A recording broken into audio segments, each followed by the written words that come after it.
1961. It turns out to be an old acquaintance, one. Just as the demonic gods were bewildered as they looked at the broken corpses on the ground, Tang Zhen had already turned around and sent a voice transmission to the two overlords.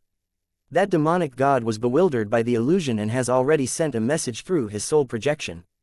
The demonic race's ruler will probably arrive soon. I just don't know if you need this Tang's help in the next battle. Tang Zhen's words seemed to be overestimating himself. He was only a third-level world overlord. How could he participate in a battle between masters of creation? A creator-level cultivator could control a world and had unimaginable power. A word could determine life and death, a thought could reverse the universe. Before a sector lord could take the final step, they still needed to rely on the energy of heaven and earth to fight. They were within the laws and would be restricted by them. However, the masters of creation could control the rules and turn everything in the world into weapons. The enemy would be trapped in the world controlled by the masters of creation and would not be able to obtain any replenishment from the world. If he wanted to fight against it, he could only rely on the world energy produced in his mind world. Once it was exhausted, he would be at the mercy of others. If a cultivator didn't have a mind world, they would be even more restrained when facing a creator. However, Tang Zhenwei was not an ordinary person. Ever since he stepped on the path of cultivation, he had killed countless experts and created a great reputation. Even the two masters of creation had heard of him, which showed how famous he was. Now that he asked such a question, it showed that he was confident in dealing with the creator. At least, he would not have a problem protecting himself. After hearing Tang Zhen's question, the two masters of creation chuckled and shook their heads. They couldn't help but look at Tang Zhen in a higher light. Although the demonic plane was backward and closed off, and the means of its controller were far inferior to the cultivators in Lusheng, it was still a genuine creator, a true expert who could control the world. A battle of this level, even if a sector lord could participate, it would be extremely difficult. If it wasn't necessary, they wouldn't let Tang Zhen participate in it to avoid any unexpected changes. Although they had only just met, the two masters of creation had a deep impression of Tang Zhen. They secretly thought that his reputation was indeed well deserved. This Tang Zhen was indeed as the rumors had said. He had quite extraordinary means. No wonder he had become the Warzone Lord and one of the lords of the 5th Warzone in less than 100 years. It was precisely because they knew of Tang Zhen's past that the two masters of creation favored him. Otherwise, if he was just an ordinary world overlord, how could he receive an invitation from them? Zan Kuang Lord said, "You don't need to participate in the upcoming battle. You just need to maintain the dimensional gateway. It's just 4 controllers. If the Star Spirit Horde leader and I attack together, we'll definitely beat them to a pulp." Battle Fanatic Lord's words carried a hint of arrogance, as if he didn't even put the enemy in his eyes. The Star Spirit Lord smiled and looked elegant. He explained to Tang Zhen, "The purpose of having you lure the controllers was to prevent them from hiding when the situation is bad. If that were to happen, it would be extremely difficult to find them. You might not understand the masters of creation's ability to escape. If they really want to hide, it'll be difficult to find them even if we attack." Tang Zhen nodded. He knew that the Star Spirit Lord's words were true. The Creator could control the world, so there was naturally no place that they couldn't go. As long as they were willing, even a speck of dust could become a world and become a shelter. There were so many things in the world, and it was extremely difficult to find them under such circumstances. Perhaps it was because Tang Zhen was more pleasing to the eye. Star Spirit Lord smiled and said, "There's one more thing that you won't expect. The demonic plane's master and I can be considered old acquaintances.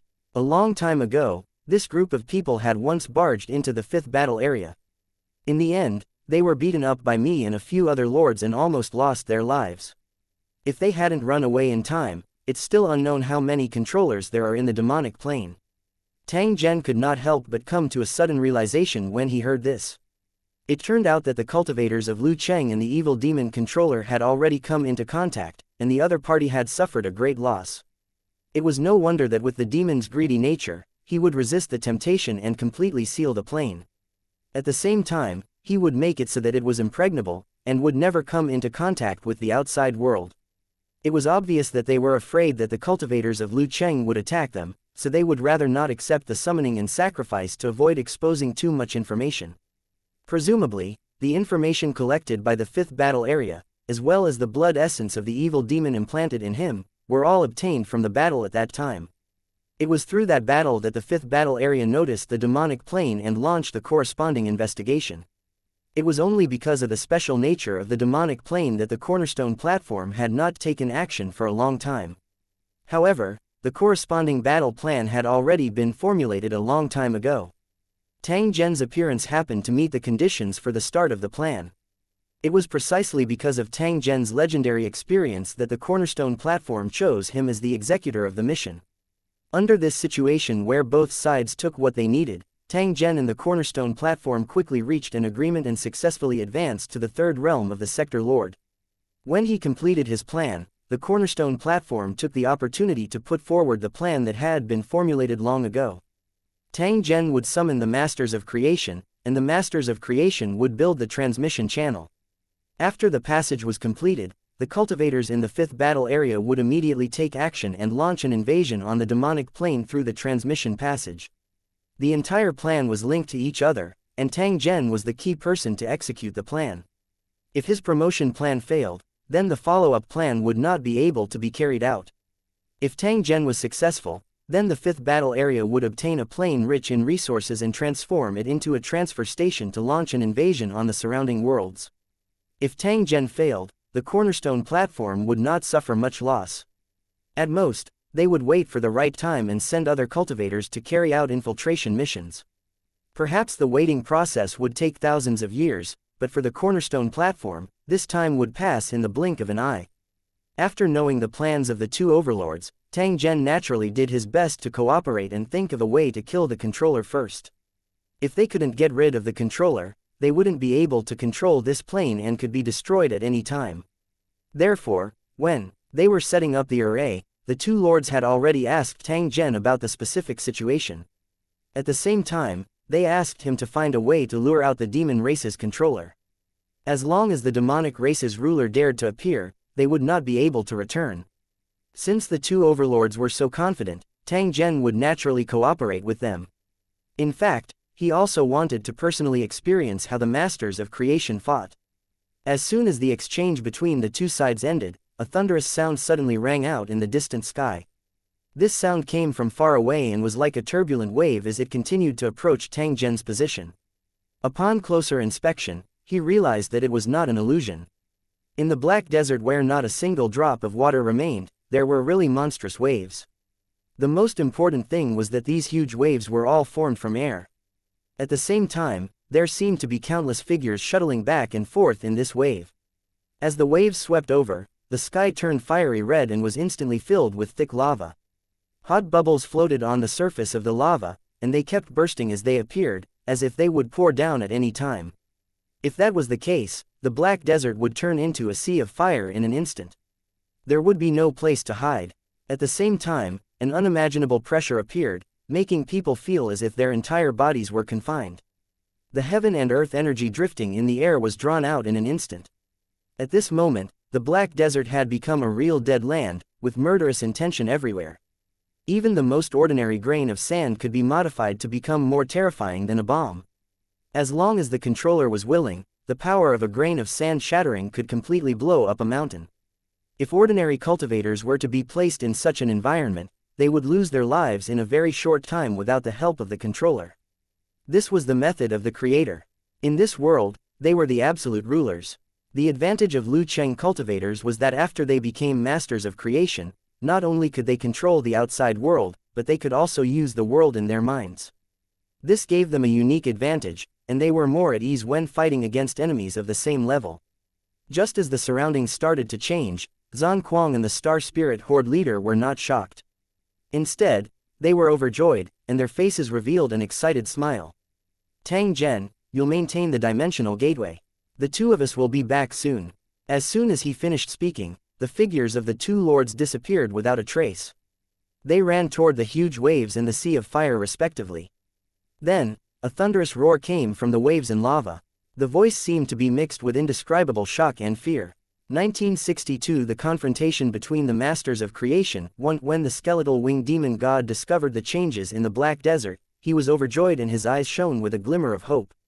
Since the controller had already arrived and the reinforcements from Tang Zhen's side had yet to arrive, it was extremely likely that they would be able to turn the tables. The premise was that the controller had to win, destroy Tang Zhen's plan, and kill the 2 cultivators who had been summoned.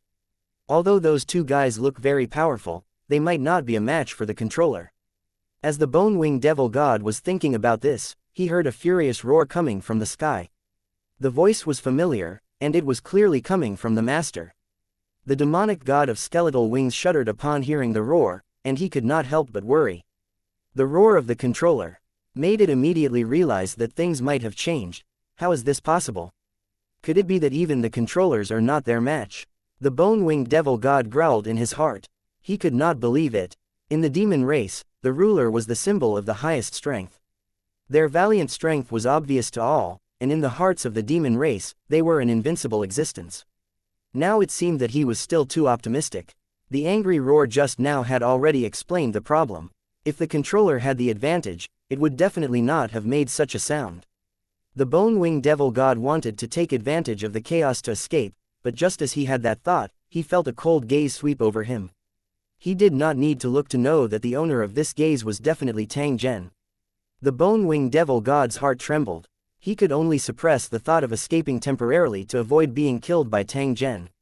In order to ensure that no unexpected changes would occur at such a critical moment, Tang Zhen would definitely not hesitate when he attacked.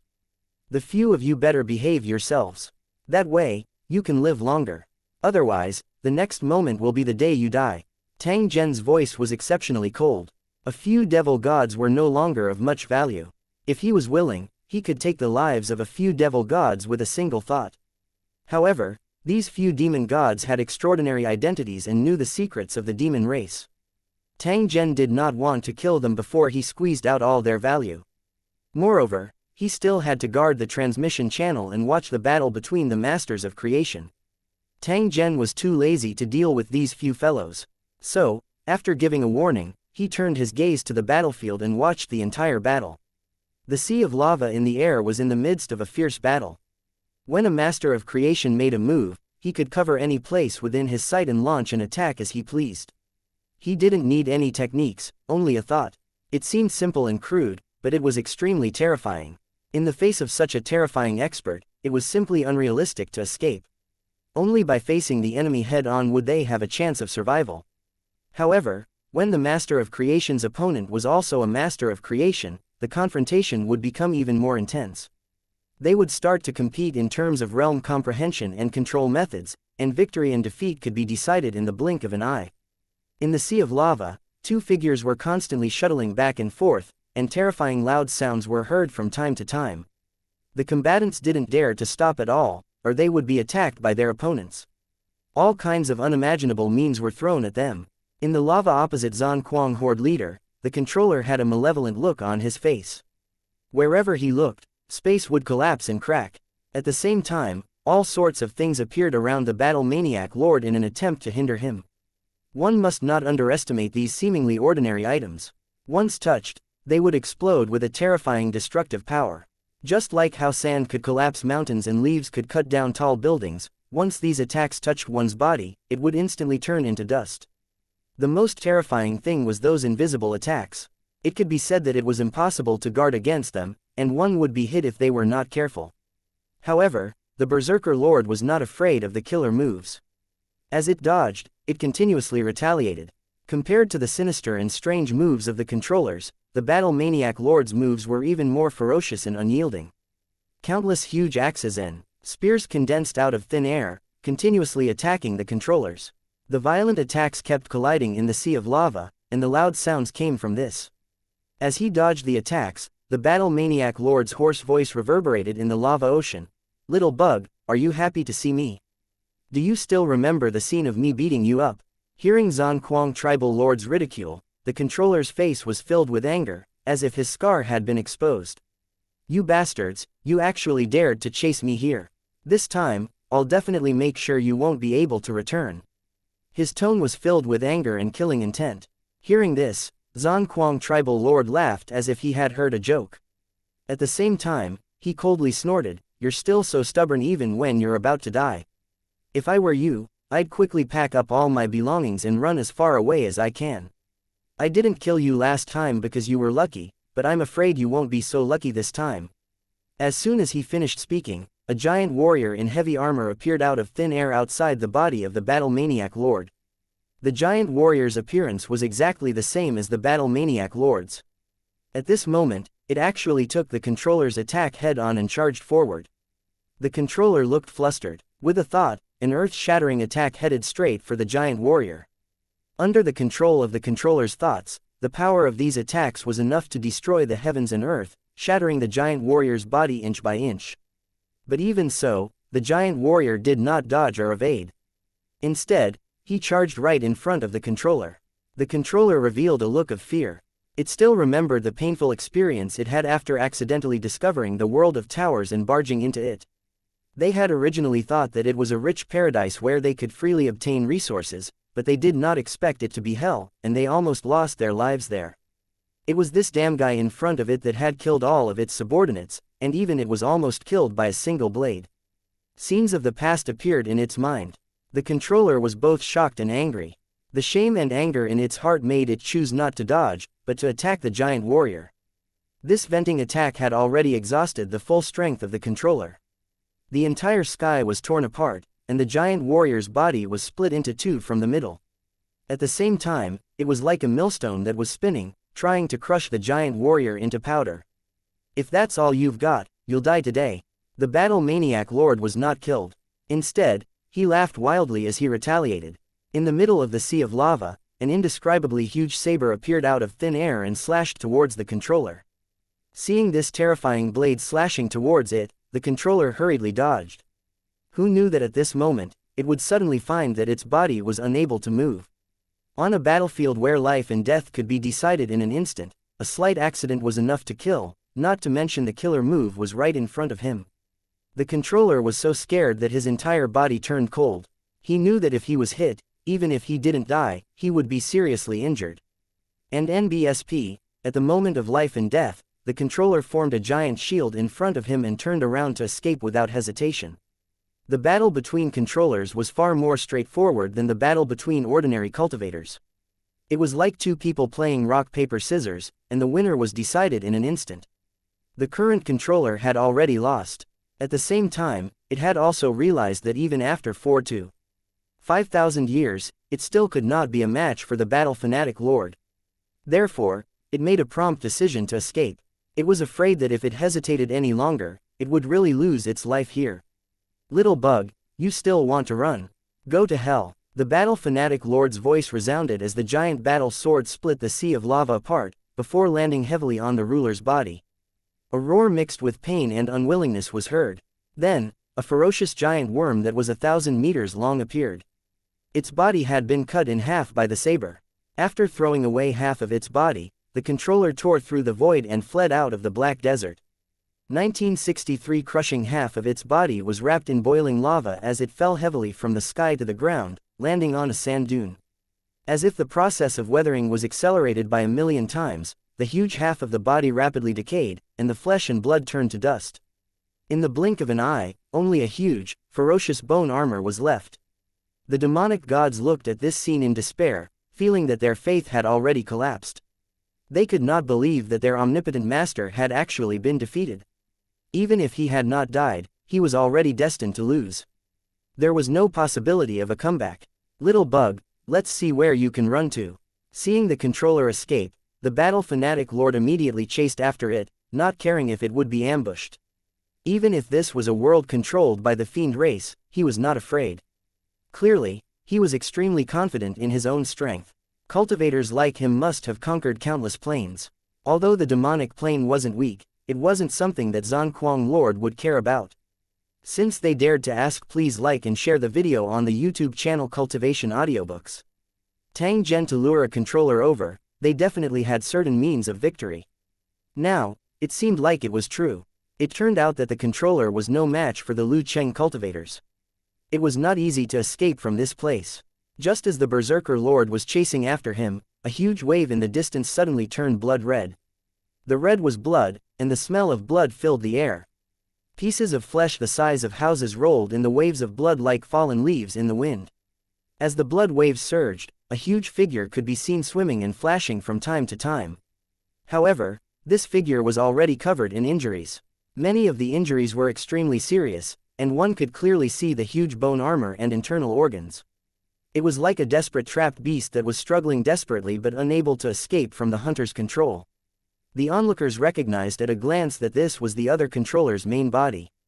It was just that the original overbearing domineering heir had now turned into an extremely sorry state. He didn't need to guess to know that it was also in a difficult situation and was being crushed by the cultivators of Lu Cheng. All of the demonic gods were in complete despair at the sight of this. The bone-winged demonic god collapsed to the ground, as if his soul had been drawn out of his body. Tang Zhen did not care about the dejected demon gods. Instead, he continued to stare at the battlefield with a strange glow in his eyes. The battle scenes of the masters of creation were indeed eye-opening to him, and the means of the cultivators in Lu Cheng were even more amazing. The seemingly strong native cultivators were no match for the Lusheng cultivators. Perhaps it was just as Zan Kuang Lord had said, their best choice was to grab their belongings and escape. In order to prevent the cultivators of Lusheng from invading, the devil race had specially built a strong outer shell and then acted like a turtle hiding in its shell, tyrannically abusing its power in its own lair.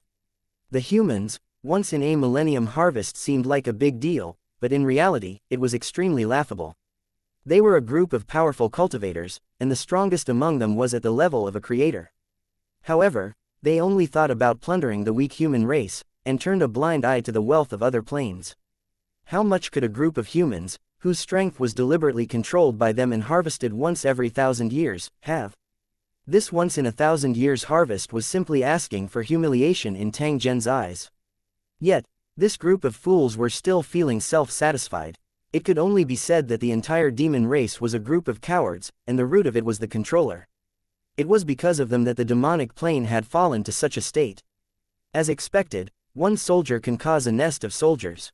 The cornerstone platform had once told Tang Zhen that the strength of the demonic plane could not be underestimated. This might not be an alarmist talk, but that was only the demonic plane from thousands of years ago.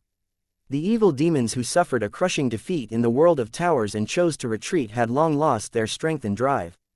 Just as these thoughts flashed across Tang Zhen's mind, the battle within the rolling blood waves had already become increasingly intense. The huge figure stirred the waves, trying to reverse the crisis, but the effect was not obvious. Boom! The huge wave was broken apart, and the huge figure appeared, roaring angrily at the sky. Next to the huge figure, a figure in a white robe appeared. Even though he was in the middle of the filthy blood waves, he was still spotless. The figure was Star Spirit Lord. He held a 3-foot-long sword in his hand and walked on the waves as if he was taking a stroll in a courtyard. Every time he swung his sword, it would bring out a shocking sword light. When it landed on the huge figure, a large piece of flesh would be cut off. The controller was in an extremely dangerous situation. He had almost no power to fight back against a Star Spirit Lord. From the beginning of the battle, it had been suppressed. It had tried to escape from the battlefield, but the Star Spirit Lord's sword was like a maggot attached to its bone, and it could not get rid of it at all. Seeing that the battle in the magma sea had ended, and that the controller who had fought with Zan Kuang Lord had escaped with heavy injuries, this controller no longer had the heart to continue fighting. It took the Star Spirit Lord's attack head-on and fled into the distance. Wherever it passed, the huge waves turned into steel-like ice blades that swarmed toward the Star Spirit Lord. Although this kind of attack couldn't do anything to the Star Spirit Horde leader, it could slow down his pursuit and increase the possibility of successful escape. The Star Spirit Lord chuckled and ignored the ice blades. He raised his 3-foot-long sword and chased after them. A voice that was neither hurried nor slow was transmitted into Tang Zhen's ears at this moment. Lord Tang Zhen, Lord Zan Kuang and I will go and clean up those two guys. You will be in charge of the dimensional gateway. You just need to maintain the normal operation of the passage. We'll return here after we've killed these insects. After saying that, the Star Spirit Horde leader disappeared. He had probably already left the Black Desert. Don't worry, there won't be any mistakes. Tang Zhen retracted his gaze and turned to look at the dimensional gateway beside him. He confirmed that it was still operating normally. The construction and operation of the teleportation channel took much more time than the summoning array. The former required the teleportation tower and a large number of cultivators, which was impossible to complete in a short time. The main work would be done by the foundation stone platform. What Tang Zhen had to do was to ensure the stability of the coordinates and not let it be destroyed by others. Since this matter had already alarmed the controller, it was equivalent to alarming the entire demon race. It could be predicted that in the coming time, countless demons would head straight for the Black Desert. Therefore, Tang Zhen also had to take on the task of guarding and resisting the attacks of the devil race. He had to teleport all the cultivators to Lu City. This mission was equally dangerous. Tang Zhen would face countless enemies, and there would definitely be demon god level experts among them. There might even be a controller. Especially at the moment when the portal was completed, the aura of the world of towers would surge into the portal. When the auras of the two worlds collided with each other, there would be a shocking phenomenon. At this time, it was impossible to hide it even if they wanted to. Someone had to guard the dimensional gateway to ensure that it would not be destroyed by the enemy. The two lords' main task was to build and guard the teleportation portal, but they obviously didn't take it to heart. Or rather, in their opinion, Tang Zhen alone would be able to guard the dimensional gateway. This was not deliberately making things difficult for them, but they had enough confidence in Tang Zhen. Otherwise, if it was another person, the two lords might not dare to leave at ease. A plain invasion was no small matter. The two lords had heavy responsibilities, so how could they act rashly? Eliminating the demon race's master was the key. At this time, the demon race's master had suffered heavy losses, so the two feudal lords naturally would not miss such a good opportunity. As for the fiend cultivators below the level of controllers, they were nothing more than clay chickens and pottery dogs in the eyes of the two overlords. They were not a cause for concern. 1964 Flesh and Blood Desert 1. After the battle between the four masters of creation, the Black Desert was like a wolf's den, and its appearance was almost completely changed. The remains of the battle 10,000 years ago, which were originally buried deep under the black sand, had been dug out and scattered everywhere. The originally pitch-black desert had now become half black and half white, making people feel as if they were in an abyss of purgatory. This seemed to be some kind of omen. In the future, this place would be covered with bones and corpses. Tang Zhen's expression was a little solemn. His gaze swept across his surroundings before finally stopping on the few demon gods. His expression was very calm, but his eyes were as sharp as blades. When his eyes fell on her body, she felt a stabbing pain. Tang Zhen's gaze swept across the 5 demon gods, and they immediately felt their scalps go numb. The previous scene of the two controllers being chased by explosive hammer had completely dispelled their little thoughts. At this moment, they had realized that no one could save them. If even a controller was no match for them, who could defeat these intruders and help them escape from the devil's claws? When the 5 demon gods thought of this, they couldn't help but become even more dejected. At this moment, it all depended on Tang Zhen's mood if they wanted to save their lives. At the same time, they had to appear a little more obedient. Otherwise, no one would be able to save them once Tang Zhen was angered. Just as they were feeling uneasy, Tang Zhen's voice slowly sounded. If it wasn't for you guys, the controller wouldn't have appeared and things wouldn't have turned out like this. Thus, leaving you alive is a hidden danger. The best solution is to kill you now. Tang Zhen's words were purely a counterstrike.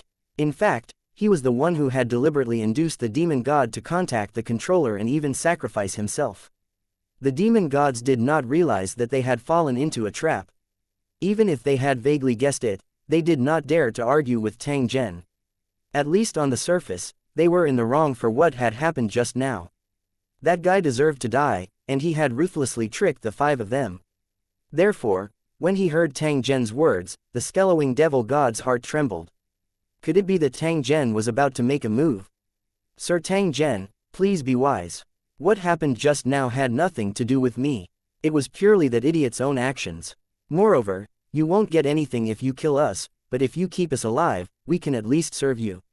I estimate that it won't take long for a large number of demons to come to the Black Desert and try to attack you. If you trust us, when those demons appear, we can also do our part. As long as he could keep his own life, the Bone Wings Devil God would not care about his principles and would not care which side he was on. Even if it followed Tang Zhen's side and massacred the demons, it would not have any psychological burden. Killing humans was killing demons was also killing. As long as he didn't die, so what if he killed until blood flowed like a river? Especially when the controller had suffered a crushing defeat, and even his life and death were unknown, who could control their own actions? The other 4 demon gods were nervous. They wanted to say something, but they found that they couldn't open their mouths at all. There was not much meaning in praying for Tang Zhen to spare him. A cultivator's heart was as firm as iron. If Tang Zhen had made up his mind, how could it be changed by a few words of begging for mercy? Therefore, they tacitly agreed with the skellowing devil god's words. Everything would be decided by him. As long as Tang Zhen agreed, they would naturally follow his instructions. Tang Zhen looked at the bone-winged devil god, who had a fawning expression on his face. He secretly thought that this fellow was very good at reading people's expressions. He had always been thinking of ways to save his life. Seeing that he was about to take care of them, he quickly expressed his loyalty and showed his value. If that's the case, I can give you a chance. When those demons come to harass us, you will be responsible for cleaning them up. If you perform well, I'll naturally spare your lives and perhaps even give you some unimaginable benefits. Thank you, the 5 demon gods hurriedly thanked him. They did not dare to hope for any benefits as long as they could keep their lives. Since that's the case, each of you will guard a direction. Remember, do not be half-hearted, or you know the consequences. After coldly throwing out these words, Tang Zhen turned his head and looked at the transmission tunnel, waiting for the arrival of the final moment. The 5 demon gods didn't dare to hesitate and rushed to different corners, looking loyal and devoted. At this moment, Tang Zhen's communicator suddenly rang. It turned out to be a call from Sister May. Master, an evil demon has already entered the core area of the devil nest. What should we do next? While Tang Zhen was hunting evil demons everywhere, Sister May was still leading Corrosive Bone and Little Jade to maintain the operation of the runic magic circle in the devil nest. Tang Zhen's purpose of forging an ancient fiend nest was to attract evil demons to fight for treasures so that he could absorb the blood essence to increase his strength. However, he had successfully advanced now. After he left the demonic plane, he would still have to spend a lot of time and energy to get rid of the negative effects of absorbing the demon's blood essence. Under such circumstances, rather than continuing to devour blood essence, he might as well help his subordinates. The 3 of you, devour the essence blood absorbed by the fiend nest and immediately head to the Black Desert. A great battle is about to take place here. If you participate in the battle and survive, you will obtain unimaginable benefits. However, if you are afraid, you don't have to rush here. I won't blame you. Tang Zhen hung up the communication device after he said this. He turned his head and looked at the horizon. At the end of the sky, a large black cloud slowly appeared, and within the black cloud were countless demons. Sure enough, the demons had already received the information. The first enemies to arrive here were all those strange flying demons. They flew the fastest and were the first to reach the Black Desert. They looked aggressive. The 5 demon gods also noticed this scene. As they looked at the demons that completely covered the sky, a complicated expression flashed across their faces, but it was instantly replaced by ferocity. There was no need for Tang Zhen's instructions. The 5 devil gods rushed into the sky at the same time and charged toward the dense group of flying devils. The sound of killing filled the air. Wherever the 5 demon gods went, clouds of blood mist bloomed like fireworks. It was like a sharp blade that forcefully cut open a path in the dark clouds, revealing the clear sky. This was a genuine flesh tunnel. Wherever the 5 demon gods passed, broken limbs fell from the sky like a storm. Although the 5 demon gods were restrained by Tang Zhen, it did not mean that they were weak. At this moment, they were free to attack, and every time they attacked, hundreds or even thousands of demons would be killed. In the blink of an eye, the Black Desert near the dimensional gateway was covered in a thick layer of corpses, and the pile was still rising. However, there were just too many flying demons. Even though the 5 demon gods kept cleaning up, there were still some that managed to get close to the transportation channel. When the 5 demon gods saw this, they were about to turn around to clean up, but they saw that the demons had disappeared in an instant like snowflakes melting into boiling water. There seemed to be an invisible barrier in the air. No matter how many demons rushed over, they were unable to break through it. Instead, they paid with their lives.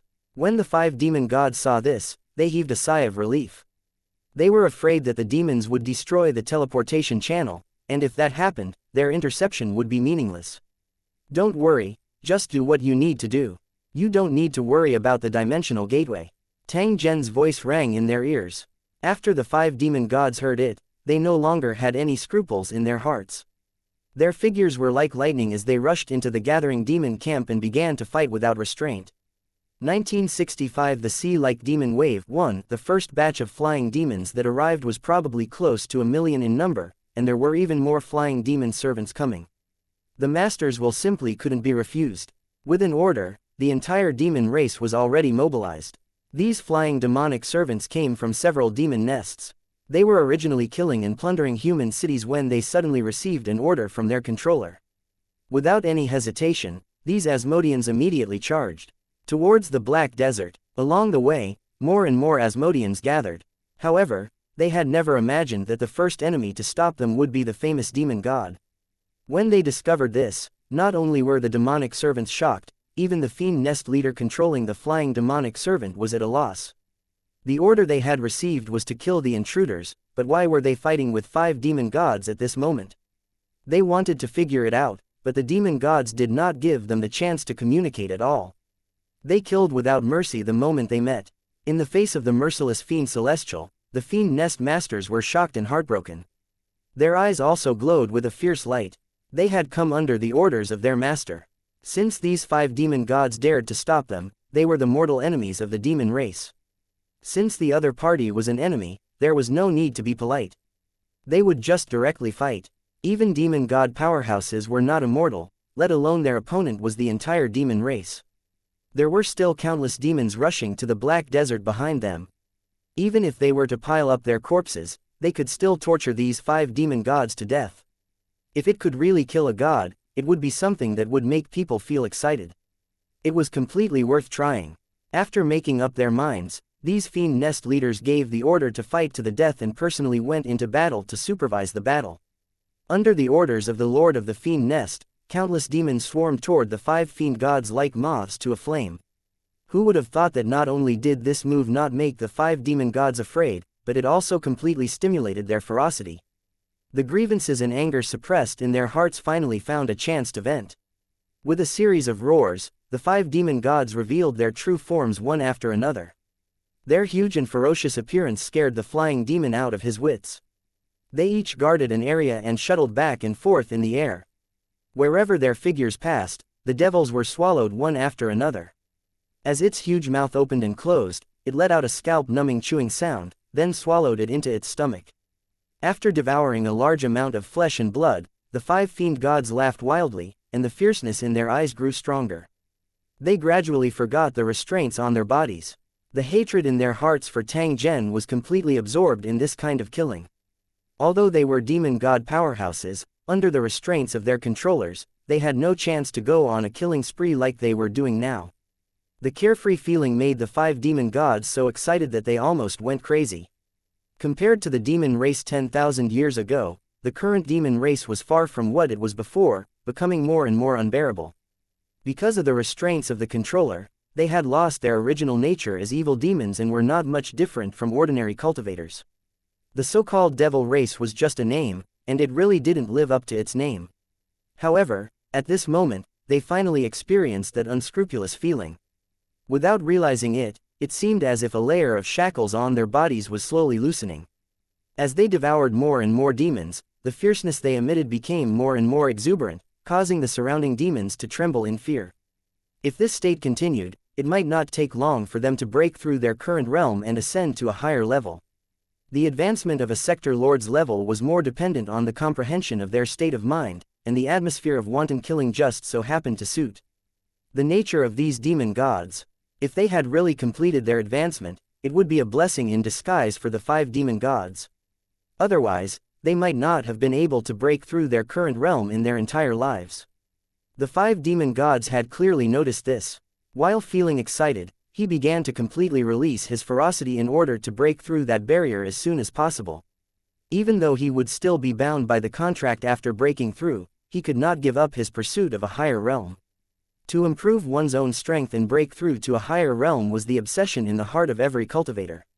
In the face of this matter, everything else could be put aside for the time being, as long as he could get his wish. Tang Zhen had also noticed the changes in the 5 demon gods. However, he did not care about it.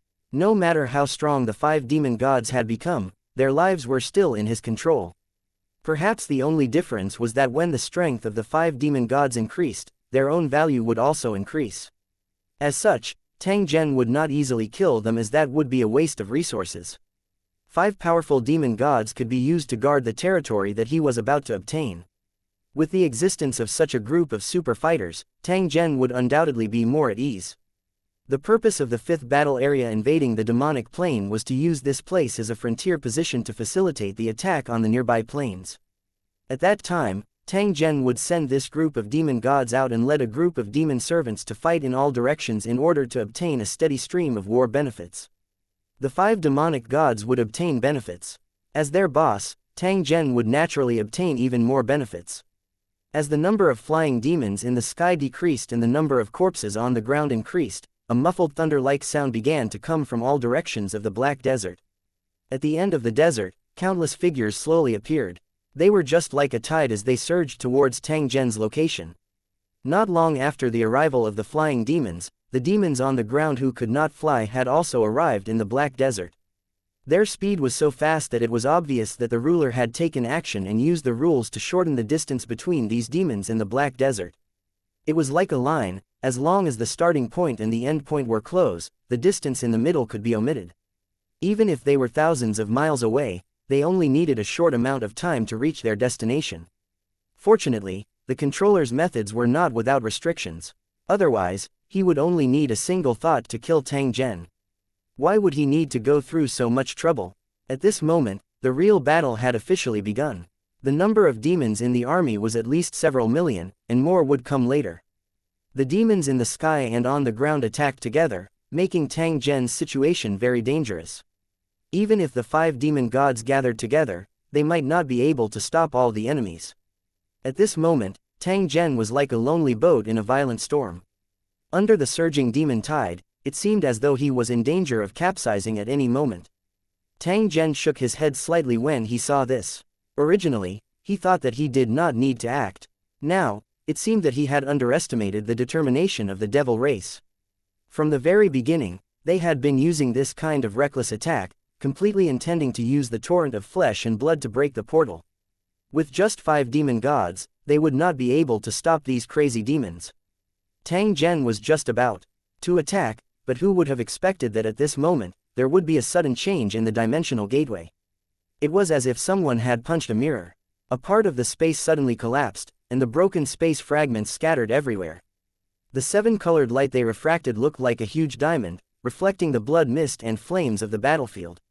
Then, the space debris was swallowed by the gradually expanding vortex as if it had been flushed into a sewer, and a big black hole appeared in front of him. The black hole was expanding at a speed visible to the naked eye.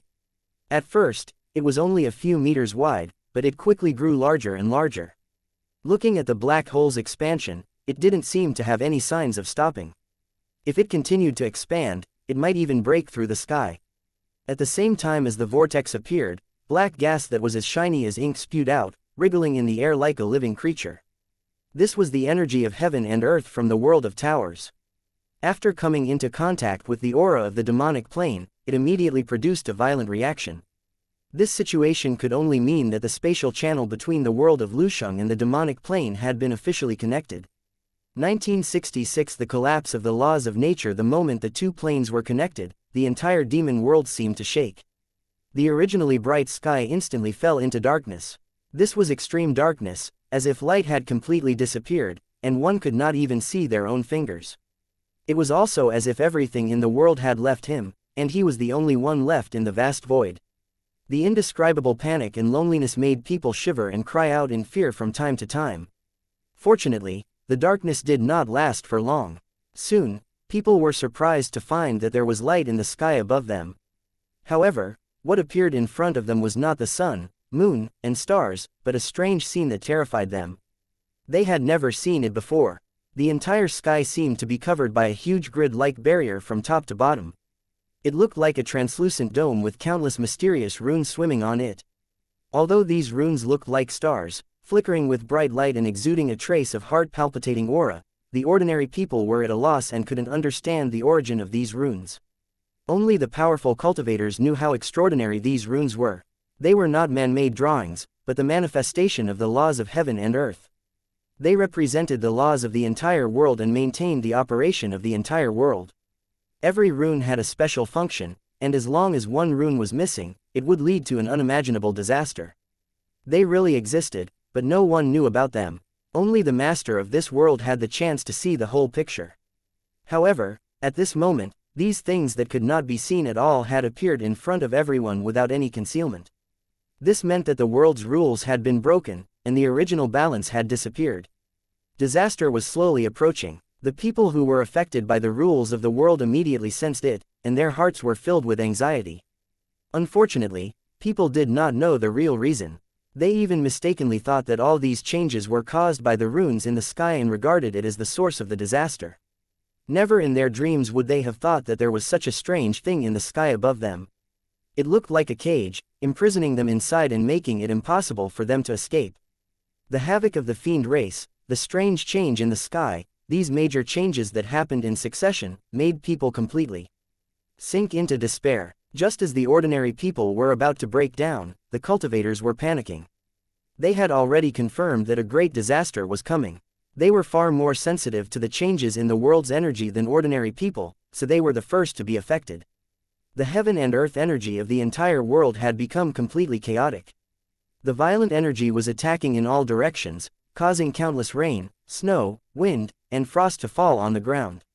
The terrifying lightning tore through the sky and bombarded the buildings on the ground. The vast land was filled with flames that soared into the sky. The raging world energy made the cultivators feel extremely uncomfortable, and some cultivators who were cultivating even went into chi deviation and lost their lives. This was especially so for the demonic servants that relied on demonic chi the most. At the instant the world underwent a change, countless demonic servants let out cries of horror before exploding to death. Even though they had managed to withstand the initial world's metamorphosis, they had still suffered great injuries. If they were not treated in time, there would be hidden dangers that would be difficult to heal. This was the impact of a higher energy plane on a lower energy plane. As time passed, this impact would become more and more intense. It could change the rules of the entire world, and in the worst case, it could even cause the extinction of all species on the entire plane. Plane invasion was not as simple as conquering by force. After countless invasion practices, the Cornerstone platform had mastered a variety of ways to invade planes. The invasion of Earth and Heaven energy to change the world's rules was also one of the methods of the Cornerstone platform. When invading some weaker planes, the cultivators didn't even need to be teleported over. The violent energy impact alone could completely destroy the entire plane. However, such weak planes basically had little value in plundering, so even if they were discovered, they would be selected and abandoned. After all, there was a cost to invading a plane. If the cost and reward were not proportional, there would naturally be no need to invade. After undergoing the transformation of violent energy shock, the invaded world would undergo earth-shaking changes, and new species would be born. Under the nourishment of more world energy, a cultivator's strength would also rapidly increase, and they would have the opportunity to break through to higher realms. After this change, if the natives could still control the world, it would be for the best. If they could not survive this transformation process, then this brand new world would be replaced by a new master. After the fifth battle area occupied the demonic plane, they planned to use and transform it.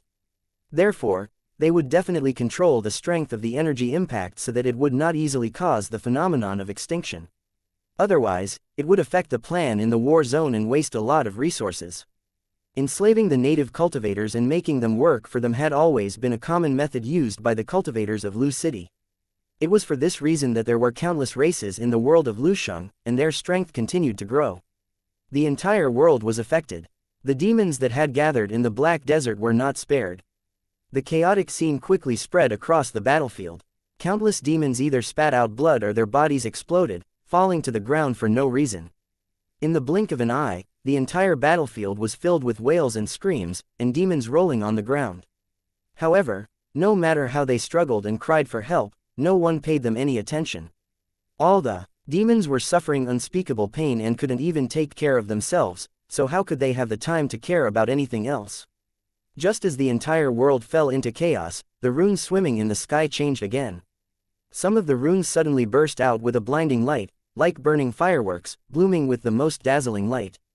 After the dazzling light faded, the runes seemed to have exhausted all their energy and rapidly withered. With every rune that was extinguished, the sky seemed to shake, and cracks that could be seen with the naked eye quickly spread in the sky.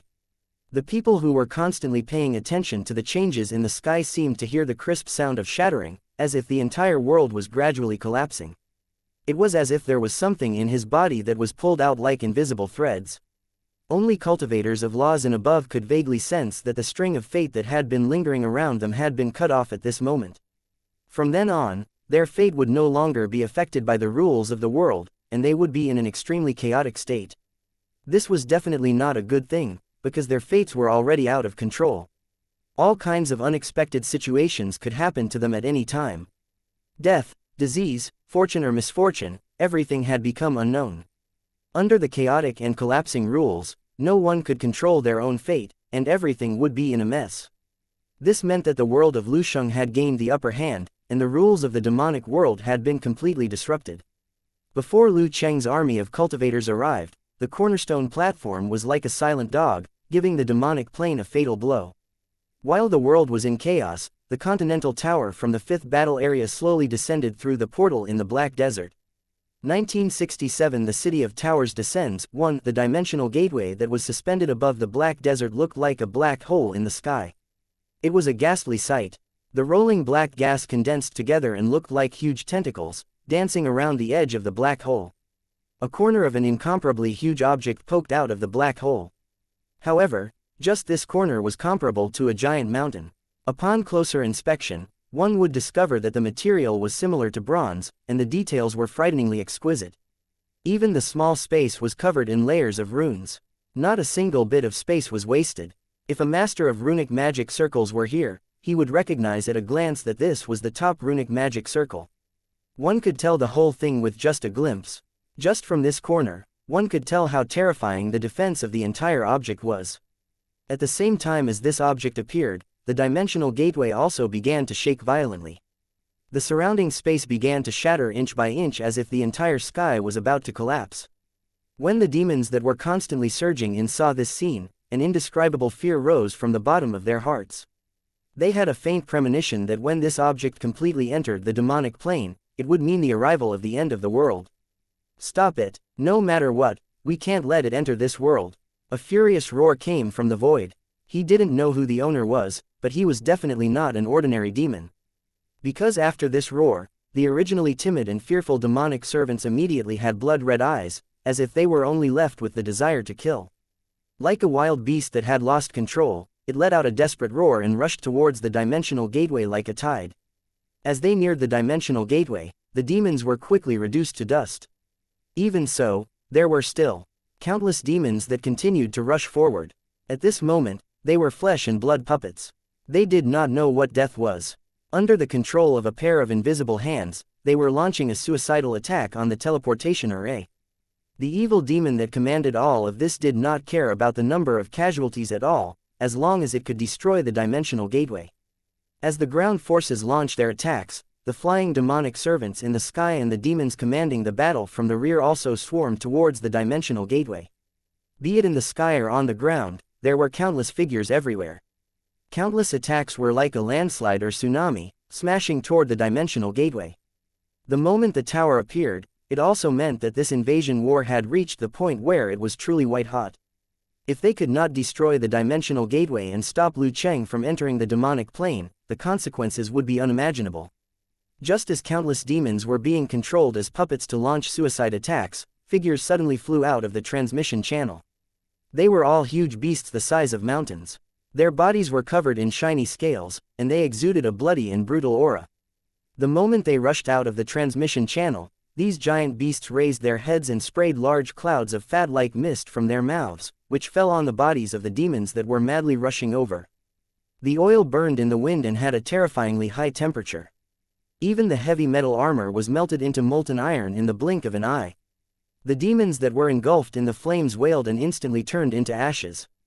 An indescribable burning smell also floated in the air. When the fire-breathing beast completely rushed out of the transmission channel, the surrounding demons were shocked to find that there were tall figures standing on the beast's wide back.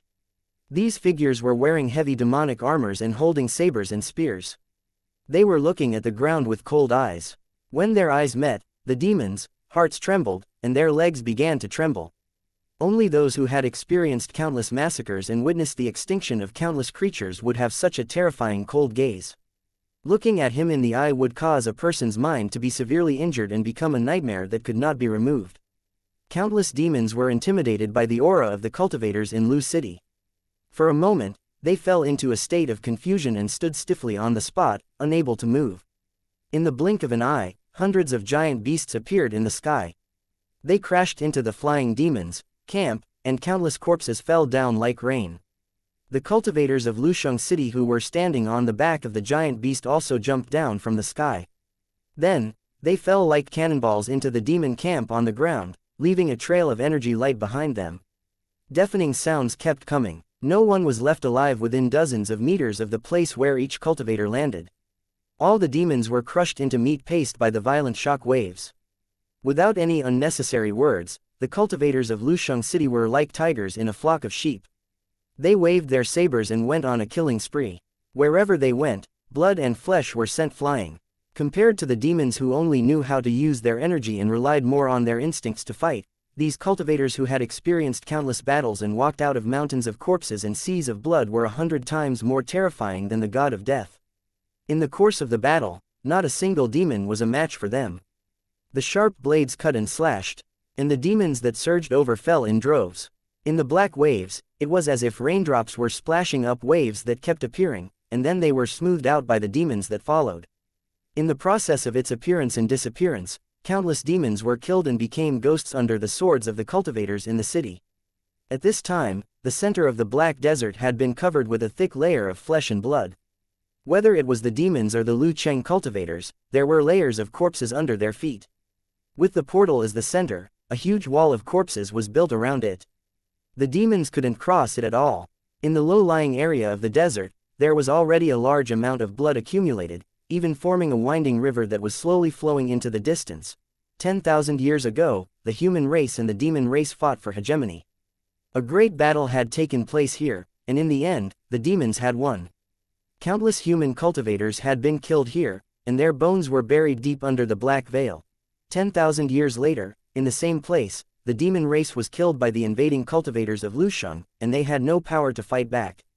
This might be their retribution. After 10,000 years, all the luck of the demon race had been consumed. It was time for the world to change hands again. The appearance of the behemoths and cultivators greatly relieved the pressure faced by the transmission channel. In the process, the black hole's area expanded again. The mysterious object kept moving forward, and more parts slowly appeared in front of the natives. It turned out that this was a huge ship that could only be described as terrifying. The first part that had appeared was actually just the ram of the ship.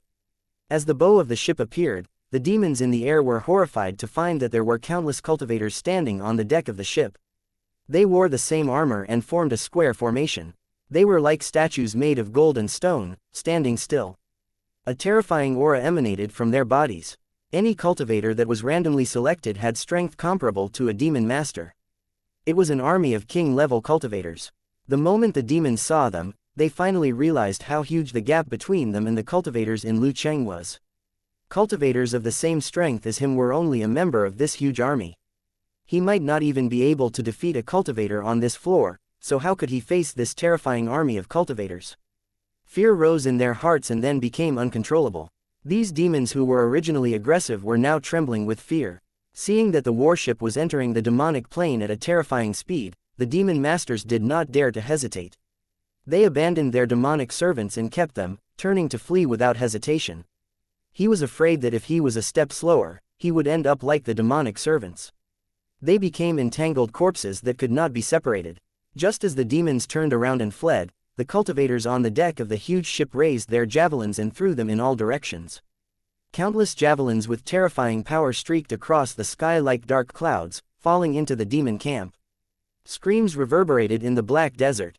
The Lu Cheng cultivators had killed more than half of the demons with just one round of attacks. 1968 successful arrival. The javelins thrown by the Lu Cheng cultivators were covered with runes and magic arrays, which had a terrifying destructive power.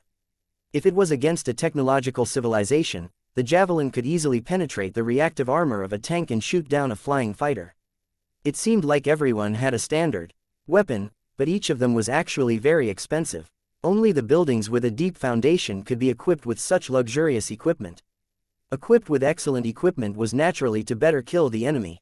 The true value of a divine weapon could only be reflected by drinking blood. At this moment, the cultivators of Lu Cheng were using the javelins in their hands to perform a bloody and neat slaughter. Countless javelins were inserted into the black desert, as if a forest had suddenly emerged from the ground.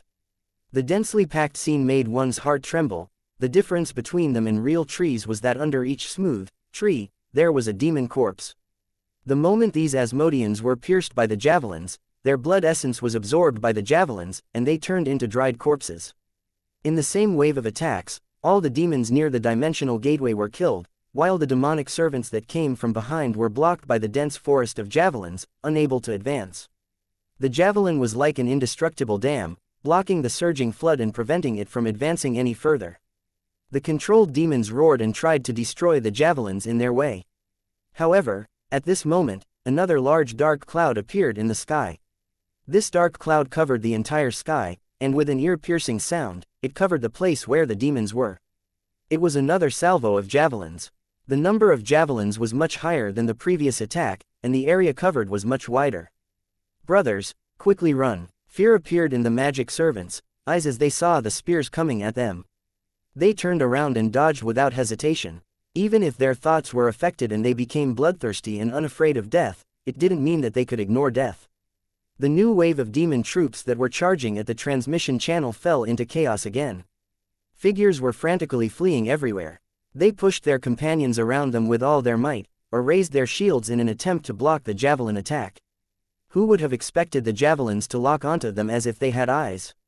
Then, with a dense piercing sound, the demonic servants were nailed to the ground again. Dozens of evil demons in charge of supervising the battle saw that the situation was not good and quickly turned around to escape.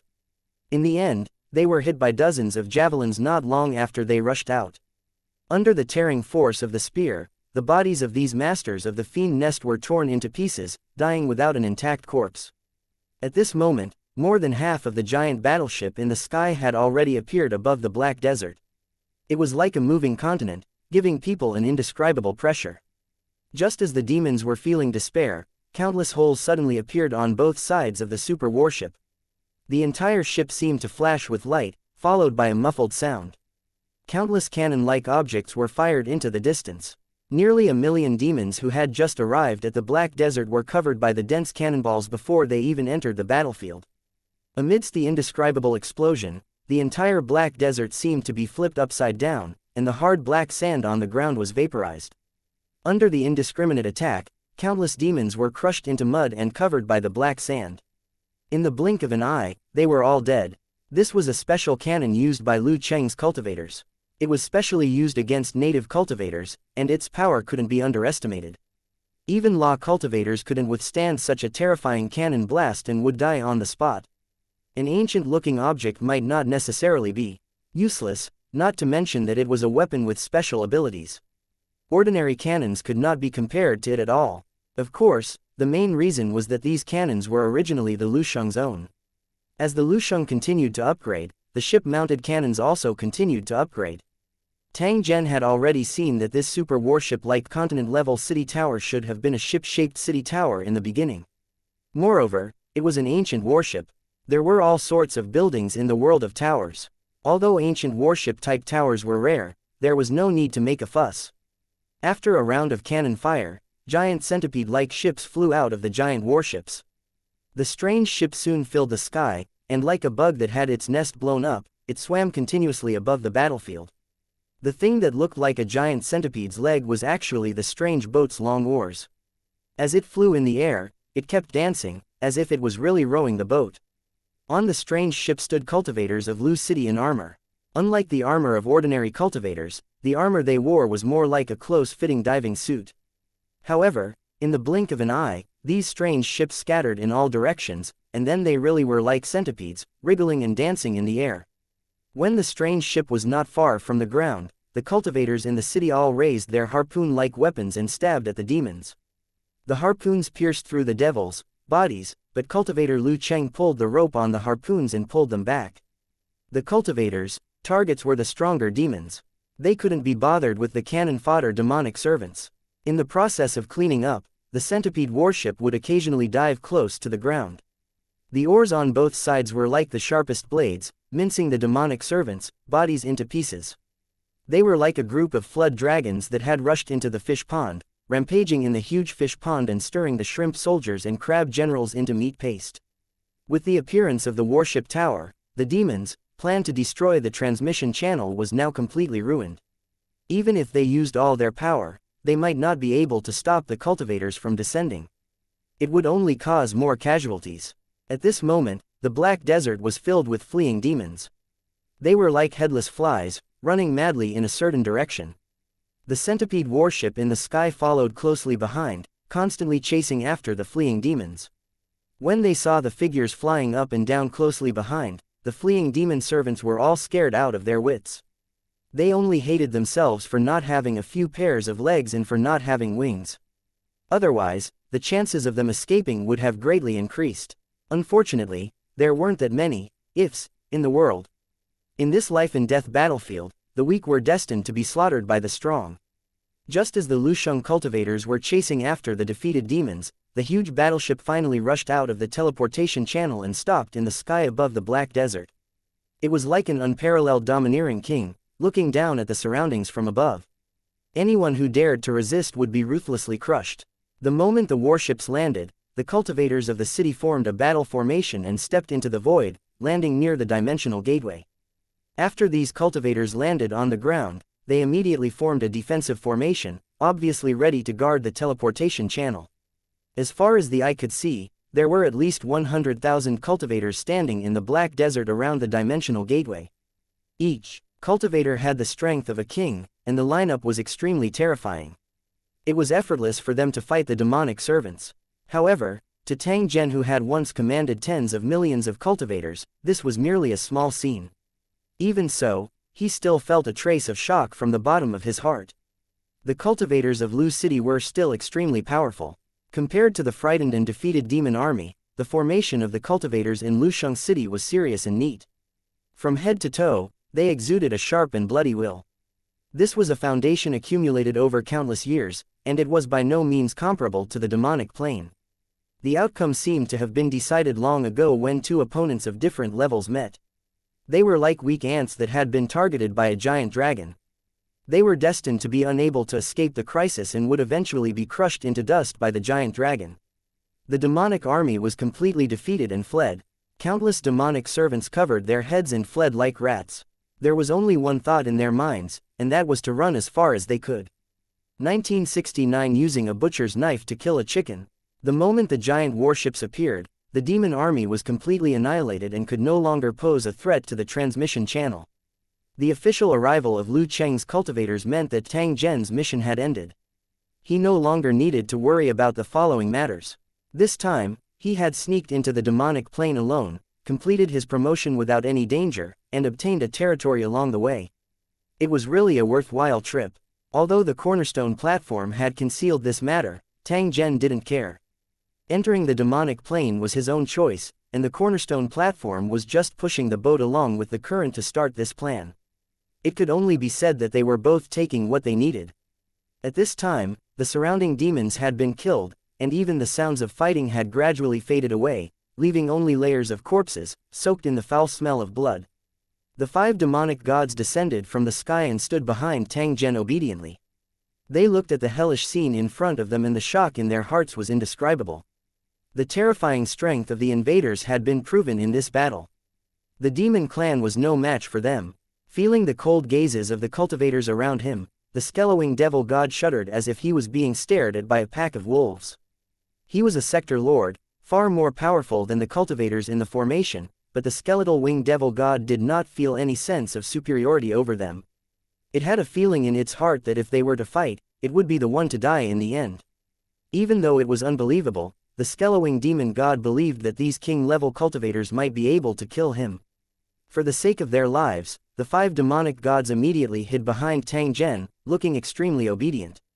One had to look at the owner before hitting the dog. He shouldn't be attacked if he followed behind Tang Zhen, right? The 5 demon gods were apprehensive. The series of unforeseen events had turned them into stray dogs.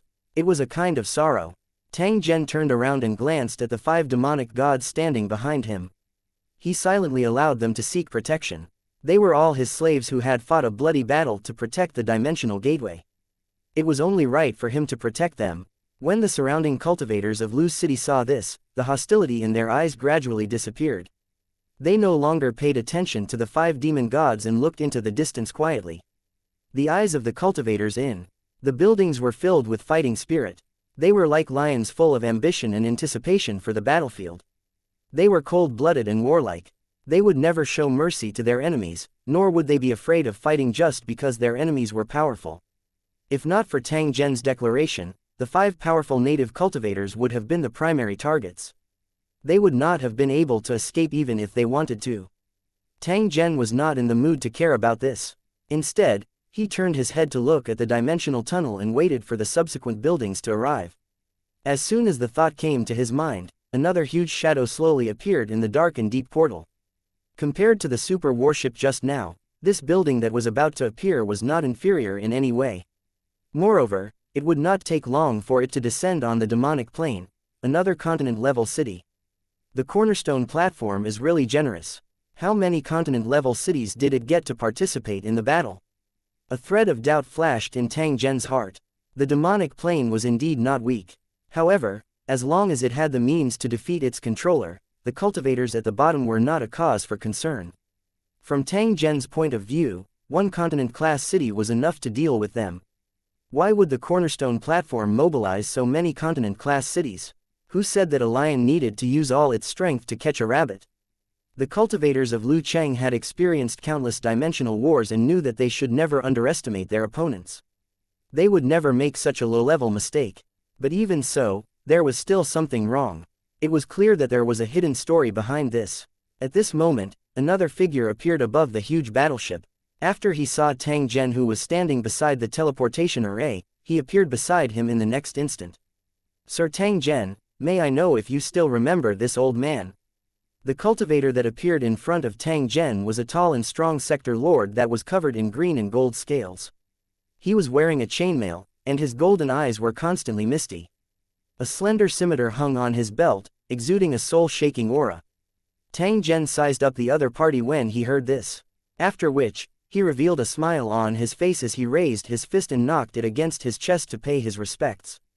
"Of course I remember. When the cracked territory was first established, the ancient warship lord also gave me a generous gift. It's just that this Tang has always been busy with worldly affairs and has never found an opportunity to visit. Please don't take offense." After hearing Tang Zhen's words, the ancient warship lord chuckled and seemed to be very happy. "Lord Tang Zhen, your cracked territory has just been built and it is time to accumulate capital. It is only natural for you to be busy. Besides, you're the lord of this war zone, and there are countless things you need to deal with, so no one will find fault with you." After exchanging some pleasantries, Tang Zhen turned to look at the transmission channel and asked the ancient warship lord, "Ancient warship lord, may I know how many towers the cornerstone platform has mobilized to participate in the invasion of the demonic plane?" Tang Zhen's question was not a secret. Moreover, he had played a huge role in this invasion plan. It was impossible to hide this information from him. There are a total of 10 territories involved in this invasion. There are a total of 5 million cultivators in Lusheng, 50 sector lords, and 6 masters of creation. Of course, this also includes Sir Tang Zhen's cracked territory. However, the cornerstone platform takes good care of you, so your territory's cultivators will be the last to appear.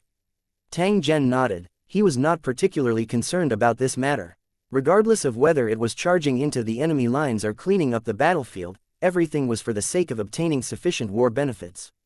Since the cornerstone platform had already promised him a territory, even if the cracked territory did not participate in the invasion, Tang Zhen would not lose anything.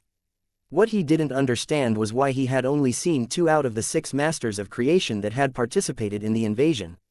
This question had just appeared in Tang Zhen's heart when a thought suddenly flashed in his mind. He had guessed a possibility. Tang Zhen secretly sighed in his heart and shook his head. He did not expect that there would be a time when he would make an error in judgment. Of course, this wasn't something to be embarrassed about. After all, those masters of creation were far stronger than him. If they wanted to hide their existence, it would definitely be quite easy. Moreover, they were not trying to hide from Tang Zhen but the dimension's controllers. Otherwise, Who knew if these controllers would run away once their existences were exposed? If the Dimension Master couldn't be killed, there would be a series of hidden dangers left behind, and the Dimension invasion wouldn't be considered a true success. Therefore, when the cultivators of Lusheng invaded similar planes, the controller was the first target to be killed, and no one was allowed to escape. What made Tang Zhen feel admiration was the extraordinary courage of these masters of creation. To be able to hand their fate over to someone else, one clearly needed absolute trust and confidence. After all, as long as one entered the mind world of a cultivator of the same level, their life and death would be in their hands. No one would easily make such a choice.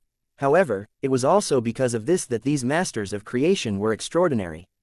After seeing the expression on Tang Zhen's face, Gujian feudal lord had already guessed his thoughts. He then laughed heartily. Sir Tang Zhen has just joined the battle zone not long ago and might not understand the situation in the 5th battle zone. In fact, it's not the first time that this kind of invasion method has been used. It wasn't the first time the 6 masters of creation had worked together like this, so they had already trusted each other. He remembered that in an invasion several hundred years ago, 10 masters of creation had worked together and entered the mind world of a master of creation. The native cultivators of that plane weren't weak, but when they saw that there was only one creator, they decided to surround and kill him with numbers. In the end, at the crucial moment, the 9 masters of creation appeared at the same time and killed the enemy until they threw away their armor. After that battle, all the top-notch cultivators in the aboriginal plane were slaughtered. Then, the Lu Cheng army easily occupied that plane. Gujian Lord's face was filled with anticipation, as if he regretted not having the chance to participate in such an exciting battle. 1970 The real target of the invasion. 1. After hearing Gujian feudal lord's explanation and recalling the performance of the 2 masters of creation, Tang Zhen couldn't help but come to a realization. Hiding teammates in the mind world and launching a surprise attack at the critical moment was not a brilliant method, but it was really effective. It turned out that they were able to pursue the enemy without any hesitation, not only because they had enough confidence, but also because they were not alone. If the ruler of the demon race tried to set up an ambush to lure and kill a lord, they would sadly discover that they were the ones who had fallen into the trap. The resources of the demonic plane were limited. It was already very difficult to support 4 controllers. It was even at the limit of what the demonic plane could bear. Therefore, even if the other party had set up an ambush, they could only send 3 controllers at most. It was impossible for them to send one more. The cornerstone platform had taken this into account, which was why it had sent out 6 masters of creation to suppress them in terms of numbers. When the demonic race's rulers thought that they had succeeded in their plan and trapped one of the overlords, they would be horrified to discover that 2 more masters of creation had appeared out of thin air. As a result, the ambush plan would fail, and they would be in a precarious situation. With the home advantage and 3 against 1, cultivator Lu Cheng might not be a match for the controller. However, in a 3-on-3 battle, cultivator Lu Cheng could definitely crush these controllers and make them experience that feeling of despair again. When that time came, they might not be as lucky as they were in the past to successfully escape the battlefield. Or rather, it could be said that the controllers were able to escape just now because the 2 feudal lords had deliberately let them go. Otherwise, this black desert soaked in the blood of the demon race would be their burial ground. As the 2 of them were talking, the 2nd tower had also completed its teleportation. It was also a continent-level tower with a strange shape. The ancient warship city looked like a super warship, while the 2nd city tower looked like a round ball. This large ball was completely black and as smooth as a mirror. However, this mirror did not reflect light. Instead, it continuously absorbed the light from the surroundings. When the black ball stopped in the air, countless black threads shot out of the ball and fell to the ground. Just as the black threads were about to land on the ground, the ends of the black threads expanded rapidly, like balloons being blown, turning into human-shaped objects. These humanoid figures were very lifelike, and their eyes and brows were no different from real people, but their color was always as black as ink. This was how they looked. They did not have a fixed shape and belonged to a special life form. Seeing the curiosity on Tang Zhen's face, the ancient warship lord smiled and explained, "These are the cultivators of the Black Soul Tower. They look like this. They can be seen as a single entity, but they can also be divided into countless individuals." The minds of the Lu Cheng cultivators were always connected, so they could cooperate seamlessly in battle. Their bodies were their weapons, and they could change into various forms. When the cultivators of the Black Soul Tower City fought, they could not only split into more individuals but also gather together to increase their strength. It can be said that as long as the tower exists, the cultivators of Black Soul Tower can be resurrected continuously. It's really an enviable ability. After hearing the introduction of the ancient warship Overlord, Tang Zhen suddenly thought of the liquid robots in the technology plane. They also had similar abilities. Of course, in terms of combat power, cultivator Lu Cheng could completely crush the liquid robot. The facts had already proven that the technology plane was no match for the invasion of the world of Lu Cheng. While the two of them were talking, another thread dropped down from the black ball and stopped in front of them. At the end of the black silk thread, a human figure appeared like a balloon. His appearance was actually 70% similar to Tang Zhen's. "Crack Lord, Ancient Sword Lord, how are you two?" After the black figure took shape, he saluted the two of them and spoke in a strange voice. This sound was not made from his mouth, but from the vibration of the air, so it sounded very strange. "Of course it's good, but I'm a bit curious. The Black Soul Territory has never liked to participate in similar operations, so why did you make an exception this time? What's the matter?" Gujian Lord asked after laughing. He seemed to be a straightforward person. Hearing this, the black figure showed an awkward smile and continued to speak in that strange voice. "Don't you know that the invasion of the demonic plane this time is just to build a springboard? The real goal is something else." Tang Zhen thought to himself that it was indeed the case. He was originally puzzled. Why did the 5th battle area mobilize such a large force to invade a demonic plane? It turned out that the purpose of occupying the demonic plane was for another goal. It made sense now. Thinking of this, he asked the Black Soul Lord, "I wonder what is it that would make the cornerstone platform go through so much trouble?" The Black Soul Lord knew that Tang Zhen had only joined the 5th battle area for a short time and didn't know many things, so he wasn't surprised by his question. In fact, there is a mysterious crack near the demonic plane. It is connected to a special area. According to the memory the Foundation Stone platform had obtained from the demon race's controller, it was confirmed that there was a huge opportunity behind this crack. It would be of great help to the Sector Lord's advancement to the creator level. "Your Excellency Tang Zhen, do you know that the Devil World originally had 7 controllers? All of them have entered that crack before. They were only Sector Lords before they entered, but after they came out, they all became controllers. Of course, there were many demons who entered the crack, but only the 7 of them came out and completed their promotion. After that, the news of the crack's existence was sealed. Other than the 7 controllers, no other demons knew about it. It's obvious that the ruler's selfishness is causing trouble, and he's afraid that the appearance of a new creator will affect his status."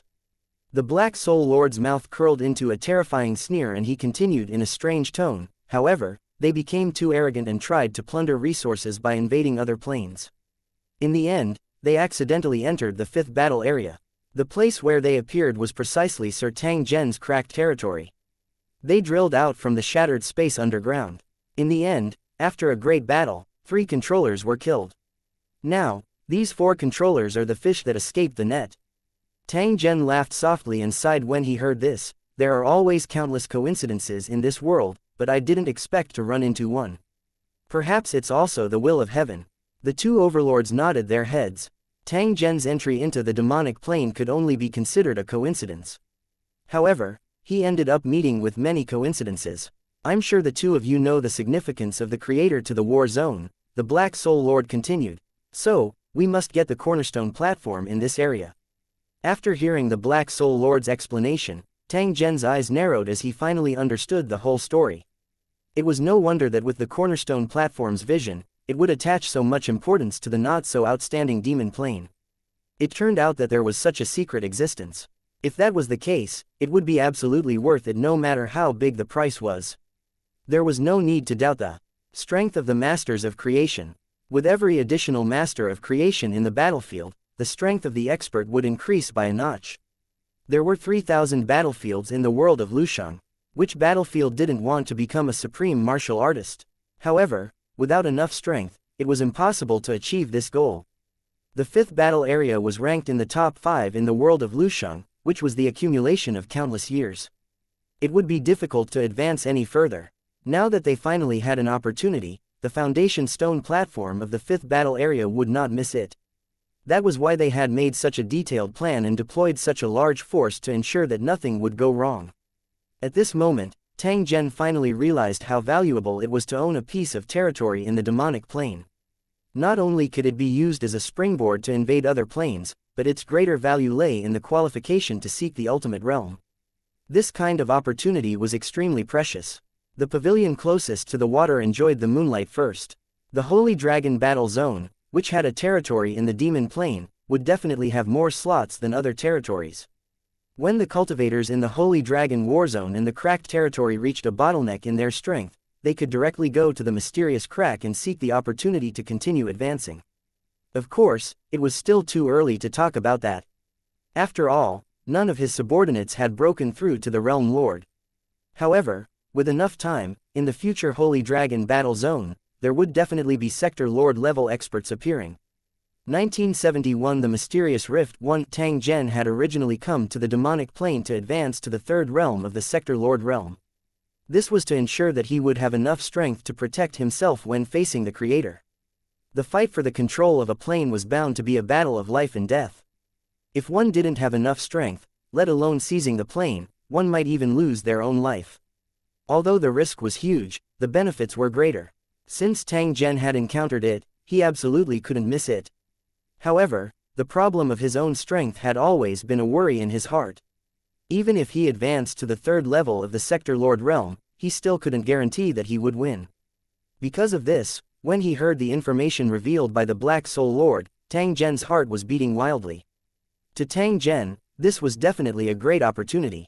It was the kind that could only be encountered but not sought. If he could advance to the Creator level, then it would be almost certain that he would be able to obtain the Creator world. With the balance of fate in his hands, Tang Zhen was confident that after he advanced to the Creator level, he could still crush cultivators of the same level as before. If he still wasn't a match for the Creator World Master, he could still post a mission on the Cornerstone platform and ask please like and share the video on the YouTube channel Cultivation Audiobooks. For help from the other creators in the battle zone. Since he was also a creator, he didn't need to have so many scruples like before, and he didn't need to worry about others coveting the world of the Creator. With Tang Zhen's strength and his prominent identity, not many cultivators would be willing to form an enmity with him. That was not a wise move, unless the person had a problem with his brain and did things without considering the consequences. Although the opportunity was right in front of him, he still needed to collect more information before making a decision.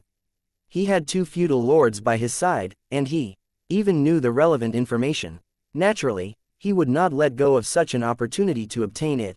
The two overlords must have participated in this operation for the mysterious rift, and they must have made preparations to explore it, right? Tang Zhen looked at the two suzerains and asked in an indifferent tone. At the same time, he was thinking about how he could obtain more information about the mysterious crack. The two overlords had limited knowledge, and it might even be hearsay.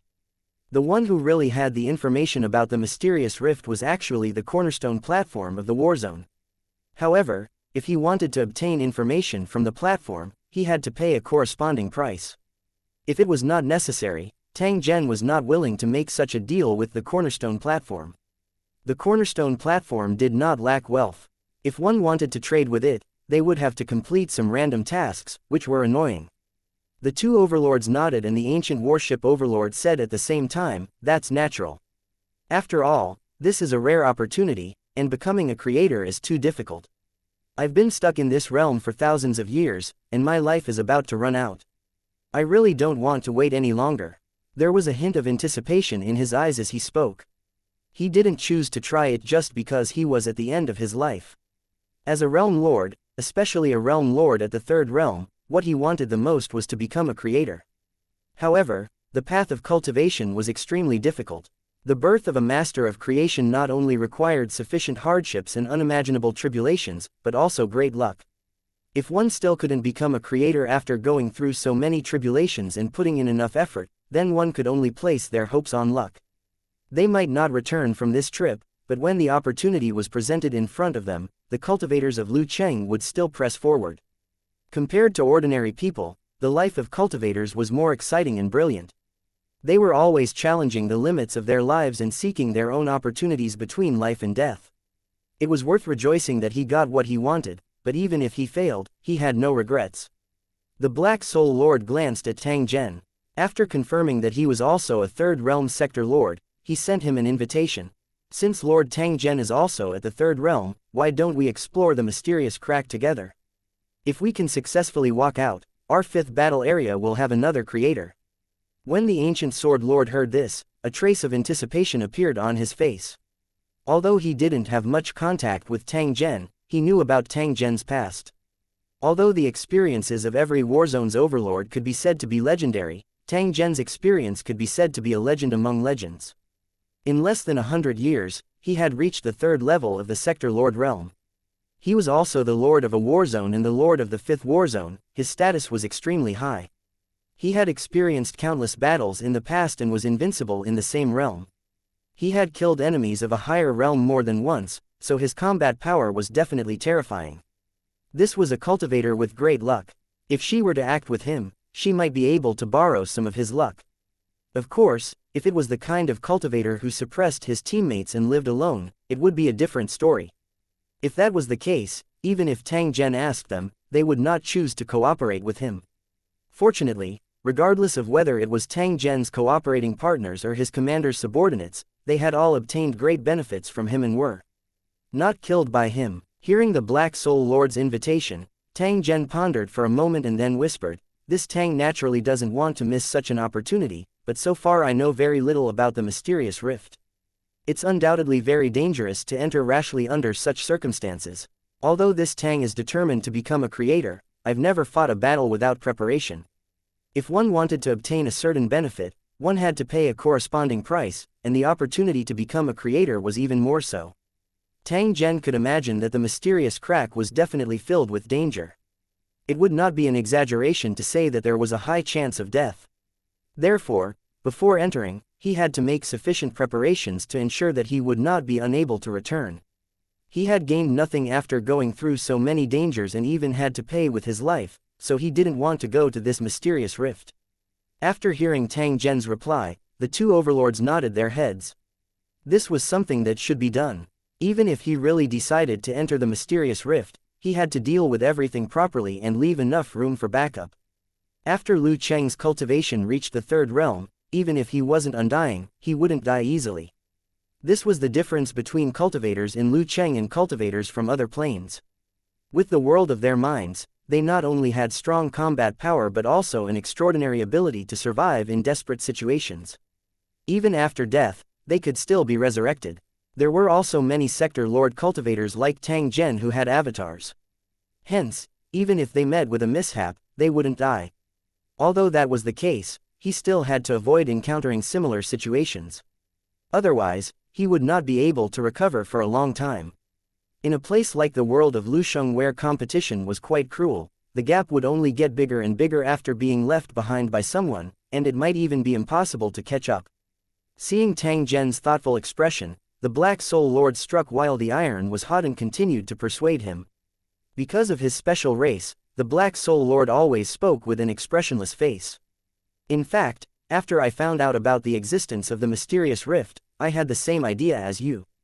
However, I soon found out that things were not as simple as I thought. After searching the memories of the 3 controllers, he found out that they could not remember anything about the rift other than the existence of the mysterious rift. In other words, other than knowing the location of the mysterious rift and the fact that it could help a Sector Lord become a creator, there was no other useful information. To be able to erase a creator's memory, this ability was terrifying just thinking about it. However, it was precisely this that made this matter more credible. The purpose of me saying this is to hope that Lord Tang Zhen can know that no matter how much preparation we make, it may not be of any use. If that's the case, it's better to take a gamble. If we miss this opportunity, I'm afraid we'll regret it for the rest of our lives. Tang Zhen gently nodded. The Black Soul Lord had revealed another important piece of information. He was still a little hesitant at first, but he had made up his mind at this moment.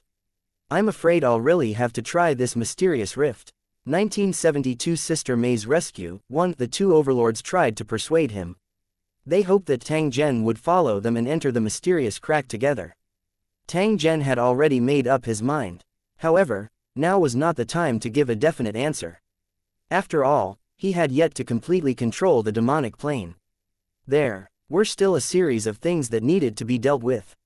Even if he were to enter the mysterious rift, he would still have to make some preparations. When the two lords saw this, they temporarily gave up on persuading him. They were very clear in their hearts that if Tang Zhen did not want to participate, it would be useless no matter what they said.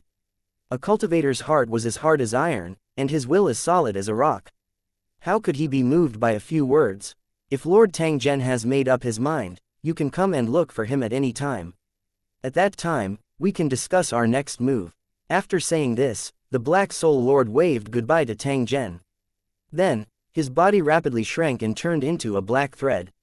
The black line circled in the air a few times, and the cultivators on the ground also turned into black lines and fused together. When the fusion was complete, the black line had already turned into a terrifying giant snake.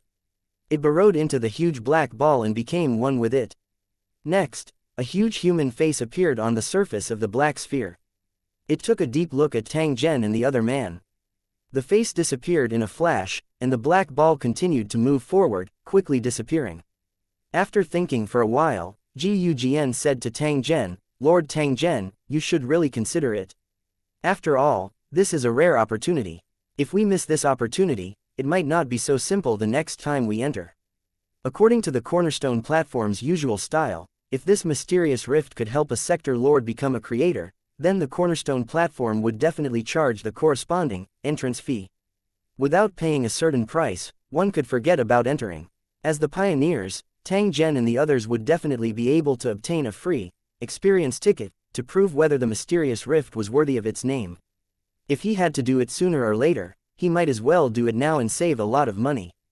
After saying that, he cupped his hands at Tang Zhen and flew back to his tower. His mission was to guard the dimensional gateway. Before all the towers arrived, he could not leave this place easily. Tang Zhen stood on the spot. After pondering for a moment, the corner of his mouth revealed a trace of a smile. In the following time, towers appeared one after another, all from the territories of the 5th battle area. After the lords arrived, they met and talked to Tang Zhen one by one. They naturally knew about the mysterious crack and hoped that Tang Zhen would follow them. Tang Zhen did not give a clear reply. He only expressed that he would seriously consider it, after which, he bade farewell to the other party one by one. After all 10 towers had descended, the tower from the cracked territory also slowly appeared. The exterior of the city was a hexagonal tower with runes, and it was more than 3,000 meters tall. The tower's surface was covered with all kinds of strange patterns. Its shape was ferocious, making people shiver. From the base of the runic tower, chains as thick as a person's waist extended out. At the end of the chains were 6 floating steel islands. These floating islands were also filled with buildings and looked eerie and terrifying, as if they came from the Senluo ghost realm. Around these buildings stood tall and strong figures. They were wearing black armor and looking down at the land under their feet. Compared to the continent-level buildings of other territories, the national-level buildings of the cracked territory were slightly inferior. However, when paired with the murderous cultivators in the buildings, they were still not to be underestimated. Different from other territories, the cracked territory was connected to many planes and had gathered cultivators from various small worlds. In the cracked territory, they fought for survival, and those who survived were all brave. As a result, there were countless talented cultivators among these foreign cultivators, and the selection of cultivators in Lucheng was the best among the best. Therefore, although the Scar War Zone had not been established for a long time, the quality of cultivators was not inferior to that of other territories. Only the top cultivators were scarce. This was something that could not be helped. After all, top-level cultivators were a precious strategic resource that required a long time to accumulate. It might not be effective even after thousands of years. After the teleportation was completed, hundreds of cultivators from the cracked territory descended from the sky and stood in an orderly manner in front of Tang Zhen. "Greetings, my lord," the 100 cultivators saluted at the same time. Their movements were in unison, and their voices were loud and strong. A strong aura of iron and blood hit one's face. No need to be so polite. How many of you are here this time? After hearing Tang Zhen's question, the leader of the cultivators replied, "Sir Overlord, the territory has dispatched a total of 300,000 cultivators, but this is only the limit given by the Cornerstone Platform. If there's a need, there are still millions of cultivators in the territory that can be mobilized at any time." When the Lucheng cultivator spoke up to this point, He looked at Tang Zhen with a trace of anticipation and said in a slightly excited tone, "Due to the limited number of slots, many of our brothers did not have the chance to participate in this invasion. They are all looking forward to more reinforcements so that they can sweep across the battlefield with the Lord." Tang Zhen smiled when he heard this. He gently shook his head and said, "Our mission this time is just to clean up the battlefield. As for the task of killing and attacking fortifications, the other 10 towers will be in charge of it. The demonic plane can't be considered too powerful. Perhaps the master of this plane has already been killed by someone at this very moment." Upon hearing Tang Zhen's words, the cultivators in the cracked territory nodded at the same time. No matter what the specific situation was, they only needed to listen to Tang Zhen's command. "All right, let's set off immediately. I still have some things to deal with." As soon as Tang Zhen's voice fell, he had already flown into the giant tower. When the other cultivators saw this, they also followed him back to the tower. Then, the tower moved quickly. It didn't take long for them to leave the Black Desert and head straight for the city in the distance. While Lu Cheng was walking, Tang Zhen took out his communicator and saw many missed calls. Affected by the battle earlier, the entire Black Desert was in chaos. Communication signals were completely blocked and only returned to normal now. Tang Zhen found Sister May's number and pressed the call button. Sister May's voice quickly came out. "Master, I've brought Shi Ji Yu and Xiao Yu to the Black Desert. We're on our way. There are 2,000 other demon hunters with us. They're all ready to come and help." There was a hint of anxiety in Sister May's voice. She seemed to be very worried about Tang Zhen's situation. Perhaps this was related to Tang Zhen controlling her life. However, there was also a possibility that the other party was really worried about Tang Zhen's comfort. After all, Tang Zhen was completely different from the other contract masters. He was never stingy towards his own subordinates. Whether it was bone-corroding little Jade or Sister May herself, they had not followed Tang Zhen for a long time. However, in this short period of time, they had obtained benefits that other devils could not imagine. Not to mention the various treasures that Tang Zhen had given them, the benefits they had obtained from cultivating in the ancient devil nest were enough to benefit them for life just from the guidance in cultivation. One should know that Tang Zhen was a realm lord, and one of the top cultivators in Lu City. To be able to receive his guidance in cultivation was far more precious than those so-called treasures. Sister May and the rest had discovered this, so they were extremely grateful to Tang Zhen. They were worried that Tang Zhen might be in danger, so they did not hesitate to come to his aid. After hearing Sister May's report, Tang Zhen shook his head and said, "The matter has been resolved. You don't have to rush over. Mark your address and I'll go find you." "Yes, Master. The location has been sent to you. We'll wait here. There's another thing I want to tell you. Many strange and terrifying buildings have suddenly appeared in the air. The Demon Hunter Union is trying to communicate with it to find out if it's an enemy or a friend. Master's location is very close to it, so please be careful." "I understand. Try not to come into contact with those buildings. If anything happens, remember to inform me immediately." Tang Zhen hung up the communicator.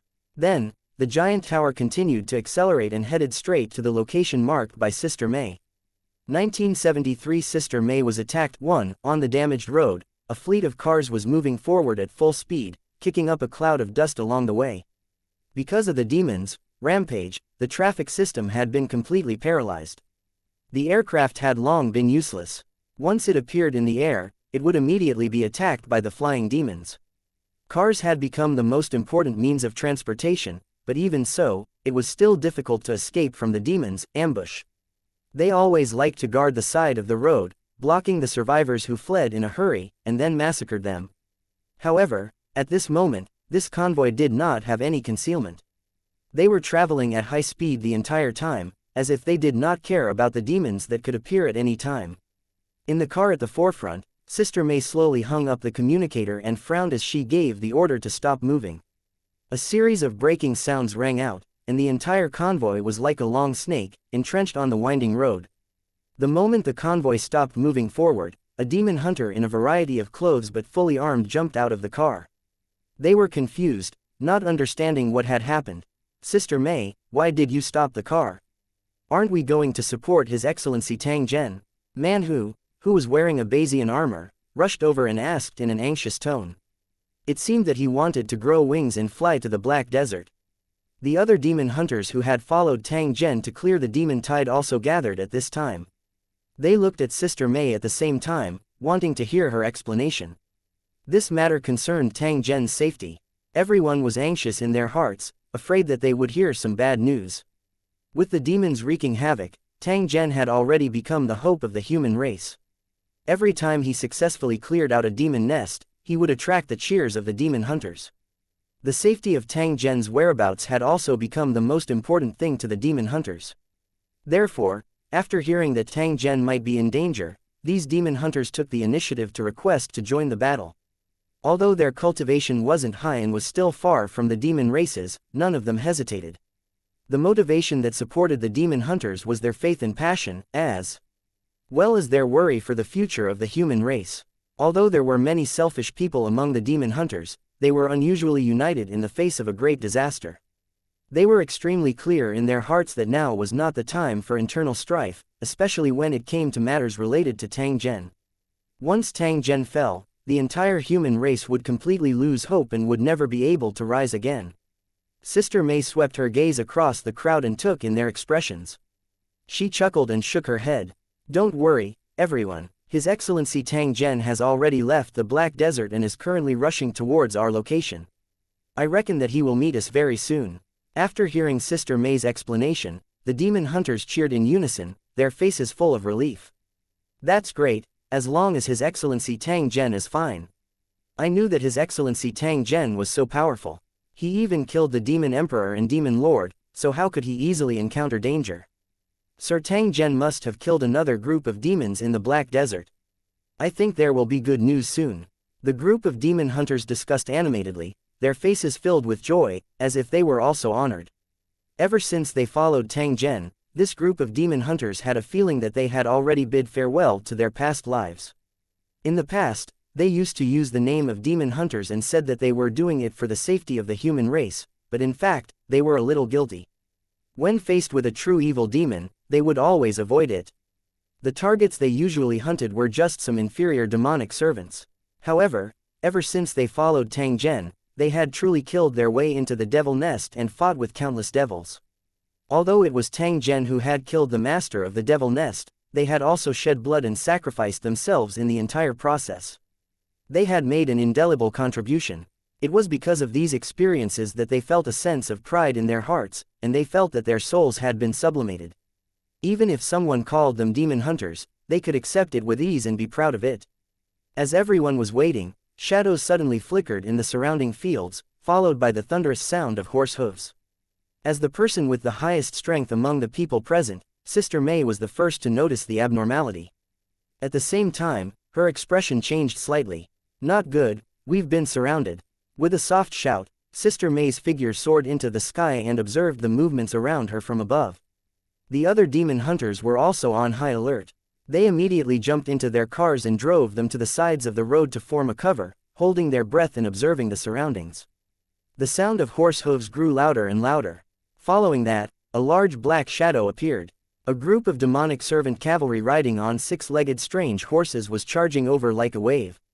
These cavalrymen were wearing iron helmets with 4 sharp horns and heavy armor. They also held long sabers that were about 10 feet long, and they were shining with a cold light. This long blade was extremely sharp. With a single swing, it could even cut a car in half. It's the Demon King Sanguine Slayer's heavy armored ghost cavalry.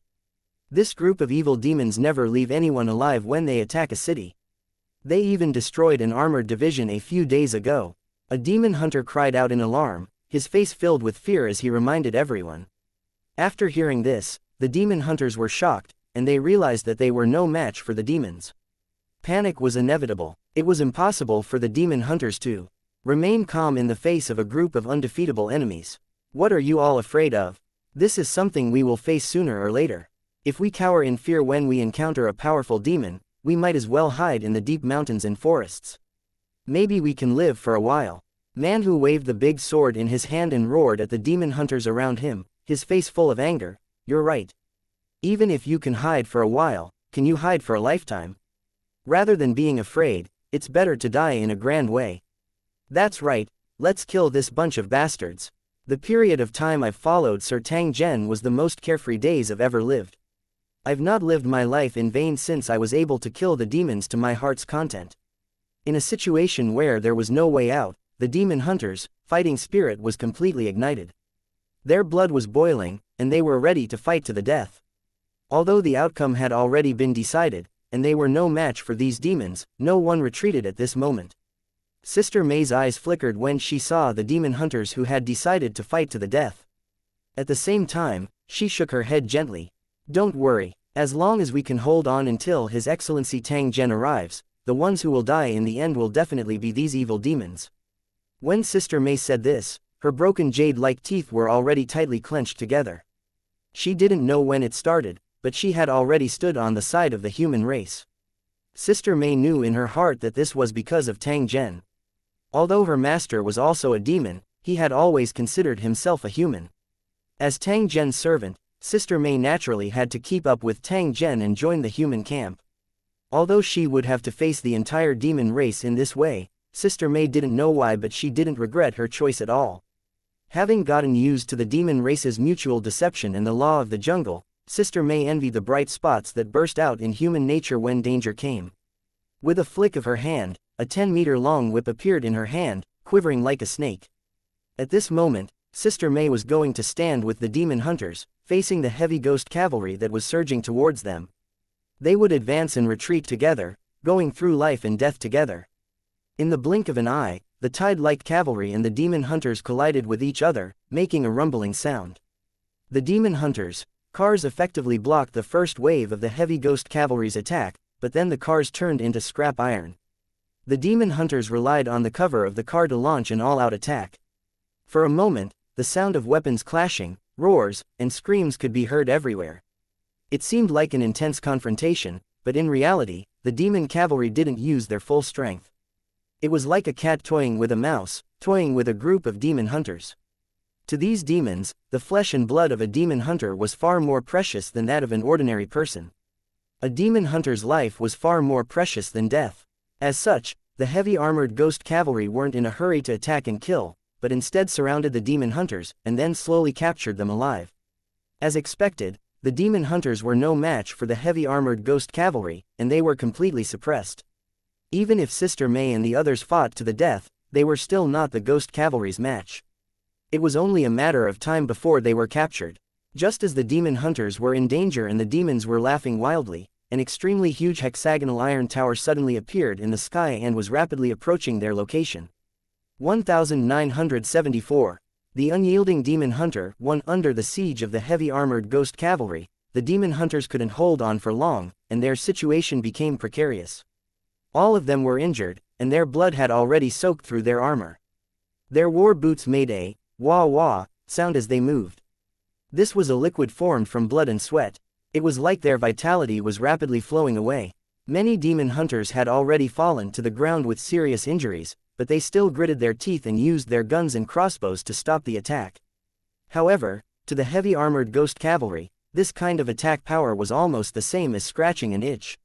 It couldn't cause them any harm at all. However, these demon hunters still refused to retreat, because they knew very well that if they fell into the hands of these evil demons, they would rather die in battle. Since there was no way out, he would kill until the last drop of blood ran dry. Sister May was surrounded by a dozen mixed blood demons in heavy armor, and their bodies were surrounded by demonic energy. Their eyes were full of lust, and their eyes kept wandering around Sister May's body, making strange roars and laughter. The demons were greedy by nature, and lust was also something they were greedy for. Sister May's stunning figure and appearance had already aroused the most primitive desires in the hearts of the mixed blood demons. In the process of besieging them, vulgarities kept floating out of their mouths, the content extremely crude. However, Sister May sneered and her eyes flashed with contempt and disdain from time to time. She had been wandering in the human world for many years and had seen the ugliness of the world. These filthy words could not mess up her mind. The long whip in her hand was constantly swinging like an agile venomous snake, constantly attacking the mixed blood demons' vital points. However, these mixed blood demons weren't weak. When they cooperated with each other, their combat strength was even stronger. At this time, they were obviously suppressing Sister May. Sister May was annoyed, but she was helpless. After absorbing a large amount of evil demon blood essence, she had yet to refine it in time. Otherwise, how could she have allowed these mixed-blood evil demons to be so arrogant? Tang Zhen forged the ancient devil nest as a trap to lure a large number of devils to snatch the treasure. After he left, the killing in the devil nest didn't stop. The accumulated evil demon blood essence was enough for Sister May to steadily advance to the level of a demon lord after absorbing it. However, after receiving Tang Zhen's notice, Sister May didn't have time to refine it at all and rushed to help Tang Zhen. Tang Zhen gave her two choices. She could come or not. However, Sister May chose to go to the Black Desert and not stay in the demon nest. She didn't know why she was doing this, but if she could choose again, she would still rush thousands of miles to help. The battle was still going on, and the demon hunters' situation was getting more and more dangerous. There were demon hunters who were intentionally knocked down by the demons but were not killed. Sister May was getting more and more anxious. Her eyes swept to other parts of the battlefield from time to time. She secretly thought that if Tang Zhen didn't come, these demon hunters would be in danger. It was a great taboo to be distracted in battle. Those mixed-blood demons immediately seized the opportunity and pointed their weapons at Sister May. Sister May couldn't dodge in time and was stabbed in the shoulder by a mixed-blood demon's spear. Dark red blood flowed down her white and tender arm, and after falling to the ground, it turned into black gas and dissipated. Just as Sister May was trying to break out of the encirclement, another mixed-blood demon took advantage of the situation and swung his warhammer, smashing Sister May's back. She spat out a mouthful of blood and quickly turned around to retreat. She staggered and landed on a car. "Sister May, what's wrong?" Bone-corroding little Jade, who was fighting the heavy-armored ghost cavalry, saw this and rushed over without hesitation, desperately protecting Sister May. "Don't worry about me, quickly retreat." Sister May cried out in alarm, but it was too late. In the blink of an eye, they were knocked down by the mixed-blood demon. Looking at the bone erosion and Xiao Yu, who were lying on the ground, the mixed-blood evil demons laughed and swung their battle swords at them. The mixed-blood demons would never be polite to demonic servants who sought refuge with humans. They would kill them on sight. "Stop." When the injured Sister May saw this, a fierce light flashed in her clear black and white eyes, and she immediately flew up. Her eyes were bloodshot as she charged at the mixed-blood demons, blocking their attacks. When the mixed-blood demons saw this, they became even more excited and surrounded Sister May again. Sister May felt a trace of despair and unwillingness. Even if she burned her blood essence to stimulate her potential, she was still not a match for these mixed-blood demons. When Manhu and the other demon hunters saw this, they also rushed forward one after another. Unfortunately, their strength was inferior to that of Rotten Bones and Xiao Yu, so how could they be a match for these mixed-blood evil demons? After a few rounds of fighting, Manhu was knocked to the ground by an evil demon, blood spurting from his mouth. A bunch of things that are worse than pigs and dogs actually dare to bark at their master. They're really tired of living. The mixed-blood demon standing in front of the barbaric tiger laughed wildly. He looked at the barbaric tiger with a mocking gaze, as if he was looking at a slaughtered animal. "Bah, you're worse than pigs and dogs, a bunch of disgusting demon bastards. As long as I don't die, I'll kill all of you demon bastards one day." Manhu roared and tried to stand up, but the attack he had just received was too heavy. He couldn't even speak. "Don't worry, you won't be able to wait for that day, because you're going to be my dish right now." The mixed-blood demon laughed wildly. He raised his long saber and slashed at Manhu's neck. The savage tiger's eyes widened as it glared at the mixed-blood demon. It was as if its eyeballs were about to explode. His eyes were filled with irrepressible hatred and unwillingness as he let out a furious roar. "Heaven, can't you open your eyes and kill all these demon bastards and help the human race?" Seeing this, the mixed-blood demon's eyes became more and more excited. He was already prepared to drink a mouthful of hot blood. However, just as the blade was about to land on Manhu's body, a sharp sound rang out from the sky, and the mixed-blood demon's head exploded like a rotten watermelon. "What?" Savage Tiger, who had just escaped death, was stunned for a moment. He looked behind the mixed-blood demon in confusion, and then his mouth opened wide in shock. A giant black tower had appeared in the sky. It was as big as a mountain, and it exuded a mysterious and majestic aura. Around the tower, there were chains as thick as a person's waist. The ends of the chains were connected to many floating islands. These floating islands were equally huge and majestic, as if they were the residence of gods, making people subconsciously feel a sense of worship. There were countless cultivators in black armor standing on the huge chain in the floating island. They were very far away, but Manhu could still sense their hiding.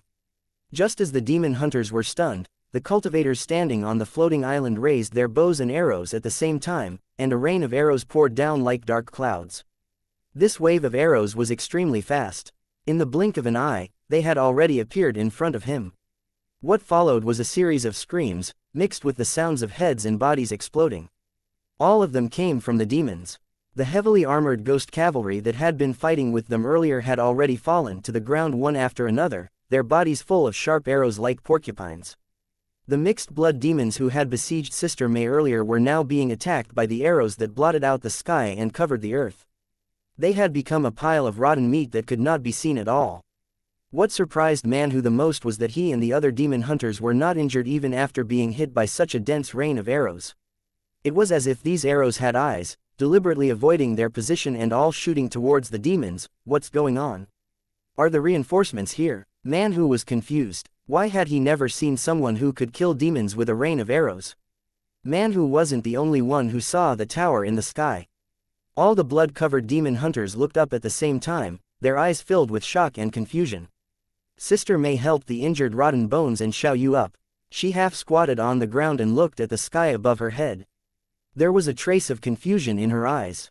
Sister May had previously received information that many huge and mysterious buildings had appeared in the sky. At that time, she was still imagining what they were. However, when she saw the real thing, she realized that these buildings were so huge and majestic. The cultivators who stayed on top of them were so powerful. Just by feeling a trace of his aura, Sister May felt that her soul was trembling, and she did not dare to look at him. As for the demons in the distance who had not been affected by the rain of arrows, they had long been scared out of their wits. They turned around and fled without hesitation. However, at this moment, the cultivators on the giant pagoda flew down like a swarm of bees. They were like arrows that left the bow, charging into the ranks of the devils and cutting them into pieces like vegetables. There were also some cultivators in black armor who surrounded the demon hunters. However, who only glanced at them coldly and stood still like a statue. From the looks of it, they were obviously not going to launch an attack, but to provide protection. Just as Sister May and the rest were feeling puzzled, the black-armored cultivators around them automatically made way for them. Then, he saw a familiar figure slowly walking over and looking at him with a faint smile. When she saw the figure appear, Sister May felt as if she had been struck by lightning. She let out a long sigh of relief and a bright and relaxed smile appeared on her lips. "Master, you've finally come." 1975 I am the savior. A hint of approval flashed in Tang Zhen's eyes as he looked at bone erosion little Jade, who was lying on the ground, and Sister May, who was staring at him. The subordinates he had taken in the demonic plane were still too weak. Otherwise, he would not be in such a sorry state. In comparison, the 5 demon gods following behind him could be put to use immediately, and it would save him the time and resources needed to nurture them. However, Tang Zhen wasn't a utilitarian. Since Sister May and the others were able to rush over 1,000 miles to help, he naturally wouldn't mistreat them. Compared to strength, loyalty was even more valuable. As long as Tang Zhen was willing, even if it was an ordinary person without any foundation, he would be able to cultivate them into talents. "You've all worked hard." Tang Zhen casually waved his hand as he spoke. Subsequently, a ball of seemingly material world energy appeared. It seemed to be a spiritual living creature as it circled around Tang Zhen twice before finally landing on Sister May and bone-eroding little Jade. There was also a wisp of origin energy in the world energy, so it was absolutely suitable for healing his body's injuries. Under the nourishment of this energy, the 3's injuries quickly healed. Even some of the hidden injuries left behind in the past had disappeared. With an expression of disbelief, Sister May and the other 2 stood up from the ground at the same time and bowed to Tang Zhen. "Thank you, Master." Tang Zhen nodded his head. He then looked at Manhu, who was covered in blood and smiling foolishly at him. "Manhu, what are you laughing at?" After hearing Tang Zhen's question, Manhu laughed and replied, "I'm laughing at myself for coming back to life. I'm laughing at the fact that those devil bastards were killed. I'm also laughing at the fact that Sir Tang Zhen has brought so many experts. I'm afraid that those devil bastards' good days are coming to an end." A smile appeared on the corner of Tang Zhen's mouth when he heard Manhu's rough words. He also raised his hand and gently waved it at Manhu. Another mass of earth and heaven energy appeared and fell on Hanhu's body. healing all his injuries. Seeing this, a trace of envy flashed in the eyes of Lu Cheng's cultivators, secretly thinking that these 4 people were really lucky. Sister Mei and the rest had no idea how precious the heaven and earth energy that was used to heal them was. While they were healing, they would also go through a bone cleansing. When they started cultivating again, they would discover that their bodies had mutated and become extremely compatible with the world energy. In fact, during the process of cultivation, there would be an indescribable feeling that would allow them to go further on the path of cultivation. Tang Zhen would not take the initiative to mention this matter. To him, this was merely something he did casually. In his opinion, this was just a small favor, and there was no need to specially remind him. That would be too beneath his status. However, as time passed, Sister Mei and the others would definitely notice the changes in their bodies. At the same time, they would also understand how much they had benefited. Tang Zhen glanced at the position in front of him and found that the demon hunters were treating their injuries. The cultivators in Lu Cheng also helped from time to time. The demon hunter obviously had not recovered from the shock. He kept looking at the cultivators in the surrounding city and the location where Tang Zhen was. His eyes were filled with doubt and excitement. Tang Zhen had returned safely with many powerful cultivators by his side. He had saved them at the critical moment and killed the devils like they were chickens. The demon hunters who witnessed this scene were naturally extremely excited, feeling as if their blood was burning. While he was excited, he was also very confused. One must know that there were at least 100,000 cultivators in Lu City, and all of them were at least at the king level. This made the demon hunters, who rarely even saw a lord, feel that it was not real. The resources of a plane were limited, and the number of cultivators it could support was also limited.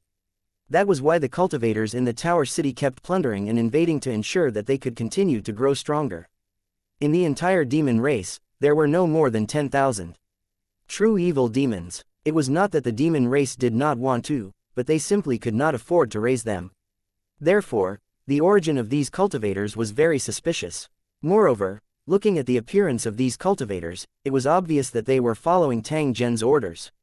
Their attitude was not the least bit perfunctory. This meant that Tang Zhen had absolute control. He would definitely carry out Tang Zhen's orders without any hesitation. With the addition of such a group of cultivators, the human race's predicament would be greatly alleviated, and they might even be able to completely defeat the demons. What made them worried was that no one knew the origins of such a group of powerful cultivators. Just like Tang Zhen, they were filled with a sense of mystery. If this group of cultivators tried to harm the human race, they would probably be more terrifying than demons, because he knew nothing about them. The demon hunters could only pin all their hopes on Tang Zhen. The choice he made would determine the fate of the entire human race. Tang Zhen slowly took a step forward as he looked at the many anticipating and uneasy eyes. His body slowly floated into the air. At this moment, the thousands of demon hunters and nearly 300,000 cultivators of Lu City stepped on the corpses of the demons and looked at Tang Zhen at the same time. I know what you're thinking. You all hope to end this disaster as soon as possible and return to a stable life. In order to achieve this goal, you're willing to shed your blood and even give up your lives. Humans and demons were destined to not coexist in the same world. Every time the human race was kept in captivity for 1,000 years, the evil demons would harvest them once, leaving behind a small number of survivors to reproduce on the devastated land. This was the tragedy of the human race. Any human with foresight and backbone would not want to see such a scene. They would try their best to change the situation. The ground beneath your feet may be where the bones of those brave warriors are buried. The moment they fell, their hearts must have been filled with unwillingness and regret. Hearing Tang Zhen's words, many demon hunters felt something in their hearts and even secretly shed tears. The demon race had destroyed the world, but they had also destroyed their families. Many demon hunters had joined the ranks of Tang Zhen for the sake of revenge. This was because Tang Zhen truly had the courage to fight against the devil race. No matter how ferocious the devil was, he was not afraid. To them, as long as they could kill the demons, even if it was a mountain of blades or a sea of flames, they would still press forward with indomitable will. Tang Zhen's tone suddenly changed as he spoke up to this point. There was a trace of fierceness in his tone. However, what I want to tell you is that with your own strength, even if another 10,000 years pass, you will not be able to escape the control of the demon race. You will only be enslaved by them for generations. This was a fact that couldn't be refuted. That's why I'm here. I'm here to save the human race. It's because I feel pained. I don't want to see the human race, which has created a glorious civilization in tens of thousands of dimensions, be enslaved by a group of greedy demons. I know that some people call me the savior. That's right, I am the savior. From now on, the days of suffering would be gone forever, and there would be no harvest for 1,000 years. The demons could also forget about treating humans like livestock. The human race will take control of this world, and you and your family will no longer need to be on tenterhooks like before. Instead, you should live happily, including your descendants. Man Hu's mouth was wide open and his face was full of excitement. He seemed to be unable to control his emotions and suddenly shouted at Tang Zhen, "Sir Tang Zhen, is what you said true? From today onwards, we will no longer be threatened by the demon race."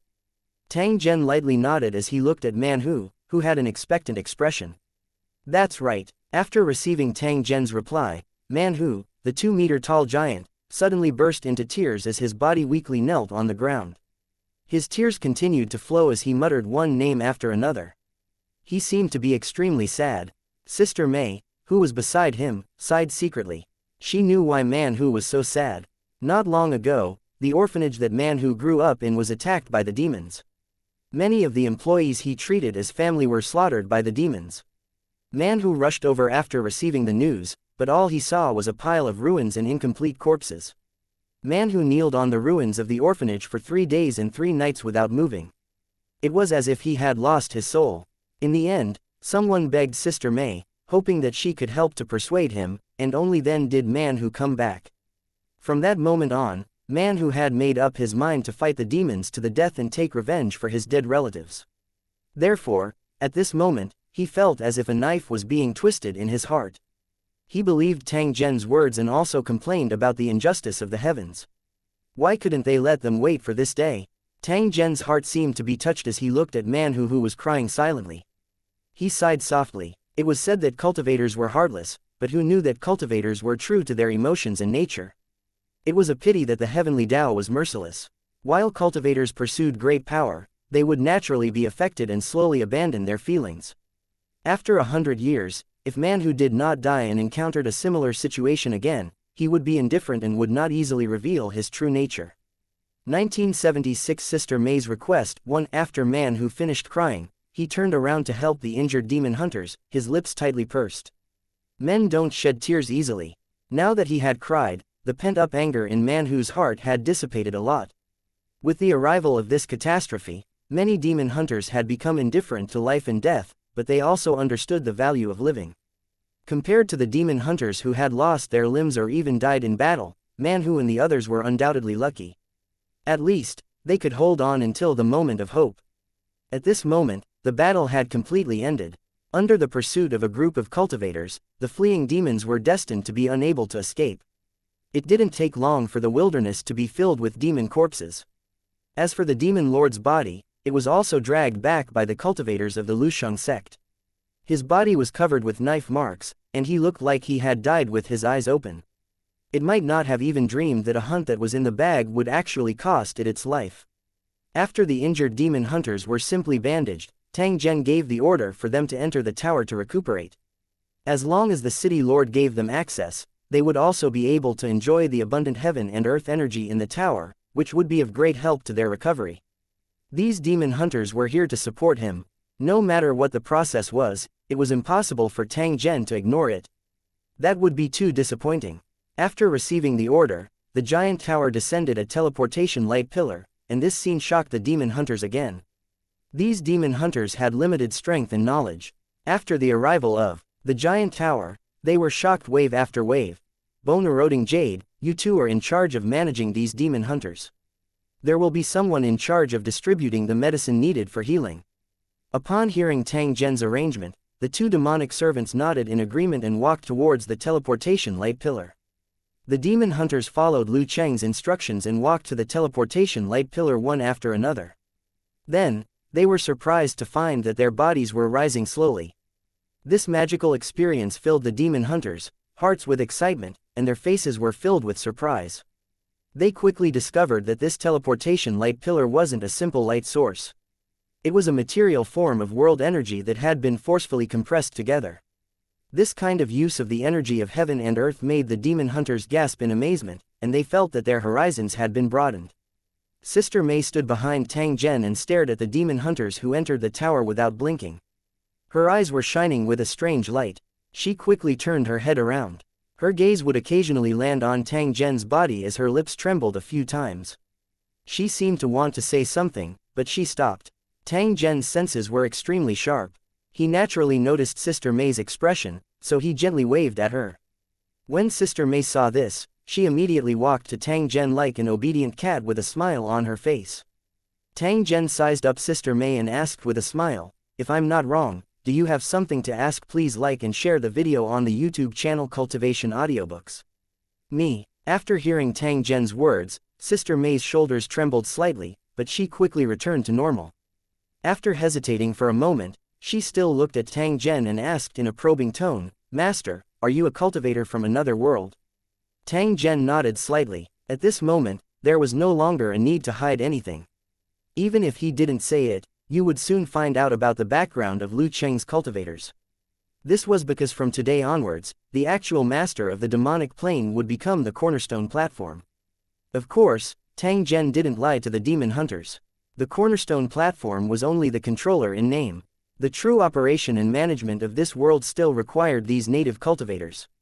From then on, the demonic plane belonged to the world of Lusheng and was considered a part of it. That's right. I'm from another plane, which is what you call the outer realm. When Sister May heard this, she revealed an expression of, "I knew it." However, this answer made her feel inexplicably disappointed. In fact, from the day she met Tang Zhen, Sister May had a feeling that Tang Zhen was shrouded in a layer of fog. Be it their words or actions, or the methods they used, they were all very different from the evil demons. However, Tang Zhen's demonic aura couldn't be faked. This made Sister May very confused. She couldn't figure out what Tang Zhen's identity was. Of course, for Sister May, Tang Zhen's identity was irrelevant. After all, Tang Zhen had already become her master. No matter what Tang Zhen's identity was, Sister May would choose to obey his orders. Otherwise, the contract would let her understand her identity. Looking at Tang Zhen, who was close at hand, Sister May barely maintained a smile, but the sense of disappointment in her heart became more and more intense. After seeing the cultivators in Lusheng under Tang Zhen's command, Sister May guessed that Tang Zhen's background was definitely not small. Otherwise, it would be impossible for him to control hundreds of thousands of powerful cultivators. Sister May originally thought that her Tang Zhen's weight was sufficient, and she was the strongest among the 3 demon servants. Tang Zhen had indeed entrusted her with an important task. The fact that she was able to manage the runic magic circle of the ancient devil nest proved this point. However, at this moment, after knowing Tang Zhen's identity, Sister May suddenly became unconfident.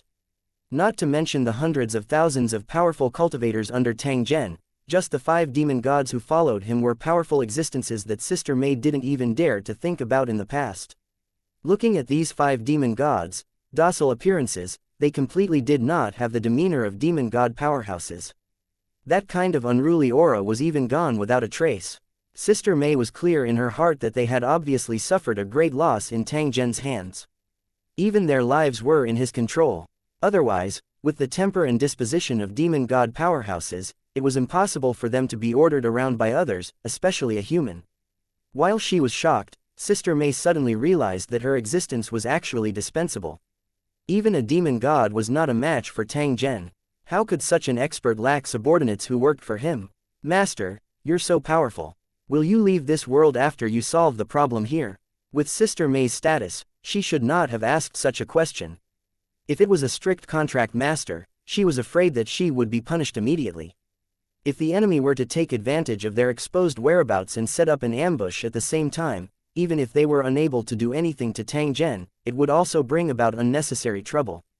Sister May, who was well versed in the ways of the world, had asked such a question at this moment. It could be seen that her state of mind was in a mess. Tang Zhen frowned. He glanced at Sister May, who was staring at him with a trace of anticipation in her eyes.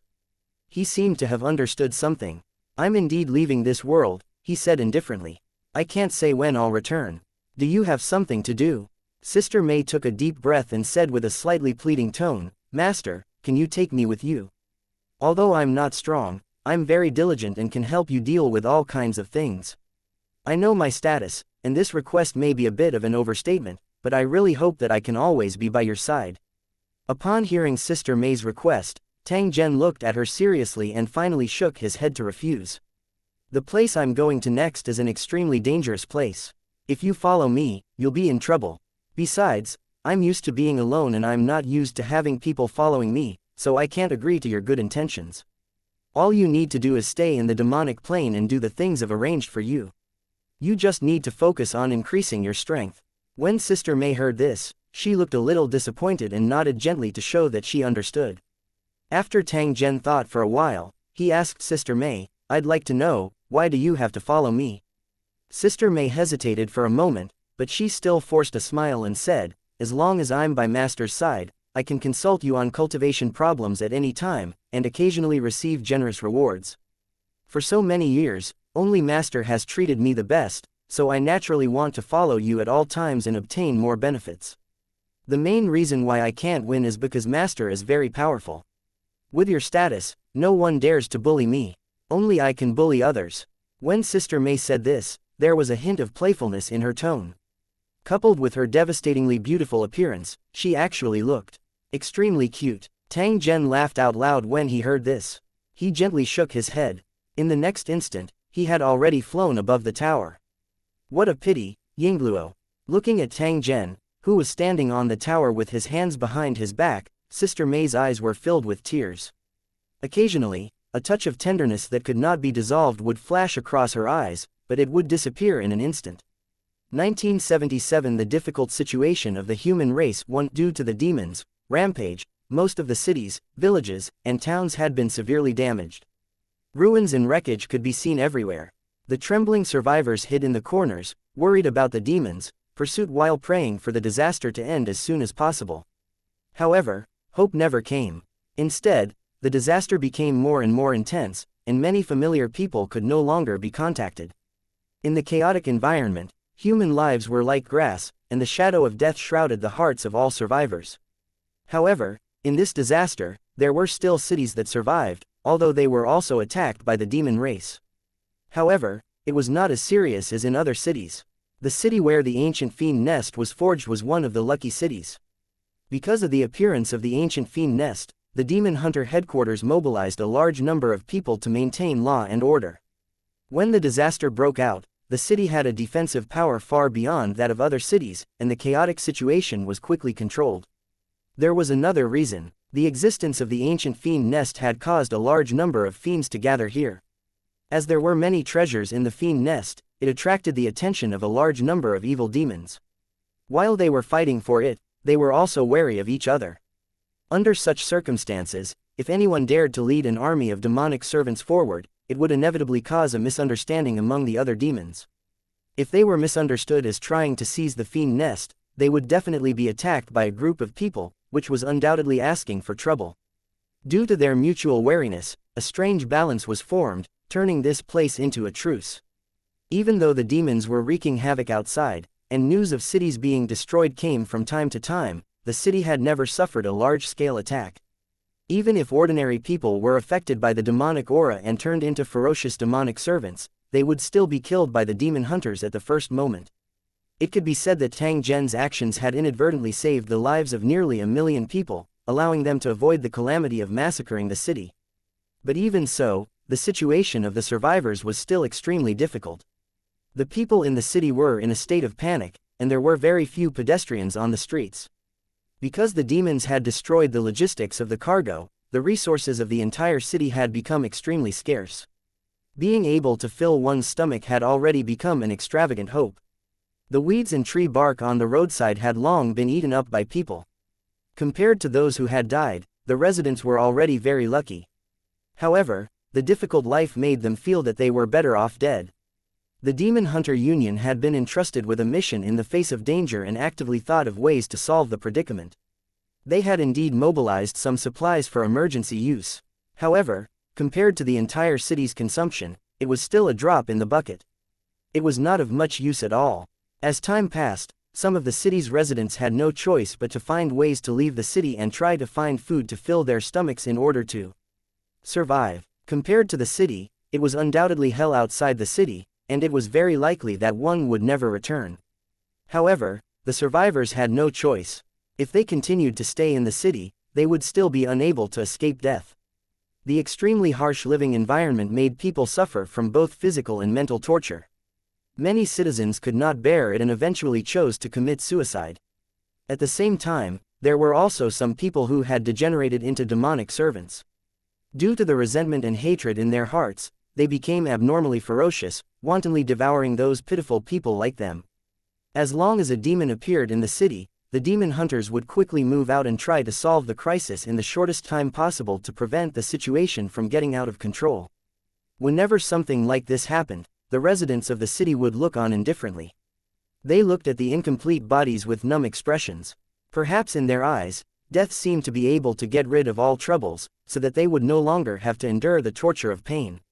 They might never know that this pessimistic view that grew by the day was actually one of the demons' methods of war. The demons, who could control the entire world, could also use some mysterious means to constantly influence the emotions of ordinary people, making them negative and depressed. In the office of the demon hunter headquarters, the middle-aged cultivator looked at the information in front of him with a serious expression.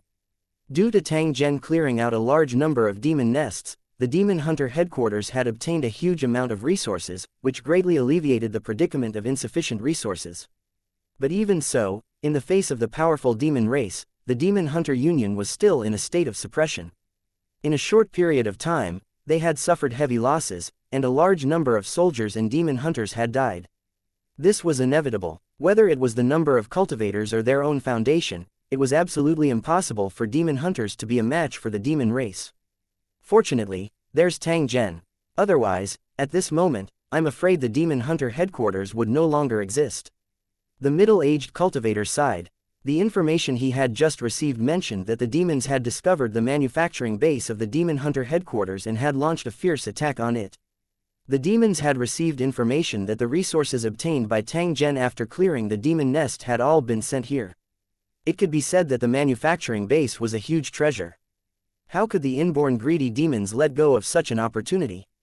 After confirming the location of the manufacturing base, a group of fiend nest leaders swarmed over.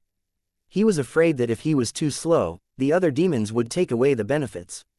The 200,000 demonic servants that had participated in the attack surged forward like a tide, and the troops guarding the perimeter were crushed in the blink of an eye. The demon hunters at the second line of defense tried their best to stop them, but they didn't last long and were soon devoured by the densely packed demons. The demon army marched straight in, heading straight for the location of the manufacturing base and surrounding it. Just when everyone was certain that the manufacturing base would fall, the runic magic circle that Tang Zhen had arranged back then displayed extraordinary power. The huge runic magic circle was suddenly activated and enveloped the entire manufacturing base. Like a terrifying meat grinder, it devoured and killed all the demons that came close. This runic magic circle was very special. It had the ability to devour flesh and blood to strengthen itself. The more demons it killed, the more powerful it would be. The attacking demons paid a painful price, but they were unable to break through the runic magic circle. This made the demon nest masters both shocked and angry, and in the end, they simply went into battle to attack. However, the power of the runic magic circle was far beyond imagination, and even these demons were helpless. After a dozen demon nest leaders died, the demon army finally had no choice but to retreat. The runic magic circle that Tang Zhen had set up not only protected the manufacturing base of the demon hunter headquarters, but it also protected the lifeline of the human race. The middle-aged cultivator frowned and thought for a moment. Then, he picked up another piece of information with a trace of doubt on his face. According to the latest information, a huge battle had broken out in the Black Desert. The two parties involved in the battle were still unclear. It was suspected that it might be related to Tang Zhen. The middle-aged cultivator no longer had any doubts about Tang Zhen's strength. However, the strange buildings that had suddenly appeared in the Black Desert caused him to be worried. According to the witnesses, the buildings were unbelievably huge, and they gave off a terrifying aura. According to the information obtained by the Demon Hunter Union, the demons didn't have such a mysterious building, but it was also because of this that it was the most worrying. A group of mysterious cultivators of unknown origin would definitely make the current situation more complicated. If the other party was related to the evil demons, then the situation of the human race would become more difficult. In order to gain the upper hand as much as possible, the Demon Hunter headquarters had already sent people to try to figure out the specific origin of these super buildings. If they were enemies, they had to take early precautions. If they were enemies of the demon race, they had to try their best to cooperate. The situation was getting more and more critical, and the Demon Hunter headquarters would never miss any opportunity to change the unfavorable situation. Just as the middle-aged cultivator was frowning and thinking, his door was suddenly pushed open, and a demon hunter rushed in. The other party's face was full of panic and he shouted at the middle-aged cultivator, "Not good. A giant tower is flying in the sky. It's right above us." "What?" When the middle-aged cultivator heard this, he was shocked and rushed out of the door without hesitation. Then, he saw a giant tower that almost covered the entire city hanging in the sky above his head, emitting a terrifying aura. 1978 Tang Zhen's identity. 1. Since the giant tower city was called a national level, its size was naturally incomparably huge. It was by no means comparable to a mountain. The 6 sky-floating islands that were being pulled by the iron chains were somewhat similar to mountains, but they looked more like pavilions in the sky. When they appeared in the sky, they gave off an indescribable pressure, as if another piece of land had appeared above their heads. The city was shrouded in the shadow of the giant towers. The streets were filled with people who were confused. The shadow fell on their faces, and they all had expressions of despair. Originally, he thought that he had escaped the catastrophe that the demon race wreaked havoc and could retain his shelter. But who would have thought that not long ago, such a terrifying thing actually appeared in the sky above the city? Could it be that this was fate, that he would have to suffer until he met with a violent death? A sorrowful atmosphere began to spread through the streets of the city. People were sorrowfully thinking that perhaps the next moment, disaster would come. The demon hunters that were stationed in various areas of the city were all on high alert. They looked at the giant tower in the sky nervously and were ready for battle. They were the city's last line of defense. If a battle were to break out, the demon hunters would not be able to escape. This was because there were demons wreaking havoc everywhere outside. No one had a way out. This broken city would be their final battlefield. As for the troops stationed in the city, they had already aimed the artillery and missiles used for defense at the sky. As long as they gave the order, these weapons would launch an attack. Even if they knew that these attacks might not be of any use, they still would not give up their right to fight. The middle-aged cultivator's body trembled slightly. He stared at the sky and felt as if his blood was about to freeze. The giant tower and city above his head gave him an indescribable shock. Before he saw it, he didn't believe that there was such a huge building in the world. Such a super building was a miracle and could not be built by human hands. The most important thing was that it was not an ordinary giant building, but it could float in the sky and move freely like an aircraft. The middle-aged cultivator felt that it would be more appropriate to call it a super warship. To be able to own such a frightening battle fortress, one must have extremely powerful strength. Perhaps even the demon race could not be compared to it. The middle-aged cultivator was most concerned about whether the other party was an enemy or a friend. If the other party was really here for the war, then the destruction of the city was only right in front of him. Just as he was worried, a beam of light suddenly shot out from the bottom of the giant tower in the sky and landed on the square in front of him. At this moment, almost everyone's eyes were focused on the light pillar. Under the gaze of thousands of people, a majestic figure walked out of the light pillar one after another. They were fully armed, and their black masks made it impossible to see their expressions, but one could feel a burst of chilling murderous intent. These cultivators lined up in 2 rows and continued to extend forward. Soon, they had lined up for nearly a kilometer. Then, they turned around at the same time, forming a long passage. Then, they stood still like statues. At the same time, countless similar figures appeared on the 6 floating islands in the tower. They were like dark clouds, densely covering the entire sky. Then, they covered the city below. Without any auxiliary landing equipment, they were completely flying in the air. This was the best proof of their strength. Under the shocked gazes of the people, the cultivators of Lu City landed on the top of the buildings one after another, their eagle-like eyes constantly scanning the surroundings. Looking at the cultivators in armor and exuding powerful auras, the entire city suddenly fell silent, as if it was a dead city. It was as if he was afraid that he would make too much noise and attract the attention of the cultivators in the building, which would bring him a fatal disaster. Seeing the cultivators of Lu Cheng descend with their own eyes, the demon hunter's breathing became more and more rapid. It was only now that he realized the gap between them.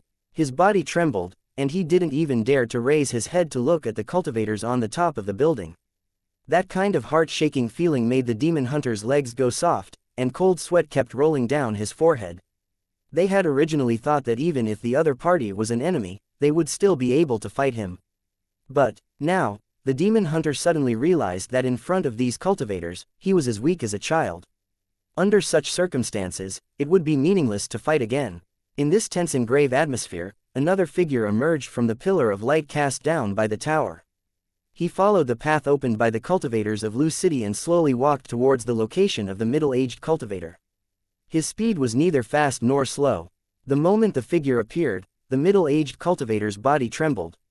A trace of excitement and a complicated expression appeared on his face.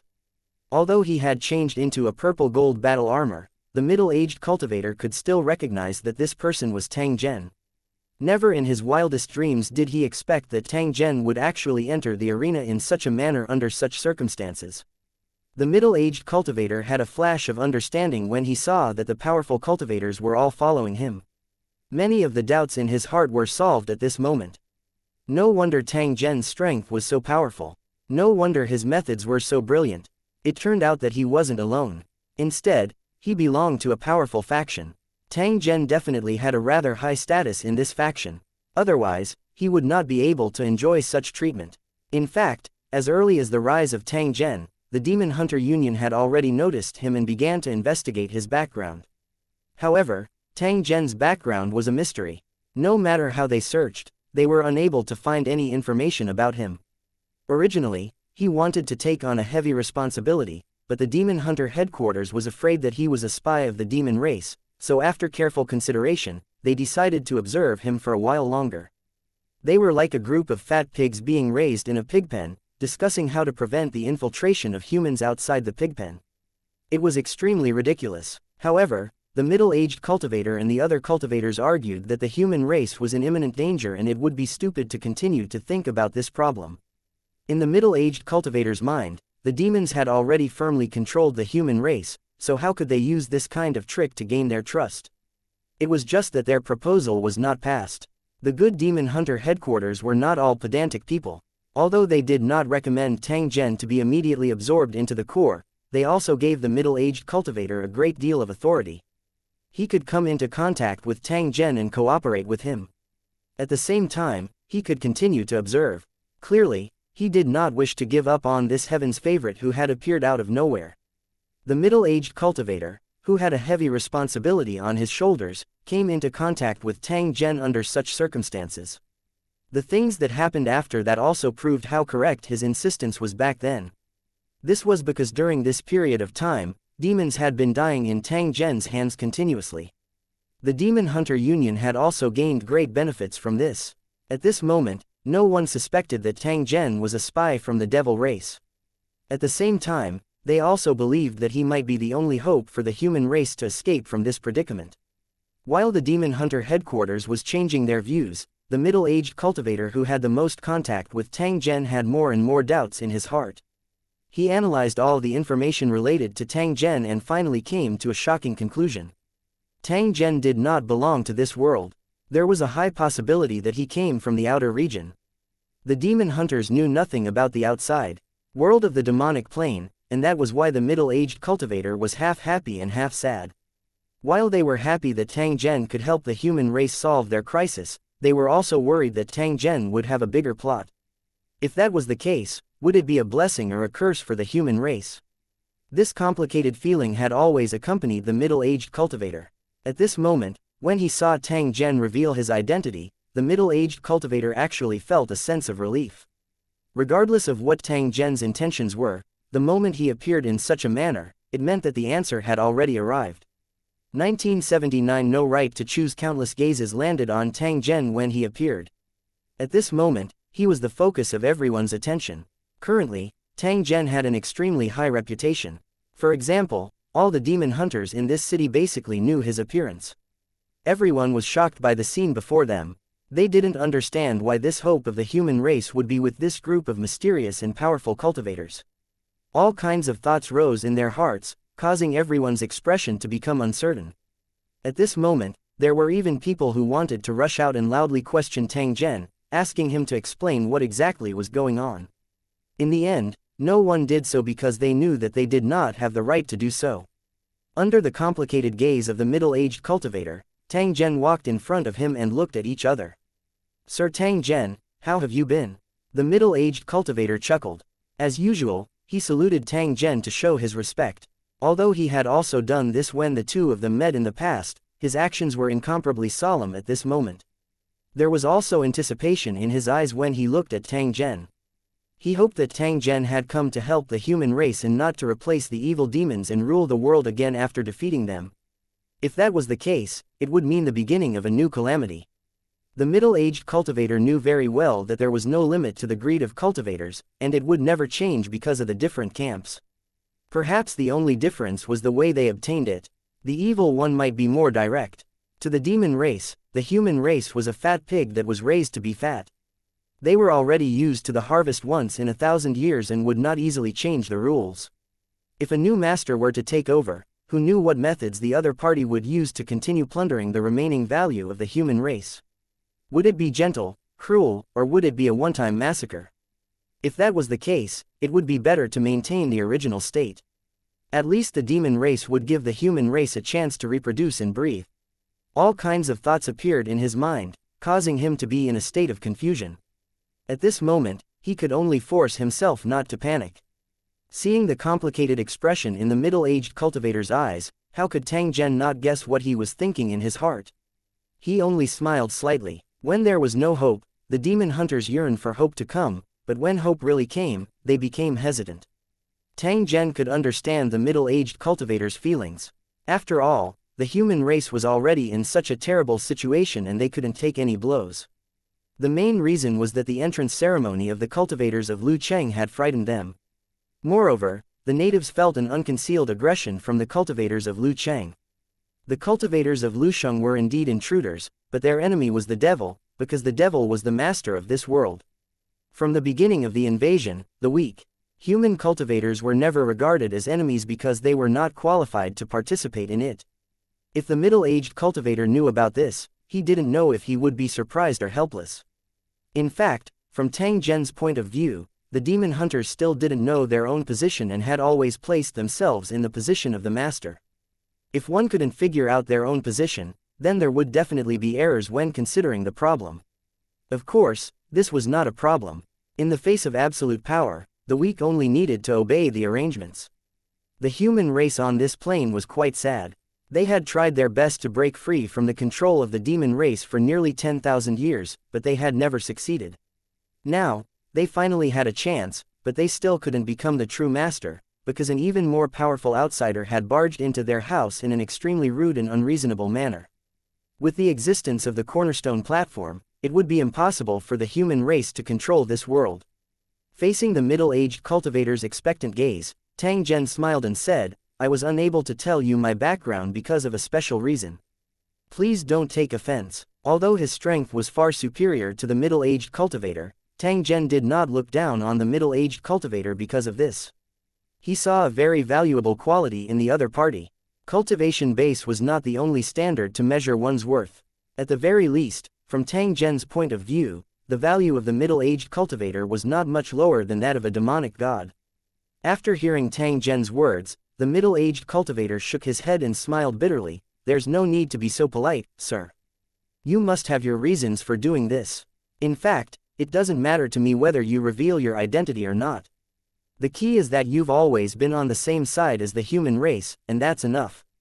The middle-aged cultivator's words were full of respect, anticipation, and a little probing.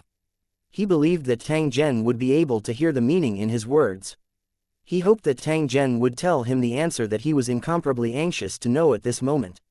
What was the attitude of Tang Zhen and Lu Cheng's cultivators? What were their identities now? Did the human race still have a future? The superstructure that appeared in the sky was obviously from the same force as the giant tower above. In the situation where he was unable to communicate with the cultivators from other buildings, Tang Zhen was the best person to communicate with. The middle-aged cultivator naturally would not miss this opportunity.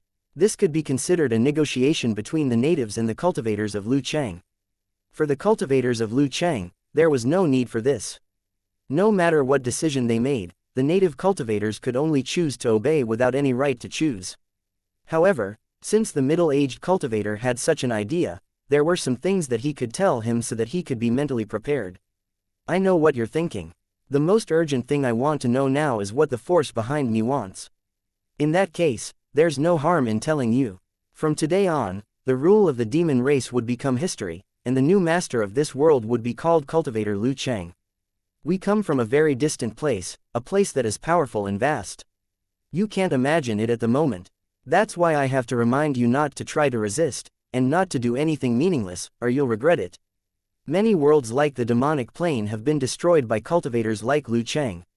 It's not easy for you to survive. If the entire human race is implicated because of some foolish actions, then you can only blame your bad luck. Tang Zhen looked at the middle-aged cultivator and said, the cultivators of the Lusheng world coming here will only be beneficial to you.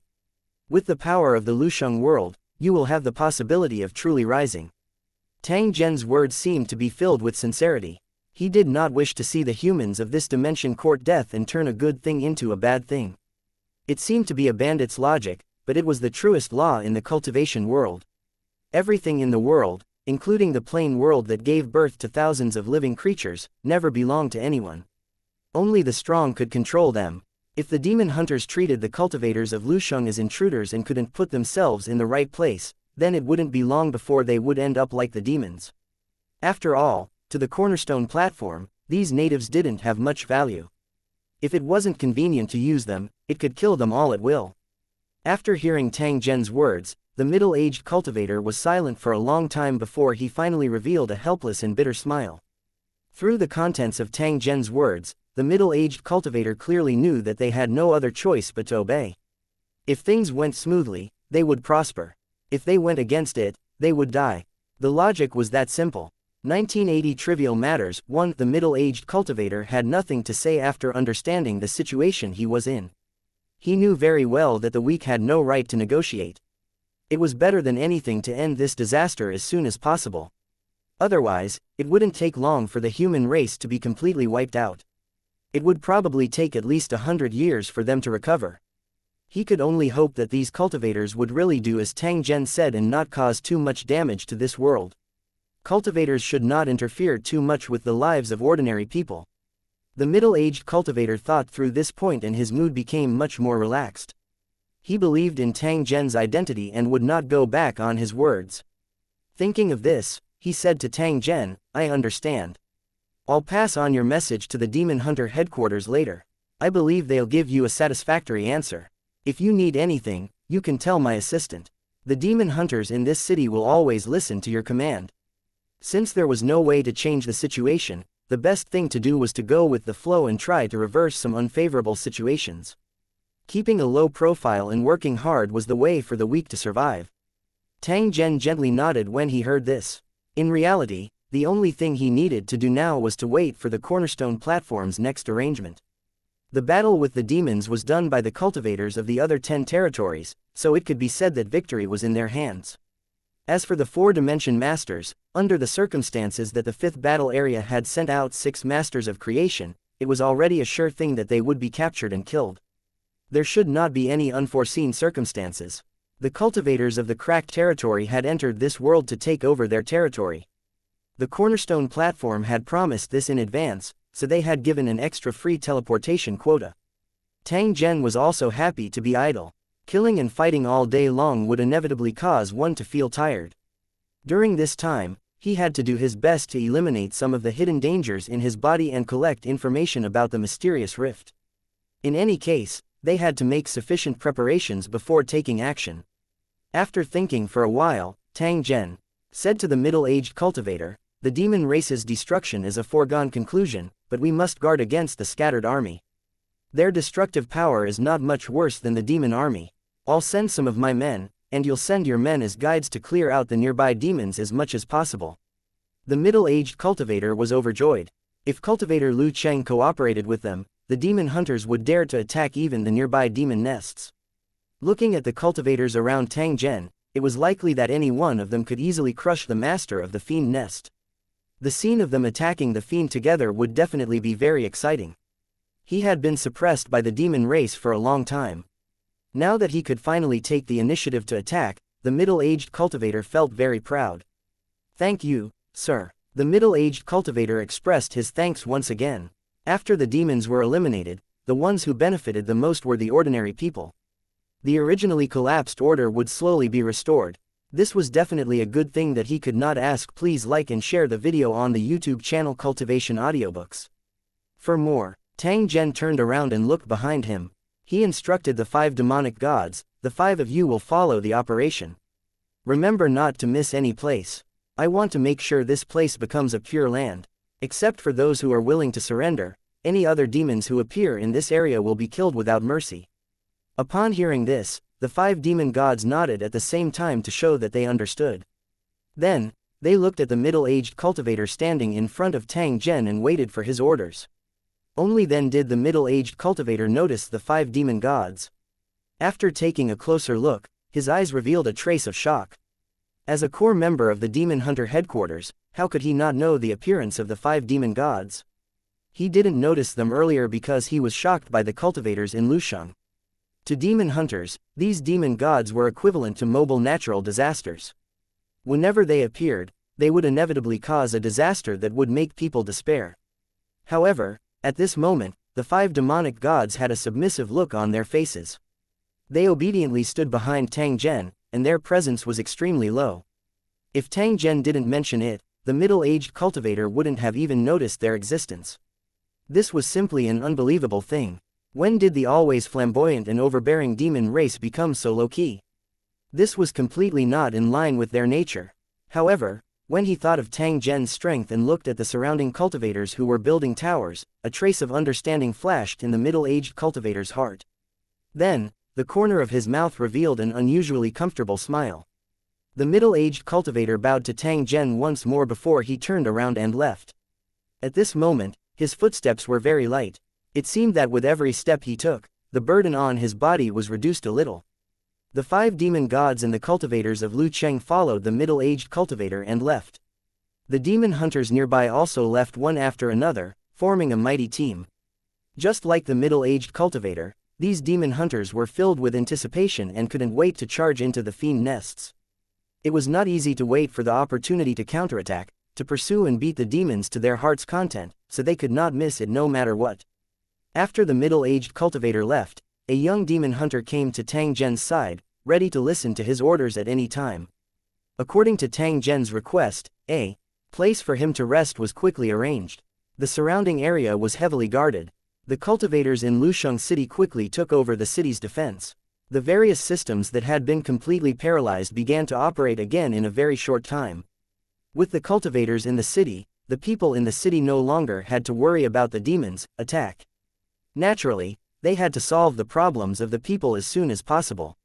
Originally, the appearance of the cultivators in Lu City had filled the hearts of the people with fear and anxiety. But now, they were grateful from the bottom of their hearts.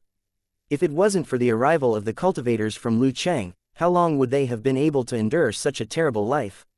After Tang Zhen arrived at the resting place, he ordered people not to disturb him and then connected to the foundation stone platform. Before the transmission channel began, it was quite difficult to communicate with the cornerstone platform because of the existence of the plane barrier. But now, it was like a blocked water pipe had been cleared.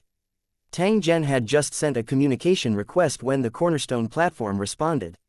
An old and vigorous voice sounded in Tang Zhen's mind. The cornerstone platform appeared to have experienced countless vicissitudes of life. There was no emotion in his tone. "Lord Tang Zhen, what's the matter?"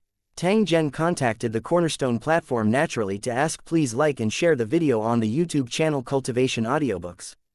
About the mysterious rift, he had too little information in this area, so he had to understand more. The main purpose of the invasion of the demonic plane this time is to get the mysterious rift. I'm very interested in it. I wonder if you can tell me more information about it. After waiting for a few minutes, the sound of the cornerstone platform rang out again. There's not much information about the mysterious rift. At present, we only know that it's indeed helpful for the advancement of the creator. I once searched the memories of the three masters of creation, but I found that their memories had been completely erased, leaving no traces at all. This situation is very strange. It can only mean that there is an unknown existence hidden behind the mysterious rift, and his ability may even far exceed mine. Tang Zhen was naturally well aware of how powerful the Foundation Stone platform was. However, even he had to admit that there was a powerful and unknown existence behind the mysterious crack. This mysterious crack was indeed not simple, but it was also because of this that people were more convinced that it was indeed helpful in advancing to the creator level. As for the risks, it was nothing for cultivators. How could such a great opportunity be so easy to obtain? 1981 Chapter 1986 Frequent Changes. 1. Even with the abilities of the cornerstone platform, it did not know much about the mysterious crack. No matter how powerful Tang Zhen was, he would still be helpless. The only thing he could do now was to make as many preparations as possible in order to deal with the possible changes that might happen after entering the rift. Just as Tang Zhen was secretly thinking, the voice of the Foundation Stone platform sounded once again. I'm prepared to send 20 sector lords into the mysterious crack to explore. If you want to enter, I can give you a spot. However, before you enter, I hope you can bring along the item I made. It's used to record everything you've encountered after entering the mysterious rift. We have to figure out what's in the mysterious rift. Otherwise, no matter how amazing its abilities are, we must use it with caution. Tang Zhen frowned slightly and asked in a puzzled tone, since the mysterious crack can even erase the creator's memory and ensure that the things inside are not known to the outside world, then can the recording items brought in really be effective? The Foundation Stone platform was silent for a moment. However, it did not answer Tang Zhen's question. Clearly, it was unable to guarantee whether the recording item could be used normally. Tang Zhen did not continue to dwell on such a problem when he saw this. Since the Foundation Stone platform had such a request, he only needed to do his best to cooperate. As for whether it would be effective or not, Tang Zhen did not dare to guarantee it, and there was no need for him to worry. The cornerstone platform clearly understood that this was not an easy task, so it did not make any mandatory requirements. It could only be said that everything depended on luck. Tang Zhen frowned and asked again, then, I want to know the exact time to enter the mysterious rift so that I can make some preparations. After hearing Tang Zhen's question, the cornerstone platform told him that it would try to enter the mysterious rift in 10 days. There wasn't much time left for him to prepare. Luckily, a sector lord had all his belongings on him, so there wasn't much he needed to prepare. As the two sides were talking, the cornerstone platform suddenly fell silent. No one knew what had happened. After waiting for a while, the cornerstone platform suddenly informed Tang Zhen that the three masters of the demonic plane had been killed. However, one of the controllers escaped by accident and headed to the mysterious rift. He was one step ahead of the others and escaped into it. The 6 masters of creation have already given chase, but they're still a step too late. They didn't act rashly, but instead stood guard outside the mysterious crack. In order to avoid any more unforeseen events, you explorers better act as soon as possible. While exploring the mysterious rift, try your best to kill the controller. Tang Zhen had a surprised expression on his face. The development of the situation had exceeded his expectations. The controller had actually escaped from the hands of the 6 masters of creation. His luck was simply too good. For the other party to be able to do this, he must have some special means in his hands. Otherwise, it would be impossible to do it. However, its running made the situation more complicated. If they didn't kill the Dimension Master, they wouldn't be able to completely control the demonic plane. With the abilities of a creator, they could hide in a hidden corner and remotely control the operation of the laws of the entire world. Thunder, lightning, landslides, and tsunamis were only the most common means of destruction. If the plane barrier disappeared, the entire world would come into direct contact with the void, and that would be the most terrifying thing. Whether it was the void turbulence or the terrifying void monsters, they could tear the entire world into pieces, turning it into lifeless rocks. It was said that evil must be eliminated, or there would be endless trouble in the future. Tang Zhen no longer hesitated. He immediately set off after asking for the location of the mysterious crack. In the next instant, Tang Zhen had already appeared in the air and was rapidly heading toward the location of the mysterious crack. After teleporting a few times, a vast and spectacular sea of light appeared before Tang Zhen's eyes. There were all sorts of giant gem-like objects that were gathered together by an unknown force. They emitted a bright light, its color constantly changing. In the void where there was almost no light, such a scene was extremely rare. Even with Tang Zhen's experience, he was also shocked by this magnificent and mysterious scene and was slightly absent-minded for a few breaths. Soon, he saw a black crack that looked like a giant snake in the sea of light. It was constantly swimming and twisting as if it had a life of its own. Near the crack, 6 figures were scattered in different directions, carefully observing it. Star Spirit Lord and Zhanquang Lord, whom Tang Zhen had met earlier, were both here.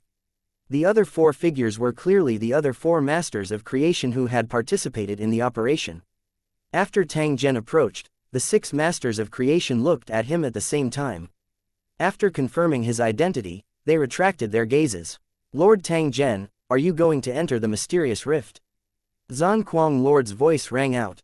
In the next instant, he had already appeared in front of Tang Zhen. However, from his expression and tone, there seemed to be a trace of depression. The 6 masters of creation had attacked at the same time, but their prey had escaped. To them, this was a slap in the face. Tang Zhen was a little curious as he asked Zhanquang Lord, can you tell me how the controller escaped from your hands? That way, if we meet again, I'll be prepared. Even if they ran away like stray dogs and might even be seriously injured, the other party was still a creator. They still had to be on guard. Even if you don't ask, I'll still tell you, in case you fall into this guy's trap after you enter. The controller could control the body of any creature, but his body was hidden very well. From the outside, there was no abnormality at all. Even if it was killed, it would not be able to harm its body. If it could not find its hiding place as soon as possible, it would escape in an instant. We were careless for a moment and it found an opportunity to escape. Moreover, it seemed to have made up its mind from the beginning and went straight to the mysterious rift. The 6 of us couldn't catch up with it. Zhanquang Lord's face revealed a trace of doubt as he spoke to Tang Zhen in a serious tone. The way it escaped was rather strange. According to my observations, it's definitely not its own means, but some external force.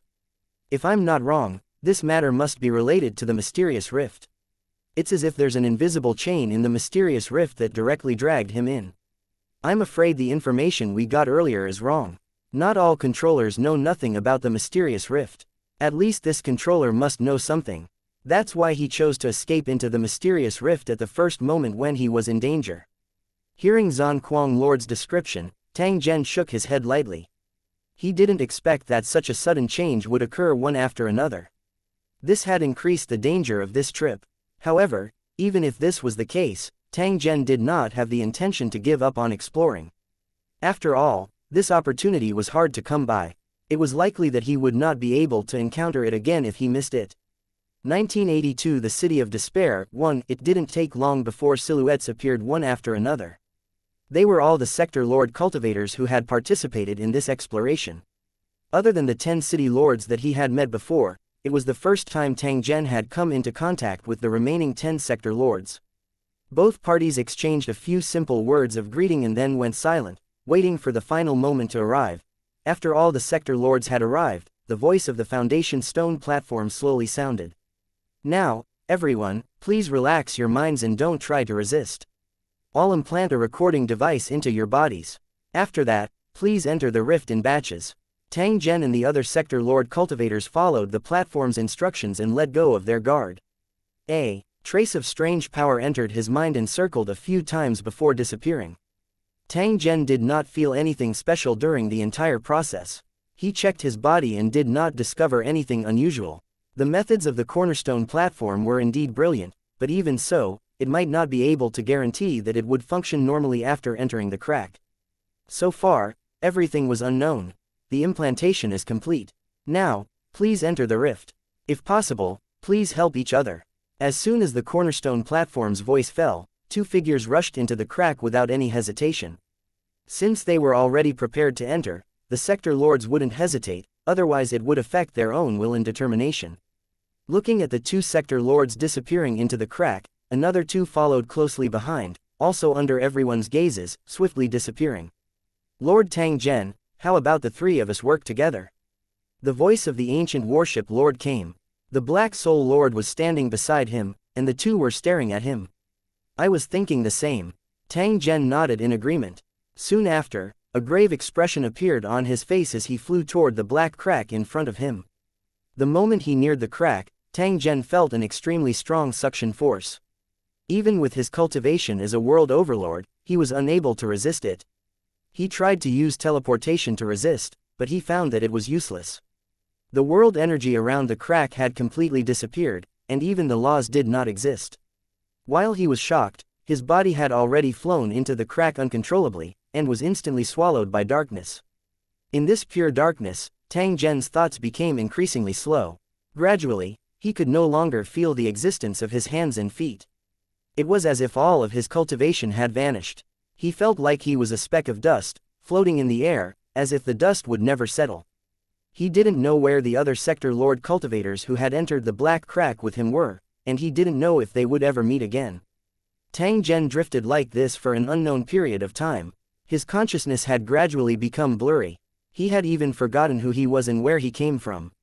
However, every time this happened, there would be a faint fluctuation in his mind. It was a golden scale wrapped in darkness, emitting a faint light.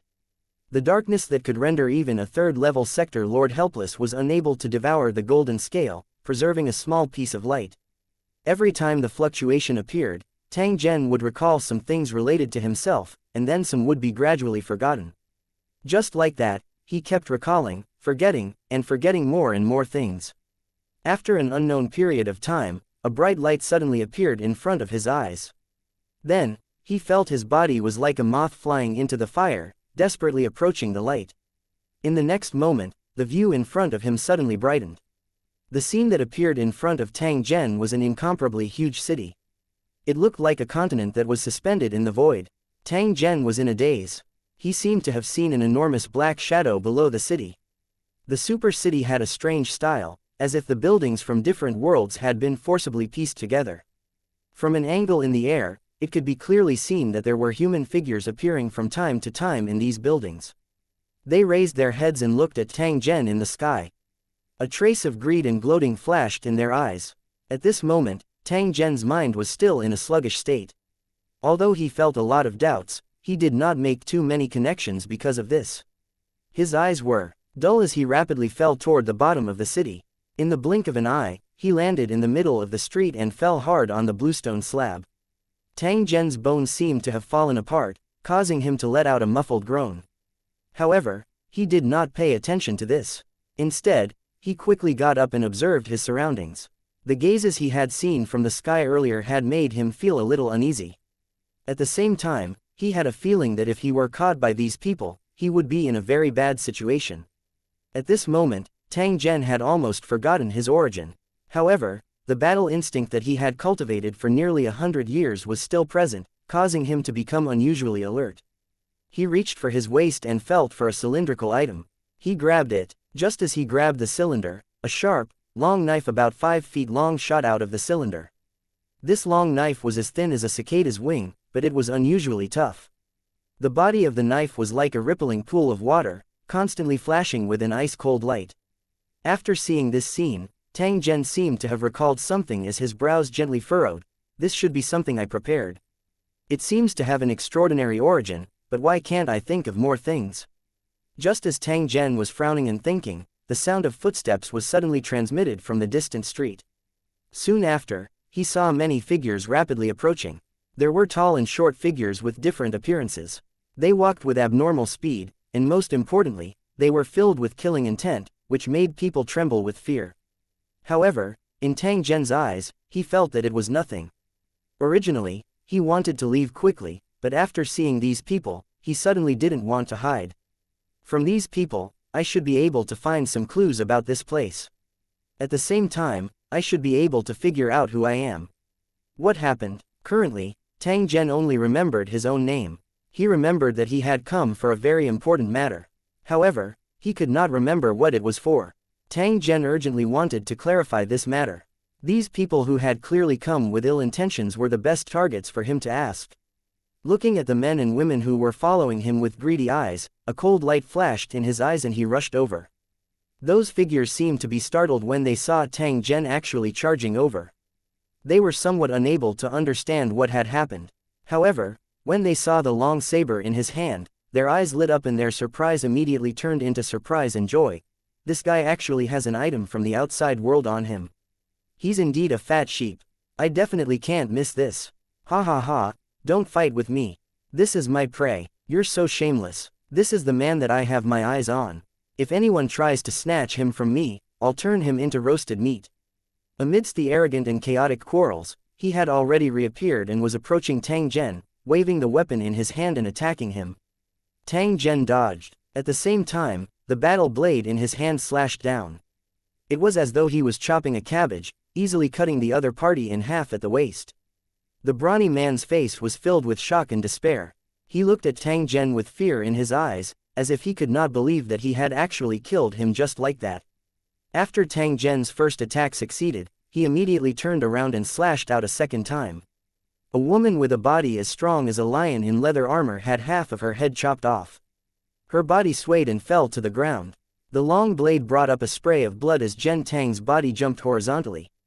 At the same time, the long blade was like a propeller blade as it swept across the other two enemies who tried to attack him. There was only a burst of poo-poo sounds left as the two enemies were chopped into pieces, turning into broken corpses on the ground. The fight was completed in a few seconds. The enemies who had not yet come close saw this scene and were all dumbfounded. They stopped in their tracks and did not dare to take another step. Chapter 19. Thank you, readers. 1983. The protection fee.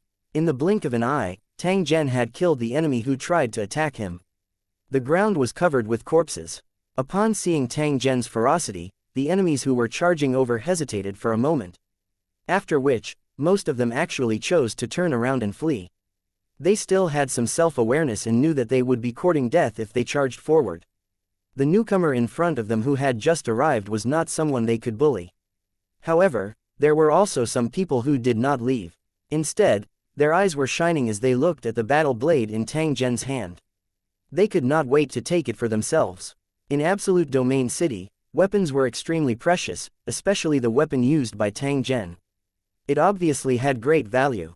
If he could get it, it would be worth it even if he had to pay a price.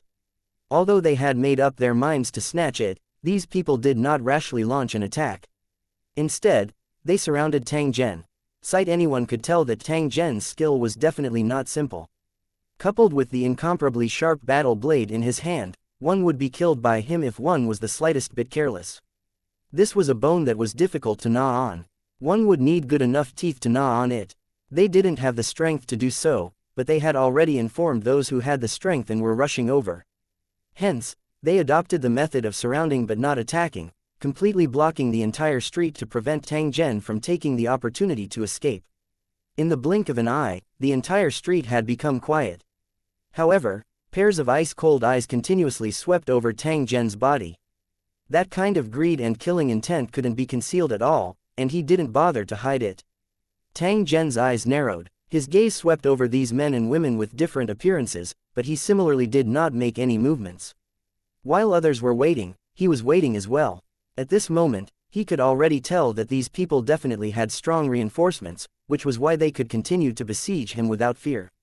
This strange city filled his heart with doubts, and he was eager to figure out his origin. At the same time, he also wanted to see what kind of tricks these enemies had and what level his strength was in this place. It would only be convenient for him to formulate his next action plan after figuring out these things. Otherwise, if he acted rashly, he would definitely put himself in an extremely dangerous situation. This was a fighting habit that he had developed over the past 100 years. Even though most of his memories had disappeared, these instincts still existed. Tang Zhen had learned from the strong points of others and had never given up on his cultivation. His close combat ability was so powerful that it was somewhat terrifying. The confidence in his heart also originated from this. Tang Zhen was not afraid of any opponent in the close combat on the cold weapon battlefield. Even if he couldn't feel the slightest bit of world energy and couldn't use any of his cultivation skills, he could still easily deal with the situation in front of him with his many years of combat skills. At this moment, a dull sound came from the street far away. The enemies surrounding Tang Zhen revealed a joyous expression. Their eyes were filled with ridicule and cruelty as they looked at him. "Kid, our boss is here. Let's see how you die this time." In his wide-open mouth, his sharp yellow teeth were extremely conspicuous, and a long blue tongue was going in and out. Tang Zhen could not be bothered with him. Instead, he looked at the end of the street. Soon after, he saw a mountain of meat slowly moving over. Upon closer inspection, Tang Zhen discovered that this Russian was actually a super fat man with a huge body. His height was at least 5 meters and his entire body was covered with scars. With every step it took, the fat on its body trembled as if it was a balloon filled with water.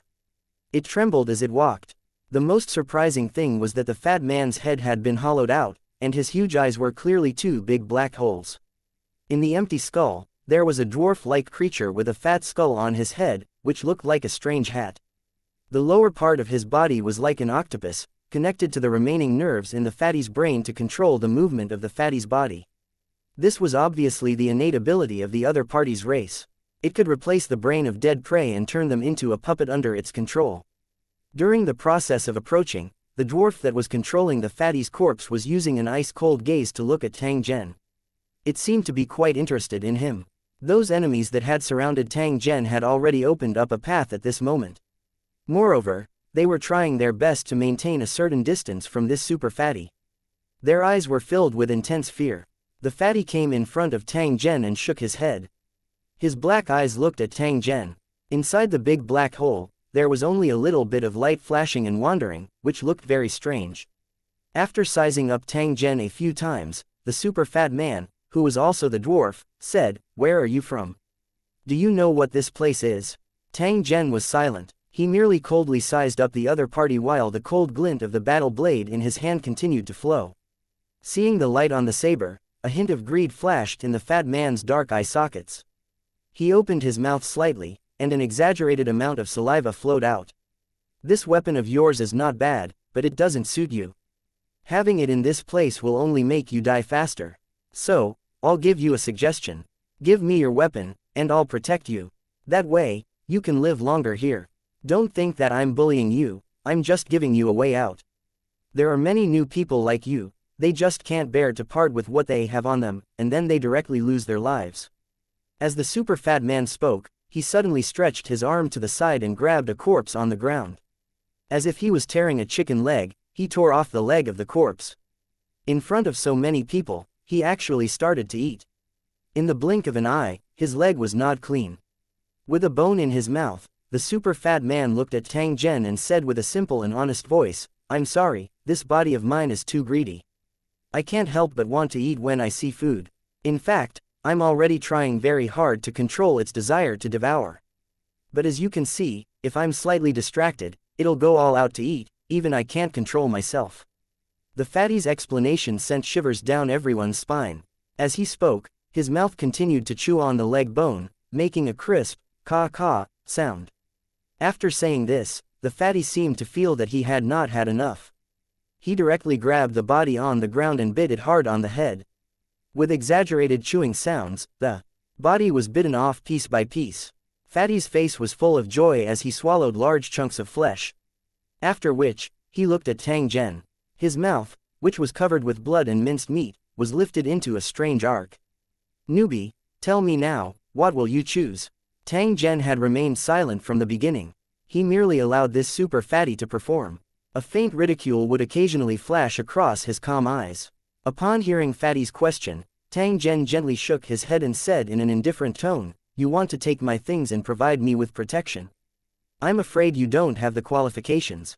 After hearing Tang Zhen's reply, the arc on the corner of Fatty's mouth became increasingly wider, as though it was about to come into contact with the tip of his brows.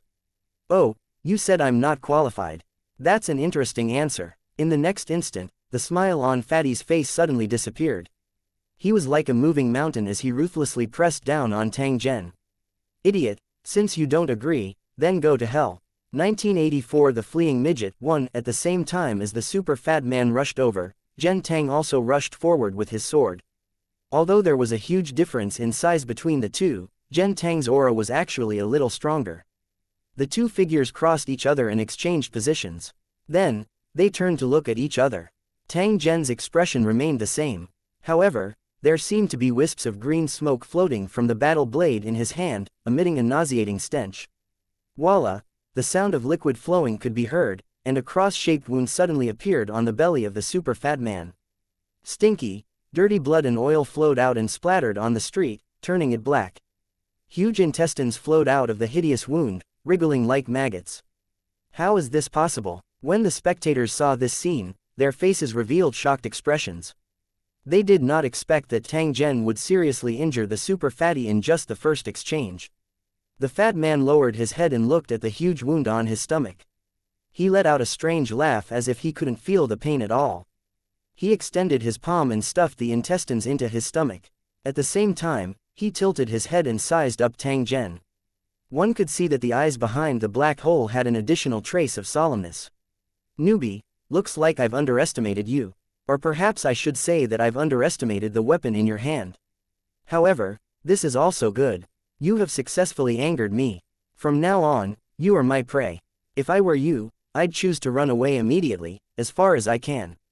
Otherwise, once I catch you, I will crush your bones inch by inch, and then slowly eat you starting from your toes. As the super fat man spoke, he even revealed an expression as if he was savoring a delicious meal, as if he was very intoxicated.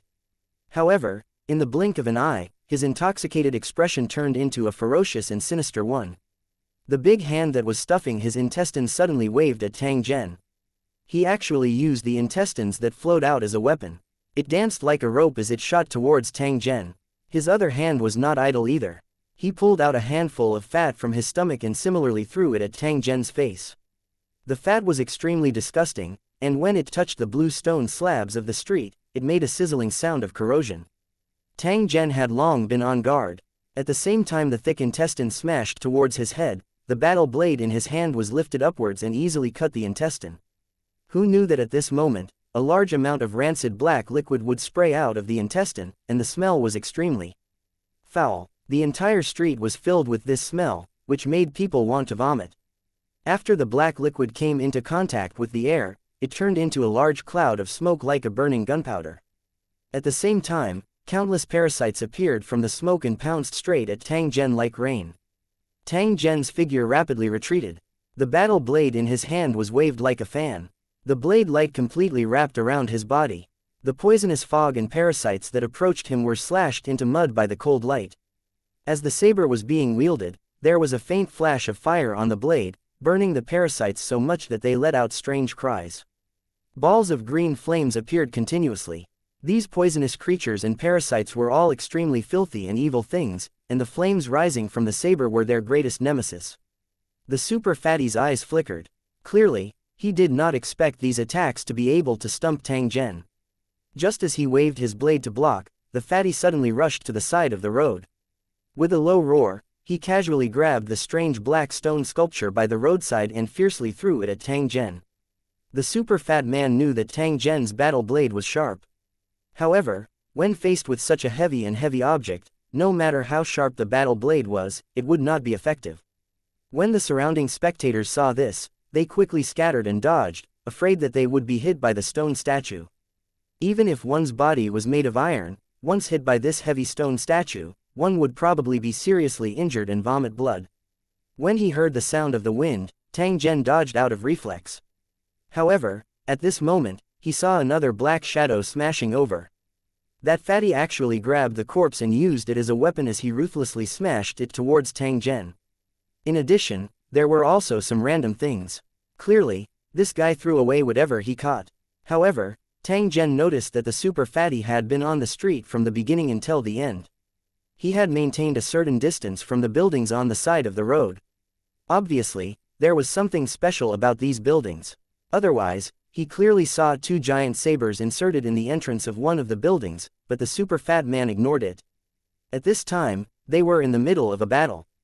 Tang Zhen had no time to carefully think about these abnormalities. When he dodged the items that the fatty threw, Tang Zhen casually grabbed an item and threw it at the super fatty. Compared to this fellow's random throwing, Tang Zhen's throwing technique was more professional. He concentrated all his strength on one point and exerted it all on the object he threw. A blood-curdling screech was heard. The item that Tang Zhen had thrown out had smashed a part of the fatty's big face. The dwarf hiding inside was scared half to death. He let out an angry roar and reached out to pull out the object that hit his face and threw it away. If Tang Zhen's attack had been slightly off and smashed the super fatty's head, he would have died without a doubt. Dwarves' racial talent was to control corpses through their own bodies and use all kinds of strange methods to transform them into powerful physical puppets. The super fatty that he was driving now was an unexpected gain. Due to its thick skin and immense strength, the dwarf had never thrown it away. However, he, who had always been invincible, felt a fatal threat at this moment. This made the dwarf feel a strong killing intent from the bottom of his heart. I have to get rid of this newbie. Otherwise, his existence will definitely pose a fatal threat to me. When the midget thought up to this point, he did not care whether the physical puppet was damaged or not. He picked up a green stone slab from the ground and ruthlessly threw it at Tang Zhen. If this attack of his was successful, even if Tang Zhen was not smashed into meat paste, he would definitely be seriously injured. At the same time, when the stone slab violently smashed down, Tang Zhen's body had already leapt up from the ground. His height was actually the same as the super fat man's height. Without borrowing the heaven and earth energy, Tang Zhen's jump height was already quite astonishing.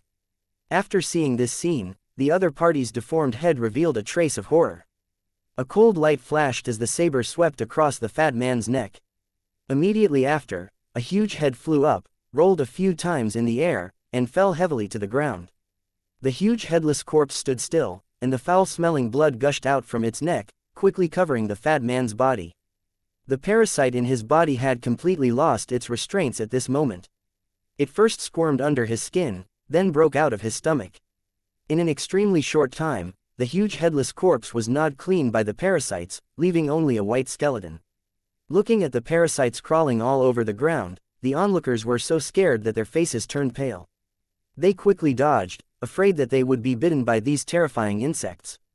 The eyes that they used to look at Tang Zhen were already filled with intense fear. Some of them had even turned around and fled without the slightest hesitation. Tang Zhen did not care about those people who were running away. Instead, he turned his head to look at the head that had fallen to the ground. The assassin's head was actually rolling continuously on the ground as it escaped into the distance like a ball. It's too late to run now. Tang Zhen's voice had just sounded when the battle blade in his hand had already left his hand. A cold light flashed as the battle blade directly penetrated his head, firmly nailing him to the ground. Ah! A scream came from the head.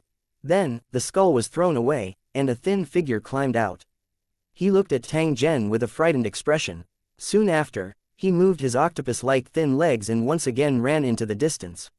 1985 The Strange House 1 You bastards, don't run. Stop that guy, otherwise, I will never forgive you after this. While the dwarf was running, he was also shouting at his subordinates around him, trying to get them to help him out of his predicament. However, after witnessing Tang Zhen displaying his might and chopping off the head of the puppet, these subordinates who were being suppressed by him were already scared witless. How would they still dare to turn around and stop Tang Zhen? Unless they were tired of living, as long as they had a normal brain, they would not help at this moment. The dwarf was so angry that he cursed loudly, but his feet didn't slow down at all. He ran towards the end of the street with all his might. Tang Zhen kept his battle blade and doubtfully swept his eyes over the fleeing enemies. He discovered that they did not have any intention of entering the buildings by the roadside from the beginning until the end. This situation could be said to be rather abnormal. There must be something special about these buildings. Otherwise, it's impossible for them to not enter those buildings to hide in such a situation. After this thought flashed through Tang Zhen's heart, he looked at the back of the midget that was running further and further away. A mocking smile flashed across the corner of his mouth. This dwarf would have to waste his energy if he wanted to escape from him. However, he could use him to verify some of his guesses. At the same time this thought rose, Tang Zhen had already sprinted as though he was flying and chased after the dwarf. However, in the process of sprinting, he suddenly had an idea. He always felt that running was not as good as flying, and flying was not as good as teleportation. After this thought appeared in his heart, Tang Zhen could not help but be suspicious. Why did he think this way? Could it be that I've been flying or teleporting in the past? How could I have done this? Tang Zhen's memory loss was extremely serious. There were many things that he could not remember at all. Even if he occasionally recalled the scene and some inexplicable words appeared, he was unable to understand the meaning within. Even if there was a book in front of him that recorded his origin and abilities, he still couldn't remember it since he had forgotten what the words meant. It could be said that other than his battle instincts, Tang Zhen's other memories had completely disappeared. Even if he was a world overlord, he wasn't much stronger than an ordinary person. Even so, he was still far stronger than those who were running for their lives. After all, only his memories had been wiped out, and his original physical cultivation had not been sealed. The reason why he chose to fight in close combat was that he had forgotten all the related spell techniques, and there was no heaven and earth energy in this place. Even if he could use the world energy in his mind, he had to remember it first before he could try. When the fleeing dwarf heard footsteps coming from behind him, he subconsciously turned around to take a look. When he saw that it was Tang Zhen, his expression became even more terrified. Perhaps it was because he was too scared, he kept making strange noises. The tentacles on his lower body rotated rapidly, and the speed suddenly increased again. The tip of the saber had already pierced deep into the flagstone. It was quivering slightly at the moment, making a buzzing sound that made people upset. If he hadn't stopped in time, he would have crashed into it. With the sharpness of the saber, he would have been cut in half. The dwarf's heart turned cold at the sight of this. He knew that Tang Zhen was warning him. Otherwise, the blade would not have pierced the green stone slab but would have directly pierced through his body. Squeezing out an ugly smile on his face, the dwarf slowly turned his head around and used a fearful gaze to look at Tang Zhen. From an angle that Tang Zhen could not see, a tentacle was slowly moving and was unceasingly getting closer to the battle blade. The dwarf clearly hadn't given up yet. He tried to snatch Tang Zhen's saber and then attack when he was unprepared. Other than doing this, the midget no longer had any other choice. At this moment, how could he not know that he was simply not a match for Tang Zhen? Only by using a surprise attack would he be able to kill Tang Zhen and save his own life. If I were you, I wouldn't have touched that sword. That way, I might have been able to live a little longer. Tang Zhen's voice was transmitted over. He stopped his footsteps less than 5 meters away from the midget. His warning words contained a faint ridicule. After the dwarf heard Tang Zhen's words, the expression on his face was a little stiff. Although he still forcefully maintained that kind of ugly smile, a trace of ruthlessness flashed across his eyes. He would definitely not give up his intention to live just because of Tang Zhen's words. At the same time, he understood that he was gambling with his life. Tang Zhen was already aware of his plan and would definitely not allow him to do as he wished. Hence, he gambled on the possibility of success. If he won the bet, he might still be able to live, but if he didn't take the bet, he would definitely die. At the very least, from the dwarf's point of view, Tang Zhen would definitely not let him off. After the warning, he continued to walk towards the dwarf. At the same time, the dwarf touched the sword that was stabbed into the ground. A glint of pride and decisiveness flashed in the dwarf's eyes. His wrists and feet suddenly rolled up the handle of the battle sword and ruthlessly slashed at Tang Zhen. Then, Ying was dumbfounded. At this moment, what was wrapped by his wrist wasn't the saber that Tang Zhen had used earlier. Instead, it was a metal cylinder that was about a foot long. What's going on with Yingluo? The midget was so angry that he cursed. At the same time, he threw the metal cylinder at Tang Zhen without the slightest hesitation. He then turned around and continued to flee. There was only the hilt left, which was not as good as a fire stick. Dwarves would not continue holding it unless they had a hole in their heads. The metal cylinder flew towards Tang Zhen and he reached out to grab it. The moment his fingers touched it, the long blade shot out again. Hearing the sound of a sharp blade cutting through the air, the midget was so angry that he was about to go crazy. At the same time, he also determined that the battle blade in Tang Zhen's hand was definitely not an ordinary weapon. A newbie who could possess such equipment was definitely not an ordinary person before entering the City of Despair.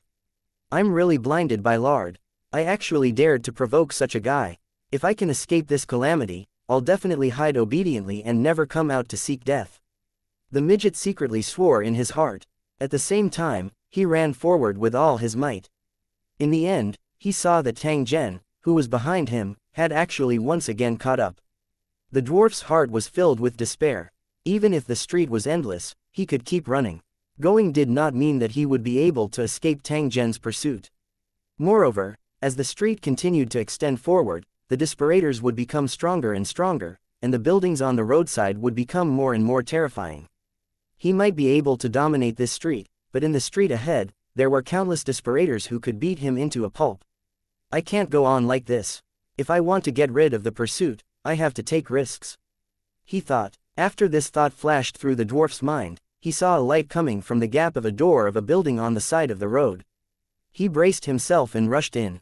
The corner of Tang Zhen's mouth revealed a slight smile when he saw this. He quietly thought that this was indeed the case in his heart. When the dwarf entered the house earlier, he had hesitated for a moment, which was enough to prove that he had some scruples in his heart.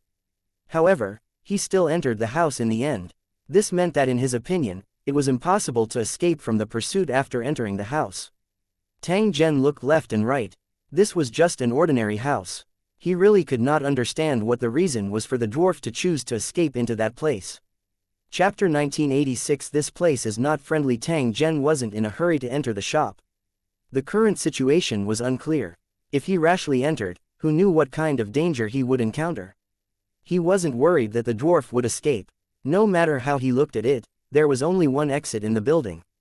Even if the dwarf wanted to escape, he probably had no other way. Moreover, both parties did not have an irreconcilable enmity. That dwarf was just unlucky and managed to rob Tang Zhen. However, he did not expect that Tang Zhen's strength would be so powerful. At this moment, the most depressed one would be that dwarf, who would lose all his money and would be chased. According to Tang Zhen's guess, this kind of act of robbing newbies should be quite common in this place. Therefore, those fellows would fight to be the first to rush over after seeing him. The most important thing now is to figure out what this place is and then make plans. It was not a good idea to just wait. Therefore, Tang Zhen's eyes swept around, wanting to find someone to understand the situation here. However, after the battle just now, the pedestrians on the street had all fled. In addition, the alleys on both sides of the street were crisscrossing, and no one knew where they had run to. Tang Zhen was not in a hurry. He slowly walked to the flower bed by the roadside and sat down. He began to wait quietly. The flower bed he was sitting on was made of indigo-colored stone. The soil in the flower bed was blood red in color, and the plants that grew on it were black and white, looking like twisted venomous snakes. Looking at the surrounding environment, although there were also plants, the colors were dark and gloomy, giving people an extremely depressing feeling. Being in such an environment would cause one's emotions to become extremely suppressed and manic. At the same time, a feeling of despair would quietly rise in one's heart. As time passed, this emotion would become more and more serious, and it would make people infinitely close to a state of collapse. The city of despair might have gotten its name from this. A human figure suddenly poked his head out from a small alley not far away while Tang Zhen was carefully observing his surroundings. He vigilantly sized up his surroundings. It was a thin woman, wearing dark gray old leather armor and a pair of long boots. Her long, white legs were exposed under her short robe. Seeing that there was no one on the street, she seemed to be relieved, then she tiptoed out. From the beginning to the end, she didn't see that Tang Zhen was staring at her from the flower bed by the street. The moment the emaciated lady stepped onto the street, Tang Zhen's figure rushed over and grabbed her neck. "Hey, let go of me, Yingluo bastard, damn it." The woman's strength wasn't very great. At this moment, when she fell into Tang Zhen's hands, she was like a fragile chick that was lifted up by Tang Zhen. It was as if Tang Zhen's palm would be able to break her slender neck as long as he used a little force.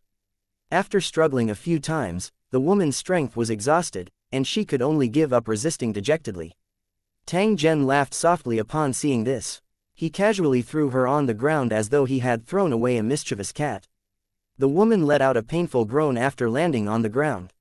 Soon after, her mouth was tightly pursed together as she used a hateful gaze to look at Tang Zhen. Looking at her appearance, it was as if she was quietly scolding Tang Zhen for being a beast. However, after the woman's eyes met Tang Zhen's, she immediately shrunk her neck and pretended to be obedient. However, Tang Zhen could tell that the muscles all over her body had already tensed up. She was just like a frightened cat that was observing its opponent. She could erupt and escape at any moment. Looking at her appearance, she seemed to be somewhat similar to a human, but her skin was a little too fair. There were also traces of peach-red fine lines on the skin under her forehead. The thing that attracted Tang Zhen the most was her lively eyes. They looked like two bright pearls that flickered with a watery luster. It was just that this pair of eyes was filled with grievance and anger, as if Tang Zhen was a fellow who was unpardonable. The other party's appearance was extremely similar to that of a human, causing Tang Zhen to have a better impression of her. He was not prepared to make things too difficult for her. Don't be nervous, I just have some questions to ask. Please like and share the video on the YouTube channel Cultivation Audiobooks. The woman hurriedly nodded after hearing Tang Zhen's words. She appeared to be extremely obedient. First, tell me, what is this place? The thin girl revealed a surprised expression when she heard Tang Zhen's question. After she seriously sized up Tang Zhen, a trace of superiority was actually revealed on her face. HMPH, so you're a newbie. How infuriating, a newbie actually dared to be so arrogant. The most infuriating thing is that I'm being bullied by a newbie. The thin and weak girl snorted softly. It seemed like she wanted to show off her qualification as a senior. However, she immediately became dispirited when she saw the battle blade in Tang Zhen's hand and his expression that seemed to be smiling yet not smiling. She was well aware of her own strength, and it was impossible for her to use her power to suppress others. If she really did that, she would probably only be asking for humiliation. Hence, under Tang Zhen's unblinking gaze, the thin girl honestly replied, "This is the city of despair, a place of death without any hope, only endless despair. When you enter this place, the pain will accompany you. The pain will only end when you die." The thin and weak girl gave a brief introduction. Although she did not express much information, this allowed Tang Zhen to clearly understand in his heart that this strange city was definitely not a good place. The question was, why was he here? When he thought of this, Tang Zhen looked at the thin girl and asked in an indifferent tone, "Why do I feel like I've forgotten a lot of things? Am I the only one who has forgotten, or is it the same for all of you?" The thin girl nodded and explained to Tang Zhen, "The city of despair is also known as the Forgotten City. Every despaired person who comes here has forgotten their past and doesn't know where they came from. However, there were still some despaired people who had a trace of memory left. They were generally doing well in the city of despair. Compared to most despaired people, they had more advantages. By relying on their remaining memories, these despaired people have a greater advantage and can seek benefits for themselves." Tang Zhen nodded. If there was really such a person, then he was clearly one of them. For such a situation to occur, it might be related to his own strength. Although he couldn't recall any memories of the past, Tang Zhen was certain that he was very strong before he entered this place. As for how strong he was, he didn't have a specific idea. However, enemies like dwarves were definitely not his match. Now, his memories seemed to be separated by a layer of thick fog. Although he could not see the specific content, there was a kind of fuzzy feeling. This feeling was of great help to him. It allowed him to make the most correct choice in the face of danger and difficulties, as if he had divine help. After thinking for a moment, Tang Zhen pointed to the building behind him and asked the thin woman, "What's with these houses? I saw that you all avoided them. Could it be that there's something hidden in these buildings?" A trace of fear flashed across the eyes of the thin woman when she heard Tang Zhen's question. Her body trembled slightly as she looked at the light that was revealed through the crack in the door. After hesitating for a moment, she lowered her voice and whispered to Tang Zhen, "There are ghosts in those houses, and they're especially powerful. There's an 80 to 90% chance that you'll die here. However, if one survived, they would receive a pass. Moreover, if one collected enough passes, they would be qualified to head to the super building at the end of the street. As long as they could make it out of the super building alive, they could head to the next block. It was said that the conditions there were better than here, and the deserters were stronger. It is said that at the end of the street, there is a way to leave the city of despair. Of course, the premise is that you can make it there alive." 1987 Strange City. Tang Zhen's eyes narrowed when he heard the thin woman's introduction. A thread of interest rose in the end of the street that she had mentioned.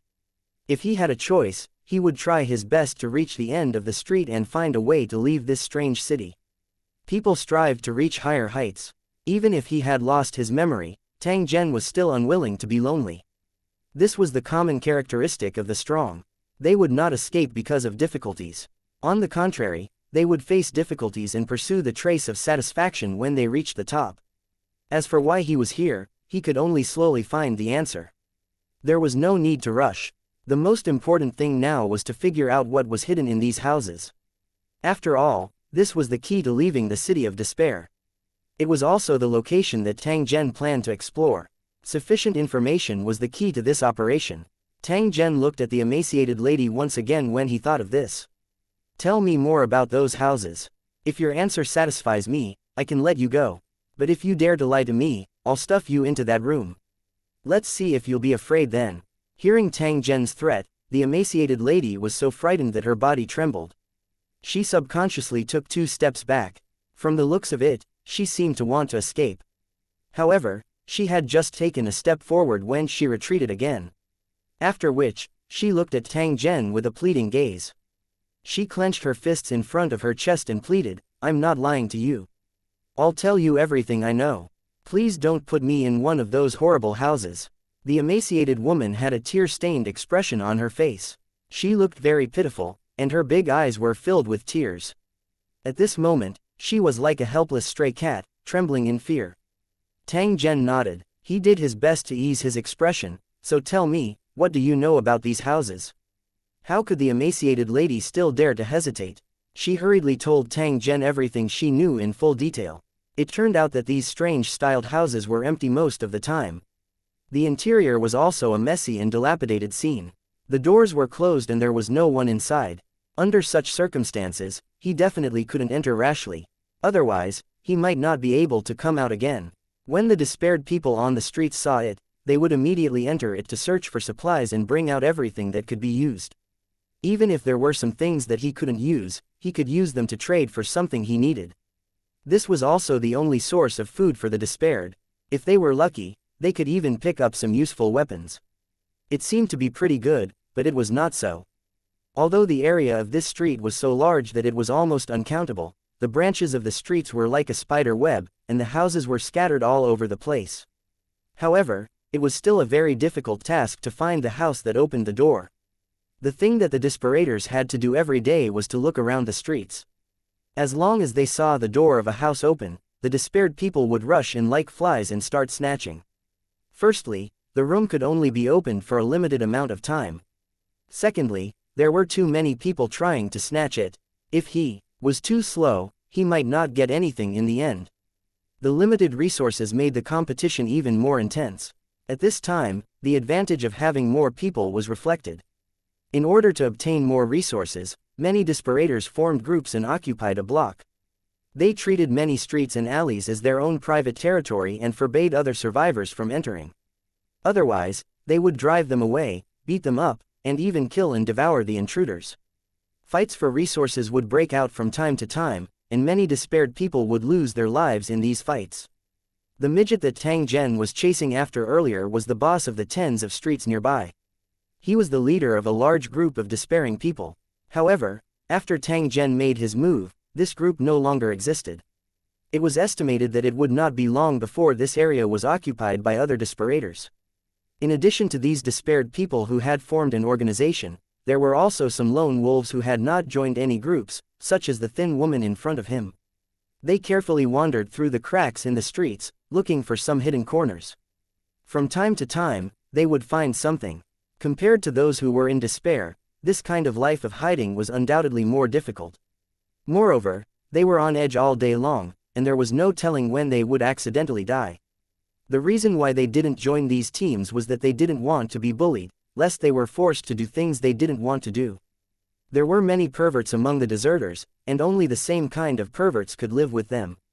However, the main reason was that the lone wolves were afraid to follow these teams into the houses where light could pass through the cracks in the door and find a way to come out alive. When light seeped through the cracks of the door, the scene inside would undergo a great change. It would no longer be dilapidated, but even more strange and mysterious. It was said that there would be residents in the houses, as well as all kinds of supplies and all kinds of unimaginable things. It was not an exaggeration to say that there was killing intent everywhere. To those who were desperate, the house was a treasure. Although it was more dangerous, the rewards would be more abundant if they succeeded. The purpose of entering these houses, other than to collect supplies, was to obtain a special certificate. This kind of pass was the hard currency of the City of Despair, especially in this street. Many people were trying to collect the pass and then go to the next street. It was said that there was a better environment, more food, and more comfortable life there. However, it was not an easy task to gather enough certificates. Sometimes, a year's accumulation of materials might not even be able to exchange for a certificate. Most of the deserters were weak and had no chance to gather enough proof, so they could only stay in this street. They had to endure the torture of hunger and the lack of supplies while also being on guard against the night patrollers that appeared on the streets at midnight. The so-called night patrollers were actually those despairing people who had died in their houses for various reasons.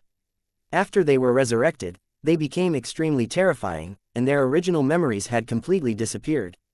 They were just pure killing machines. They would appear at midnight and wander the streets. When it was almost dawn, they would return to the house where they died. This situation would repeat itself until they were killed. If one was touched by these night patrollers, they would be hunted down.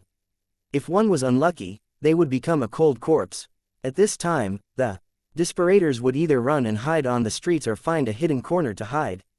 In short, they could not be caught by these night patrollers. However, if one was strong enough, they could also kill these night patrollers, because they often carried some supplies with them, which were what they had obtained from their houses before they died. Unfortunately, this was not an easy task, because the night patrollers were not only powerful, but also painless.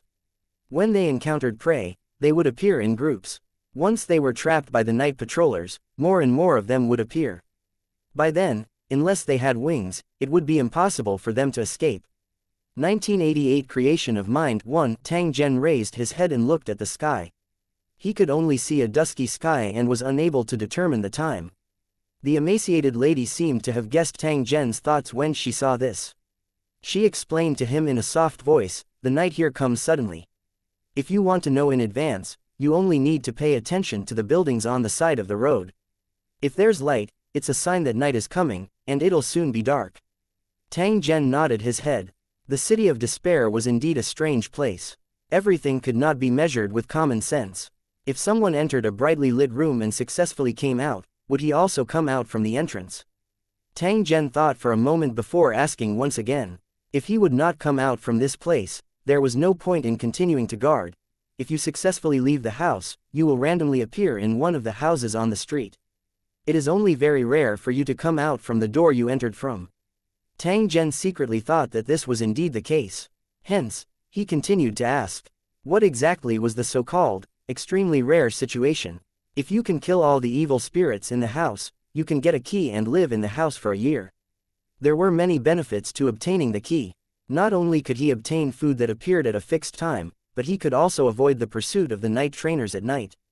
It's just that it's very difficult to obtain the right to use the house.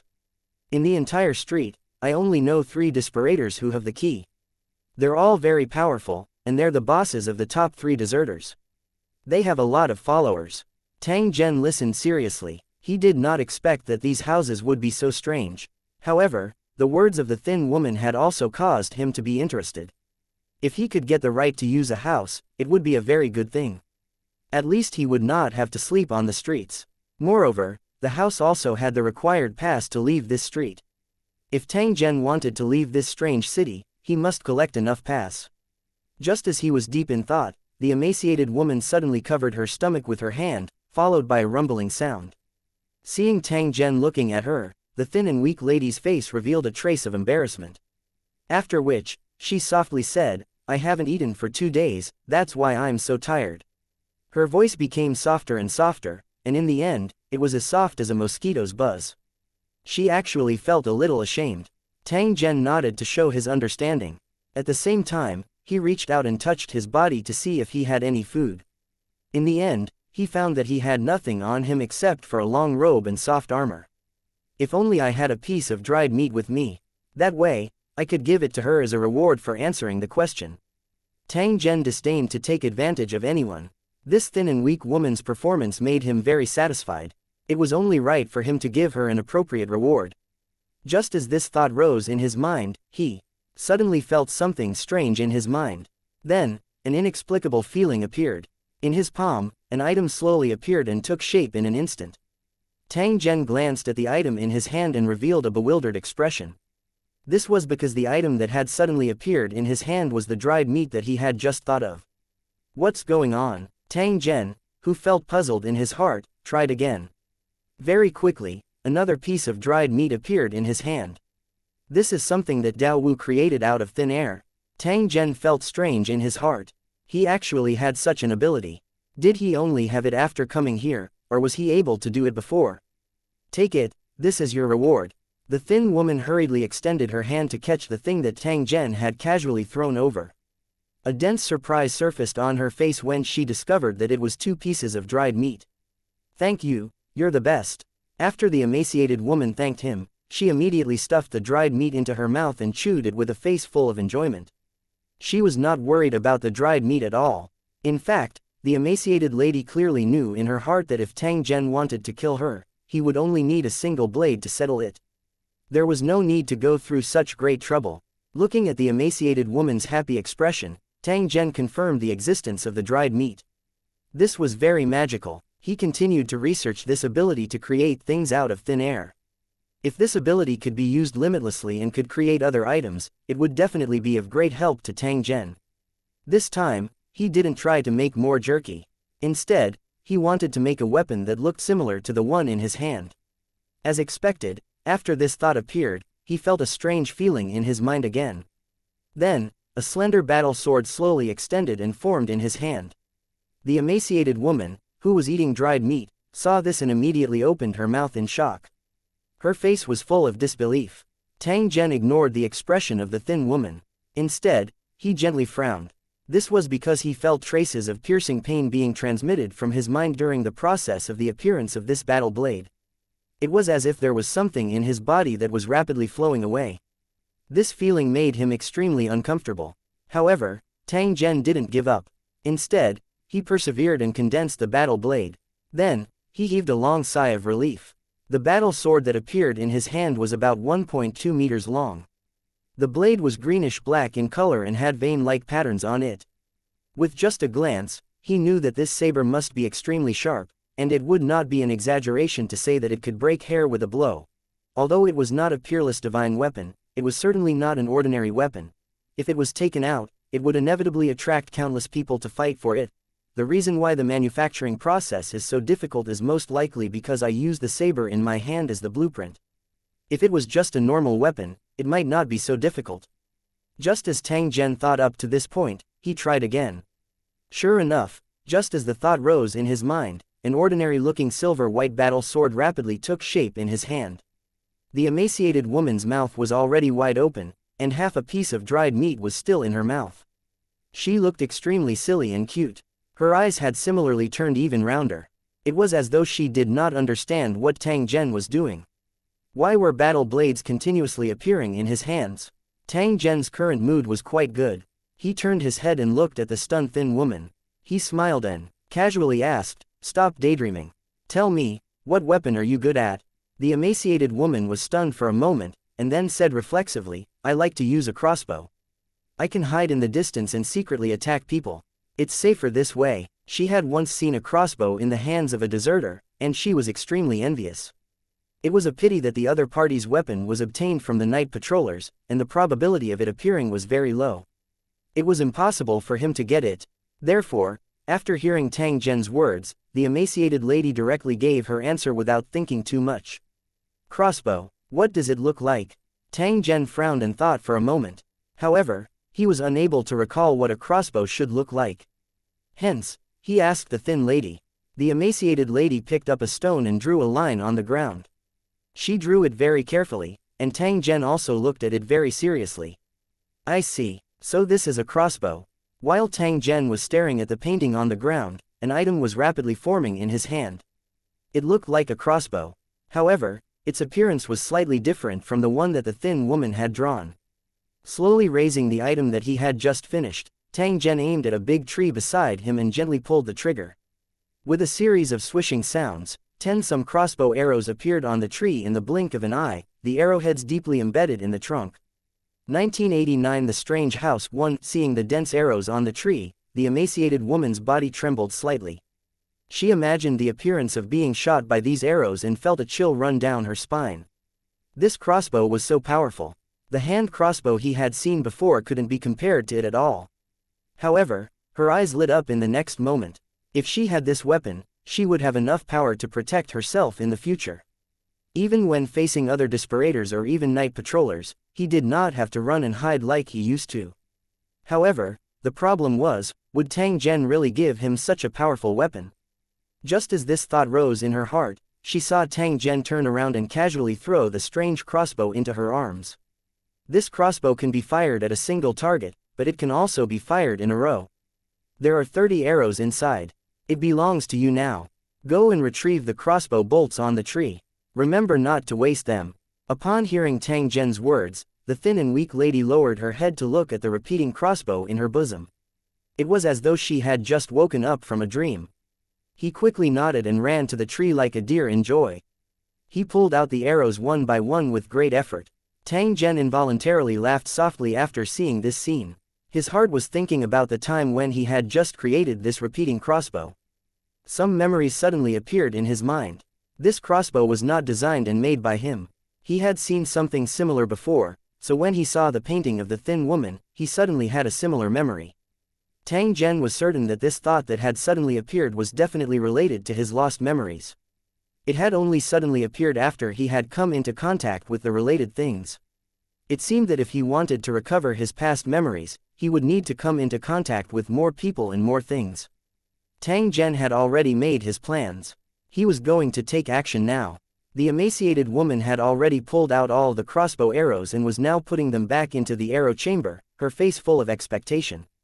"All right, you can leave now," Tang Zhen said to the thin lady. While the other party was in a daze, he turned around and walked toward the building with a bright entrance. The emaciated lady revealed an anxious expression when she saw this. She hurriedly rushed in front of Tang Zhen and extended her arms to block his path.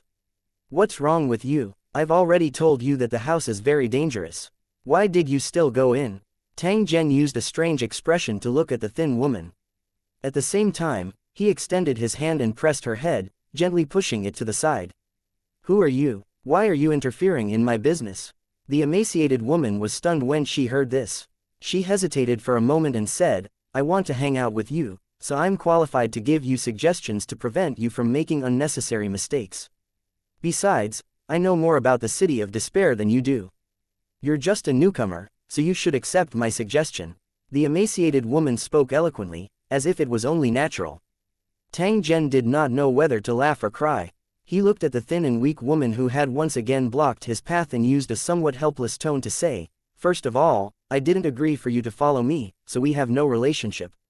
Moreover, even though you've been in the city of despair longer than I have, that doesn't mean anything. I'm going to take a look at the house and find out what's going on here, so don't stop me, understand?" Seeing the cold glint that flashed in Tang Zhen's eyes, the emaciated lady's heart trembled. She could not help but open up a path.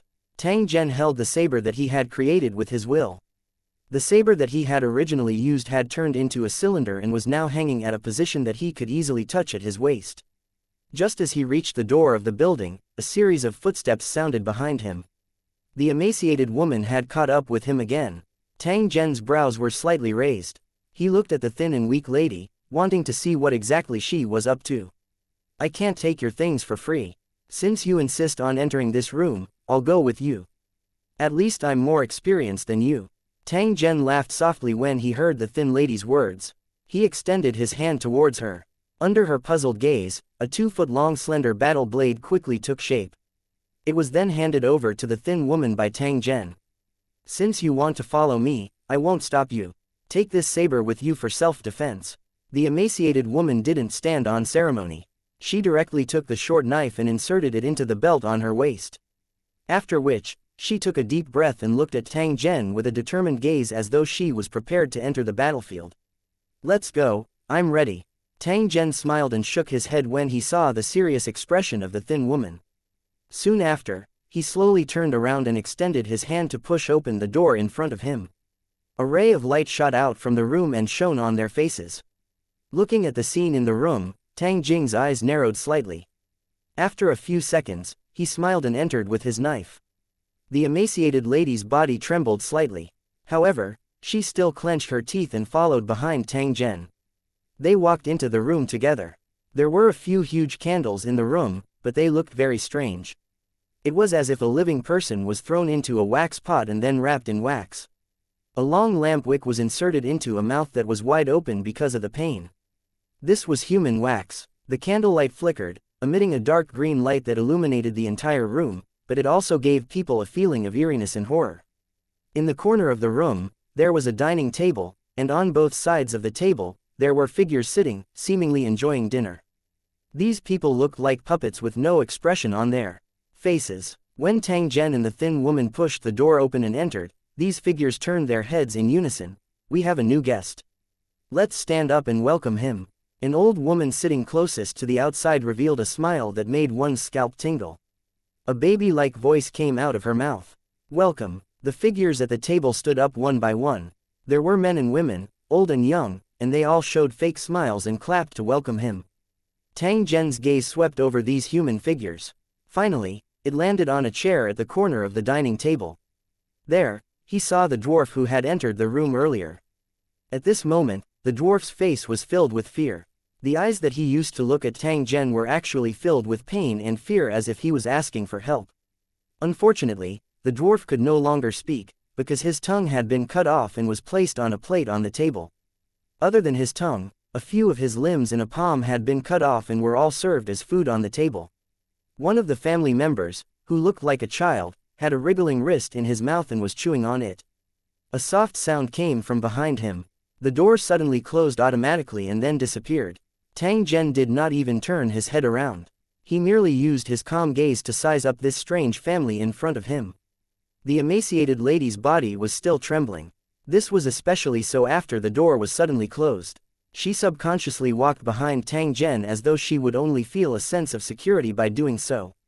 "The guest must not have had dinner yet, please join us. Please don't reject our good intentions. It's very impolite and will make us very unhappy," the old woman said emotionlessly with a sinister smile. As soon as she finished speaking, the table automatically extended a meter. 2 chairs emerged from the ground and were placed on both sides of the table. Then, the old woman made an invitation. The other family members stood on the spot and stared at Tang Zhen without blinking. Their eyes seemed to contain a trace of threat. "I can't refuse your hospitality, thank you for your hospitality." Tang Zhen's voice had just sounded when he took a step forward and sat on one of the chairs. At the same time, he waved his hand at the thin lady. After the emaciated woman sat down, the strange family members showed the same smile and sat back in their chairs. "Hey, why don't our guests have any food?" "That's so rude." The old woman shook her head. She seemed to be very unhappy. After she said this, she raised her head and looked straight at Tang Zhen. "I have a question that I hope you can answer. If you answer correctly, you will be rewarded. If you answer incorrectly, I'll take something from you. I'm sure you'll want to try it." 1990 The bed at the dining table. When the old woman said this, her eyes were like a venomous snake as she stared unwaveringly at Tang Zhen. There seemed to be a little red evil light in her pupils, trying to rush out. It seemed that as long as Tang Zhen rejected her proposal, the old woman would completely fall out with her and something terrible would happen. This was their territory, and they might be able to use some special abilities. The despaired might not be their match. However, even though they were masters, they still had to follow certain rules and could not attack without restraint. For example, at this moment, the old woman planned to let Tang Zhen fall into the trap and then she would beat him up. The dwarf sitting on the side seemed to be a good example. The other family members' eyes were shining with cruelty and excitement. They looked over with anticipation, as if something fun was going to happen soon. The midget revealed a despairing expression. Although he admitted that Tang Zhen's skill was indeed very powerful, he might not be a match for this group of strange people. They weren't human, and they were so strange that they were terrifying. The emaciated lady was so frightened that her entire body was trembling. She used a worried gaze to look at Tang Zhen. She wanted to know what choice he would make. When dealing with these things, one had to be careful at all times. They would make use of the rules and try to kill you. Tang Zhen did not seem to have noticed the expressions of this family. Instead, he looked at the eyes of the old woman in front of him and gently nodded. "All right." After Tang Zhen agreed, the old woman let out a cat-like laughter and spoke to Tang Zhen in a sinister manner. "I have the most precious thing on me. If you can guess what it is and get it, then it's your win. If you can't find it, then I'll take your eyes, because they make me especially annoyed." As the old woman spoke, the corners of her lips curled up strangely, revealing sharp teeth. Her eyes also began to turn bloodshot. At this moment, his face was like that of an evil ghost, and it looked even more sinister in the green candlelight. "The most precious thing, let me think." Tang Zhen nodded his head in agreement. You only have 1 minute. If you exceed this time, you will still lose. The old woman cackled as if she was certain that Tang Zhen would lose. While the old woman was speaking, 2 skinny hands that were like chicken claws had already slowly extended over. It seemed like she was prepared to gnaw out Tang Zhen's eyes. Tang Zhen looked at the pleased expression on the old woman's face. He suddenly opened his mouth and said, "It didn't even take a minute. In fact, I've already guessed it." After hearing Tang Zhen's reply, the old woman revealed a trace of surprise. She asked in a surprised tone, "You know the answer. How is that possible?" After she said this, the old woman's body leaned forward. Her eyes stared intently at Tang Zhen. "Then tell me, what is the most precious thing on me?" At this moment, everyone's gazes landed on Tang Zhen, wanting to see how he would reply. "The most precious thing is, of course, the xianxia." Tang Zhen softly laughed. His voice had just sounded when a cold light flashed in the room. However, her cold and sinister smile gradually turned into fear, and the corners of her mouth began to slowly fall. "What's the answer, Yingluo?" A trace of fresh blood seeped out from the corner of the old woman's mouth. However, she still stared intently at Tang Zhen. She seemed to have an indescribable attachment to the answer. She knew very well that she had already lost. "The most precious thing on you is, of course, your life." Tang Zhen's tone was as calm as water, as though he was chatting about everyday matters. "He Yingluo is indeed the most precious thing. You took it away, Yingluo." As soon as the old woman finished speaking, her head rolled off her neck and fell on the plate in front of her. However, her eyes still did not close. Instead, they were wide open as she stared unwaveringly at Tang Zhen. The corners of her eyes had already split open. This sudden turn of events made the entire room so silent that even a pin drop could be heard. Everyone looked at the head on the plate as well as Tang Zhen, who was sitting opposite. The atmosphere began to become strange. There was a glimmer of hope in the dwarf's eyes, but in the blink of an eye, it turned into worry. Complicated expressions alternated on his face, which was unusually wonderful. The emaciated woman was shocked, but she kept her mouth shut tightly. She looked at the old woman's head beside her, and her body couldn't help but tremble. "How could you kill him? How could you kill her?" Quote, her family members didn't seem to be sad or angry about the old woman's death. Instead, they were frighteningly calm. Only a family member sitting next to the old woman asked in a slightly indignant voice, but he still did not feel any sadness. Tang Zhen swept his gaze over the other party and discovered that the other party was wearing a strange long robe. There were dark red spots on it that seemed to be dyed by fresh blood. His hair was white, his face was thin and long, and his lips were thin, giving off an extremely mean feeling. When he spoke, his tone was filled with reproach, as if he was a person of great authority who was reprimanding his own servant. Tang Zhen used his finger to gently knock on the table. His expression seemed to be a little displeased as he said to the thin old man, "This is a game between us. She lost, so she died. It's that simple. The thing I'm most concerned about now is where my food is. According to our previous agreement, if we win, we will get a portion of food. You won't break your promise, right?" The skinny old man coldly looked at Tang Zhen. He extended his hand and picked up a bronze bell, lightly shaking it twice. A series of footsteps could be heard amid the crisp ringing of the bell. Then, a zombie-like woman in a maid's uniform walked over slowly with a plate. As she walked, black grease kept dripping down, scattering on the ground along the way. She came in front of Tang Zhen and squeezed out a terrifying smile on her swollen and deformed face.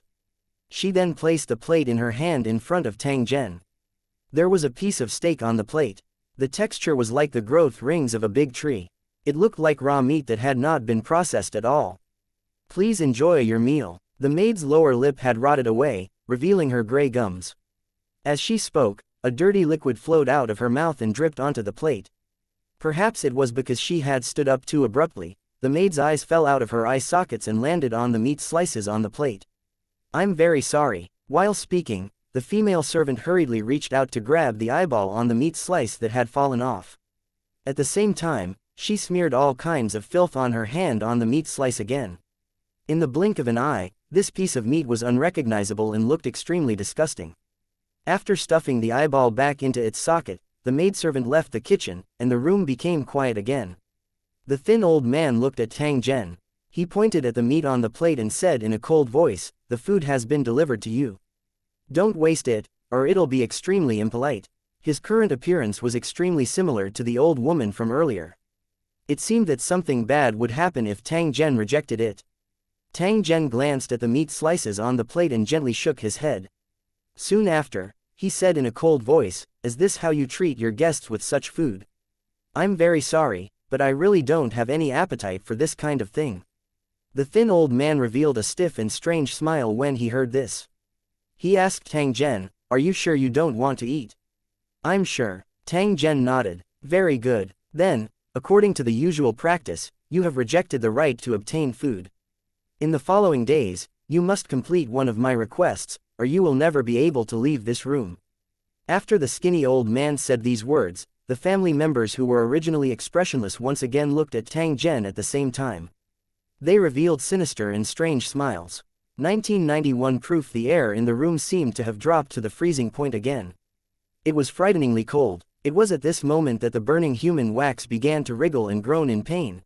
Their movements were very quiet, and could only be heard clearly in the dead of the night. However, it was also because of this that he was even more horrified. Of course, all of this did not affect Tang Zhen. After seeing everything in the house, he actually had a feeling that it was nothing much. Perhaps before my memory disappeared, I should have been in contact with these things often, so I didn't find it strange. This thought flashed across Tang Zhen's heart. However, his face did not change as he continued to look at the skinny old man in front of him. After entering the room, Tang Zhen had already made a rough judgment based on the information he had collected. After the Disparator entered the house, he would be challenged by the members of the family. Every time the Disparator failed, he would have to pay a certain price. The dwarves who had entered earlier were the best examples. Because he had failed the challenge, many parts of his body were missing. His chopped-off limbs had become a delicious meal for his family members. Watching their own bodies being eaten was a scene that could make anyone collapse. As expected, this city of despair was filled with despair. When the old woman and Tang Zhen gambled earlier, the bet was also his body. Clearly, they had used the same method. She originally thought that she could win against Tang Zhen by relying on sinister means, but she did not expect Tang Zhen to directly cut off her head. Tang Zhen's actions might seem abrupt, but there was actually no problem with it. This was because he did not break any rules. Therefore, it was impossible for him to be punished. If he made good use of the rules, even these strange things would not be able to do anything to him. At this moment, the skinny old man had suggested a bet. This had also verified Tang Zhen's guess. If he wanted to leave this house or get something else, he would have to beat the owner first. Since this was the case, Tang Zhen naturally had to follow the rules and play this game first. After seeing Tang Zhen nod his head in agreement, the skinny old man said in a cold voice, "I also have the most precious item, the thing you guys call the proof. It's hidden somewhere in this room. If you can find it, then you win. If you can't find it, you win." He wanted to chop off his hands. The time limit is also 1 minute. If you can't do it, I will personally cut off your hands. As soon as the skinny old man's voice fell, a white-faced child beside him tilted his head and looked at Tang Zhen with his black bean-sized eyes. An unclear voice came out of his mouth. If one were to listen carefully, one would realize that he was counting down. However, because one of the dwarf's limbs was stuffed in his mouth, he could not make a clear sound. The skinny old man reached out and wiped the table. The knife that was originally on the plate was already picked up by him. With a strange smile on his face, he gently scraped the edge of the plate with the knife, making an irritating grinding sound. The emaciated lady's eyes kept turning around. She sized up the furnishings in the room in an attempt to help Tang Zhen find the hidden certificate. As long as they obtained the proof, she and Tang Zhen would be able to leave this place and would no longer have to endure this strange atmosphere that caused one's scalp to feel numb. However, the emaciated woman had never seen such a certificate before. She didn't know what it looked like, and she didn't know where it was hidden. There was only a short 1 minute. How could he find it? The emaciated woman's heart was burning with anxiety, and the dwarf also had a look of despair on his face. He had not answered the question before, so he became like this. In fact, the dwarf should be grateful to Tang Zhen. If Tang Zhen had not appeared in time, he might have become a human stick at this moment.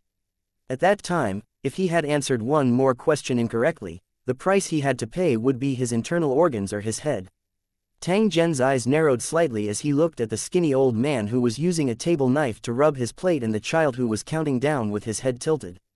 It was impossible to search the entire room in just a minute, so he was sure that the item was not hidden in a remote and secret place. If he wanted to continuously attract despairing people to look for evidence, it was impossible to set a situation where he would definitely die. There must be a chance of survival. In addition, the thin elder had just said that the voucher was his most precious item. It was most likely that the item was on him. However, the skinny old man's request was that Tang Zhen must find evidence. It was probably impossible for him to just guess. He must obtain it. Tang Zhen's gaze landed on the skinny old man when he thought of this. He wanted to find out what was wrong with his body. The corner of the skinny old man's mouth was lifted when he saw Tang Zhen's gaze landing on him. He revealed a disdainful smile. The knife in his hand was still scraping the edge of the plate, but the rhythm seemed to have accelerated a little. Tang Zhen did not care about these. Instead, he continued to stare at the skinny old man. A glint seemed to flash across his eyes. Just as he was staring at the man, he suddenly felt a strange aura coming from the man's body. This aura was very familiar to him, but he couldn't remember what it was. However, when he glanced at the thin woman next to him from the corner of his eye, a flash of inspiration suddenly appeared in his mind. I see. The corner of Tang Zhen's mouth revealed a smile. It was also at this moment that the child's countdown was only left with 10. 10, 9, 8, 7 luminaries ring. Seeing that the time was about to end, Tang Zhen's hand was extended forward like lightning and headed straight for the skinny old man. The skinny old man subconsciously dodged to the back when he saw this. At the same time, the knife in his hand stabbed toward Tang Zhen. His actions were still too slow. He had just raised the table knife when Tang Zhen's palm was like a hot iron being inserted into butter, instantly cutting through his chest. Tang Zhen grabbed the skinny old man's heart and forcefully pulled it out under his horrified gaze. You coward! The table knife of the thin old man fell to the ground. One of his hands clutched his chest while the other hand was raised powerlessly and pointed at Tang Zhen with a trembling hand. At this moment, Tang Zhen's hand was holding a strange-looking heart. It looked like an octopus with its head split open and was constantly squirming and struggling. Wrapped in the octopus's body and tentacles, there was a round object that looked like a coin. A series of numbers were cast on it with hieroglyphs. He didn't need to guess to know that this item that was neither gold nor wood was the so-called certificate, which was equivalent to the currency of the City of Despair. How did you find out? The skinny old man's breathing was weak, and his expression was filled with unwillingness. Other than this, there was also a dense puzzlement in his eyes. He seemed to be unable to understand how Tang Zhen guessed that the proof was in his heart. Tang Zhen naturally would not tell the other party that he had sensed a trace of an unusual aura from the skinny old man. This was the reason why he was able to determine the location of the proof. Of course, Tang Zhen could not be 100% sure before he took it out. However, as long as he had 50% confidence, he could give it a try. The facts had proven that Tang Zhen's judgment was completely correct. Looking at the unwilling eyes of the skinny old man, Tang Zhen kept the receipt in his pocket and then shook his head. Do you want to know? It's a pity that I won't tell you, so that you won't be satisfied even if you die. The skinny old man's eyes widened and he spat out a mouthful of blood when he heard Tang Zhen's reply. Then, his arm drooped down, and his head fell on the plate in front of him. Just like the old woman on the plate next to him, his eyes were full of unwillingness. 1992 inches hide and seek. After two strange owners died in a row, the family members at the dining table could no longer maintain their calm. They stared unwaveringly at Tang Zhen. The expression in their eyes kept changing. At this moment, they finally seemed like real living people. Get out of here. We don't welcome you. A woman who looked like a housewife shouted loudly. Her voice was very sharp, like foam rubbing against glass, and it sounded unusually harsh. The woman's face was full of knife marks, which were simply stitched up with thick needles and large threads. They looked like centipedes crawling on her face, constantly wriggling as she spoke. There were bruises and dark purple marks on the exposed skin. It didn't look like a living person, but more like a corpse that had been tortured to death. The housewife glared at Tang Zhen with bloodshot eyes and shouted like a shrew while pointing at the door. It was also at this moment that the door that had disappeared suddenly reappeared. At the same time, it slowly opened a gap. The night had unknowingly fallen, and the streets were quiet, but it made people feel even safer. The emaciated lady revealed a wild joy on her face when she saw this. She immediately stood up and pulled Tang Zhen away. The appearance of such a situation indicated that Tang Zhen already had the qualifications to leave the room. The emaciated lady was afraid that Tang Zhen didn't know about it. Therefore, she stood up and reminded him. Who knew that Tang Zhen would actually wave his hand? He looked at the furious housewife and said, I'm an evil guest. If you don't satisfy me, I won't leave. If you have a way to drive me out, then bring it on. If you can't do it, then you might as well listen to my idea. The emaciated lady looked at Tang Zhen with a shocked expression when she heard this. She did not expect that Tang Zhen would be unwilling to leave even when he clearly had the chance to do so. This is infuriating. What is he trying to do? The emaciated woman was anxious. She wished she could leave alone.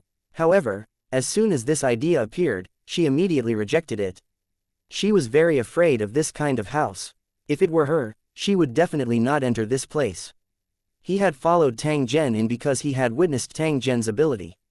He didn't want to miss this opportunity. It wasn't easy for her to meet such a thick thigh like Tang Zhen. She had to hug him tightly. As for whether Tang Zhen could accept her, her performance at this moment was crucial. If she fled because of fear, Tang Zhen might not continue to care about her after he left this place. If he couldn't help, he would just follow them silently. That was the price to pay for seeking shelter. The emaciated lady made up her mind and sat back on the chair. She wanted to see what Tang Zhen was up to. The midget seemed to have thought of something and could not help but look at Tang Zhen in a daze. There was a faint trace of anticipation in his eyes. If Tang Zhen was successful, he might still be saved. The room fell silent again. After hearing Tang Zhen's words, the housewife was startled for a moment. Soon after, she used a hysterical tone to roar, "What else do you want? Do you want to kick us out and then you'll live here?" Tang Zhen nodded his head, indicating that he indeed had this intention. When the housewife heard this, her angry expression instantly disappeared, and a strange smile appeared. It was as if the performance just now was to lure out this sentence from Tang Zhen. Therefore, he immediately removed his original disguise after achieving his goal. "If you want our house, that's fine too," she said in a sinister tone. "As long as you can satisfy my request, you can live in this house for a year." Tang Zhen secretly thought that it was indeed the case. After obtaining the certificate, if one didn't want to leave, then one would have the opportunity to obtain the residence rights of the house. Of course, the premise was that one had to have enough ability. Otherwise, before getting the proof, one would probably become like a dwarf and eventually die here. Then tell me what you want. I'm definitely taking this house. Tang Zhen's confidence was growing. At this moment, he had already discovered that this place, which the thin and weak woman viewed as a lightning pool in the abyss, was nothing much in his eyes. In the end, it was still due to the difference in strength.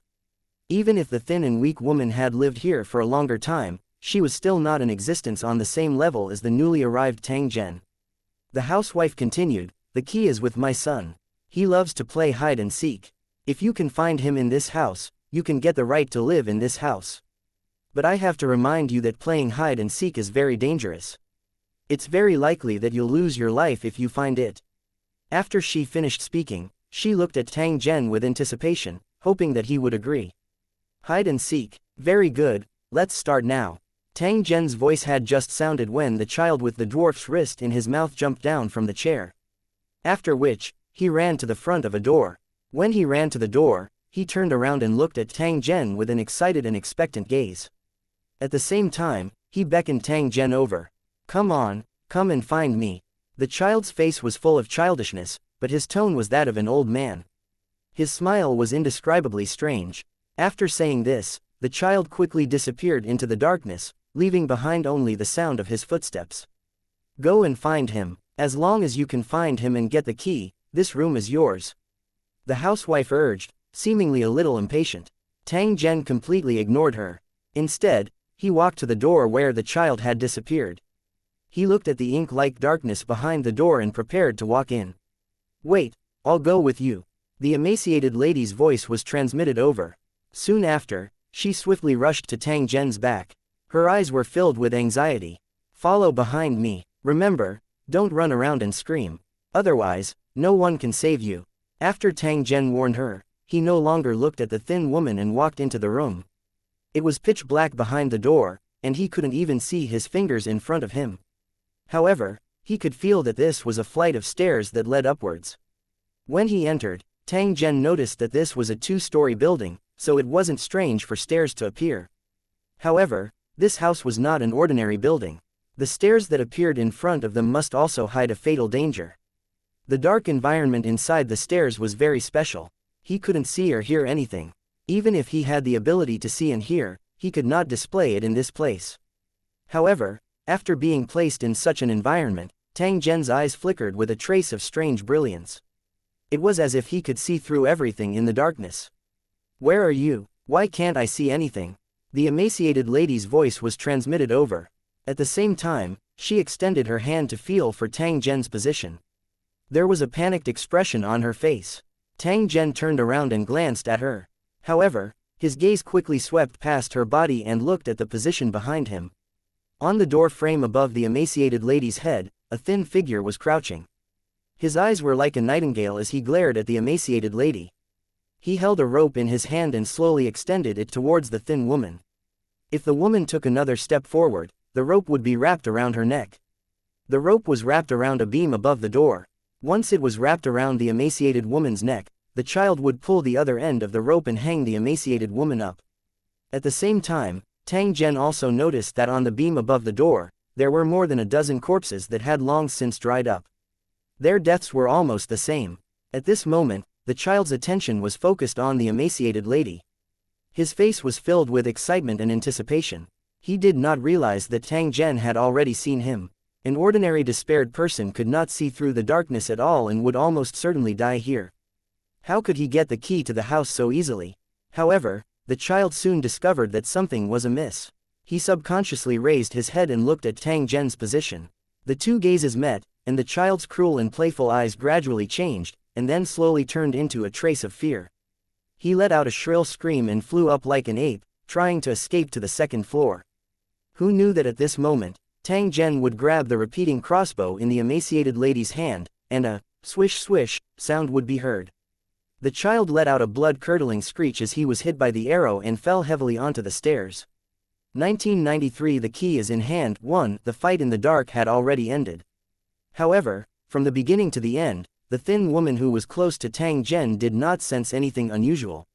From this, one could see how terrifying this environment was. Ordinary despaired people would definitely die at this checkpoint. The mummies hanging above their heads were the unlucky ones who wanted to get the key and ended up in a miserable state. However, this method was completely ineffective against Tang Zhen. The child finally suffered the consequences of his own actions. Perhaps due to his special physique, the child was still alive. He groaned in pain and tried to pull out the arrow from his body. But these bolts were so powerful that they had almost completely sunk into his body, making it impossible to pull them out. The child growled like a wild beast. It was obvious that he had a real body and not some energy life form, so the damage he suffered was very real. Maybe their strange abilities came from this house, but they aren't that powerful. The other party's pained appearance did not seem to be fake. Otherwise, with Tang Zhen's observation ability, he would be able to immediately see through it. Tang Zhen tried to take a step forward while the child revealed a look of fear. He used his hands to climb the stairs and kept retreating. Looking at his appearance, he seemed to be extremely frightened and treated Tang Zhen like a great flood and ferocious beast. "Hand over the key and I'll let you live." Tang Zhen shook his head. He looked at the child in front of him, extended his hand and said. The child nodded his head in agreement. Then, he reached into his collar and took out a bronze key that was tied to a rope. The shape of the key was very strange. It was like a ferocious ghost's head with a straight corpse in its mouth. The child raised his trembling hand and held the key in front of him, preparing to hand it over to Tang Zhen. He looked extremely pitiful at the moment, and his body was constantly trembling. Tang Zhen's brows furrowed. He took another step forward and reached out to take the key. Just as his finger was about to touch the key, the pitiful expression on the child's face disappeared. Instead, it was twisted beyond recognition, and his eyes were filled with hatred. The place where his body came into contact with the stairs was like the roots of a tree, twisted and intertwined together. At the same time, his fingers turned into many ropes as they headed towards Tang Zhen to bind him. Its mouth expanded to its limit, revealing a mouth full of sharp teeth, and a beast-like roar came from its throat. "Go to hell." His neck was as long as a python. The child's head rapidly pounced toward Tang Zhen, as if it wanted to bite off his neck. I knew you were acting. Tang Zhen coldly snorted. His body took a step back. While he dodged the child's attack, he grabbed the rope that was suspended in midair.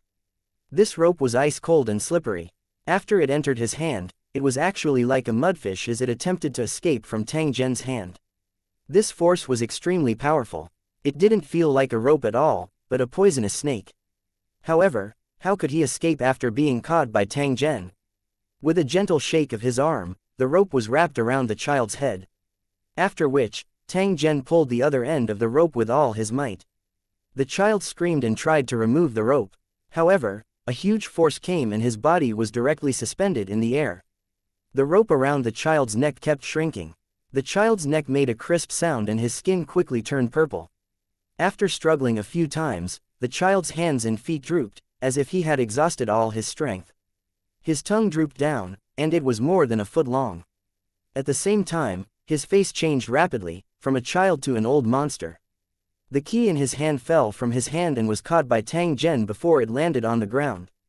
The moment the key entered his hand, the surrounding darkness receded like a tide, revealing an old and damaged corridor. A stale smell rushed into his nose.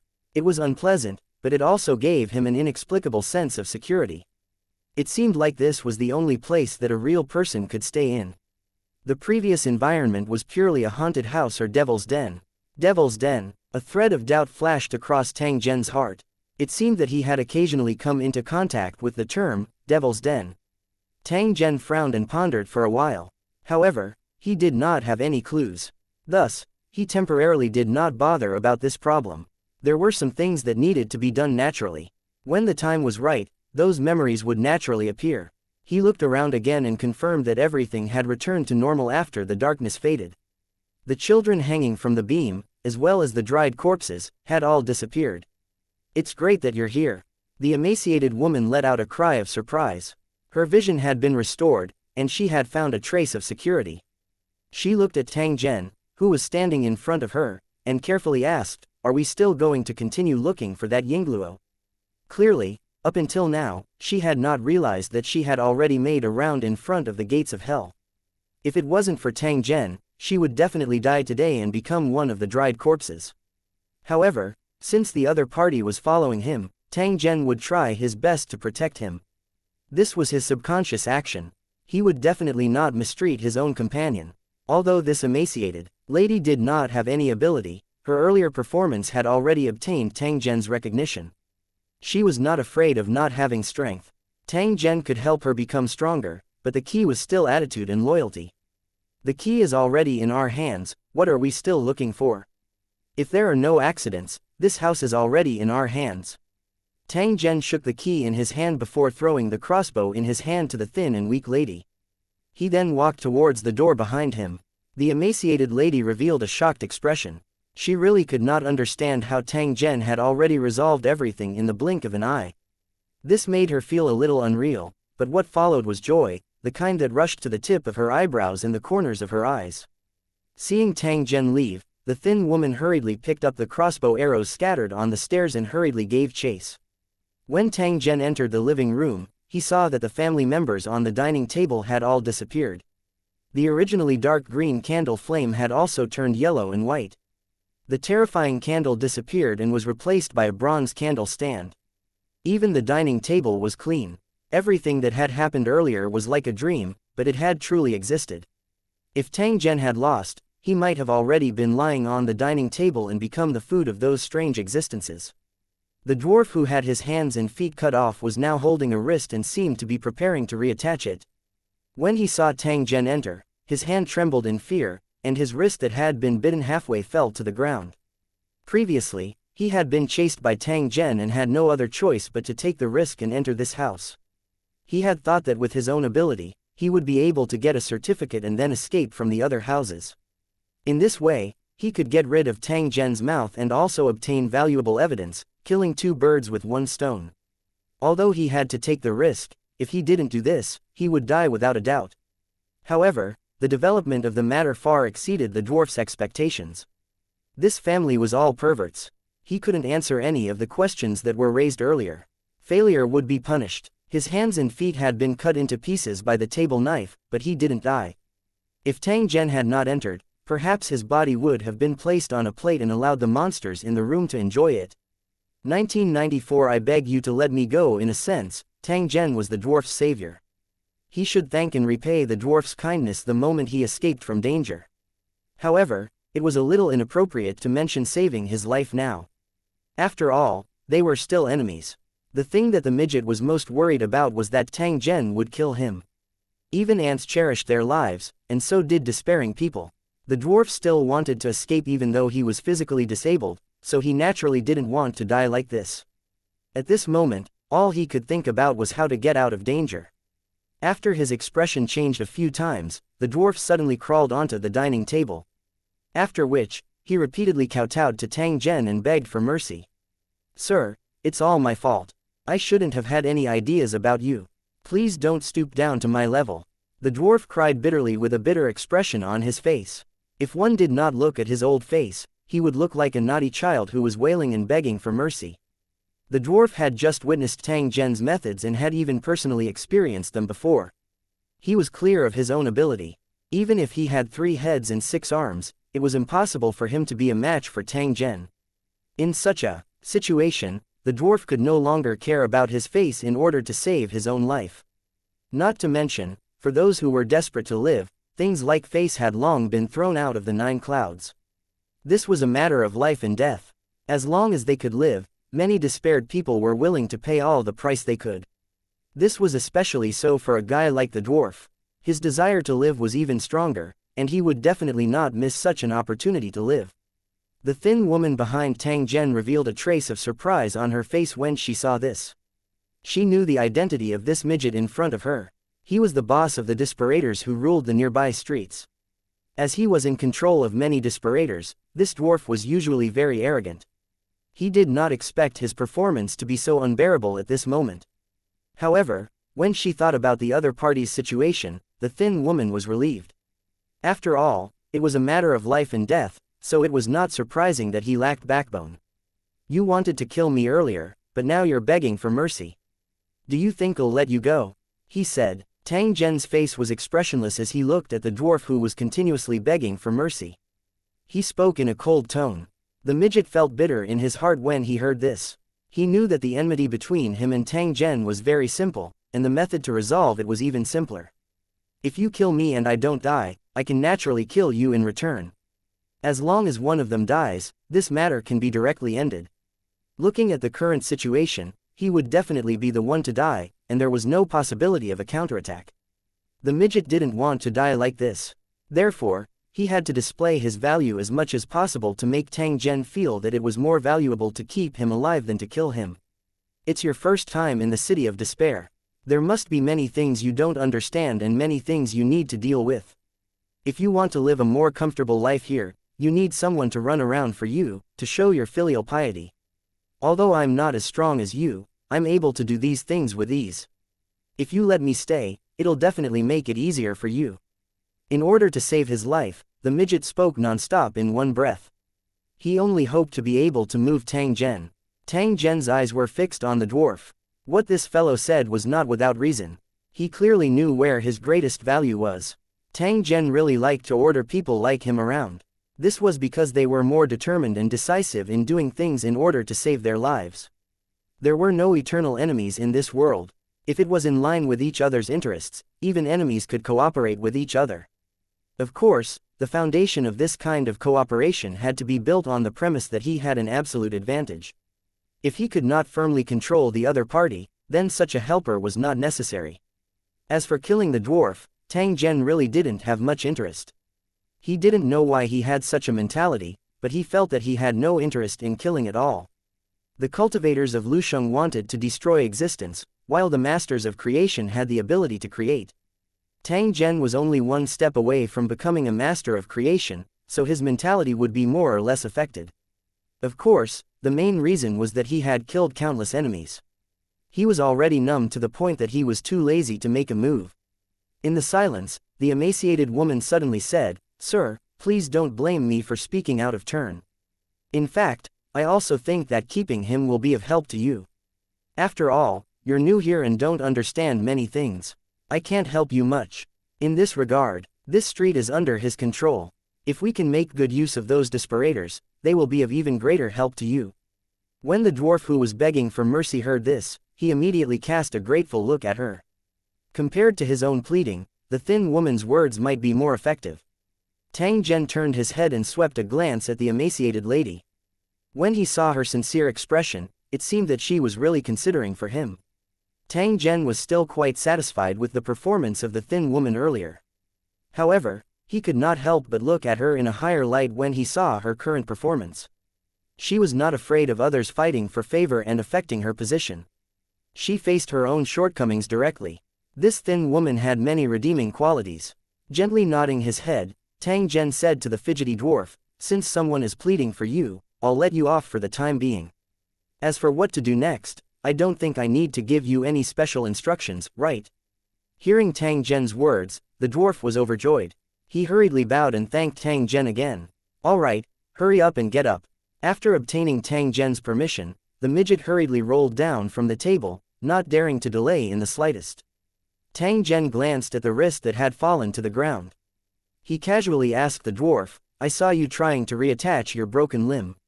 Is it really useful?" The midget nodded his head and explained to Tang Zhen, "This is an ability that I discovered by accident. As long as the limb has not been severed for more than a day, it can be reattached." Tang Zhen secretly thought that this was the case. Earlier, he had seen the dwarf's tongue on the plate. It was likely that he had already lost the ability to speak.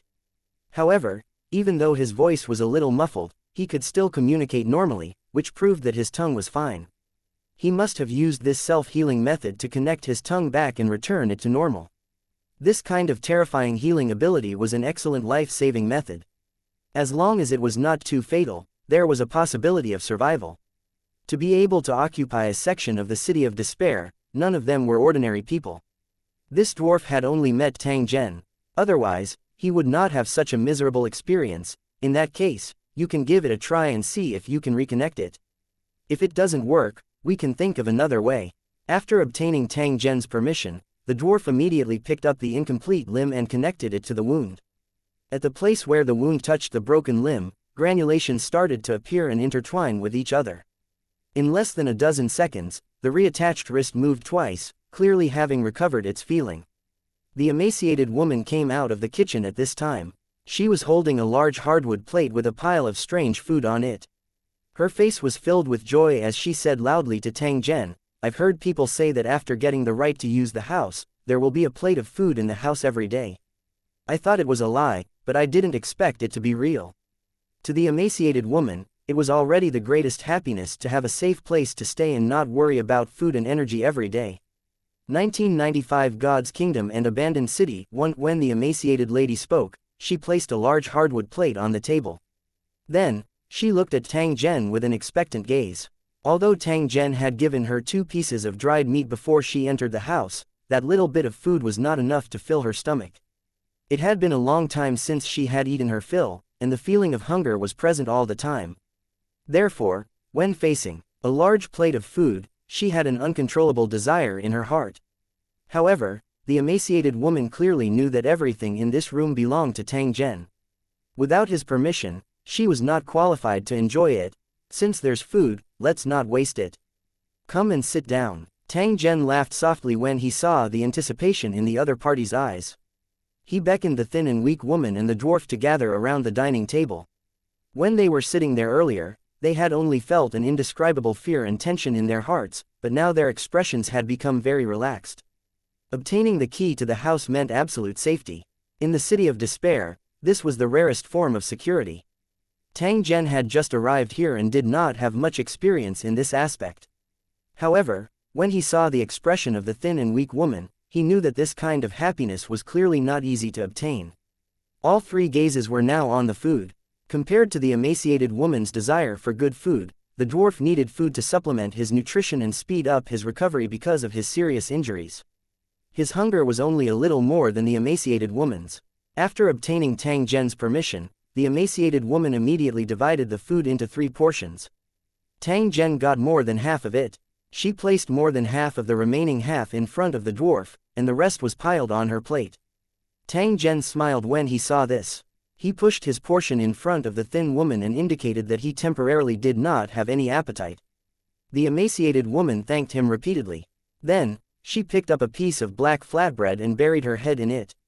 Seeing this, the dwarf sitting across from him couldn't care about anything else. He grabbed a ball-shaped thing and opened his mouth to gnaw. Tang Zhen took a glance and discovered that the inside of the pig's stomach-like thing was filled with grass and large black beetle-like things. As the dwarf chewed, a crisp, caw-caw, sound was constantly emitted from his mouth, and juice was constantly flowing out of his mouth. In the entire room, only the sound of the dwarf eating could be heard. The midget revealed an embarrassed smile when he noticed Tang Zhen looking at him. At the same time, he used his sleeve to wipe the juice from the corner of his mouth. "I'm sorry, sir. I'm going crazy from hunger. I can't control myself." Tang Zhen expressed that it was fine. He casually placed the certificate and the house key on the table and seriously looked at them. These two items both had a familiar power, but he couldn't tell where it came from. It was this power that allowed him to find the hiding spot of the voucher and see through the strange darkness in the corridor. He had a similar power in his body and in his mind. He might have borrowed this power when he made the saber and the crossbow. However, if one were to look closely, the two powers were different. The energy on the certificate gave off a lifeless feeling, but the energy in his body was full of vitality. Although they had different attributes, there was no doubt that these powers all had magical effects. Understanding one's own advantages and making good use of them would allow one to better protect themselves in desperate situations, and also obtain more benefits. After waiting for about 10 minutes, the emaciated woman and the dwarf had finished their food, and their faces were full of satisfaction. After which, the two of them looked at Tang Zhen at the same time. After all, he had previously mentioned that he still had some questions to ask. In fact, the two of them had already faintly guessed what Tang Zhen intended to ask. At the same time, they were also thinking about how to answer. The two of them were extremely curious about Tang Zhen, this newcomer who had just arrived but was so strong that he was in a mess. If it wasn't for the fierce dragon crossing the river, there would probably be a storm in this street. Tang Zhen looked at the two of them and softly said, "Since you've already finished eating, then answer my question. First of all, tell me about the origin of the City of Despair, what secret legends are there, and why would the deserters appear here? The second thing was how many vouchers were needed to move to the next block. Were the residents in every house the same as the one in front of him? The third thing was the information about the next block. No matter how much you know, tell me everything.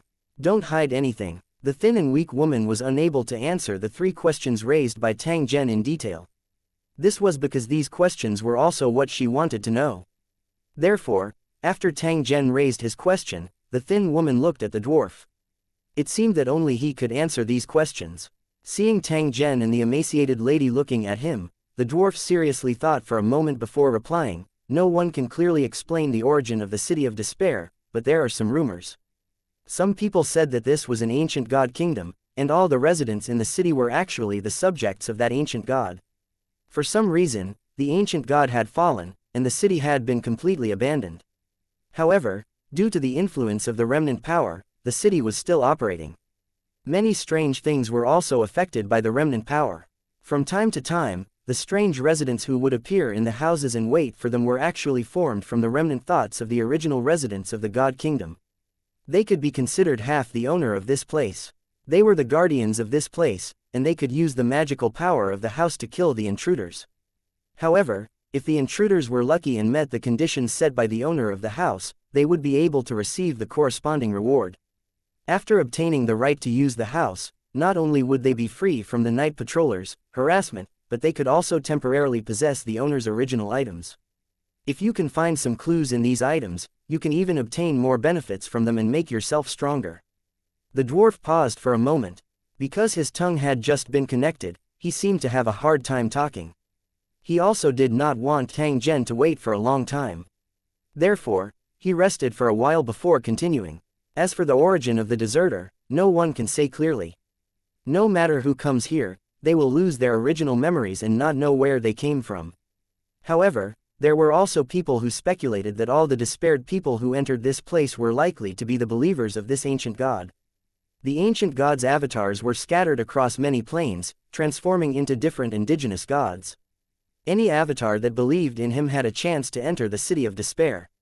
When Tang Zhen heard this, his brows slightly furrowed as he asked the dwarf, where did this theory come from? And what is the basis for such an inference? It's said that the news came from a higher street, the dwarf replied. The deserters there are more powerful and have more access to secrets. As for whether it's true or not, no one can be sure. After answering Tang Zhen's first question, the midget thought for a moment before answering the second question. If you want to go to the more advanced streets, you need 100 certificates. Then you can go along the main street until you reach the giant building at the end that looks like a city gate. Only by handing over enough certificates and passing through the giant city gate could one go to the higher class streets. The residents here were not all the same. After entering each house, the things they encountered were different. The most important point was that if one only obtained the proof to leave, the things that they had experienced would become very vague, and they would not be able to provide reference and help to others. I don't know much about the high-class blocks, but I know that there are 6 blocks similar to the one we're in. These 6 streets extended in all directions like rays of light. There was a city gate at a fixed distance from each other on the streets, leading to the most central and mysterious area. It's said that as long as you reach there, you'll be able to obtain a way to leave the city of despair. However, this is only a legend. As for whether it's true or not, no one can verify it. 1996 rumors can't be trusted. Through the dwarf's introduction, Tang Zhen basically understood the general situation of the city of despair, which would be very helpful for the next operation.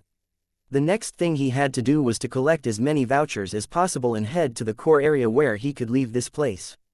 This street was just the beginning, and it was not worth it to waste time here. After all, there was still a long journey ahead. In order to ensure that nothing would go wrong, he needed help, and he wanted them to accompany him as far as possible. Although there were some things that he could do alone, it was undoubtedly a waste of time. Therefore, the power in the hands of the dwarf could be used reasonably. Tang Zhen thought up to this point and said to the dwarf, summon all your subordinates here now. I have a plan that requires you and your subordinates to cooperate. As long as the plan is successful, not only will all of you have a house to live in, you won't have to worry about food. You'll even have the opportunity to cross the city gate and enter a more advanced block. The midget felt that it was impossible when he heard Tang Zhen's instructions. However, he did not say anything. He was extremely clear in his heart that he was definitely not Tang Zhen's match. Since that was the case, he had to learn to compromise. If he didn't understand the situation and continued to court death, no one would be able to save him. Although the area of this street was extremely large with countless houses, it was likely impossible for him to escape if Tang Zhen wanted to kill him. Sir, please wait a moment. I'll call my subordinates over. The dwarf nodded and got up to leave. Wait a minute. The puppet you controlled has been destroyed. If you go and find your subordinates now, will they still listen to your command? The dwarf hesitated for a moment and said in an uncertain tone, they should give me some face. After all, I took care of them in the past. A new boss may not be better than me. Furthermore, as long as I recover from my injuries and find the right opportunity, I can still obtain a powerful physical puppet.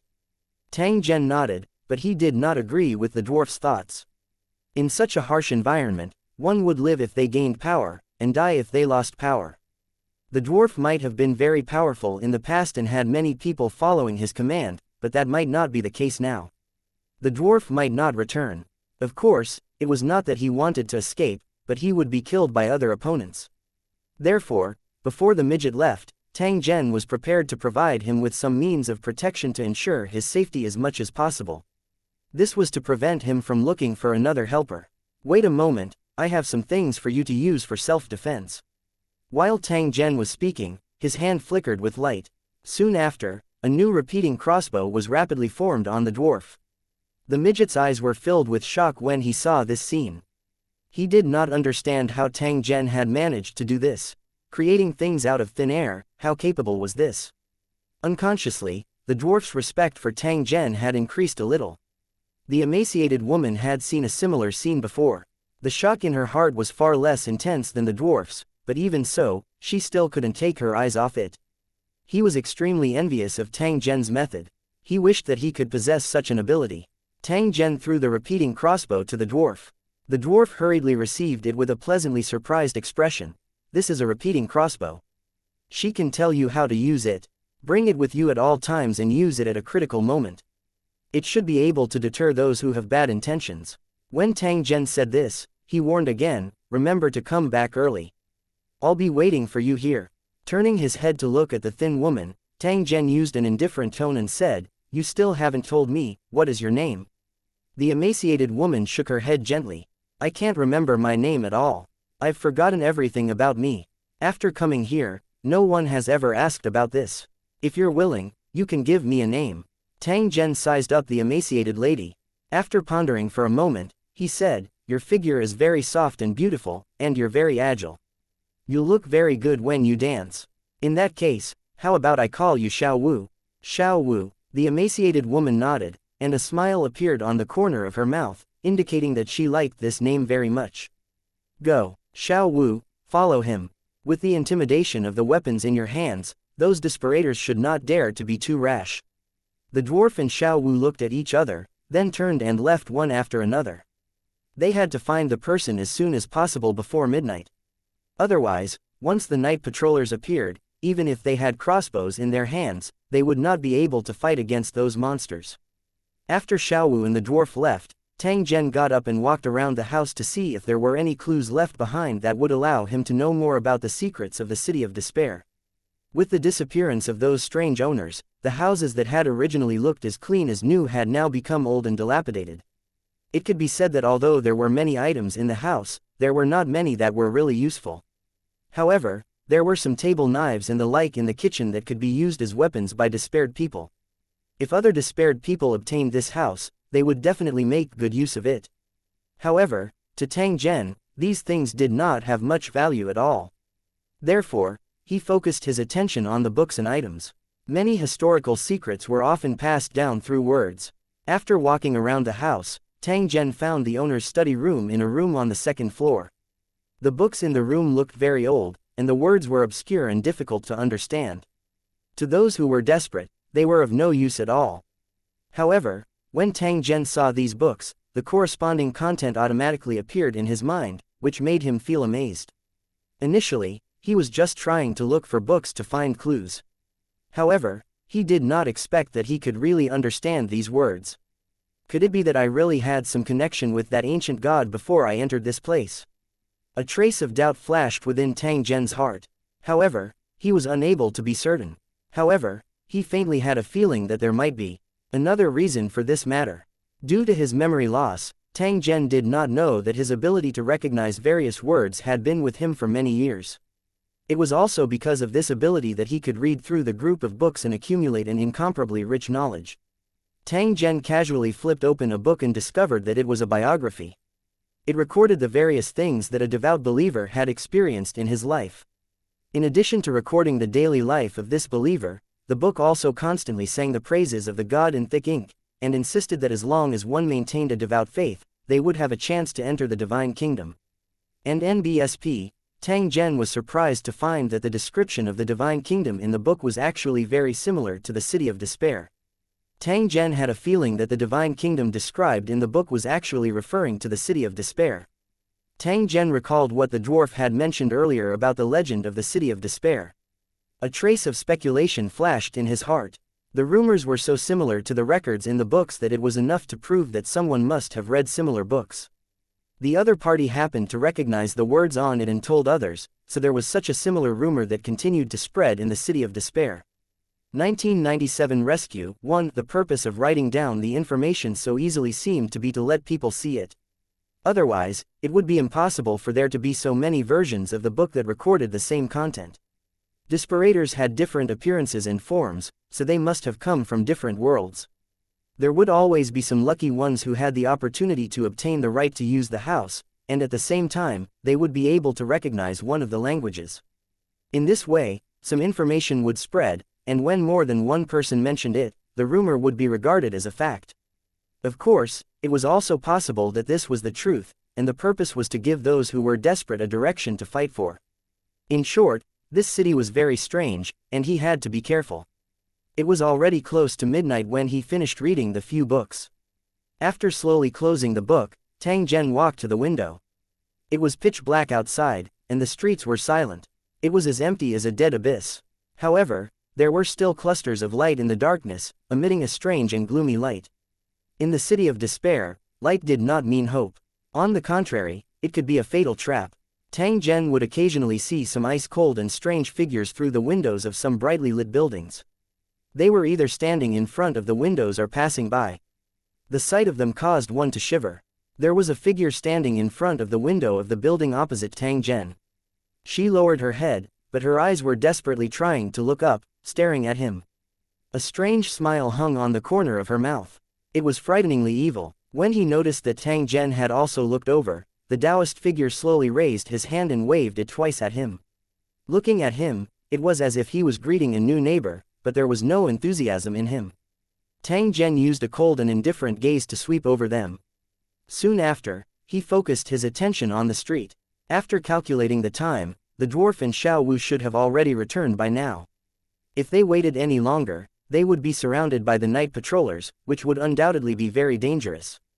After all, in Xiao Wu's description, the night patrollers were a group of monsters invulnerable to blades and spears. They fought 1 against 10, and the deserters were their prey. This thought had just risen in Tang Zhen's heart when he saw a couple of figures slowly walking over on the street, breaking the strange calm. Their posture was very strange, looking like mechanical marionettes, swaying and floating in the streets.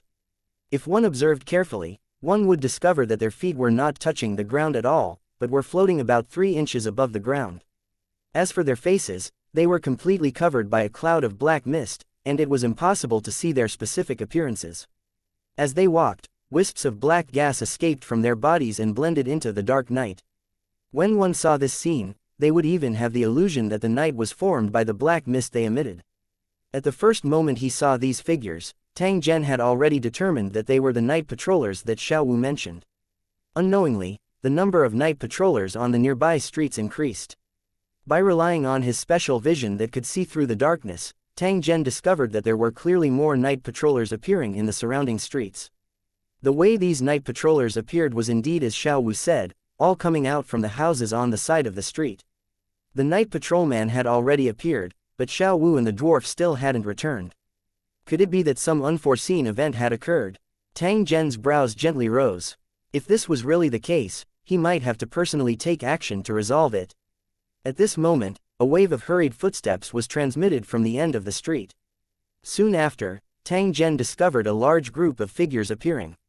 At the very front were the dwarf and Xiao Wu, currently madly running forward. A large group of desperators followed closely, and behind them was a group of night patrollers with all kinds of weapons. The night patrolmen were like wild wolves and mad dogs, biting the back of the despaired one tightly, waving the weapons in their hands and slashing wildly.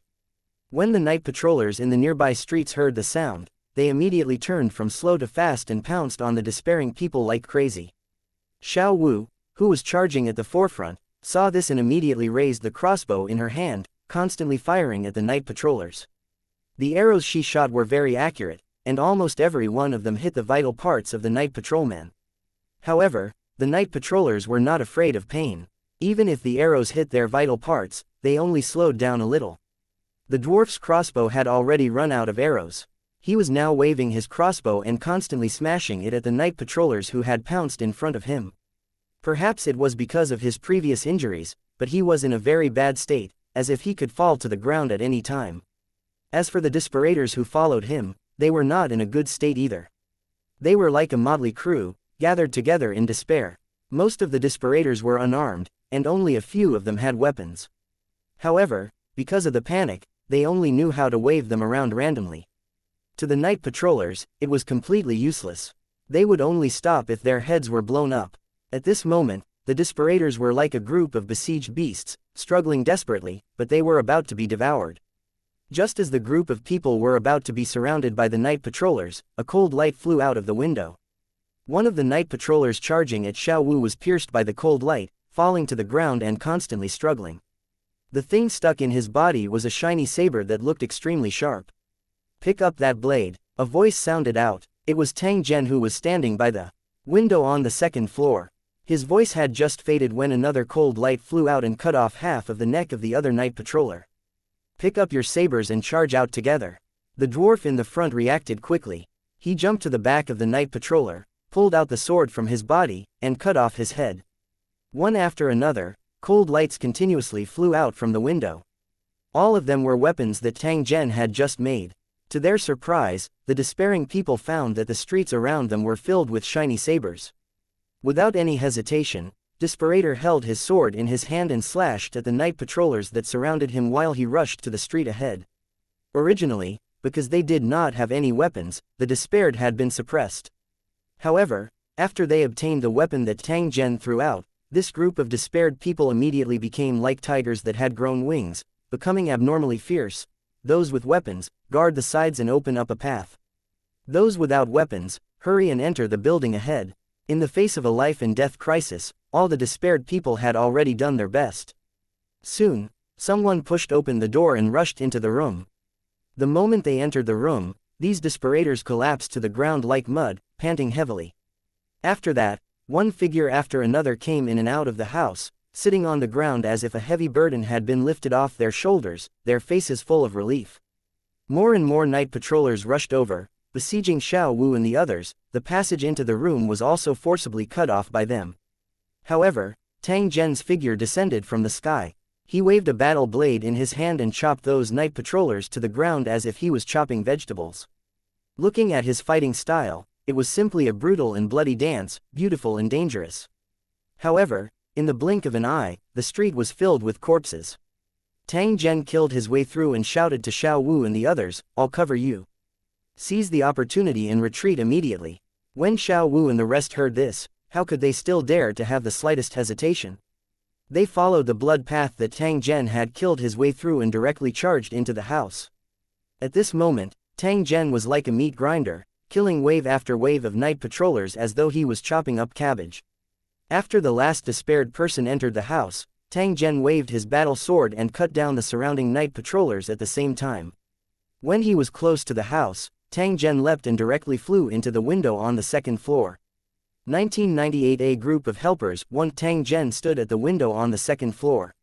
He turned his head around and glanced at the street, only to see strange figures swaying everywhere. The commotion caused by the battle earlier was not small. The night patrollers in the nearby streets and alleys were attracted over and completely sealed off the entire street. However, after the desperators entered the houses, these night patrollers seemed to have lost their target. They began to wander around on the spot before slowly dispersing.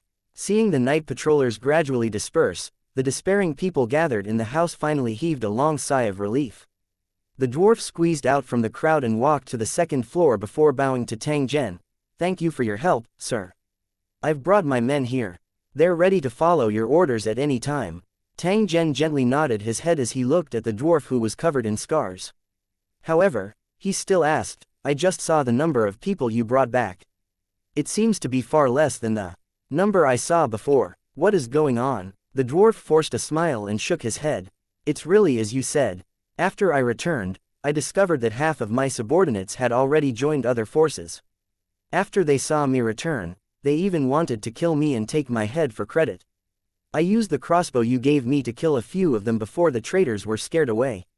Then I gathered those who were willing to follow me and rushed here. In the end, they were ambushed halfway and delayed for half a day, which was why they encountered the night patrollers and were chased. If it wasn't for you, we wouldn't have been able to break through the blockade of the night patrollers." The dwarf's expression was one of embarrassment and anger. It was obvious that he was still angry. Tang Zhen, however, did not feel surprised. The things that the midget had encountered were all within his expectations. Although he didn't gather all the people, there were still 100 people in the house. This was enough for Tang Zhen. "You don't have to feel aggrieved. After dawn, we'll find those who plotted against you and take revenge. We'll also take over their territory." Tang Zhen's plan was to recruit a large group of people and then use the human wave tactic to quickly flatten the various forces in this street. Instead of painstakingly collecting the vouchers, it was better to snatch them from the hands of those forces, which would undoubtedly be faster. In the process of harvesting and snatching, they could also continuously increase their manpower and strengthen their own forces. Once they had enough manpower, Tang Zhen would not be like the other despairing people who relied on the proof to pass through the city gate. In that case, the certificates in his hands wouldn't be enough for a few people to use. What he wanted to do was to bring all these desperate people to the new street. With enough manpower, they could continue to push forward with the same strategy when they reached the new block. He had collected the vouchers just in case. If the plan failed, he would have a chance to use them. Currently, Tang Zhen's greatest advantage was that he could create all sorts of items out of thin air. This way, he would be able to provide his subordinates with sufficient equipment. In the City of Despair, weapons and armors were the most precious things, and many people were empty-handed. After having the ability to create things with his thoughts, Tang Zhen did not have to worry about logistics at all. At the very least, he was completely able to support the 100+ people in the house. What Tang Zhen was uncertain about was whether there was any restriction to his ability to create things out of thin air. There was one thing he was very clear about. There was almost no pressure when creating ordinary items, but when it came to creating some special items, it would be very difficult. It was very easy for Tang Zhen to arm these despaired people without using any special items. Tang Zhen thought up to this point and said to the dwarf, "I'll prepare a set of equipment for each of you. When you hear my call later, bring your men to collect it. I'll prepare enough food later. Have a good rest tonight and we'll be ready to move tomorrow." "Yes, sir." There was a fire in the dwarf's heart. He naturally supported Tang Zhen's plan. After chatting a little more with Tang Zhen, he turned around and headed downstairs. Not long after, Xiao Wu walked up. "You're in charge of guarding the door. No one is allowed to come in without my permission." After hearing Tang Zhen's words, Xiao Wu nodded her head. She carried the battle blade that Tang Zhen had given her and stood at the door without saying a word. Tang Zhen swept a glance at her and discovered that Xiao Wu's body was also full of wounds. Besides the most serious wound which was wrapped in cloth, the other wounds were not treated. After thinking for a moment, Tang Zhen extended his hand and his eyes narrowed slightly. Soon, an emerald green object appeared in his palm. It emitted a fresh plant fragrance. This smell was very special. After Xiao Wu standing at the door smelled it, she immediately felt refreshed. "Go downstairs and find some water. Dissolve this ointment and apply it on the wound. It should be very effective in healing injuries." Tang Zhen only wanted a piece of ointment that could help his wounds heal quickly, and this thing naturally appeared. As for the specific effects, Tang Zhen was not clear. However, he believed in his own ability. Since it was created according to his own ideas, the effect would not be too bad. Xiao Wu believed Tang Zhen's words without a doubt. When she had just smelled the ointment's fragrance, she felt that the pain in her body had already been reduced. From this, it could be seen that this was definitely a holy medicine for healing injuries, and its effects were extraordinary. In the City of Despair, the value of medicine was more valuable than weapons. She didn't know how Tang Zhen had done all of this, but she knew that it was best not to ask. Please like and share the video on the YouTube channel Cultivation Audiobooks. Too much about some things. The more secrets she knew, the more unnecessary the burden and threat she would have. After nodding her head and thanking Tang Zhen, Xiao Wu took the ointment and went downstairs. After that, she collected the drinking water from those despairing people. After putting the ointment into the water, a bucket of green liquid appeared in front of everyone. Those despairing people were the same as Xiao Wu, all attracted by the medicinal liquid's fragrance, simultaneously revealing a trace of anticipation. Just now, in order to break through the blockade of the night patrollers, many of them had been injured. In the absence of medical supplies, they could only grit their teeth and endure silently. Now that he had medicine to alleviate his pain, it was naturally for the best. In an environment like the City of Despair, if they were weak and sickly, it meant that the probability of being eliminated would be greatly increased. If they were to be plagued with injuries and illnesses, it would undoubtedly make their situation more dangerous. After the medicinal liquid dissolved, Xiao Wu first used her own body to experiment. She didn't know why, but she trusted Tang Zhen a lot. After applying the medicinal liquid on the wound, a magical scene appeared. First, he felt a numbing itch, then a cool feeling. Then, the wound began to heal at a speed that was visible to the naked eye. Not even a scar was left. At first, the despaired ones were dumbfounded, but then they were pleasantly surprised and asked for a portion of the medicinal liquid. The dwarf immediately stood up and told everyone to keep quiet. Then, he distributed the barrel of medicinal liquid according to the severity of their injuries. A medicinal fragrance immediately filled the crowded room. The dissectors watched as their wounds healed rapidly, their faces filled with shock and joy. Xiao Wu also timely told these despaired people that the medicinal liquid was Tang Zhen's reward, and these despaired people repeatedly thanked him. Their hearts were filled with respect and curiosity towards Tang Zhen, who had defeated the dwarf and occupied a house. At the same time, he had also given them weapons and wondrous healing medicine. 1999 The advantages of creating things with one's will. 1 After the desperators downstairs had used the medicinal liquid, their injuries had healed one after another. Even some of the more serious injuries were now rapidly recovering. They could feel that there seemed to be some kind of power in the medicinal liquid, which was why such a magical scene had appeared. Xiao Wu and the dwarf had seen Tang Zhen's ability to create things out of thin air. Therefore, even though they were equally surprised, they were more amazed and envious. Now, hand over your food. I'll distribute it and make sure that everyone can eat it. Let's have a good rest tonight. After dawn, we'll follow you to grab territory and supplies, and get back all the anger we've suffered today. The dwarf raised his arm and shouted, but it also attracted the response of his group of despaired subordinates. They were also holding back their anger. Previously, in order to get them out of the situation, Tang Zhen had thrown over a dozen battle blades to them in succession. This had greatly increased the confidence of the despairing people. With the weapons in their hands, there were not many desperators in this street who were their match. Even if the dwarf did not mention this, they still wanted to take revenge. Otherwise, they would have wasted their weapons.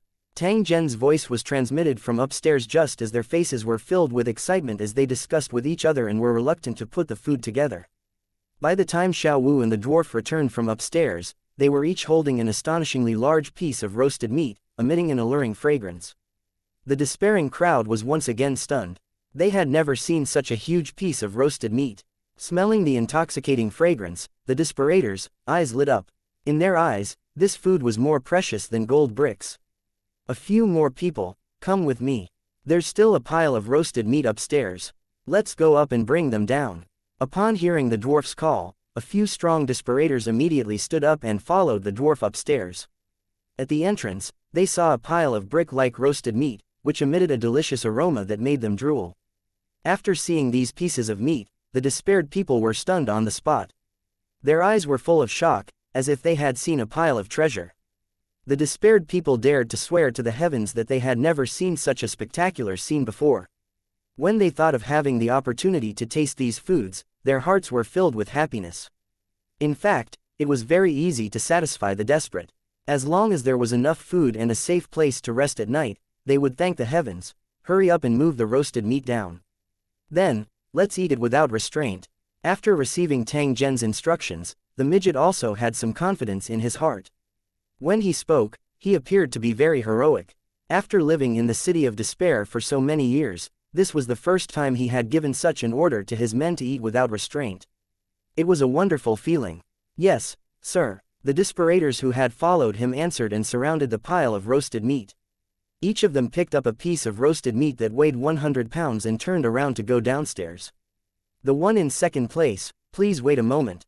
Tang Zhen's voice was transmitted over, causing the despaired people to be stunned.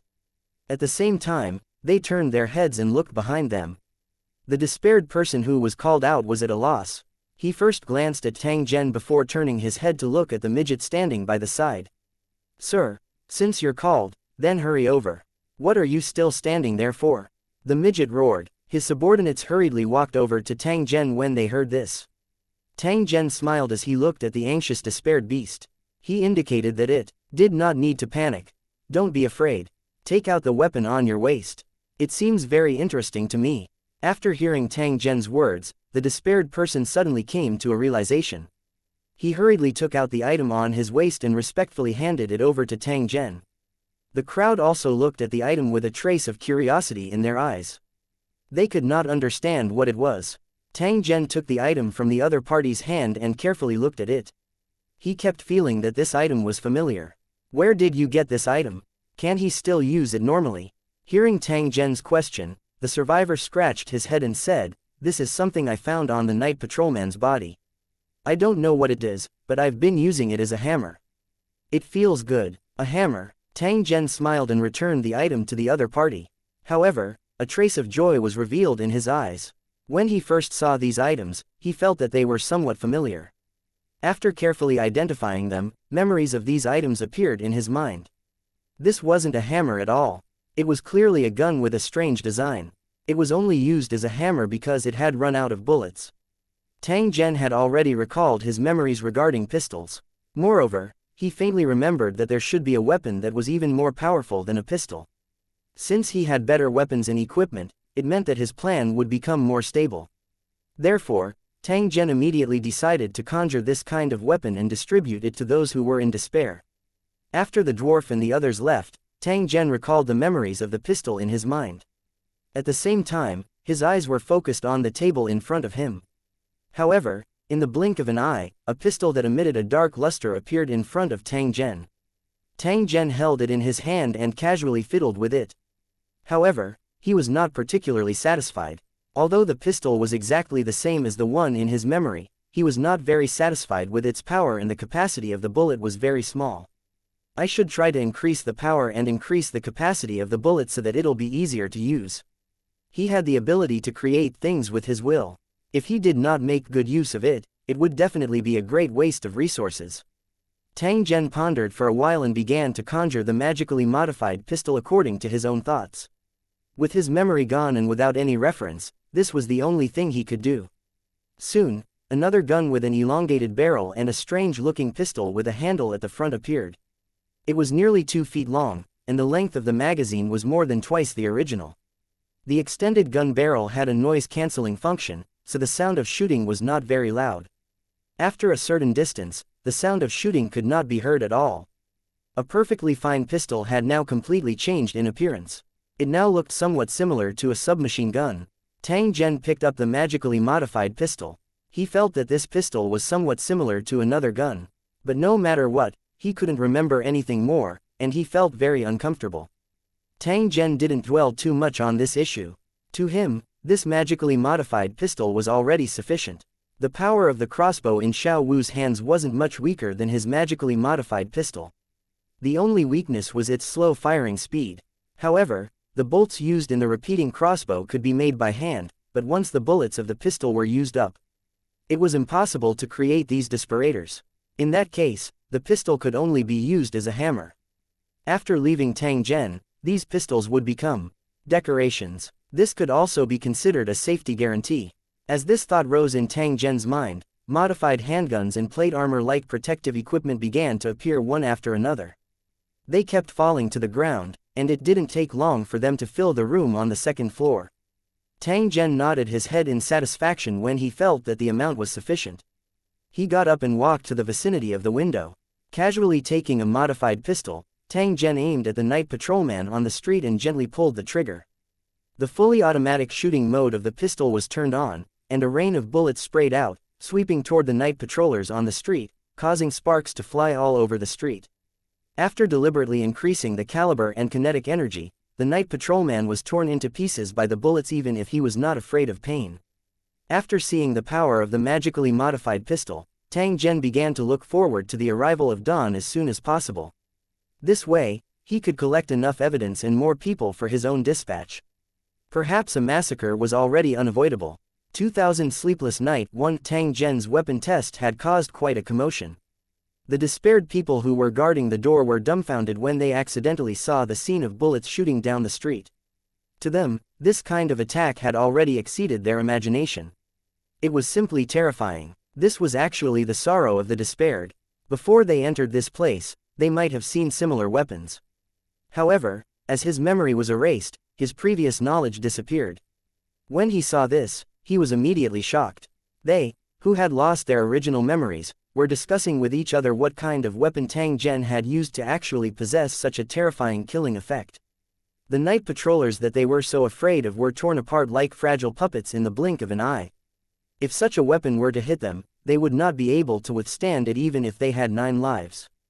As the discussions rang out, more and more despaired people were quickly attracted, and the position at the window entrance was filled with people. Their eyes were wide open as they carefully observed the scene on the street. Their eyes were filled with shock. At the same time, Tang Zhen was also whispering to each other. What kind of technique did Tang Zhen use? Why did it look so terrifying? The dwarf had also seen the scene just now. Compared to the shock in the hearts of the other despaired people, he felt fear and relief in his heart. Fortunately, he had judged the situation and admitted defeat in time.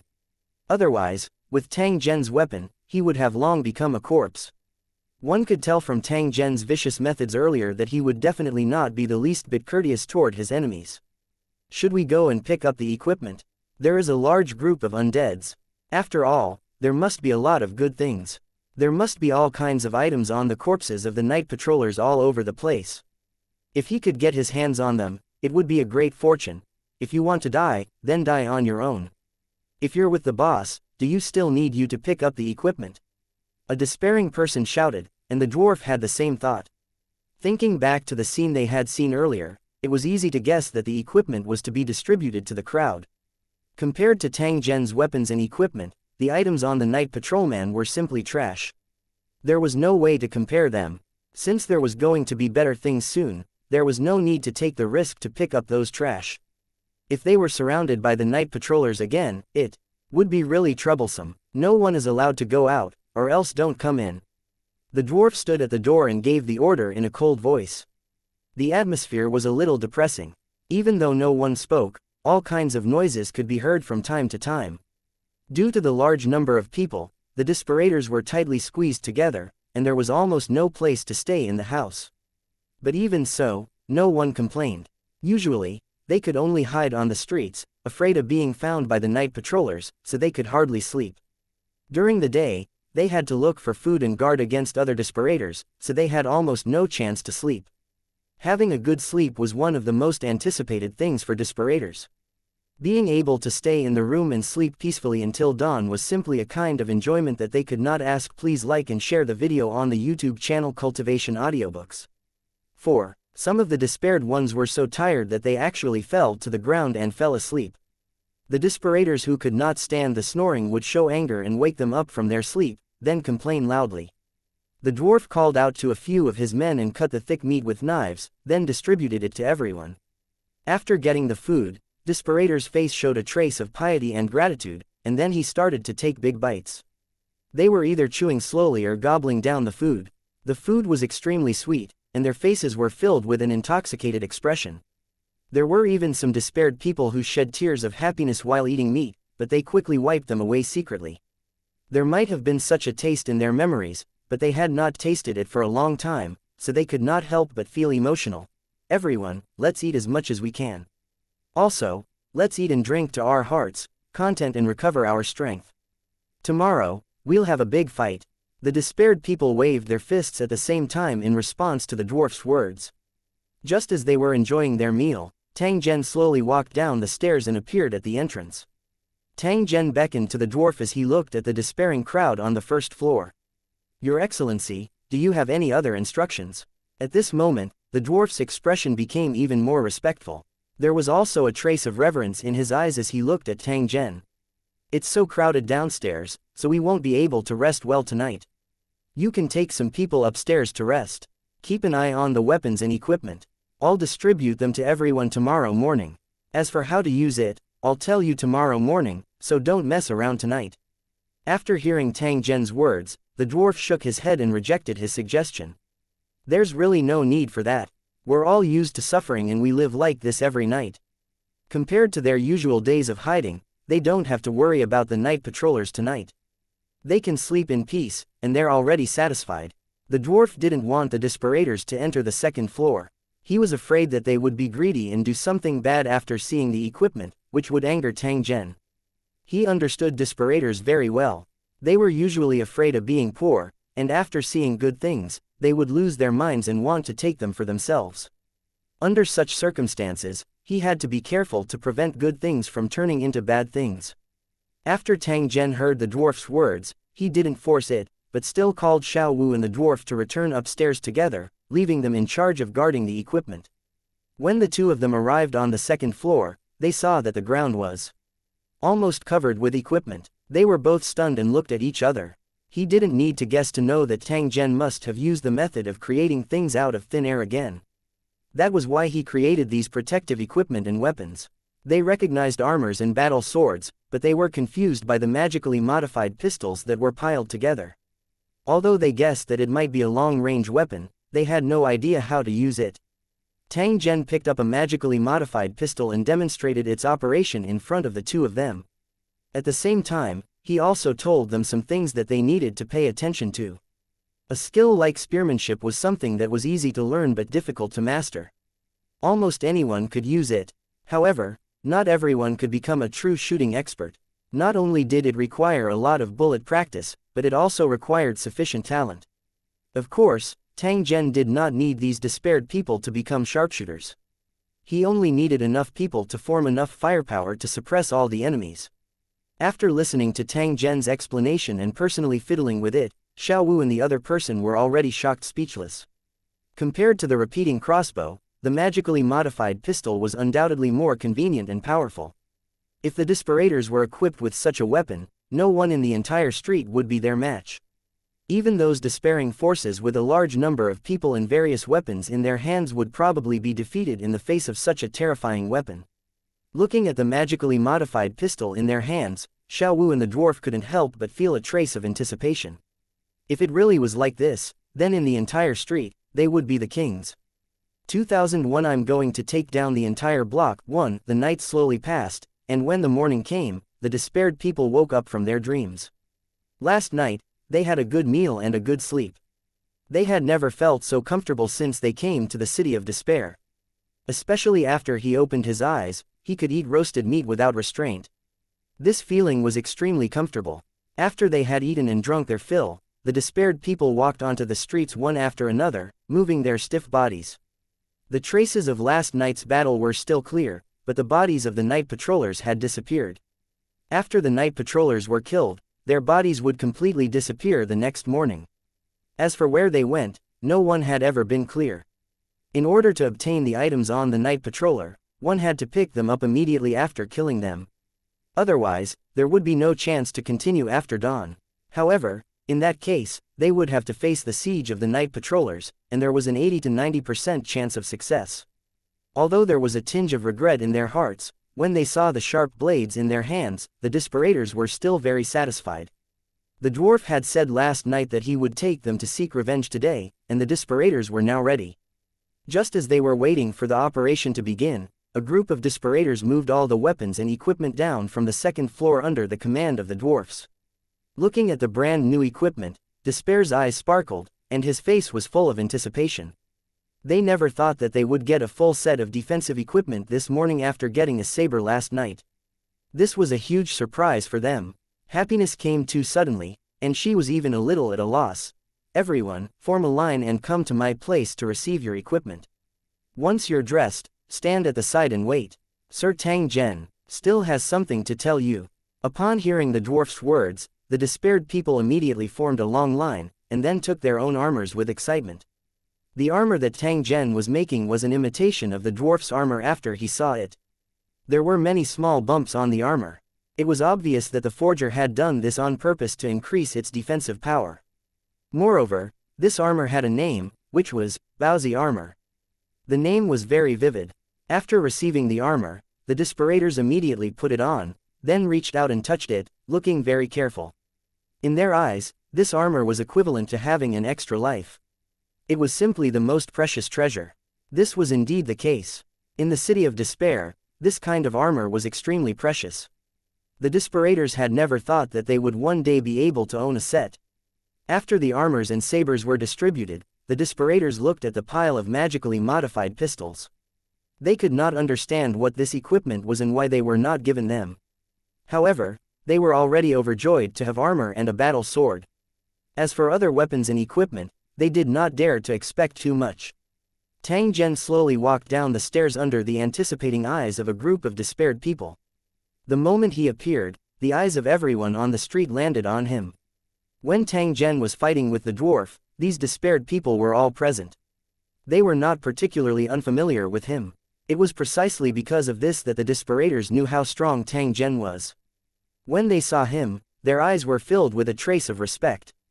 Of course, the most important reason was that he could actually take out so many weapons and armors. This made his aura of mystery even stronger. In the face of such a powerful expert with extraordinary means, the despairing people would subconsciously choose to obey. Moreover, their boss, the dwarf, had already become Tang Zhen's subordinate. Regardless of whether they were willing or not, they no longer had a choice at this moment. Tang Zhen's gaze swept across the despairing people on the street. He randomly picked up a modified pistol and aimed it at the building opposite. A series of rapid gunshots were heard, and the wall of the opposite building was covered in holes of different depths in an instant. After seeing this scene, the despaired people immediately recalled the scene they saw last night and suddenly came to a realization. It turned out that Tang Zhen had used this thing to shoot the night walkers on the street last night and beat them up. They had never heard of such a powerful weapon. In the urban battle of the City of Despair, it was simply a divine weapon. When the despaired people thought of this, their hearts suddenly burned with passion, and their eyes stared straight at the magically modified pistol. If they had a similar weapon in their hands, then even if they were to face a group of enemies, they were confident that they would be able to kill all the enemies. Looking at the excited and expectant face of the despaired, Tang Zhen reloaded the magically modified pistol and stood on the steps and loudly said, "Even if I don't say it, I'm sure you all know how strong you are now. The purpose of giving you these weapons and equipment is to let you fight with me. We will seize more territory and obtain more good things. We will control the entire street in our hands. As long as you dare to risk your lives with me, I can guarantee that you will be able to eat your fill for every meal and everyone will have a house to live in. From now on, I don't have to sleep on the streets, worry about being hunted down by the night patrollers, and suffer the pain of frost and dew at night." Different methods of mobilizations were required for different people. These desperators didn't need any empty principles. He just needed to let them know that if they followed him, not only would they have a house to live in, but they would also have the opportunity to go to a higher class street. As long as they were clear about this point, the despaired people would follow him unwaveringly in order to obtain everything that Tang Zhen had said. Sure enough, after witnessing the power of the magically modified pistol and hearing Tang Zhen's words, the despaired people were so excited that their faces turned red. They constantly waved the sabers in their hands and let out excited roars.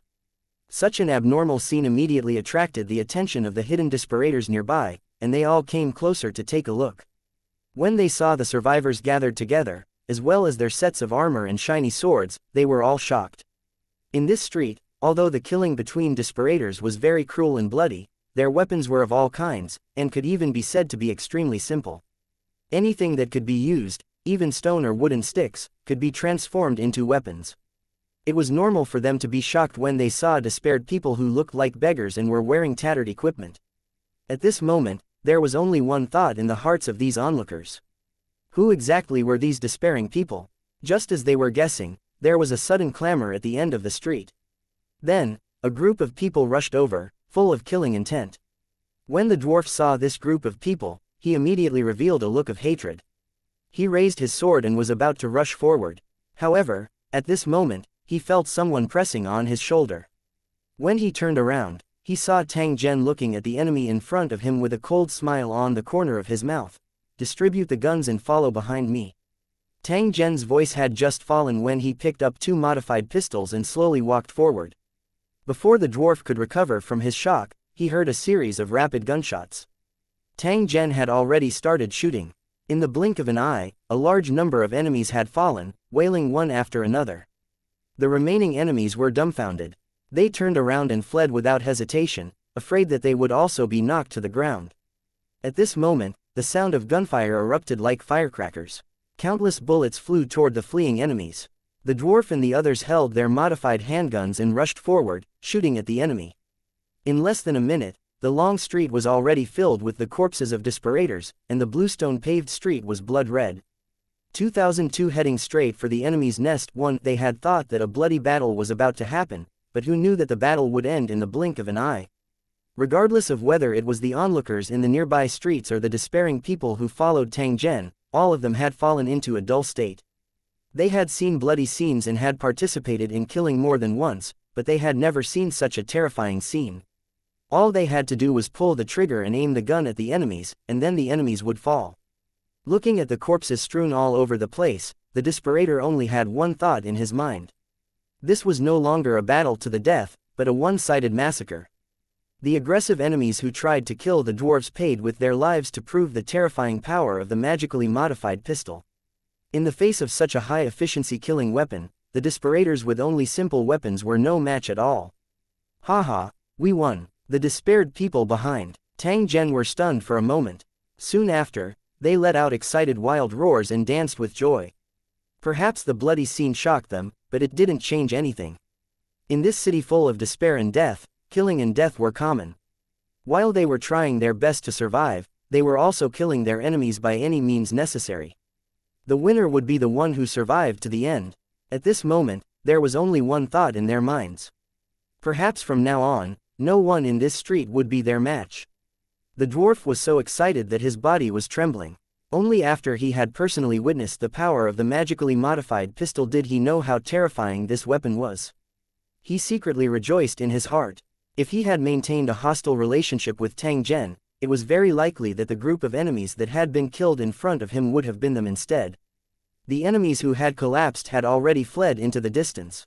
The dwarf's men rushed to the enemy's body and began to search for valuable items. Their eyes were filled with greed as they violently tore apart the remains of their enemies and stuffed everything that could be used into their arms. All of you, stop. A bunch of ignorant things. The dwarf's expression was a little ugly. He roared at his subordinates and walked to the side of his subordinates at the same time, kicking them fiercely. If his subordinate did not follow the rules, it could only mean that he did not discipline him well. It would inevitably cause him to lose his points in Tang Zhen. The midget sneaked a glance at Tang Zhen, only to see that he did not care about it at all. Only then did he secretly heave a sigh of relief. After the despaired people heard the dwarf's roar, they were so scared that they trembled all over. They immediately gathered together obediently and waited for the new order to be given. The midget nodded in satisfaction upon seeing this. Soon after, he walked to Tang Zhen's side, bowed and asked, "Your Excellency, what should we do next?" Tang Zhen swept his eyes over those enemies who had entered the streets and alleys. He used an indifferent voice to speak, "Now, you will lead the way and we will directly kill our way to the enemy's base. Is that okay?" The dwarf's face lit up and he nodded hard. "No problem, I'll lead the way now." After saying that, the dwarf turned around and waved to the crowd, leading the way. Xiao Wu carried the magically modified pistol and closely followed behind Tang Zhen. A few strong desperators were clustered around her as they walked along the long street. While they were advancing, there were many despairing people continuously sticking their heads out from the streets and alleys by the side of the road. They continuously sized up Tang Zhen's group. After Tang Zhen's group passed by, these despaired individuals also quietly followed.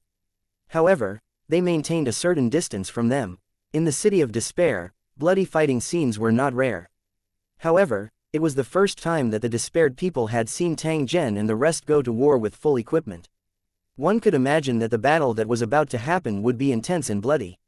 After Tang Zhen's group left, a group of despaired individuals seemed to have emerged from the ground as they fought to be the first to rush towards the corpses of the enemies. They were like crazed jackals as they continuously rummaged through the corpses. The things that Tang Zhen looked down on were treasures in the eyes of these despairing people. Whether it was the blood-stained food or the broken weapons, they were all overjoyed. This was a proper war money that he would never have the chance to encounter in normal times. Since he had encountered it today, he definitely couldn't miss it. Other than the various items, the bodies themselves would not be left behind. They would be dragged into the dark streets by the despaired, leaving behind eye-catching blood marks. After quickly cleaning up the battlefield, these despaired people swarmed back up, afraid that they would not be able to get the spoils of war when the next battle broke out. On the long street, Tang Zhen's group was still moving forward. The various buildings had widened his horizons. It was like the buildings of countless planes were fused together. Although it looked messy and disorderly, all of them were fine. According to the dwarf, the streets of the city of despair stretched as far as the eye could see. The branches of the streets crisscrossed, and it was common to get lost. There had been people who had their backs to the city gate and walked in the opposite direction along the street, trying to see how long the street was. In the end, they discovered that the number of streets seemed to be increasing, and they could not reach the end no matter how they walked. After walking for 3 days, there was still no end, and the streets were still endless.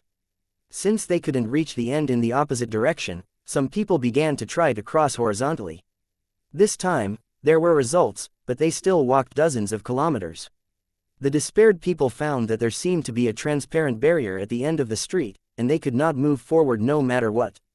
It was as if this long street was a prison, and only by continuously advancing toward the city gate would there be no possibility of escape. At the same time, there were also rumors that there were monsters more terrifying than the night patrollers in the streets. If the desperator tried to approach the place, they would be attacked by the monsters and would often end up without a corpse. In the long run, those places had become forbidden areas, and few despaired people dared to approach them. Tang Zhen had the intention to go and take a look at the border area on both sides of the street. However, he also knew that the time was not suitable. Even if he really wanted to go and take a look, he had to first settle all the matters at hand. Under the dwarf's lead, they walked for about half an hour before they arrived at a building that looked like a cathedral. The building was more than 30 meters tall, and the surrounding buildings were also like cranes standing among chickens, which could be seen from far away. The elite leaders of the gang lived in the building. As for the ordinary members, they had no right to enter. In order to take down this building, the other party had paid a considerable price, and many despaired people had lost their lives. However, compared to the benefits they would receive, this was nothing. Not to mention, the method they used to obtain this building was not glorious. They had completely exchanged it for the lives of the desperators. The operation method was also very simple, which was to force the despaired person into the building and find a way to obtain the key.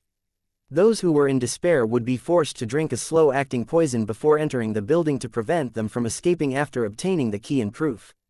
In order to survive, even if the despairing person was lucky enough to pass the test, he had to take out his reward to exchange for the antidote. Otherwise, he would die without a doubt. It was by relying on cruel and insidious means that the Desperators gang kept growing and became the 3 strongest gangs in the vicinity, and no one dared to provoke them easily. It was such a powerful enemy, but at this moment, it was as if he was facing a great enemy. This was because the members of their team who had gone to hunt the gnomes had almost been completely annihilated, and they had brought back quite a terrible news. In the shortest amount of time, nearly 1,000 Desperators had gathered in front of the building, all of them armed with weapons, waiting in a tight formation. 2003 The battle won among these despairing people. There were the enemies who had been defeated earlier. They escaped quickly enough to avoid being left dead on the street. But in their hearts, they were already scared out of their wits, even if some of them were still trembling. The sound of bullets flying and the scene of his companions falling to the ground was like a nightmare. He originally thought that with the advantage of numbers, he could easily get rid of the dwarf's group, but now it was just a joke. If they weren't careful, they might be the ones to be killed. It was for this reason that this group of despaired people were on guard against a great enemy and had already prepared for a great battle. At this moment, at the forefront of this group, there were shields made of various items, forming a shield wall. This was the best way to defend against arrow attacks. Although they didn't know if it could defend against bullets, they couldn't find any other defensive weapons other than this kind of protective equipment. Behind the shield was a group of burly men. They had different appearances and held all kinds of long-range attack weapons in their hands. There were wooden javelins, bows and arrows, as well as throwing knives and stones. If they were thrown with all their strength, their power could not be underestimated. Further back were a group of deceppers with close combat weapons in their hands. There were also a large number of people lurking in the streets and the protruding parts of the outer walls of the buildings. All the members of the gang were present, and the leader was personally in charge, so their reaction speed was extremely fast. The tension was contagious. Even though most of the members had not seen the power of the modified pistol, they subconsciously became nervous when they saw their companions' frightened looks. The street, where more than 1,000 people were gathered, was extremely quiet at this moment, which made people feel extremely strange.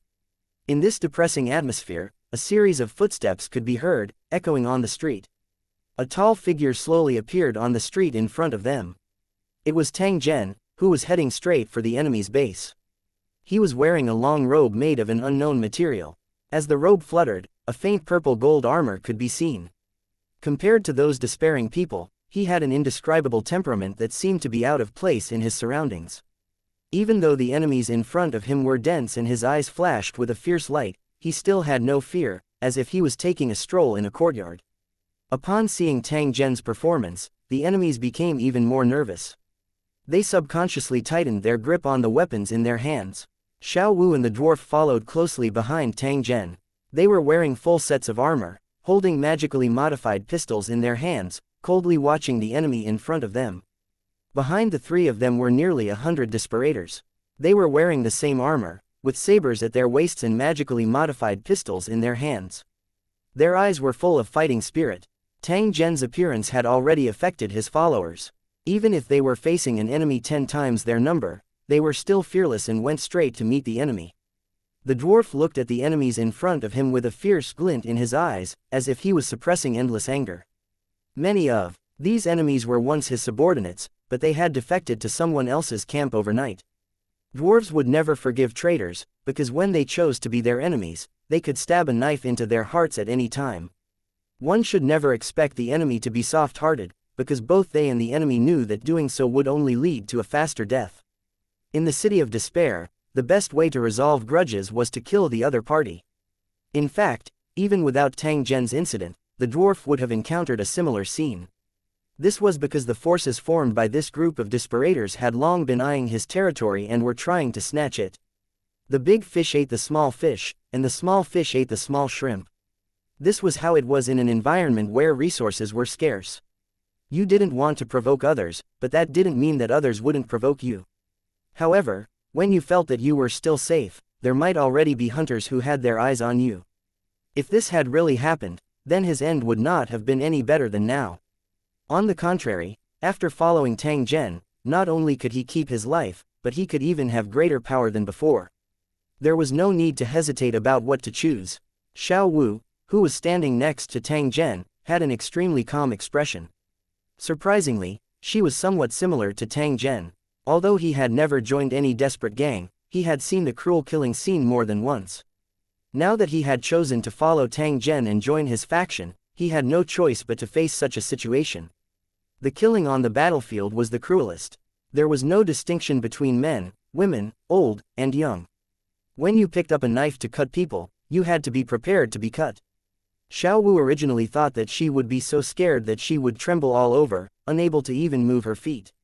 However, when the moment came, she suddenly realized that she was unusually calm. The fear that she thought would fill her heart didn't appear. Instead, after killing a few despaired people with the modified pistol, she actually felt excitement and desire that erupted from her bones. After sensing this kind of abnormal mood, Xiao Wu felt somewhat incredulous. However, the feeling at this moment made her suddenly realize that she was not unfamiliar with this kind of fighting. In fact, she even felt an inexplicable sense of familiarity. A hidden memory in her body seemed to be slowly awakening at this moment, causing her eyes to gradually turn cold. As Tang Zhen's group continued to advance, the distance between the two parties was less than 100 meters. The atmosphere became increasingly tense. As if unable to bear the tense atmosphere, a despaired person who had once followed the dwarf in the nearby alley roared and threw the javelin in his hand. He looked at the dwarf with eyes full of killing intent. He was also the target of the spear. At times, traitors were even more brutal than their enemies. They liked to deal with their former companions in brutal ways to hide their guilt and prove that they were not wrong. Damn trash! Seeing this, the enemy leader cursed in anger and then gave the order to attack. In such a situation, killing was inevitable. The shield-wielding despair let out a furious roar and started to advance towards Tang Zhen's group. He was like a moving city wall, blocking off the street. The despairing people in the streets also rushed out at this moment, trying to block the Tang town's retreat. The main street, which was dozens of meters wide, was suddenly in chaos. There were moving figures everywhere, and the sound of killing could be heard. The desperators behind the shield wall threw out all kinds of throwing weapons in their hands. Even though there was a distance between them, some of the weapons fell down halfway. It seemed like this was the only way to relieve the pressure in their hearts and at the same time, stop Tang Zhen's group from approaching. The armors on Tang Zhen and the others, as well as the sabers and modified handguns in their hands, could now be clearly seen. Looking at the black muzzles, they desperately widened their eyes, trying to avoid the bullets. The desperators at the back were the elite members of the gang. Most of them were wearing armor and had sharp knives and guns in their hands. After the distance between the two sides closed, they would rush out from behind the shield wall and engage in close combat with Tang Zhen's group. Looking at their formation, it was obvious that they had used this formation more than once. Their cooperation with each other was also very tacit. When the distance between the two sides was less than 50 meters, a signal to charge was heard. The enemies were like a black tide as they surrounded Tang Zhen's group. Concentrated gunfire rang out at this moment, reverberating on the streets. 2004 Beheading the enemy chieftain. 1. The bullets flew everywhere. It was difficult for desperators who had not undergone special training to unleash the power of the magically modified pistol. However, on the battlefield, there was no need for any accurate marksmanship at all. All one needed to do was to activate the automatic shooting mode, aim at the enemy's body, and pull the trigger. The enemy's shield wall at the forefront was the first to be attacked. The bullets kept hitting the shield, and debris flew everywhere. The super hard alloy bullet tip allowed the bullet to have a strong penetrating power. The shield in the enemy's hand might be able to block the slash, but it could not block the penetration of such a bullet. In the blink of an eye, the shield was already riddled with holes. Screams came from behind the shields from time to time. After the bullets pierced through the shields, they hit the bodies of these despaired people. Even though most of the force had been reduced, the bullet still easily penetrated his skin and caused enough damage. Those who were hit by the bullets either directly fell to the ground or gritted their teeth and continued to persist in order to close the distance between them and Tang Zhen and the others. If they couldn't fight in close combat, it wouldn't take long for them to be killed. The enemy was in a mess, but they were still pushing forward because their comrades behind them were constantly pushing and shoving, and the shield bearers had no way to retreat. Within a distance of less than 20 meters, the original shieldbearers had all died. The enemies picked up the shields on the ground and continued to charge forward. At the end of the day, it was the dwarf's men who were not good at using the magically modified pistols. Otherwise, they would only need to shoot at close range to suppress the enemy. The distance between the two sides was getting closer and closer. The throwers behind the shield bearers threw their weapons desperately. People on Tang Zhen's side were constantly hit. Faced with the densely packed enemies around them, they became more and more courageous as they fought, and their eyes gradually turned red. The enemy had the advantage in numbers, and once they got close, no matter how well equipped they were, they could still be crushed to death. Therefore, they had no other choice but to risk their lives. If they wanted to live, they had to kill the enemy. The magically modified pistol that Tang Zhen gave them had a capacity of 40 bullets and 3 backup magazines.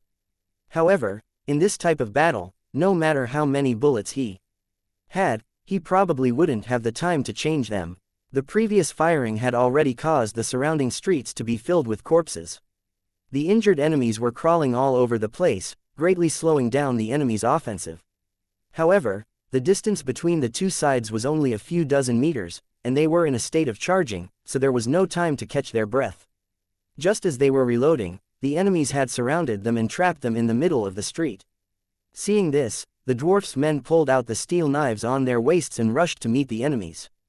This was to cover his companions who were using the magically modified pistols so that they could finish reloading as soon as possible and defeat the enemy's siege. There were enemies in front of him, so he didn't need to distinguish them at all. He only needed to wave his saber and slash wildly. Relying on the speed of the blade and the strength of the armor, the enemies who surrounded him were slashed into pieces, blood and flesh flying everywhere, and they fell to the ground one after another. Their superior weapons had the advantage. Tang Zhen's side was still able to fight with ease even when they were outnumbered. After the enemies that rushed up fell to the ground, they became an obstacle, preventing the enemies behind them from getting close. In that short period of time, his teammate had successfully reloaded his gun. He then stuck out his gun and fired wildly again. The enemies that pounced on him fell to the ground again, and their corpses filled the entire street. The scene was extremely tragic. The enemy's main force had already rushed up at this time, and an even more brutal battle began. The sound of swords clashing was endless. Because there were too many enemies, the despaired people on Tang Zhen's side were pushed back repeatedly, and people were constantly pushed to the ground. At this moment, Tang Zhen finally made his move. A cold light flashed in his hand, and the shields surrounding him were cut in half. The enemies behind him had a line of blood appear on their bodies, and they fell to the ground without a sound. A gap appeared in the enemy formation. Tang Zhen took advantage of the opening and charged in.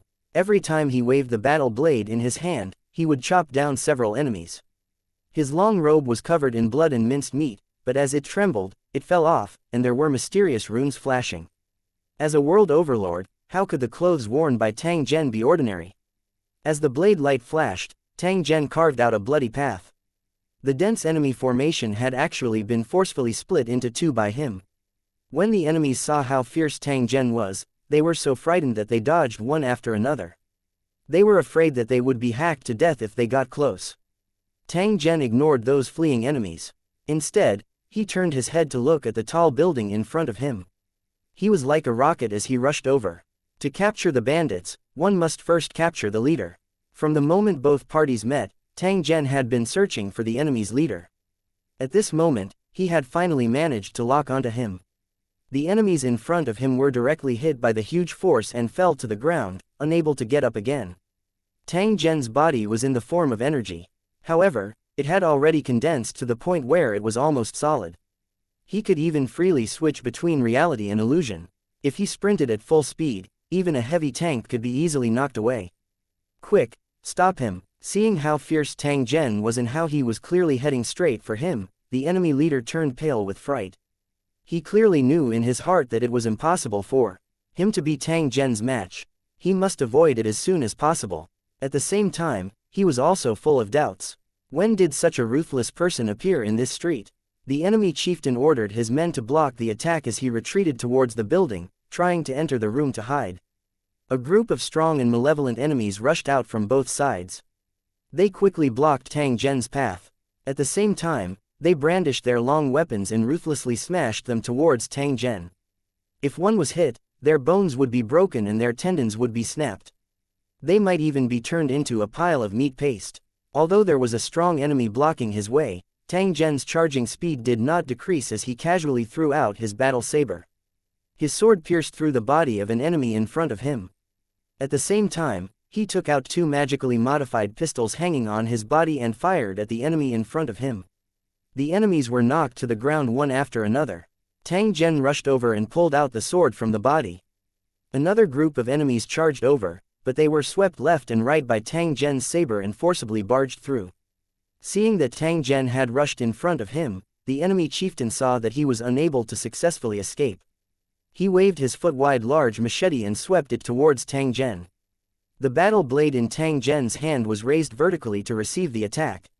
His left palm pressed against the back of the blade, blocking the attack of the enemy leader. This enemy chieftain's height was almost twice that of Tang Zhen's, and his strength was even more astonishing. He also relied on this to dominate this street. However, he had encountered an opponent today. When his blade collided with Tang Zhen's, it actually shook him until his entire body was in intense pain, but Tang Zhen's expression did not change. What shocked him even more was that there was a huge gap in his large machete, as if it would break at any moment. The enemy chieftain turned pale with fright. When he wanted to pull back his saber, he simply couldn't. Go to hell! A long blade appeared out of thin air in Tang Zhen's other hand. Although it was made of ordinary materials, it was still capable of taking a person's life. Seeing the battle blade appear out of thin air, the enemy chieftain was greatly shocked. He really could not understand how Tang Zhen had managed to do this. As the doubt in his heart rose, Tang Zhen's battle blade had already pierced into his body. In such a short distance, the enemy chieftain was simply unable to dodge. The blade flipped violently, and the enemy chieftain's heart was crushed into pieces. He collapsed to the ground with an unwilling expression. 2005A Harvest 1. The enemy chieftain fell to the ground, and those despairing people immediately fell into chaos, no longer in the mood to fight. To these despaired people, it was because of their leader's existence that they could gather together and try to rely on the strong to survive. In the city of despair, one's strength was very important. Without enough ability, no one would follow him. Without their leader, the enemy lost the confidence and courage to continue fighting. The scene of a frenzied attack immediately turned into a desperate escape. In the blink of an eye, the enemies behind them had all fled. The enemies who were fighting with the dwarf and the others also wanted to escape, but they were tightly held back. Without the support of their companions, they were no match for the dwarf and the others with only their simple equipment. When the last enemy was cut down to the ground, there were no more enemies around. Looking around, there were corpses in pools of blood everywhere. At a rough glance, at least several hundred enemies had been killed, while only a dozen of their own were seriously injured. Almost everyone had minor injuries, but to the despaired, these injuries were nothing. With Tang Zhen's healing medicinal liquid, this kind of injury was nothing. At the very least, it would not be a problem to preserve his life. This was an unprecedented victory. The enemy had more than 1,000 people, but they had still been forced to abandon their armor, with more than half of them dead or injured. At the same time that the desperators of victory were excited, they quickly looked at Tang Zhen with eyes filled with worship. It was precisely because he had single-handedly killed his way through the enemy formation and killed the enemy chieftain that the battle ended so quickly. That kind of indomitable aura caused them to feel incomparably shocked. It was precisely because they were influenced by Tang Zhen that they had become increasingly valiant. Clean up the battlefield and treat the wounds. Hurry up. The dwarf's body was covered in blood, but his expression was unusually excited. This group of enemies was his mortal malady. He had originally thought that he could not be a match for them and would eventually be killed by them. After all, there was a huge difference in strength between the two sides. According to the dwarf's previous strength, it was impossible for him to be a match. But now he was alive while his opponent was dead. The final winner was him. Although the main reason for the victory was Tang Zhen, the dwarf did not care. He only cared about the result. The dwarf quickly rushed to the front of the building and examined the enemy chieftain's corpse. Then, he rode on the enemy chieftain's head, and his limbs drilled into the enemy chieftain's eyes, ears, mouth, and nose. After this step was completed, the enemy chieftain's corpse began to tremble, and then it suddenly sat up from the ground. The dwarf sat on the neck of the enemy chieftain, his eyes tightly closed as if his soul had left his body. Then, he grabbed a corpse from the ground and stuffed it into his mouth like a hungry ghost, until his face was covered in blood. The way he ate was a little scary, but the despaired people around him were not surprised. They had followed the dwarf for a long time, so it was not the first time they had seen such a scene. "What happened to you?" Tang Zhen's voice was transmitted over. Although he had just obtained a great victory, his expression was still calm. It was as though he did not care at all. To him, this group of enemies was indeed very weak, and they could not even withstand a single blow. Instead, he was very curious about the dwarf's behavior and asked casually. The dwarf who was controlling the enemy chieftain's corpse to gobble up the food slowly opened his eyes and replied in a weak voice, "This is my special skill. I can control a corpse's brain and make it continuously devour food. At the same time, I can also control the corpses to double the speed of digestion, so as to avoid eating too fast and causing the stomach to be unable to hold. The most important thing is that I can stimulate a special area in my brain and secrete a special hormone, which will allow my body to grow rapidly. It can eat and grow, and it won't take long for the body puppet to grow rapidly, just like what you've seen before." Tang Zhen nodded. He recalled the giant fatty that the dwarf had controlled when he first met him. It was likely that it was created in this way. The combat power of the midgets would be greatly reduced if they were unable to control the giant corpses. That was why they could not wait to make physical puppets after the battle was over. After all, according to what Tang Zhen had said, the battles in the future would be even more brutal. If he was still in such a state, he might be eliminated at any moment. Tang Zhen no longer paid attention to the midget. Instead, he turned his head to look at the building behind him and slowly walked in. Although the enemy chieftain had died, the key was still there. It was not bound to anyone, and anyone who had it could enter and live there. Tang Zhen went in and took a look. He discovered that it was a mess inside. It seemed that after this group of despaired people obtained the right to live, they did not treasure the items inside. Many of the decorations had been removed, and the shields in their hands were obviously made from the items in this building. This was something that could not be helped. Although the area of the City of Despair was huge, it was extremely difficult to obtain resources. Under such circumstances, the items in the house naturally had to be used as much as possible. Furthermore, even if the interior of the house was removed, it would not affect the living. Fortunately, although these despaired people had torn down the decorations in the house, they did not throw away the filth. After all, they had to live here. After walking around, Tang Zhen found a room with an iron lock on the door. After obtaining the key, there would be a private space in the house. Other than the key holder, no one else would be able to enter. As for the iron lock on the door, it was impossible to open it without a key. When Tang Zhen killed the enemy chieftain, he had already found the key. Therefore, he was able to easily open the metal lock. The heavy door was pushed open, and the situation inside was revealed. Compared to the chaos outside, the inside was much tidier. As the enemy chief's room, it was obviously not damaged, and everything was intact. However, the scene in the room caused Tang Zhen's eyes to narrow. He felt that he had not killed the wrong person. This was because there were a few huge iron cages in the house, and more than a dozen naked women were locked inside. Due to their different races, their appearances were also different. However, in Tang Zhen's opinion, they all had pretty good looks. The enemy chieftain's purpose in imprisoning these women was obviously for sexual pleasure. Looking at their black and blue bodies, One could tell that they had suffered a lot.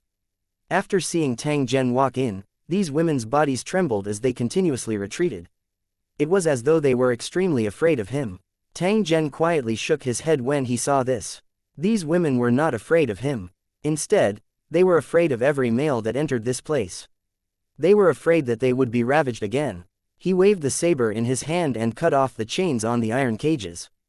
With a clattering sound, the tightly closed iron doors opened one after another. With a wave of his hand, pieces of clothing appeared out of thin air and flew to the women's sides. "Put on your clothes and come out. You're free now." After Tang Zhen said this, he began to search the room to see if the enemy chieftain had hidden any evidence in the room. Soon, he found a carefully kept certificate in a box. There were more than 10 of them. The matter was indeed as Tang Zhen had thought. Snatching the certificates from the hands of these despairing groups was the fastest way to collect them. As a cultivator of Lu City, Tang Zhen had long been familiar with snatching resources to strengthen himself. 2006 recruiting soldiers and buying horses. Part Tang Zhen was about to turn around and leave after keeping the 10 over certificates. He did not wish to stay any longer in such a filthy environment. When desire was magnified and released, it would become extremely ugly. Everything in this room was proof of this. When he turned around, he saw a group of people standing behind him. They were the women who had been imprisoned. They were wearing the clothes that Tang Zhen had given them. There was a trace of gratitude on their faces. Although there was still fear in their eyes, it was not as obvious as it was earlier. "I said you can leave, so why are you still here?" Tang Zhen's eyes swept over those women as he asked in a faint tone. When the women heard this, they looked at each other and finally looked at the woman in the lead. "Since you've appeared here, I'm sure the evil people who imprisoned us have been killed. You've helped us escape from this sea of suffering, so please accept our respects," the leading woman said. As soon as she finished speaking, the other women around her knelt down and saluted. "You're welcome. Saving you was just something I did in passing. You don't deserve such a big gift." Tang Zhen shook his head. At the same time, he turned around and walked out. "Your Excellency, please wait a moment."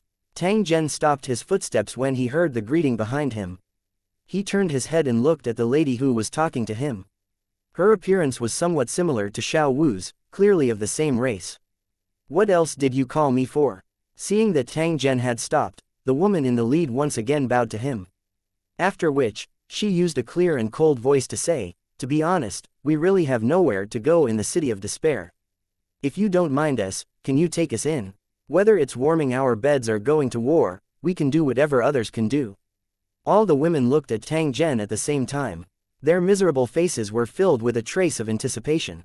Entering the City of Despair meant that he was in a desperate situation. If he wanted to live, he had to force himself to do something that he couldn't do before. These women were very clear that it was very difficult for them to survive in the harsh environment of the City of Despair alone. Therefore, they took the initiative to ask please like and share the video on the YouTube channel Cultivation Audiobooks. To seek shelter with Tang Zhen. This was also forced by the situation. Even if he did not know what kind of person Tang Zhen was, he could only take a gamble. Tang Zhen's eyes swept over the faces. All he saw were misery and loss. It was as though he did not know where the path was.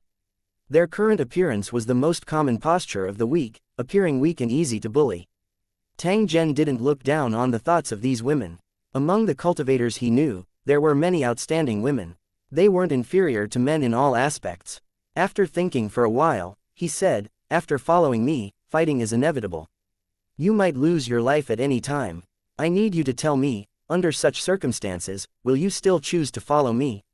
After hearing Tang Zhen's words, the woman in the lead revealed a miserable smile and sighed softly. "In the City of Despair, death is a common thing. It's unavoidable. However, if he struggled, he might be able to live longer.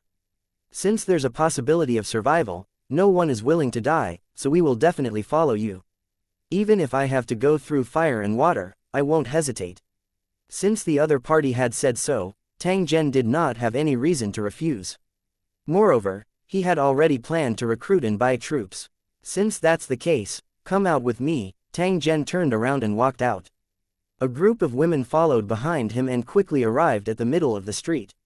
What they saw was a sea of blood and corpses all over the ground. They were so frightened that their faces turned pale and their bodies trembled uncontrollably. They had heard the sounds of fighting earlier and knew that a great battle was happening outside. However, they did not expect the scene to be so tragic. Tang Zhen saw Xiao Wu standing to the side and waved his hand at her, indicating for the other party to come over. When Xiao Wu, who was currently helping to treat the injured, saw this, she immediately ran over and asked Tang Zhen what instructions he had. "I'll leave these people to you. Teach them how to use the magically modified pistol. It might be useful in the future. Of course, your main task is to be responsible for logistics and treating the wounded. You may not really go to the battlefield to fight." Xiao Wu nodded her head in agreement. She turned her head to look at the women behind Tang Zhen. When her gaze fell on the woman who had been conversing with Tang Zhen earlier, her brows suddenly furrowed slightly. That woman similarly looked unblinkingly at Xiao Wu, her eyes showing a trace of surprise, but even more confusion. "May I ask, please like and share the video on the YouTube channel Cultivation Audiobooks. If I've seen you before?" Xiao Wu asked after seriously looking at the woman a few times, her eyes filled with anticipation. The woman opposite her shook her head, indicating she had never seen Xiao Wu before, but why did she always have a feeling of déjà vu? Tang Zhen, who was standing at the side, suddenly opened his mouth and asked, "You've never seen each other here, but there's a sense of déjà vu. The only explanation is that you've already known each other before you entered the City of Despair." When Xiao Wu and the woman heard this, they revealed a look of realization. It seemed that this was the case. However, it was also because of this that they were even more troubled. It seemed very familiar, but he couldn't remember who it was. This feeling really made him feel helpless. Tang Zhen, however, had an epiphany in his heart. At this moment, he was also pondering whether he had entered the City of Despair alone. Or did he enter with his companions, but an accident happened midway and he was separated in different places. Tang Zhen was very clear that it was impossible for him to think of anything useful just by thinking hard. Only meeting familiar people like Xiao Wu could trigger the relevant memories. If they never met, then they couldn't remember. Although Tang Zhen had to figure out why he had come to the City of Despair, he also understood that he could not force things. Everything had to be done naturally. When it was time to know, he would naturally know. According to the dwarf, the street he was in was only the most basic starting point. The real secret was hidden in the high-class block ahead. Perhaps after entering there, the things he wanted to know would naturally appear. After handing these women over to Xiao Wu to arrange, Tang Zhen ordered people to bring the injured into the room to rest. Soon after, he called over a despairing person. "Take a few people with you and spread the news around the street. Tell those despairing people that we're recruiting. As long as you follow us, you won't have to go hungry, and you'll have a chance to get armor and weapons. At the same time, you'll have the right to live in a house at night." At this moment, the dwarf's subordinates had all begun to follow Tang Zhen's lead, so they immediately nodded in agreement after hearing his orders. After calling for more than a dozen of their companions, they immediately shouted along the street they came from, trying to make the surrounding despairing people hear it. The big battle earlier had long attracted many onlookers. Their hearts were extremely shocked when they saw the one-sided massacre by Tang Zhen's group. This was the first time they had seen such a bloody and cruel scene in the City of Despair. The terrifying destructive power of the magically modified pistol made them wonder if there was any meaning in close combat. If Tang Zhen and the others could continue to use their magically modified pistols, then there might not be any gang that could be their match in this street. If he could become their partner, it would be something to be envious of. At least he wouldn't have to worry about being bullied again. Just as they were pondering how they could join Tang Zhen's group, they suddenly heard shouts coming from the street. Joy immediately appeared on the faces of these despairing people when they heard this. Soon after, they rushed out from the streets without any hesitation and headed straight towards the location of Tang Zhen and the others. If they continued to hesitate after encountering such an opportunity, they would deserve to be eliminated. 2007 Chapter 2012 Eager to join the Desperator in charge of recruiting people had not walked far before he was surrounded by a large group of people. He could not move forward at all. These desperators asked about the specific recruitment conditions, and when they heard that they only needed to be brave and fight, they immediately swarmed towards the building in front. There was no threshold for such a recruitment condition. Anyone could join. The despaired people secretly guessed that this was the beginning of Tang Zhen's power, which was why the recruitment conditions were relaxed. In the future, when Tang Zhen became stronger, he would be more and more strict in recruiting people. If that was the case, Then this was an opportunity that he couldn't miss, or else it would be too late for regret. Looking at the groups of despaired people rushing over on the street, the dwarf's men were shocked, thinking that the enemy had come back. Without any command, they quickly formed a defensive line with their sabers and pistols, blocking the crowd on the other side. Don't misunderstand. We're here to seek refuge with His Excellency Tang Zhen. Seeing the modified pistol's black muzzle pointing at them, the despaired people were shocked and quickly stopped in their tracks. At the same time, they shouted loudly to express their intentions. They had seen the power of the modified pistol before, so they knew that if they were hit, they would definitely die. They had to make their intentions clear as soon as possible. They couldn't be impulsive, or they would die in vain, and no one would seek justice for them. Let them in. I'm the one who sent people out to spread the news and recruit more people. Tang Zhen's voice sounded, causing the dwarf's subordinates to relax their vigilance. Only then did they slowly open up a path and allow those despairing people to approach. But even so, they still did not let down their guard. Who knew if there were any remnants of the group of enemies who wanted to take advantage of this opportunity to launch a sneak attack? In such a chaotic place, it would not be wrong to be more vigilant. A large group of despaired individuals swiftly swarmed over. They wanted to approach Tang Zhen, but they hesitated and did not dare to continue forward. At the same time, they looked at him with anticipation in their eyes. All of you follow me and clean up the battlefield first. Then, gather together and wait for the next order. Tang Zhen said after seeing this. I'll definitely fulfill my promise. However, you must also listen to my orders. You are not allowed to play any tricks. If anyone is afraid of death, then leave as soon as possible. Don't wait for me to drive you away. Tang Zhen's words contained some coldness. He provided the most precious food in the city of despair and also provided equipment that was even more expensive than human lives. Naturally, he would not raise some trash. As long as these despaired people dared to risk their lives and bravely kill the enemy during the battle, Tang Zhen would definitely not mistreat them. A group of despaired people repeatedly expressed that they would not. To be able to survive in the city of despair, they basically did not lack the courage to risk their lives. It wasn't easy for them to have the opportunity to join a powerful group, so how could they waste such an opportunity? They would definitely try their best to show off. Some people might be more cautious, but in the case of fighting with a team, as long as they didn't act too cowardly, it wouldn't affect the overall situation. In the following time, these desperators who had just joined acted according to the instructions, gathering all the corpses on the street and carrying them to the side of the dwarf who was sitting by the door. Looking at the dwarf devouring madly, many people trembled in fear, afraid that they would also be eaten. The enemy chieftain's corpse, which was being controlled by the dwarves, was already full, but it was still devouring. Relying on its innate ability, its body size was growing rapidly.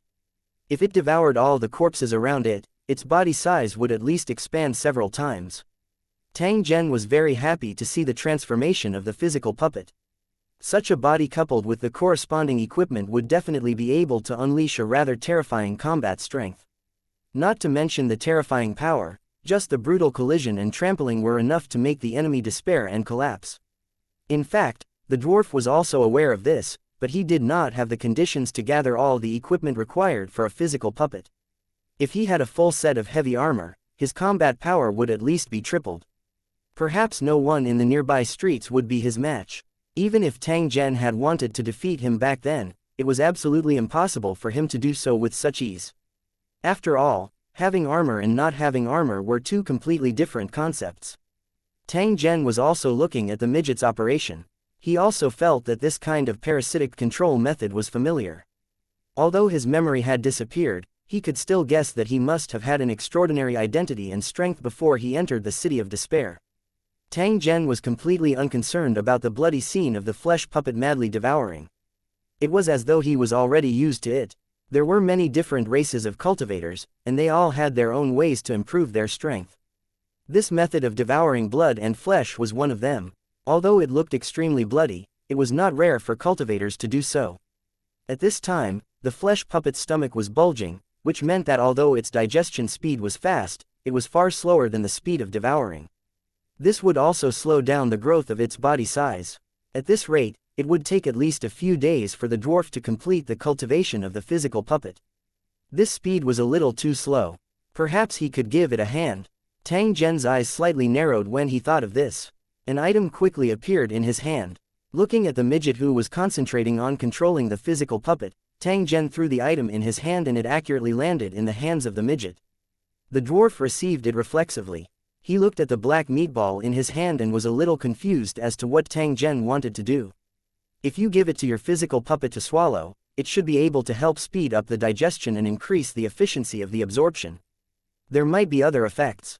I can't explain it clearly, but there are definitely benefits. After hearing Tang Zhen's words, the midget did not hesitate and directly threw the black pill into the mouth of the puppet. Judging from the dwarf's expression, he didn't seem to be worried that the black pill was poison and that it would poison him indirectly through his physical puppet. After the black pill was swallowed by the physical puppet, a drum-like sound was heard from the enemy chieftain's corpse.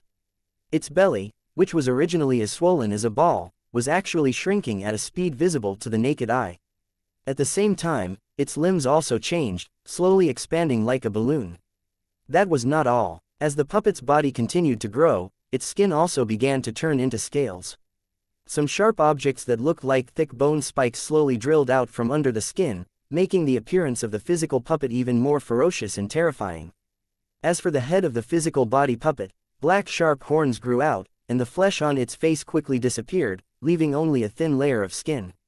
The enemy chieftain's skull also began to change shape.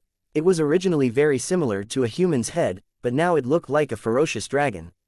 After seeing this obvious change, the dwarf's face revealed a happy expression. Then, he curled his body into a ball and squeezed into the cranial cavity through his eye sockets.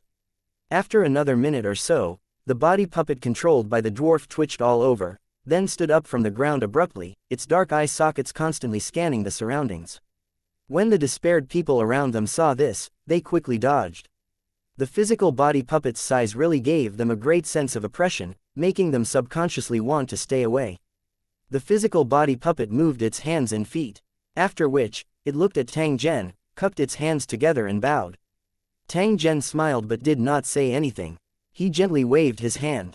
The physical puppet nodded. Then, it grabbed a corpse with its sharp nails and stuffed it into its mouth as if it was eating a snack.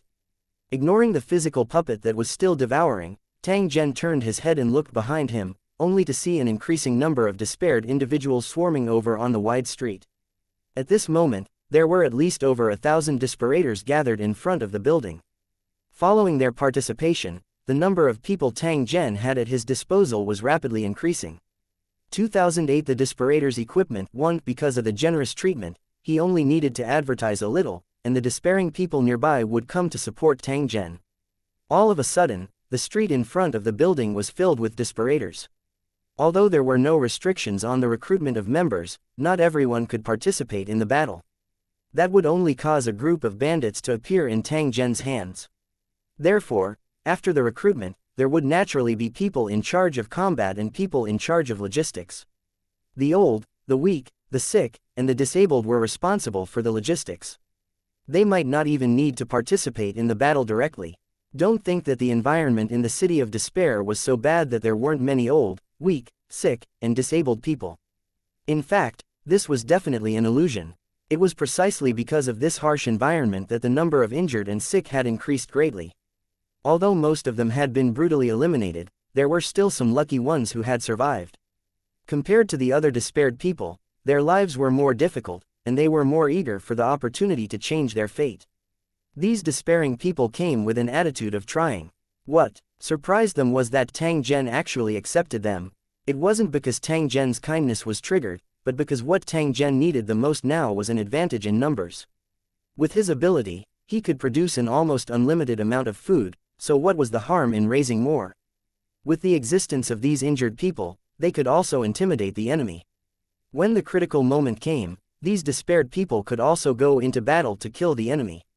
He was just doing it casually, but he could give these poor despaired people a way out, so why not?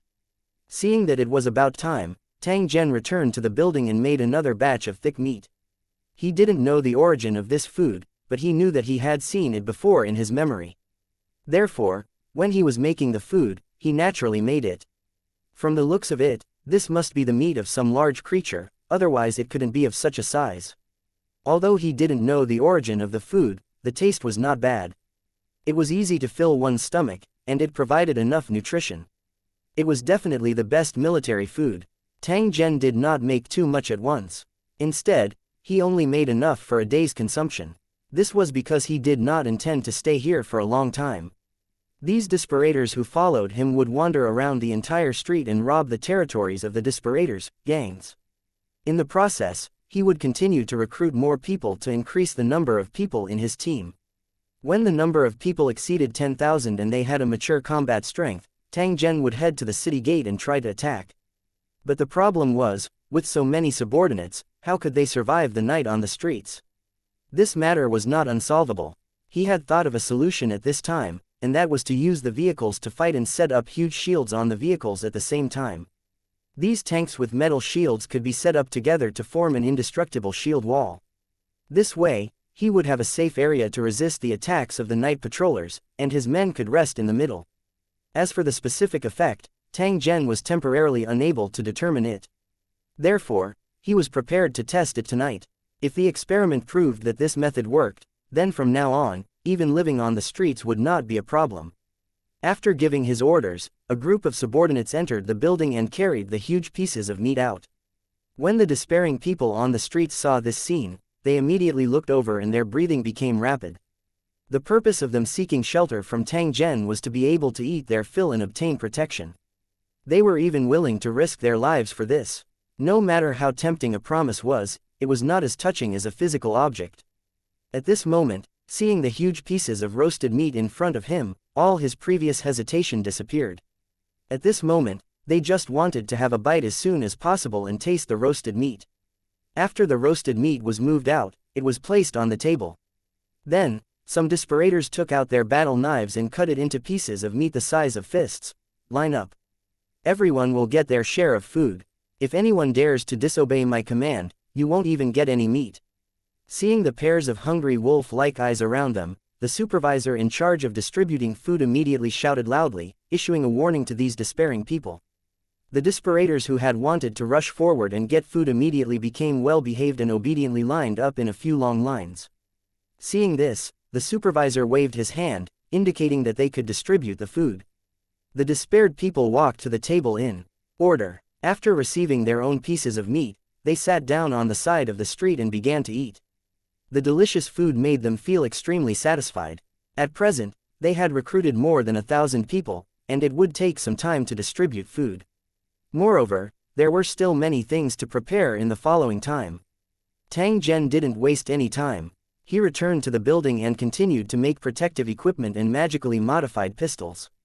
Through today's battle, he discovered the shortcomings of the Devil pistol and began to improve it. The modified pistol was no different from an automatic rifle, but strictly speaking, it was still a pistol. Of course, this didn't affect its destructive power. After the modification, the destructive power of this magically modified pistol had become even stronger.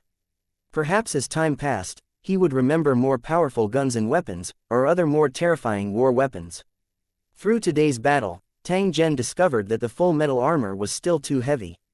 It was also very inconvenient during battle. The attack power of the enemy's weapon was limited, so there was no need for this kind of heavy armor protection at all, which seemed to be a waste of talent. Tang Zhen was inspired by the enemy's armor he seized and created a kind of armor similar to chain mail. This kind of armor was lighter to wear and had better protection. The most important point was that it would not affect the flexibility in battle. In addition to the armor and the magically modified pistol, Tang Zhen also created a batch of cold weapons of different lengths for use in close combat. These weapons and protective equipment almost filled the hall downstairs. When Tang Zhen ordered people to come in and carry them, a wave of gasping sounds was indeed heard. These despairing people had already been completely conquered by Tang Zhen. This method of producing a large pile of items in the blink of an eye was simply a miracle. According to Tang Zhen's instructions, the despairing people who had just finished eating began to queue up to receive the weapons and protective equipment that belonged to them. The desperators who had just joined were not qualified to use the magically modified pistol, but even so, the brand new and excellent armor and swords still made them excited. With the help of their companions, they put on brand new armor and touched the sharp blades in their hands. In the City of Despair, the value of this set of weapons and armor was more valuable than their lives. At this moment, they felt like a poor man suddenly got a million yuan luxury car. It was a little unreal. However, the cold blades reminded them that this was not an illusion. They had indeed obtained weapons and equipment that even the elites of their sects could not have. Although they represented slaughter and inauspiciousness, they were extremely precious to despaired people. Only with good enough weapons and equipment could they last a little longer. 2009 Army of Chariots. While distributing the equipment to the desperators, Tang Zhen fell into deep thought again. He designed the kind of war chariots used for defense and combat and quickly came up with a plan. Although he was unable to borrow the knowledge from his memories, a simple production association was not something too difficult for Tang Zhen, whose thinking speed was extremely fast. Due to the loss of his memory and the lack of reference objects, the chariot he designed was driven by humans. The chariot itself was made of metal. It was huge and heavy, and had an indestructible defense. Metal objects were all over the vehicle, even the wheels. Their purpose was to withstand the damage from the enemy during war. The seemingly cumbersome car had many special details that made it more convenient to operate. If it were anywhere else, the movement of the chariots would definitely be a big problem, but in the City of Despair, it was not a problem at all. It was because the streets of the City of Despair were paved with flat bluestone slabs. They were wide and flat, and even if there were any damages, they would automatically repair themselves. This was a strange city, but it was also a magical city. If it couldn't repair itself automatically, it would have been torn down into ruins by the deserters. As the road was flat and wide, there was no need to worry about heavy cars being stuck on the road. The front of the car had a shield that looked like a giant shield. It was nearly 4 meters tall and there were stairs behind it. The chariots could transport supplies while moving forward, and when it came to battle, they could directly go up the stairs and attack the enemy from behind the shield. When these trains were placed side by side, they would become a steel wall. After locking each other, even a giant elephant would not be able to break through it. A single chariot was a moving fortress, but when put together, it was an indestructible fortress. This was the war chariot that Tang Zhen had specially built. First, it was for war use. Second, it was also to resist the attacks of the night patrollers. Tang Zhen's design could not be considered extraordinary. However, it was extremely practical. It was not that the other desperators did not think of this. It was just that they did not have the ability to realize this idea. Tang Zhen possessed the ability to create things and could easily do this. This was his greatest advantage. Now that the design plan had been finalized, the next thing to do was to conjure up the vehicle. The narrow building could not accommodate these behemoths. Therefore, Tang Zhen came to the street again and chose an open area. When the surrounding despaired people saw this, they looked over curiously one after another. They wanted to know what Tang Zhen was planning to do. On the street in front of them, huge war chariots with beast patterns and a dark metallic luster were appearing one after another. Just by looking at it, one could feel a murderous aura coming from it. It was a proper weapon of war. The question was, where did these chariots come from? Why did they appear out of thin air in the blink of an eye without any warning? Some people suspected that this was an illusion, but looking at the texture and luster of the chariots, they were all real objects and could not be faked. Just as the despairing people were whispering to each other and secretly guessing in their hearts, Tang Zhen turned around and waved his hand at them. When the desperators who were watching saw this, they quickly surrounded him and waited for his instructions. Tang Zhen pointed at the war chariot and spoke in a serious tone, "From now on, these chariots will be under your control. Each chariot will be equipped with 20 people, 10 of whom will be in charge of driving the chariots, and 10 of you will be in charge of fighting. After you've distributed them, you can study how to use these vehicles and try to master the operation as soon as possible. I'm going to conduct a drill tonight to see how proficient you are in it. The enemy of this drill is the night patrolman, and if you can't use the tank proficiently, you're likely to lose your lives."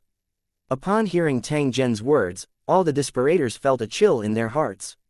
Soon after, they looked at the chariot beside them with a trace of curiosity and hesitation in their eyes. They were about to take control of such a huge monster, which made them feel a little nervous. They didn't know if they could control it. After Tang Zhen gave the order, he shut his eyes and seemed to be in deep thought. He didn't need to worry about how the vehicles would be distributed. These despaired people would form teams according to their own needs. However, in order to prevent the strong from becoming stronger and the weak from becoming weaker, which would weaken the combat power of the chariots, 10 combat personnel had to be handed over first before 10 logistics personnel were randomly assigned. It didn't take long for these desperators to be divided into groups. Then, they began to practice on the wide streets. It was only then that they realized that the seemingly heavy car was actually very easy to move, and its internal structure was far more complicated than they had imagined. It could be said that other than being driven by human power, the parts of this war chariot were not inferior to technological machines. They were covered with gears and bearings. The rumbling sounds were endless as the chariots moved left and right on the street. The combatants cooperated with the chariots, and their movements became more and more skilled. During the process of pushing the cart, the logistics personnel could stay inside the vehicle and observe the surroundings through the vehicle's observation hole, so there was no need to worry about safety. Through the observation holes, they could also participate in the battle and attack with magically modified pistols and short spears. It could be said that this kind of chariot lived up to its name and was quite suitable for despairing people to use. As long as they cooperated well, they were almost invincible. The eyes of the Desperator, who did not obtain a war chariot, were filled with anticipation when he saw this. At the same time, he stared at Tang Zhen's position without blinking. They were afraid that the number of chariots was limited and they would not be able to get one. In the future, when they fought with the enemy, they would be at a great disadvantage without a chariot. Fortunately, Tang Zhen didn't disappoint them. War chariots were manufactured one after another, and they almost filled the entire street. Tang Zhen only stopped manufacturing after all the Desperators had been assigned to the chariots. At the same time, he gently heaved a sigh of relief. He felt a little tired after building more than 50 chariots in one go. It seemed that the energy in his mind had been greatly depleted. Fortunately, Tang Zhen was able to sense that although the energy he had consumed was not small, it was continuously recovering. It would not take long for him to recover to his original state. Just as he was about to enter the room to rest, the dwarf, who had been controlling the physical puppet to devour madly, finally stopped his crazy devouring. At this moment, the physical puppet's appearance had changed greatly, and it was like a monster. It was more than 6 meters tall, and its body was covered with ferocious bone spikes. On its 2 huge palms, there were sharp nails that were like blades. His head became like a huge-mouthed dragon, and his long mouth was filled with sharp teeth that seemed to be able to bite through steel. After willfully moving his limbs, the dwarf walked in front of Tang Zhen and knelt on the ground. "When you command the battle, why don't you stand on my head? That way, not only will you have a better view, but I can also protect you at any time." The dwarf had a few long, sharp horns on his head, just enough to accommodate one person standing. That was why the dwarf asked Tang Zhen to stand on his head. It could be said that the dwarf had already treated his physical puppet as Tang Zhen's mount and allowed him to control it as he pleased. "There's no need for that at the moment, but I can make you a special set of weapons and armor. What do you want?" After thinking for a while, the dwarf hoped to have a set of armor that could protect his vital parts, a sword that matched his current body size, and a weapon that was similar to a magically modified pistol. Tang Zhen thought for a moment, after which, he gently nodded and conjured the equipment that the dwarf needed one by one. 2010 The summoning from the mind. One after another, huge pieces of equipment appeared before everyone's eyes, causing them to widen their eyes again. To an ordinary person, being able to witness something being taken out of thin air was enough to shock them. If it was created out of thin air, even cultivators would be shocked, because only they knew what it meant. All things were born from the heavens, but they were born from a single thought. This was not a realm that ordinary cultivators could come into contact with. Unfortunately, be it Tang Zhen or those despairing people, they were unable to realize what this ability meant due to the loss of their memories. At this moment, everyone was looking at the huge equipment piled on the street with curiosity and inquiry in their eyes, and they clicked their tongues in amazement. Just by looking at the size of the equipment, one could tell that they were all prepared for physical puppets. Other Desperators could not wear them at all. Compared to the armored tanks, the armor that was as big as a house, the guns that were as thick as waists, and the broadswords that were as big as door panels were all visually striking. "All right, you can give it a try. It should be very suitable for you," Tang Zhen said, after which, he closed his eyes, as though he was recovering his energy. The dwarf was overjoyed. He grabbed the armor on the ground and put it on. Through their tentacles, the dwarves could control their physical puppets as if they were their own arms and fingers, no different from their own bodies. After putting on the armor, the ferocious-looking puppet became majestic and domineering. Moreover, this set of armor was extremely fitting. It was completely made to fit the body of a physical puppet. Even the places on the body where the bone spurs grew out were left with round iron rings, allowing the bone spurs to pass through the holes in the middle. Plate armor was attached to the vital parts of the body, and there was also a special helmet on the head, which made it safer for the dwarf to hide in the skull. The dwarf controlled the puppet to move a few times and laughed loudly. He seemed to be extremely satisfied. Then, he picked up the enlarged version of the magically modified pistol. After fiddling with it for a while, he asked Zhen Tang, "Sir, is this weapon operated in the same way as the pistol from before?" Although the weapons looked similar, the enlarged version of the gun still had many differences. For example, there was no silencer. In its place was a black metal gun barrel.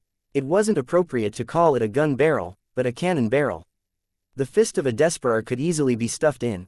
The operation method is the same, but it's only in single-shot mode. "You can give it a try," Tang Zhen said with a smile when he saw the huge modified pistol in the hands of the puppet. However, a pondering expression flashed across his eyes. Such a scene was somewhat familiar to Tang Zhen. It was as though he had seen a giant man dressed similarly before. The dwarf immediately turned his gun and aimed at a building in front of him. At the same time, he pulled the trigger. With a muffled sound, the thick muzzle of the gun spewed out flames, and then a big black hole was blasted in the building ahead. At this moment, the desperators finally realized that not only did the giant bullet have a terrifying, penetrative power, but it would also explode violently after hitting the target. The terrifying shockwaves and shrapnel blasted the building into pieces, almost causing it to collapse completely. However, all the desperators present knew that the destroyed buildings would be restored after one night, and they would look exactly the same as before. No one cared about the destroyed buildings. The despaired people were all shocked by the power of the giant bullet. They all shuddered when they imagined the scene of being hit by such a bullet. At that time, it wouldn't just be one death, but a group of them, and they wouldn't even be able to dodge. The dwarf was also shocked. He subconsciously removed the magazine and looked at the bullets inside. The arm-like bullet was no different from a cannonball. No wonder it was so powerful. Tang Zhen only remembered the structure of the pistol, but because of his own needs, he created an improved pistol similar to a rifle. At this moment, he also created a giant hand cannon similar to a cannon. Although this was related to imagination and creativity, without the support of the ability to create things, these strange weapons would not have appeared. After putting on the new armor and testing the power of the giant hand cannon, the dwarf controlled the puppet to pick up the giant sword and waved it a few times. Looking at the way the saber was swinging, if one was within the attack range, they would probably be cut in half. After waving it twice, the dwarf hung the battle sword and the magically modified hand cannon on his back. He could take them out at will when he wanted to use them. Tang Zhen was extremely satisfied when he saw the performance of the physical puppet. It was a pity that he was unable to mass-produce these physical puppets. Otherwise, Tang Zhen would be confident of sweeping away all powerful enemies with just this terrifying army. All the work had been prepared. The next thing to do was to wait for the night to come. Tang Zhen had once said that he wanted to test if the war chariots were as he had thought and if they could withstand the attacks of the night patrollers. In addition, Tang Zhen also had another idea. After confirming the power of the enlarged version of the giant hand cannon, he wanted to install a similar weapon on every war vehicle.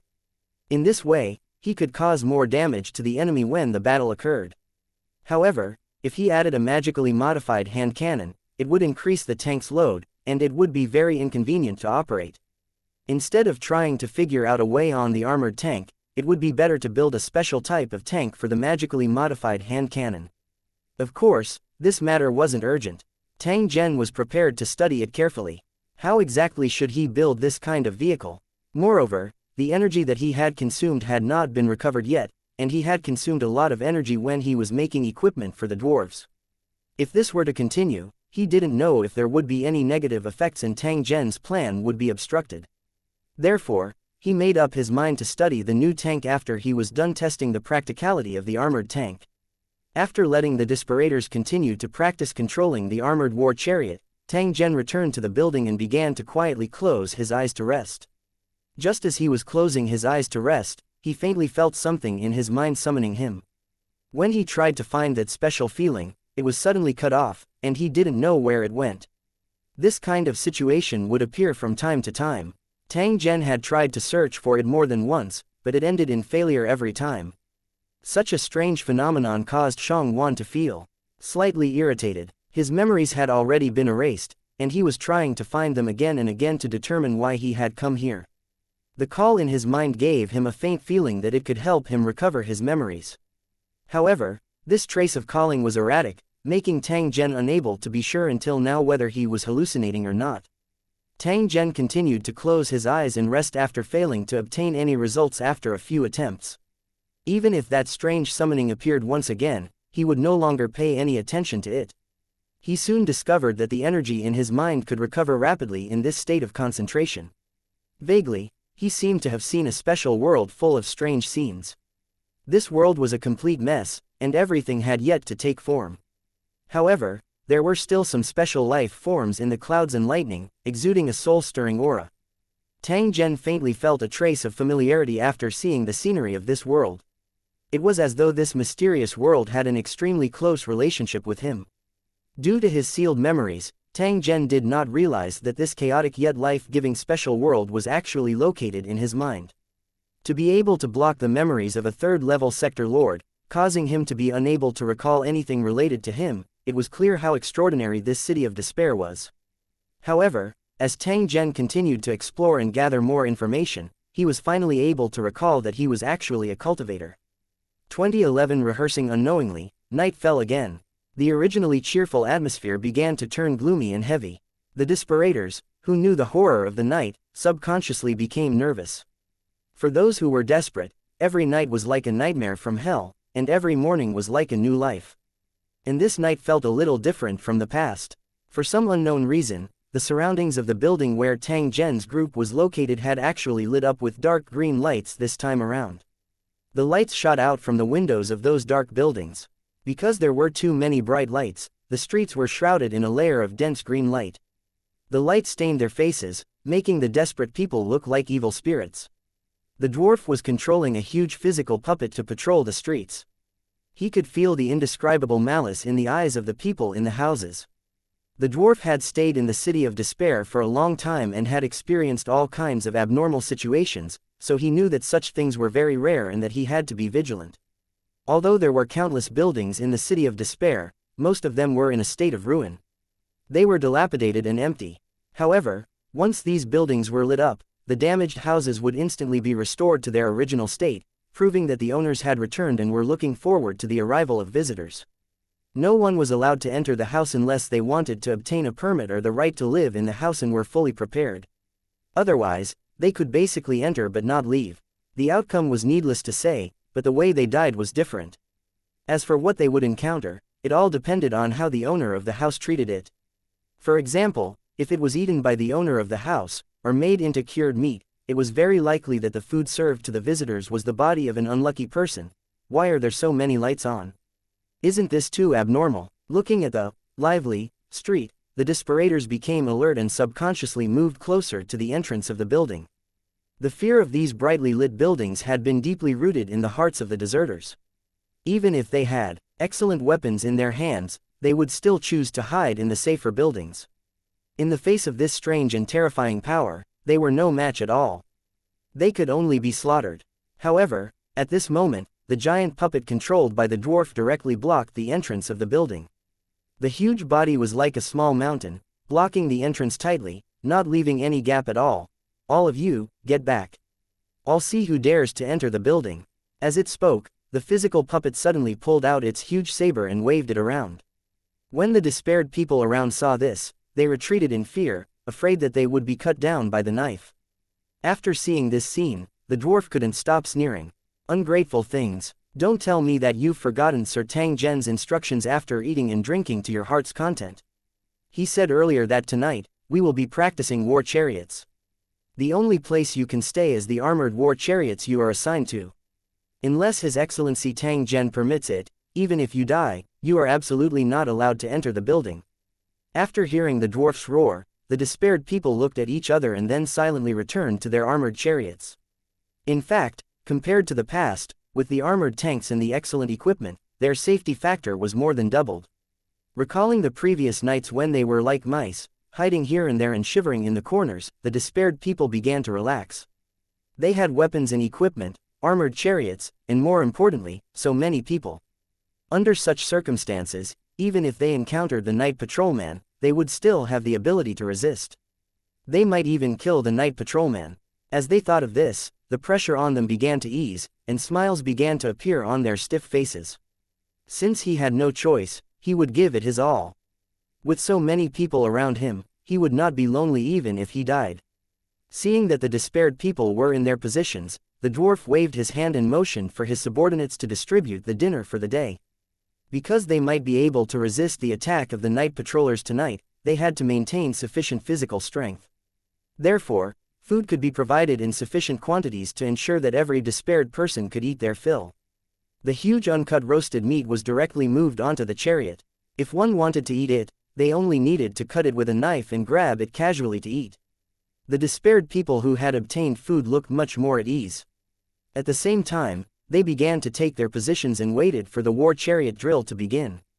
Except for the shield at the front of the tank, metal blocks similar to shields could also be raised in the other three directions to protect the combatants. This was a small fortress. As long as they had enough ammunition, the 10 members of the chariots could resist the siege of hundreds of enemies. As for the support staff who were responsible for pushing the tanks, they could all enter the armored tanks through the small doors. Unless those night walkers could break through the defense of the armored chariots, they were no different from houses as long as they stayed inside. Therefore, they didn't have to worry about their safety. Of course, there was a difference between the two. If they were in a building, the night patrollers would turn a blind eye to them. However, if one was in the armored chariot, they would inevitably be attacked by the night patrollers, and the attacks would be endless. In the long night, a group of night patrollers, who were not afraid of pain but had infinite strength, kept attacking. Even a chariot made of iron would not be able to withstand such damage. Therefore, it was still too early to talk about safety. As for the specific situation, they would have to wait until tonight to make a conclusion. Tang Zhen slowly walked out of the building while the despaired people were patiently waiting. He looked around and waved his hand at the dwarf. Seeing Tang Zhen summoning him, the dwarf immediately walked over and half knelt in front of him. With a gentle leap, Tang Zhen landed on the head of the puppet. Soon after, the puppet that was like a mountain of flesh slowly stood up. Following Tang Zhen's request, the physical puppet walked onto the street and stood upright at the center of the street. Now, control the armored vehicles and block both ends of the street. The rest of the vehicles, block the sides.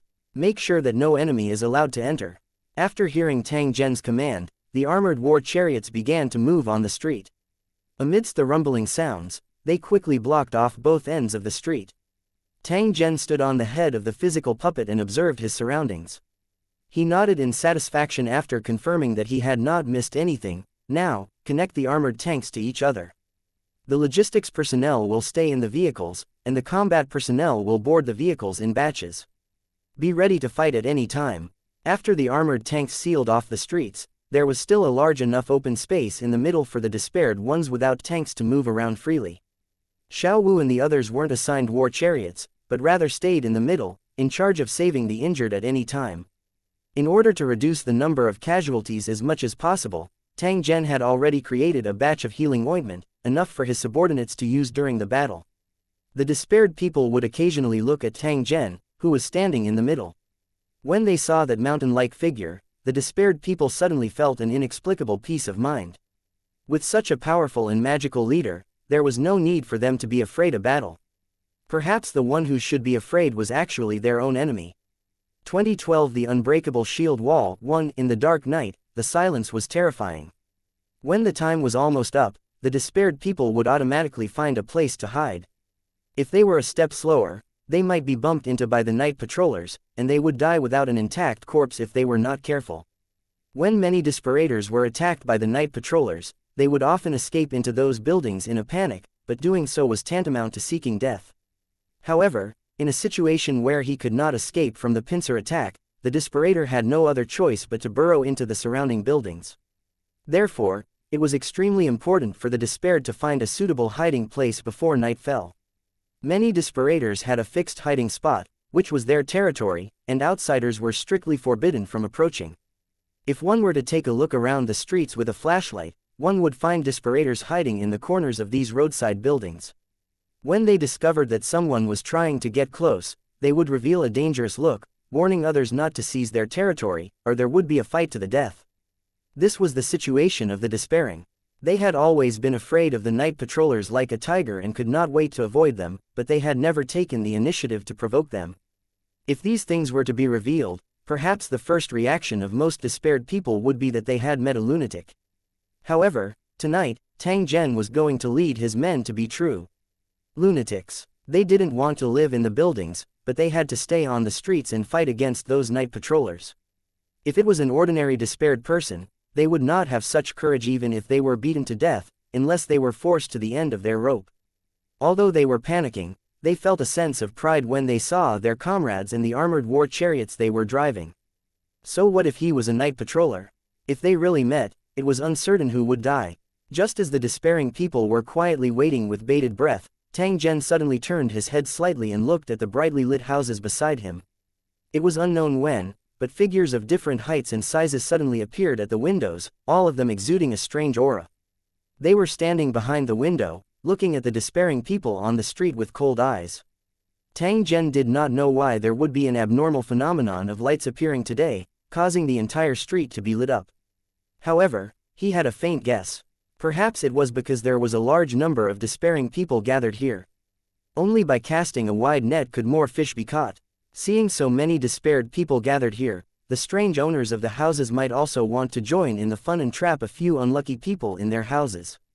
Unfortunately, these strange creatures were disappointed because they were facing a group of hopeless people. Without permission, they would never leave the group. The most important point was that the food and materials in the building had lost their attraction to the despairing people. Because of Tang Zhen's existence, the items they needed could be given in full. Under such circumstances, who would take the risk to explore those buildings? The despaired people on the street also noticed the figures at the window, but their expressions were very calm. Perhaps the equipment they were wearing and the companions around them gave them enough courage to not feel too much fear. At this moment, a figure slowly walked over from the street ahead. His feet were floating in the air, and he was holding a spine bone in his hand. There was a skull attached to it. There was a pair of scissors in his hand, which was stained with blood. His eyes were out of focus as he walked on the street in a daze. Soon, it was like a cat that had smelled fish. It rushed toward the shield wall in front of it, waving the scissors in its hand and stabbing at the shield wall. The sounds of impact were endless. The night patrollers kept attacking the shield wall as if they never knew fatigue. The knocking sound was like a signal, and soon, night patrollers appeared in the surrounding streets. They charged towards Tang Zhen's group in unison. For a time, the wide street was filled with strange figures. The shield wall made loud banging sounds as it was hit. Fortunately, the tanks were firmly connected to each other, so it could not be easily broken through. Tang Zhen did not give the order to attack as he looked at the densely packed human figures on the street. This was because what he wanted to do was to test the stability of the armored war chariot. It was to see if it could withstand the attacks of the night patrollers and if its defense was stable, not to destroy the night patrollers. Otherwise, if they had to kill these things every night, it might not take long for those despairing people to be exhausted. And NBSP, looking at the current situation, it was clear that the armored tanks were effective. At least up until now, the Nightwalker had not broken through the shield wall's defense. The despaired people stood on the armored chariots and fought. At this moment, their hearts were in their throats. From their positions, they could easily see the night patrollers nearby. Some of them were holding magically modified pistols, and their bodies were constantly trembling. They subconsciously wanted to attack these ferocious night patrollers. It was their companions who stopped them in time upon seeing this. This was because everyone was clear that Tang Zhen had not given the order to attack. Since that was the case, he just had to wait patiently. Tang Zhen looked down at his surroundings. His heart heaved a sigh of relief when he saw the figures of those night patrollers. He wasn't worried about the number of night patrollers, but he was worried that they would have the means to destroy the shield wall. If that happened, he would have to formulate a new plan. At the end of the day, the night patrollers were just unconscious corpses. They would only attack blindly without knowing what they were doing. Continue to guard your positions and take turns to rest. Once you discover any dangerous situation, immediately alert the others. Tang Zhen observed for a moment. After confirming that there were no problems, he let his subordinates split up and head to the central area to rest. It was a long night, and the Desperators could not waste all their energy on the confrontation with the night patrollers. No one could bear that. As long as it was confirmed that the night patrollers could not break through the defense, the despairing people could split up into groups to rest instead of wasting time with the night patrollers. In the days to come, they might be like this every night. A blanket was laid on the road, and the Desperators directly lay on it and began to sleep. After a busy day, they did feel a little tired. Now that they saw that the night patrolman could not break through the shield wall, they finally felt relieved. To be able to sleep at night without worrying about the night patrollers was enough to make them feel satisfied. 2013 fight. While walking through the test, it could be confirmed that the armored chariots could indeed defend against the attacks of the night patrollers. In this way, even if they were to camp on the streets, there was no need to worry about any problems. After getting a satisfactory test result, Tang Zhen ordered the dwarf to continue to command the scene to prevent any accidents from happening. He sat cross-legged on a blanket and continued to recover his exhausted energy. Only in a state of complete victory could he maintain enough sense of security. Unknowingly, there were fewer and fewer night patrollers on the streets, and the sky was gradually turning bright. After staying up all night, Despaired had an indescribable excitement on his face. Finding a way to deal with the night patrollers was definitely a happy thing. The arrival of a new day meant that the plan had officially begun, and they would be far away from the territory they had just taken over. After the despairing people had their breakfast, the armored war chariots followed Tang Zhen's order and continued to advance forward along the wide street. The rumbling sound of the carriage was endless. Along the way, there were constantly despaired people who secretly came over to take a look, wanting to see what was making the sound. Seeing the huge armored war chariot slowly moving along the street, the despairing person's eyes were filled with shock. What is this? Why haven't I seen him before? As the armored war chariots advanced, the several-meter-tall physical puppet carried Tang Zhen and constantly looked around. When the Desperators saw the heavily armored puppet and the terrifying giant weapons on its body, they all subconsciously shrank their necks. If one were to be hit by such a huge weapon, even if one's entire body was made of iron, one would probably be flattened. After Tang Zhen went over, those despairing people studied him for a moment before following from a distance. Everyone knew that Tang Zhen and the others had come with ill intentions. They looked aggressive, but they might be here to fight. It didn't take long for the first battle to arrive. After the convoy had traveled for a distance, they found that the street had been blocked by obstacles. A group of despaired people were looking at them with unfriendly expressions. Those who were in despair expressed that if they wanted to pass through, they would have to pay a toll. Looking at their greedy expressions, it was obvious that they cared a lot about the armored war chariots and even wanted to extort them from Tang Zhen. They dared to be so arrogant because they had the advantage in numbers and this was their territory. Moreover, they had more people than Tang Zhen. With enough people, they would have enough confidence. In fact, in the City of Despair, it was not uncommon to see groups with more than 1,000 members. Due to the difference in strength, they held different positions. They formed the core of the team. As for the other Desperators, they could only be regarded as vassals. In order to get what they wanted, they were willing to use the lives of the Desperators to test. Tang Zhen couldn't wait to have the opportunity to test the power of the armored war chariot in real combat. Therefore, after being provoked, he immediately gave the order to attack.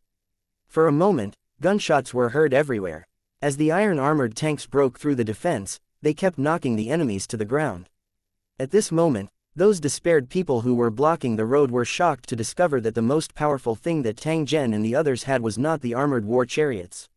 Instead, it was the magically modified pistols in their hands that could continuously fire bullets.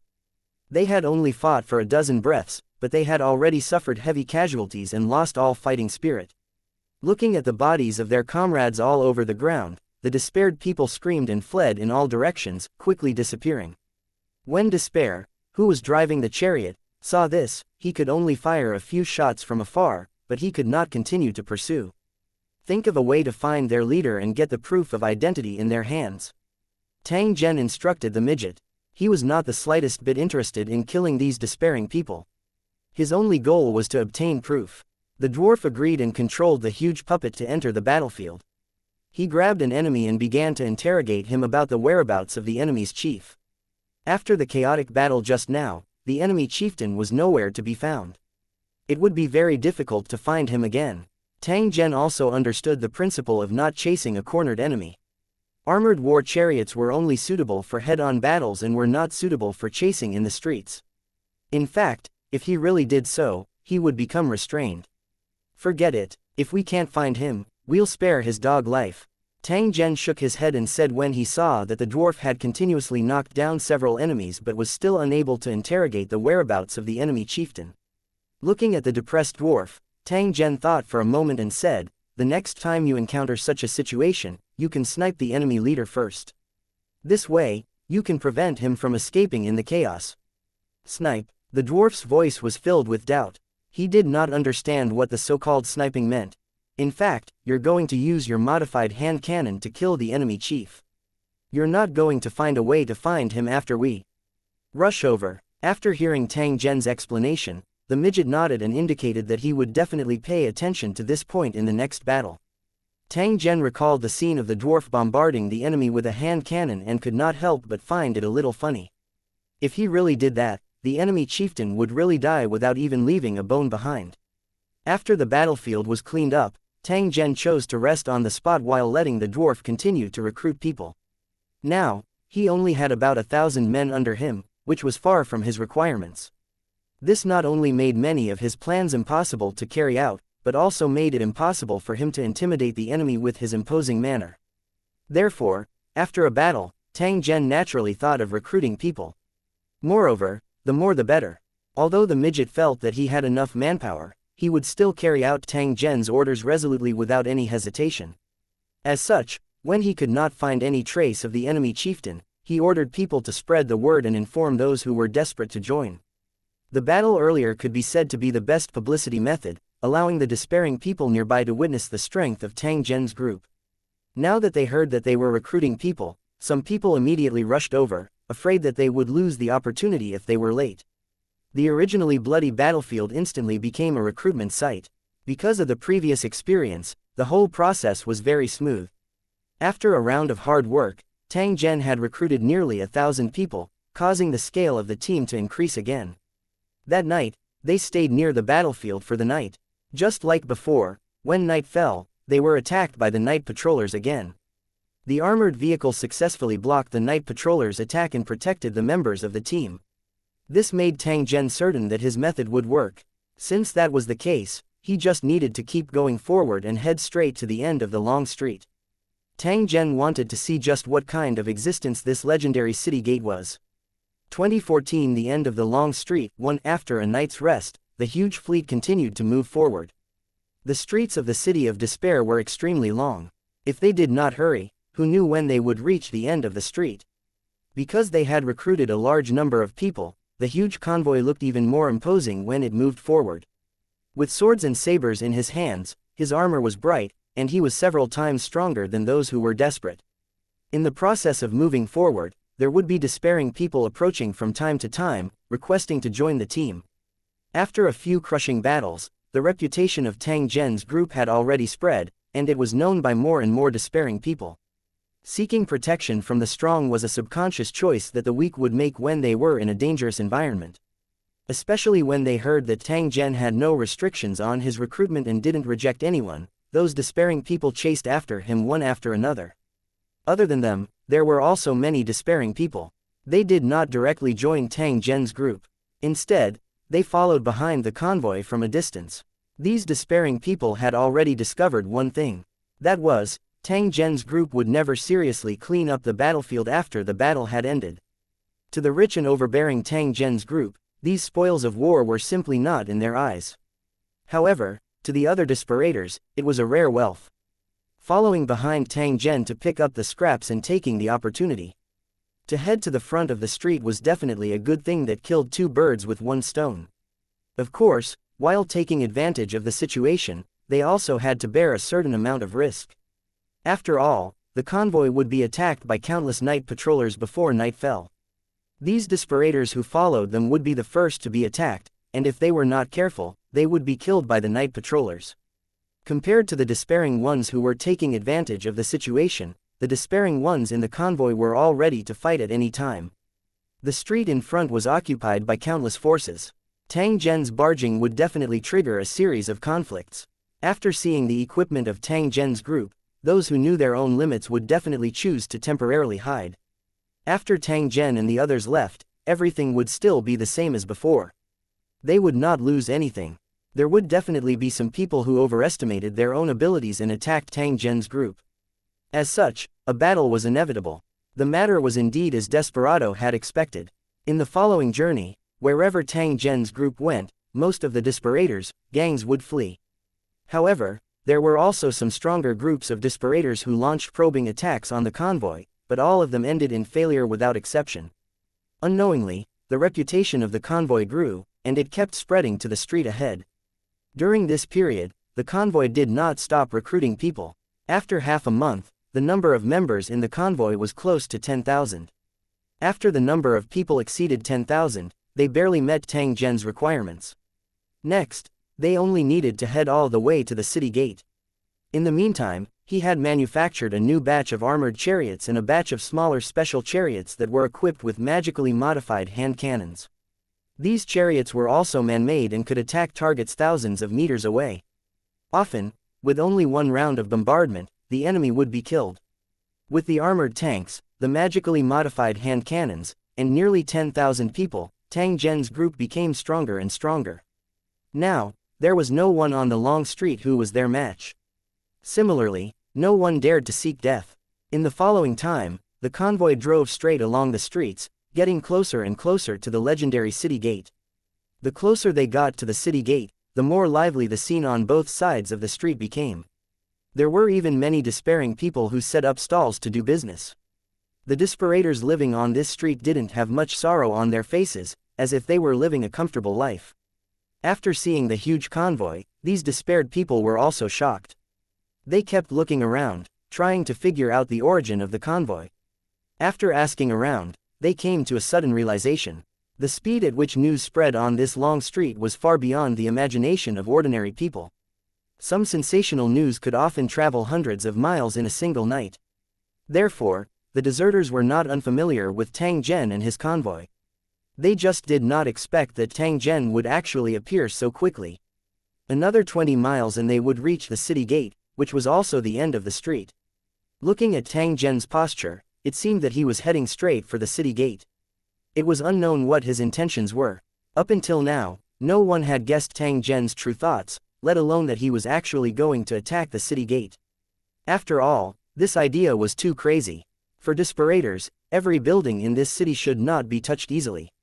The city gate was a military stronghold, and it was even more dangerous than a civilian's house. Unless they had collected enough vouchers and had the qualifications to leave this place, otherwise, the despairing people would subconsciously stay away from the city gate. Stop advancing. Rest here. Tang Zhen's voice was transmitted over. The moving convoy immediately stopped moving forward. After that, there was no need for Tang Zhen to command them as the armored vehicles completely blocked both ends of the road. The team members in the middle all chose to rest, taking out food and eating slowly. Tang Zhen passed by the members of the convoy and walked out of the gap in the armored war chariot. He came to the roadside stalls. After seeing Tang Zhen, a trace of wariness appeared in the eyes of those despaired people. However, they did not choose to escape. Compared to the Desperators they had encountered earlier, the Desperators in this area were clearly much bolder. Tang Zhen looked at the items on the stall and discovered that they were all ordinary items. Their value was not very high. If one thought about it, it was normal. If it was an item that was too precious, no one would sell it in the open, as it would only bring trouble to themselves. How do you want to trade these items? Tang Zhen asked the stall owner after sweeping his eyes over the stall. Bartering or vouchers can be used to trade. Tang Zhen revealed a puzzled expression after hearing the stall owner's answer. He casually asked, "Are you sure your items are worth the price?" The stall owner smiled and said to Tang Zhen, "Something like a certificate can indeed let the despairing person go to the next street, but the premise is that they can pass through the city gate smoothly. You may not know this, but in the street in front of you, there is a group of powerful Desperators all year round. They are specialized in intercepting those who have gathered their certificates and are preparing to head to the city gate. Once you fall into their hands, you will definitely suffer a fate worse than death." Tang Zhen did not feel surprised that someone would specifically rob the certificates. However, he could not understand why the other party would continue to rob the certificates. If one wanted to pass through the city gate, they only needed 100 certificates. What was the use of the extra ones? After hearing Tang Zhen's question, the stall owner sneered, "Sir, I'm afraid you don't know. After passing the city gate, you will reach a new block, and the proof of entry there is money. The purpose of them snatching the pass is to make their lives better when they go to the new district." Hearing the stall owner's words, Tang Zhen seemed to be very interested. He asked the stall owner, "According to you, there should be a lot of evidence in the hands of these despaired people who are blocking the road." Of course, the stall owner nodded. "That's good," Tang Zhen said with a smile. The stall owner didn't understand what Tang Zhen meant. Tang Zhen didn't seem to have any intention of explaining. He just silently looked at the end of the long street with a trace of anticipation in his eyes. 2015 Who's robbing who? Tang Zhen had been thinking about what the city gate at the end of this long street would look like. Was it similar in appearance to the city gate, or was it just a name, but in reality, it had nothing to do with the real city gate? Was there a guard in the city gate that prevented the despairing from easily moving to the next block?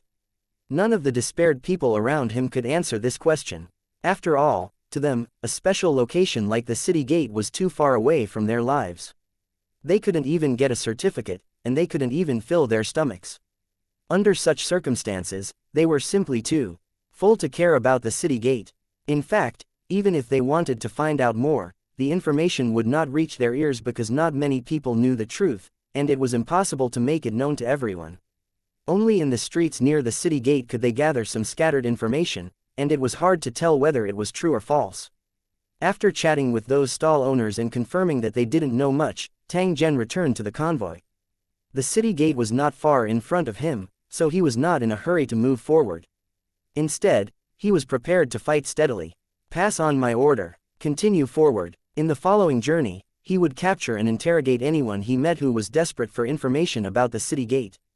If the other party is a despaired person who specializes in robbing certificates, then force them to tell us the whereabouts of the certificates and then kill them directly. Tang Zhen didn't have a good impression of these robbers who were stuck on the only path and specialized in blocking and robbing people.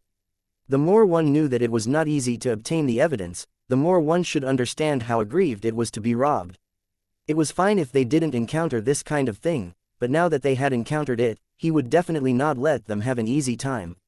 Of course, the main reason was that these desperators and raiders had enough evidence in their hands. Tang Zhen wanted to collect enough evidence. Since these looters had ill-gotten gains, they would naturally become his target. In the city of despair, the strong preyed on the weak. If the other party could kill and snatch the certificate, then they could not blame Tang Zhen for killing them and then snatching the certificate. After Tang Zhen's order was issued, his subordinates immediately passed the news down. Soon after, the huge convoy started moving forward again. After passing through this street, the street in front of them became unusually quiet, as if the bustling and lively scene just now was just an illusion. Even the buildings on both sides of the street had mostly changed to a solemn style. They were filled with a tense atmosphere, making people feel low and depressed. In addition to the change in architectural style, there were many strange sculptures in the streets and corners. The eerie shape made people shudder. Among these roadside buildings, Tang Zhen even saw a few super cemeteries.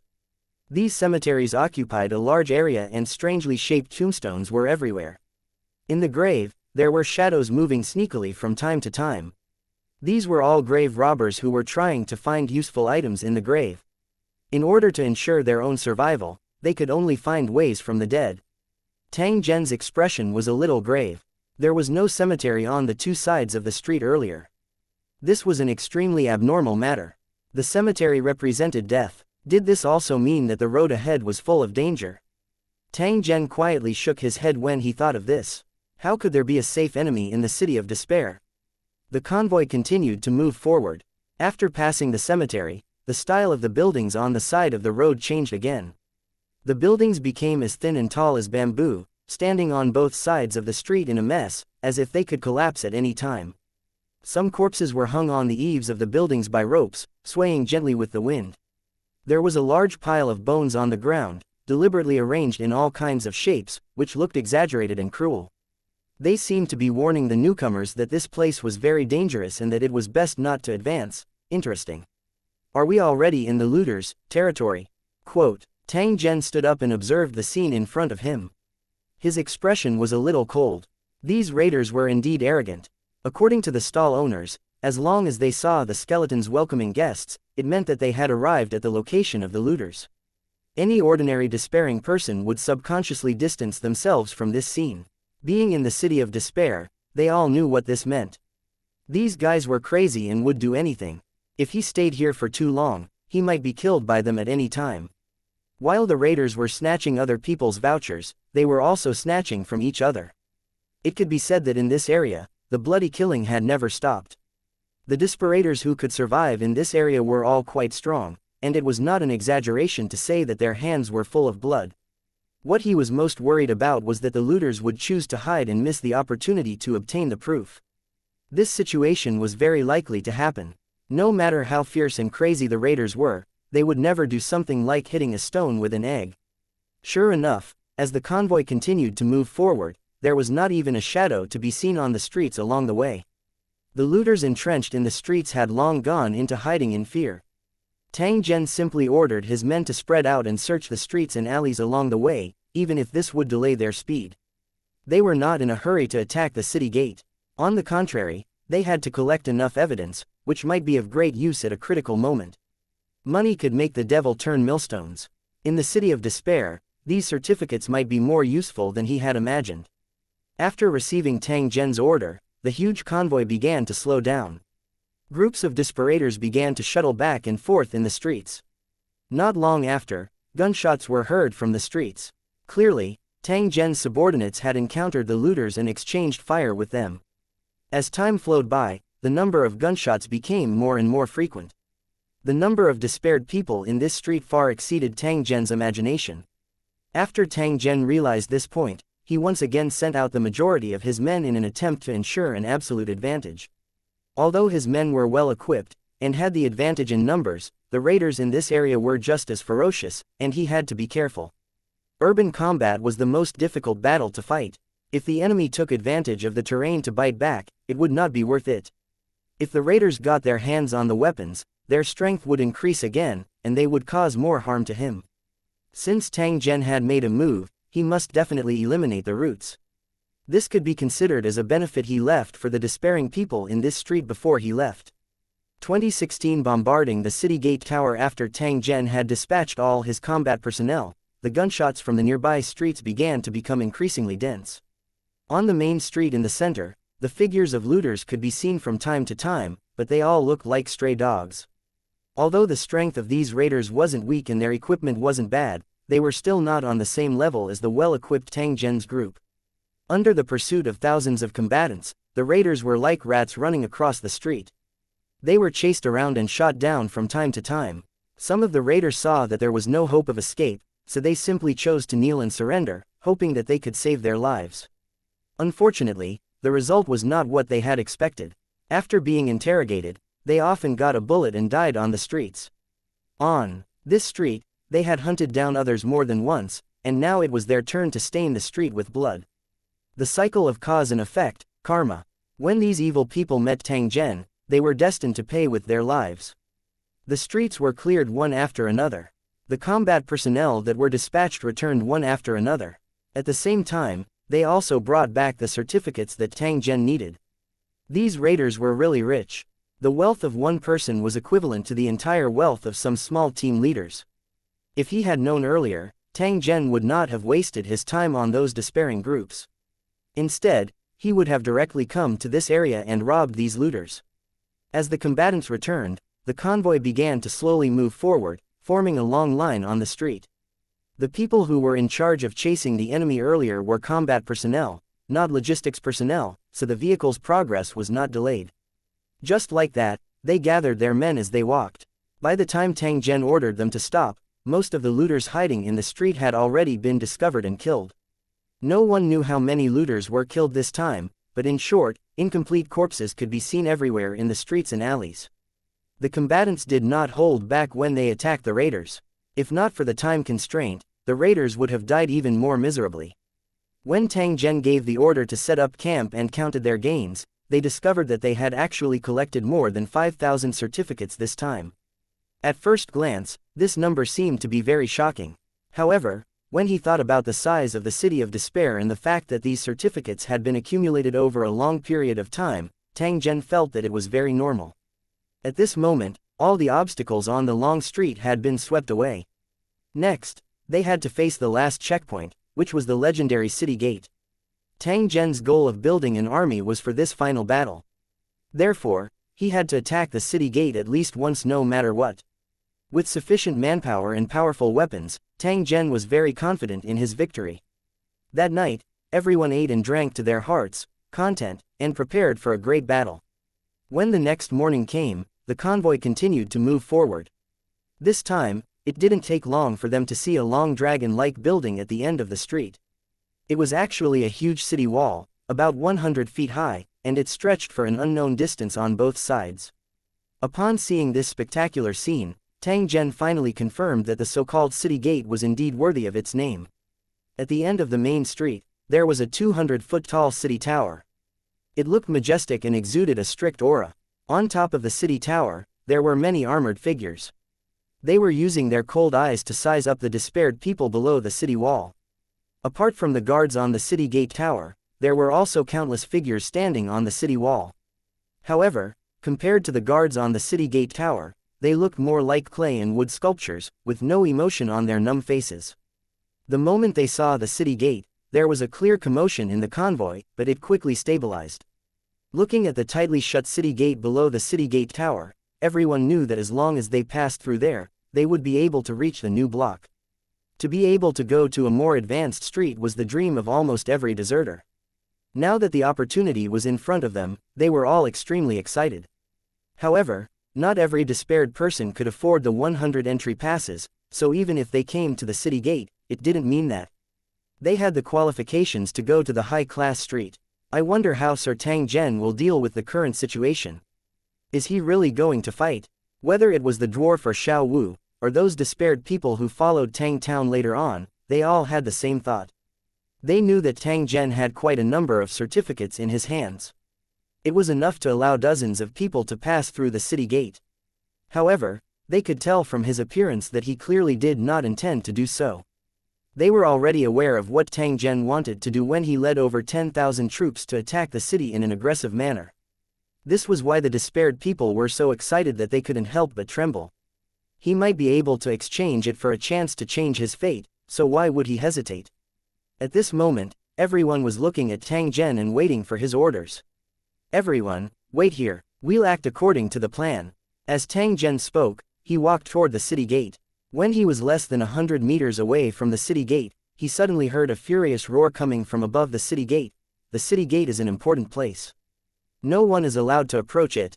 If you want to pass through, you need 100 certificates. There was a man dressed as a general on the city gate tower. He had a mouth that was like a loudspeaker as he shouted at Tang Zhen. After hearing the other party's words, Tang Zhen raised his head and asked, "If I want to bring all the people behind me over, but I don't have enough evidence, how can I solve this?" After hearing Tang Zhen's words, a sneer sounded from the city gate tower. Soon after, an ice-cold voice sounded out once again, "I'll give you 10 breaths of time to get out of here 100 meters away. Otherwise, you'll be regarded as a provocation and die with 10,000 arrows piercing through your heart." Tang Zhen frowned when he heard the reply from the city gate tower. Clearly, these guards were not those strange existences. Instead, they were desperate people with flesh and blood. There must be a secret about how they became the guards of the city gate. He believed that after they passed the city gate, they would find out the truth. When the warning from the city gate tower sounded, Tang Zhen clearly sensed that the sculpture-like guards on the city wall had all turned their gazes towards him. It was obvious that as long as the commander gave the order, they would fire at the same time, piercing Tang Zhen's heart. Tang Zhen slowly raised his hand. At the same time, he slowly retreated. Just as he had already retreated 100 meters, he suddenly heard a furious roar from upstairs. "Release the arrows." He had already retreated 100 meters, but the other party still chose to attack. It was obvious that he was going back on his word. Fortunately, Tang Zhen had never trusted the other party. Just as the guard commander gave the order to release the arrow, Tang Zhen's raised palm suddenly fell. A series of muffled sounds rang out as the magically modified hand cannons at the back opened fire at the same time. Bullets as thick as an arm hit the city tower. The cannonballs and the rain of arrows collided with each other. The former was obviously more powerful, and the explosion sent debris flying from the city tower. Tang Zhen's order was to unhesitatingly pour out the ammunition once the attack began until the city gate tower was razed to the ground. At this moment, the desperators under him were strictly carrying out his orders, and they could not wait to completely erase the city wall in front of them. In that case, they could go to the high-class block without having to pay the vouchers. 2017 The siege won. The weapon in Despair's hand had not been used effectively as he followed Tang Zhen all the way here. Or it could be said that the overwhelming advantage of these weapons was too great, so in a battle, the enemy was not a match at all, and often collapsed at the first touch. To the tournament participants, this was something that they could not ask. Please like and share the video on the YouTube channel Cultivation Audiobooks. For more, in a bloody war, it was necessary to maintain this kind of absolute suppression advantage to stand in an undefeatable position. It was just that the opponents they had encountered before were all ordinary despaired people. Their strength was limited, and the weapons and equipment they had were unsightly. Under such a situation, if Tang Zhen's side still needed to fight with great difficulty in order to obtain victory, it could only mean that he had raised a group of trash. Fortunately, this was not the case. With their excellent equipment, these despaired people did indeed crush all the way. However, the enemies they were facing now were the guards of the city gate, which was different from ordinary despairing people. The equipment and strength of the defending army far exceeded that of ordinary desperators. Moreover, they stood on the city wall and looked down, which gave them a great advantage. Under normal circumstances, with the lack of resources on this street, the despaired would not have the strength to attack the city gate.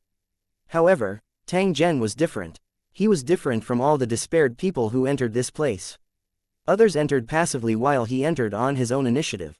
Being passive meant that he had no choice, while taking the initiative often meant that he was fully prepared. At least in terms of cultivation realm, he was enough to crush 99% of those who were desperate. According to his realm, he shouldn't be here. The mysterious crack was actually a loophole, and he was a virus-like existence. If the other despairing people were a group of pitiful worms, then Tang Zhen was a dragon that crossed the river. He was destined to stir up this pool of muddy water. Following the attack of the convoy, the city gate tower in front of them was completely shrouded in smoke. In the midst of the flying dust, one could vaguely see a large number of damage marks. In less than a dozen breaths, the entire city tower was beyond recognition. The guard general who had clamored for Tang Zhen to stop before going back on his word and ordering the archers to attack had long been scared out of his wits. No one knew where he was hiding. However, the attack did not stop. The order the desperators received was to pour out all the ammunition they carried until the city gate tower was razed to the ground. Just as the armored cannonballs began to attack the city gate tower, the puppet-like soldiers on both sides of the city wall were still tirelessly drawing their bows and shooting arrows at the carriages. It was unknown what kind of bow and arrows they were using, but their range could easily exceed 100 meters. When they landed on the armored chariots, they kept making crisp sounds of impact. Although the arrows were sharp, they could not penetrate the metal shields at all. Even if some of the caravan members were shot and fell to the ground, they were quickly pulled to a safe place for treatment. The combat team members with magically modified pistols aimed at the archers on the city wall. They fired one shot after another to ensure the accuracy of their shots. What made people feel that something was wrong was that these guards were like emotionless puppets. When faced with the bullets, their bodies did not dodge at all. Even when their comrades were shot and fell to the ground one after another, they remained expressionless. However, it was also because of this that they were easily beaten to the ground like targets. As the city guards were knocked down, the pressure on the ground started to decrease. The rain of arrows above their heads became thinner. The desperators under Tang Zhen immediately increased the intensity of their attacks when they saw this. At the same time, they slowly advanced toward the city tower in front of them. This was how sieging a city was like. One had to seize the opportunity that flashed by, taking advantage of the moment when the enemy was suppressed to completely break through the enemy's line of defense. Under the intense fire suppression, the attacks from the city wall became weaker and weaker, and in the end, they were almost negligible. The huge city wall had been bombarded with thousands of holes. Because they had deliberately attacked one place, some areas had completely collapsed. The iron-armored chariots rushed to the bottom of the city, and the warriors quickly climbed up through the broken gap. The entire city wall was filled with people climbing up like ants. The remaining enemies on the city wall were still shooting arrows down, trying to stop the despaired from climbing, but they had long been locked on by the combat personnel below the city wall. Finally, a despairing person climbed up the city wall and raised his modified pistol to shoot at the surrounding. When he ran out of bullets, he waved his sword and killed the remaining enemies. More and more desperators rushed up the city wall. After the previous bombardment and shooting, there were only a few guards left on the city wall. The desperators quickly took the absolute advantage. They chased after the remaining enemies everywhere, turning every corner of the city wall upside down, not letting any hidden enemy escape. However, the desperators soon discovered that there was something wrong with the guards on the city wall. Although they were also made of flesh and blood, they looked more like puppets. After the city wall fell, they stood still as if they had lost their souls. On the other hand, the guards on the city gate tower looked like they were alive, but their faces were pale and they were trembling in fear. They kept begging for mercy under the muzzle of the deserter, but no one paid them any attention. After another 20 minutes or so, the battle on the city wall had officially ended. The desperators had already taken complete control of the entire city gate. The heavy and damaged city gate was slowly opened, and a group of despaired people stepped out, forming a line on both sides of the road. The war chariots outside the city started moving again. They formed a long line and slowly advanced towards the city gate. Tang Zhen walked with his hands behind his back. The dwarf, Xiao Wu, and the others followed closely behind, walking at the very front of the convoy. At the city gate, a dozen figures knelt on the ground in a sorry state. They were all tied up with ropes and were constantly trembling. Tang Zhen suddenly stopped when he passed by these people who were kneeling. He turned his head and looked at one of the captives. He recognized the other party. He was the one who had stood on the city wall earlier and stopped Tang Zhen from approaching. He was also the one who ordered the arrows to be fired when Tang Zhen was retreating in an attempt to kill him. Compared to his previous arrogance, the current general was like a stray dog, his face full of fear. Let me ask, please like and share the video on the YouTube channel Cultivation Audiobooks. I had clearly retreated just now, so why did you still give the order to attack? Tang Zhen softly asked. His tone was a little cold. I'm Yingying. The general opened his mouth to say something, but he found that no matter what he said, he could not hide his previous sinister intentions. He clearly had ill intentions and wanted to kill Tang Zhen in front of the city gate. You don't have to say anything. This has no meaning to you or me, right? Tang Zhen shook his head. The guard had a face of complete breakdown. He had already foreseen his own fate. I beg you, please spare my life. The general quickly opened his mouth to beg for mercy, but just as the words came out of his mouth, he stopped abruptly. A cold light flashed, and the head of the general flew up into the sky. It rolled down into the dust and was crushed by the rumbling wheels of the carriage into dregs. The huge convoy continued to move forward. The city gate that had sealed off this street for countless years was now directly blown to pieces by the most violent method of desolation. The despaired people who had followed the convoy here had yet to recover from their shock. Even now, they still could not believe what they had just seen.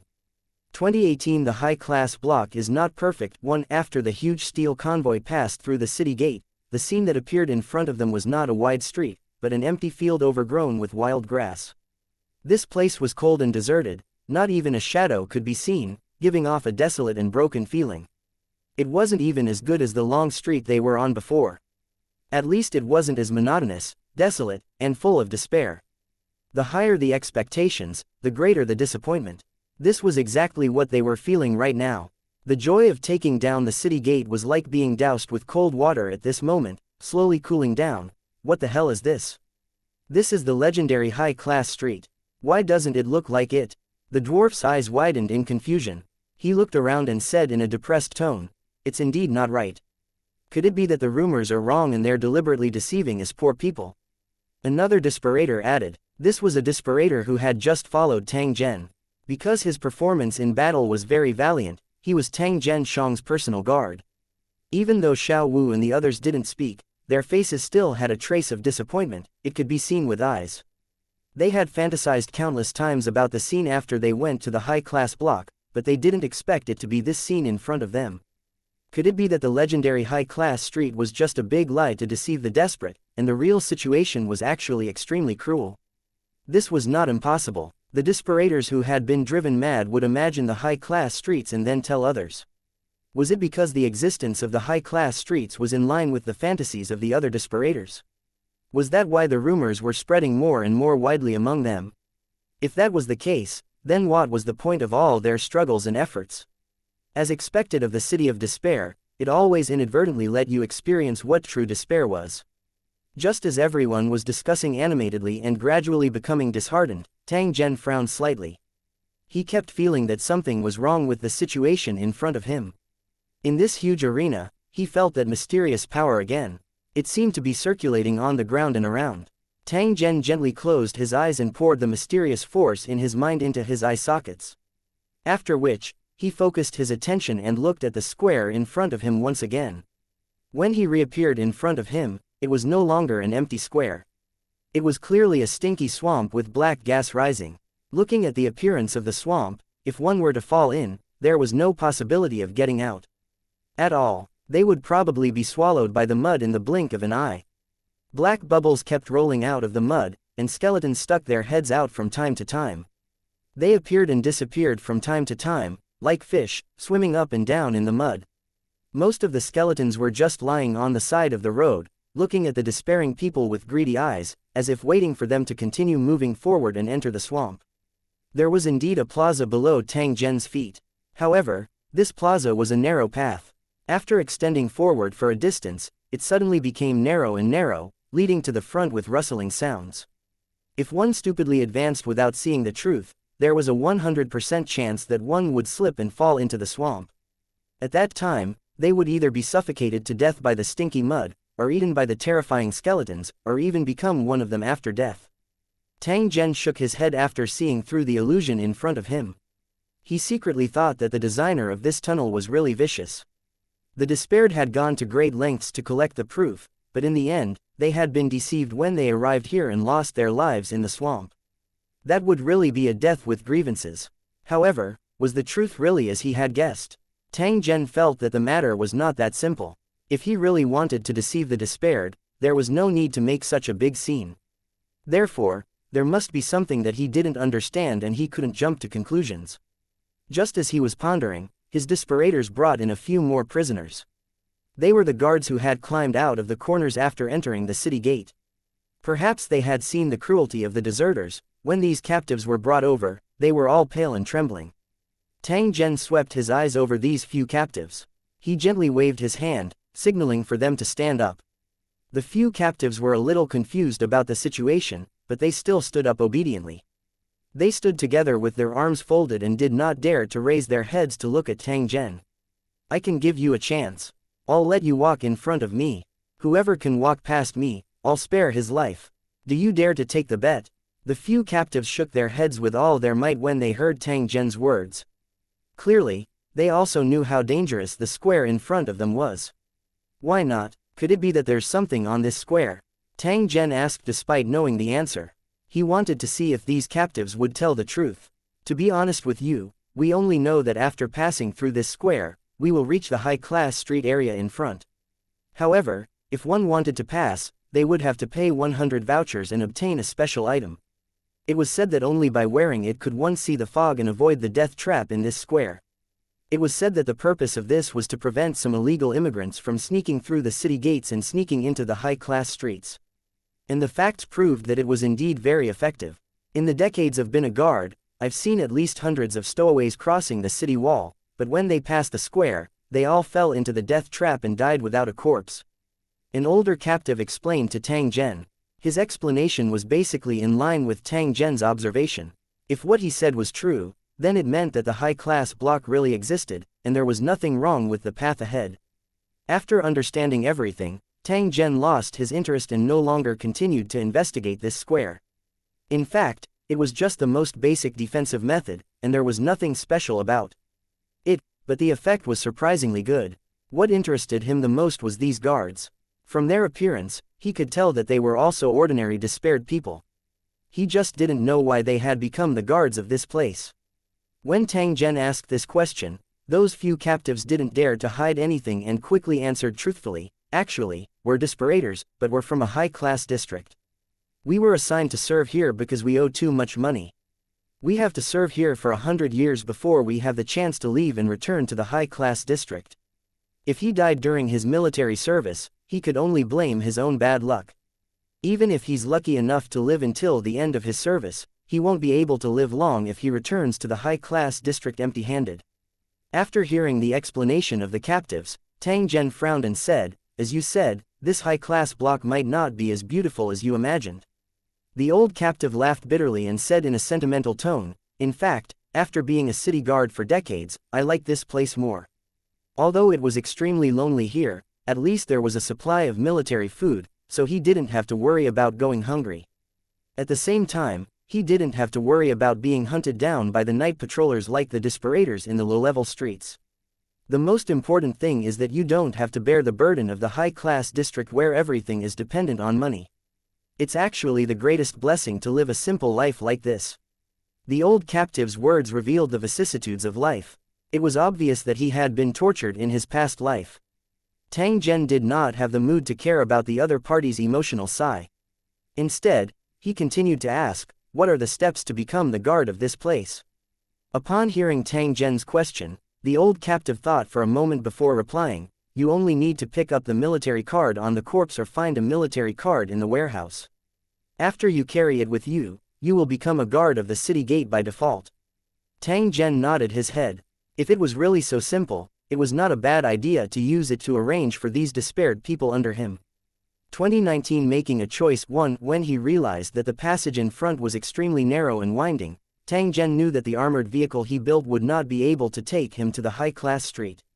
After all, these chariots were too large and heavy, making them impossible to travel on these narrow paths. Tang Zhen did not dwell too much on this problem. To him, building an armored war chariot was just a matter of a single thought. It was easy to get, so it wouldn't be too much of a pity to abandon it. The armored war chariots could not be brought over, but the people could. However, when he heard that money was needed everywhere in the high-class streets, Tang Zhen knew that it might not be a good thing to bring these despaired people there. A single cent was more difficult than a hero. It could be said that these desperate people were penniless. How could they survive in a place like the high-class streets? If they were to encounter some misfortune because of this, then Tang Zhen would not be helping them but harming them instead. Under such circumstances, becoming the city gate's guard was actually a pretty good choice. At least, it could ensure that he would not have to worry about food and clothing for the rest of his life. As for the loss of freedom, it was really nothing to the despairing. In the long street, although they were free, they had to endure hunger and the threat of death. Now that they had entered the city gate and had a better choice, he believed that they knew what they should choose. If the desperator insisted on following Tang Zhen to the high-class block, Tang Zhen would not stop him. After all, he had chosen his own path. Tang Zhen did not have the obligation to care about what they would encounter in the future. He might be able to take care of them for a moment, but he might not be able to take care of them for a lifetime. It was a little unrealistic and unreasonable to let Tang Zhen continue to take care of them. The situation in the high-class streets was still unclear, so it was too early to make a conclusion. Tang Zhen was a person who clearly distinguished between gratitude and grudges. He would never mistreat those who had followed him and worked for him. He would always do his best to make appropriate arrangements. Only by doing so would he feel a clear conscience and not feel like he owed anyone when he looked back on the past. As the saying goes, it is difficult to change one's nature. Although he had lost his memories, his character had not changed. It had been like this in the past, and it was still the same now. After understanding the situation, Tang Zhen did not make things difficult for these captives. After all, they were also people with a bitter life. Putting aside their positions, there was no such thing as enmity between despaired people. They were all a bunch of worms raised in a Gu basin, struggling to survive all day long. Tang Zhen turned his head and looked at the midget, asking him to pass on the message. As for how they would choose, it would be up to the despairing people to decide. At the same time, Tang Zhen told the dwarf that he had to explain all the stakes and interests clearly. He absolutely couldn't hide anything. Otherwise, he would definitely not let him off easily. The dwarf repeatedly said that he would explain the matter clearly and would not hide it because of his selfishness. Then, in front of all the survivors, the dwarf told them what he had just heard. After hearing the dwarf's story, the despairing people around them immediately became restless. They did not expect to get such an outcome after passing through the city gate. Even though they had not paid much of a price during this time, they were still very disappointed. After all, it was the dream of all the despaired people to live in a high-class street. Now that their dream was just a stone's throw away, they suffered a ruthless blow. The pain of having one's dream shattered could only be experienced by those who had personally experienced it. It was truly filled with despair. Fortunately, they weren't completely thrown into hell. At least they still had a choice. Even if they couldn't go to the high-class streets, they could still get a stable life. As for the legendary high-class streets, he was afraid that he would never have a chance with them in his life. After the dwarf finished speaking, he allowed the despaired to think for 10 minutes before asking them to make a choice. If they were willing to stay and guard the city, they could go and receive a military card and become a city guard. They could only leave after serving for 100 years. Even if they suddenly died before the 100 years were up, their bodies would still remain on the city wall. The archers who didn't dodge the bullets earlier were all city guards who had died for various reasons before their service term was up. Although they were already dead, their corpses were still on the city walls. They were like puppets that continued to serve their full term. Although they were dead, it was a good thing for their colleagues, because the living guards could eat up their pay, and they would have enough food. Most of the extra food would be sold by the defenders, and their targets were the looters entrenched in the streets in front of the city gate. The raiders needed food, but the city guards were full of desire for money. Even though they were in service, they still kept accumulating vouchers. This point was already clear to Tang Zhen because when they were clearing out the spoils of war earlier, the dwarf had discovered a hidden warehouse that was filled with certificates. After these city guards obtained the proof, they didn't keep it for themselves.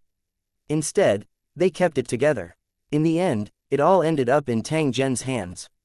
In order to avoid any unnecessary trouble, the dwarf had already swallowed all the certificates into his stomach under Tang Zhen's orders. So until now, no one knew of the existence of this wealth, and those who knew would not speak of it. When the countdown ended, the despaired walked out of the crowd one by one. Following the instructions of the old captive, they went to the warehouse sealed with spider knots to get their military cards. Similarly, some people directly climbed up the city wall and found a corpse at random. They took off the military card tied to their waists and tied it to themselves. The entire process was extremely simple. However, once the military card was fastened, it could not be taken off again unless the service period was up. The moment the despaired people put on their military cards, they understood their duties. They were not only responsible for guarding the city gate, but also to deal with the riots of the night patrollers and strange invasions. The long street was not as simple as it looked on the surface. They were not left here as guards for nothing. Most of the despaired people eventually gave into reality and decided to stay behind to defend. The rest of the despaired people made up their minds to go to the high-class street and fight it out no matter what. Other than being unwilling, the main reason was that they were hoping that Tang Zhen would be able to help the others. After all, Tang Zhen had already led them through the city gate. He would definitely be able to continue helping them after they head to the high-class street. In reality, it was precisely because people's hearts were lacking. If one were to carefully calculate each other's favors, these despaired people actually owed Tang Zhen too much. If it wasn't for Tang Zhen, it would be impossible for them to change their fate. Perhaps they would still be suffering from hunger and hiding from the pursuit of the night patrollers. Even if they had participated in the battle before, it was only natural for them to do so. This was because Tang Zhen had provided them with weapons, equipment, food, and safety. The price was for them to fight desperately. However, in reality, with the advantage of equipment and numbers, the Desperators did not take much risk in the battles that had happened in the past. On the contrary, they had fought smoothly and easily. They had tasted the sweetness of it and were prepared to continue tasting it, unwilling to give up easily. Tang Zhen gently smiled when he saw those despairing people who had decided to head to the high-class street. However, he did not bother too much about it. He could take them through the intestine, but after that, they would no longer have any relationship with each other. Since he was going with the mentality of getting lucky, he had to be prepared to be disappointed. After all, Tang Zhen had already done his best. 2020 The road is hard. 1. Tang Zhen did not waste any more time after arranging the Desperators properly. He began to lead the midget and the others toward the square. On the city wall behind them, there were close to 10,000 pairs of eyes staring at them. There was regret and anticipation in their eyes, but most of them were filled with unwillingness. Although they had also thought of following Tang Zhen to the high-class street, they subconsciously felt fear when they thought of the predicament they were about to face. Instead of taking the risk, it was better to stay safe and spend the rest of his life safely. Different choices determined different paths, and at this moment, they were no longer connected. When they saw Tang Zhen's group walking towards the square, the skeleton monsters that were wandering in the mud became incomparably lively. They kept emerging from the mud and gathered on both sides of the road, waiting for the unlucky ones who lost their footing. I can't see through the illusion. It's almost entirely up to luck. I wonder how many will be left in the end. Tang Zhen's eyes swept over those skeleton monsters. His eyes contained a cold intent as he turned his head to the midget and the others and said, "For the rest of the journey, you must remember my footsteps. There must be no deviation. Otherwise, if you make a single mistake, you may lose your life, and no one can save you. I'm not trying to scare you. If you don't believe me, you can try." After hearing Tang Zhen's words, everyone's expression turned grave. They all expressed that they would definitely be more careful. Danger was everywhere in the city of despair, and there was almost no safe place. The huge square in front of them, which was full of wild grass, was obviously not right. How could they let their guard down? "I'll give you 3 minutes to prepare. Then, form a long line and follow behind.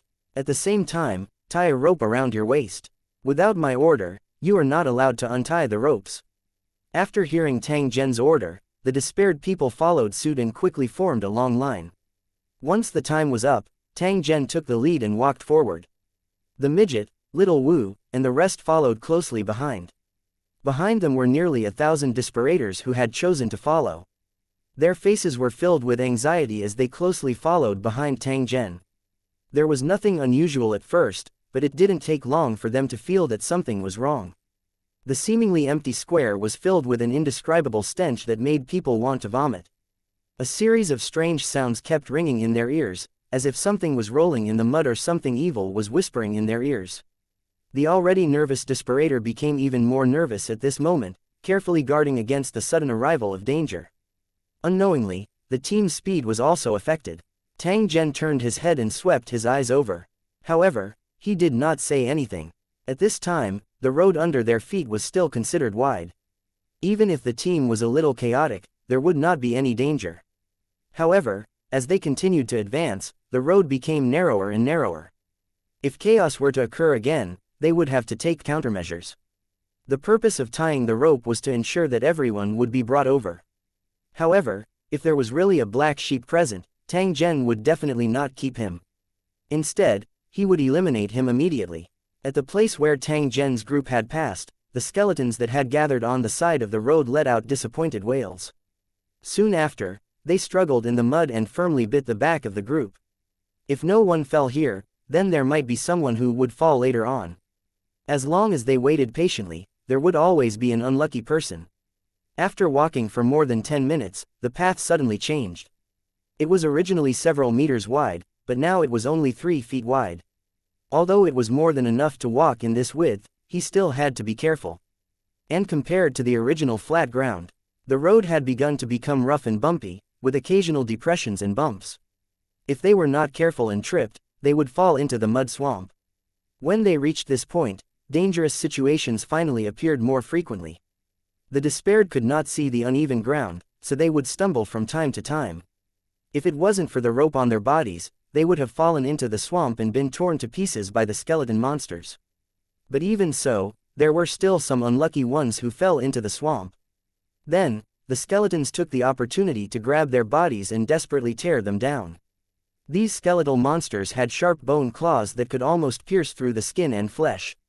The desperators who were attacked were instantly riddled with wounds.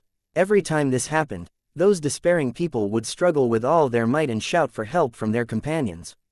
Because of the rope tied to their bodies, most despaired people would try their best to pull their companions back up when they were in danger. As long as they didn't die, there was always a possibility of healing their wounds. After all, they had the healing medicine that Tang Zhen had distributed. However, there were still some people who were afraid of being implicated. After their companions fell into the mud, they directly pulled out their knives and cut the ropes on their bodies. From the beginning to the end, he didn't reach out to help, afraid that he would be implicated. Self-centered, this was a subconscious reaction. Without the rope's restraint, the desperator who fell into the swamp did not even have the chance to struggle. He was directly pulled into the mud. In total, more than a dozen teams had encountered similar situations, and nearly 100 despaired people had lost their lives in an instant. Those who didn't save their companions quickly tasted the consequences. After they cut their companions' ropes, the other despairing people began to refuse to connect with their ropes. No one would put their life in the hands of such a companion. When the other party was in trouble, they might help him, but when the other party was in trouble, they would definitely stand by and watch, or even give you a push. After realizing that no one was tying up the rope with them, these despaired people's faces turned gloomy as they carefully probed forward. All right, there's a large platform here. It's a few thousand square meters in size. Everyone can take a rest here.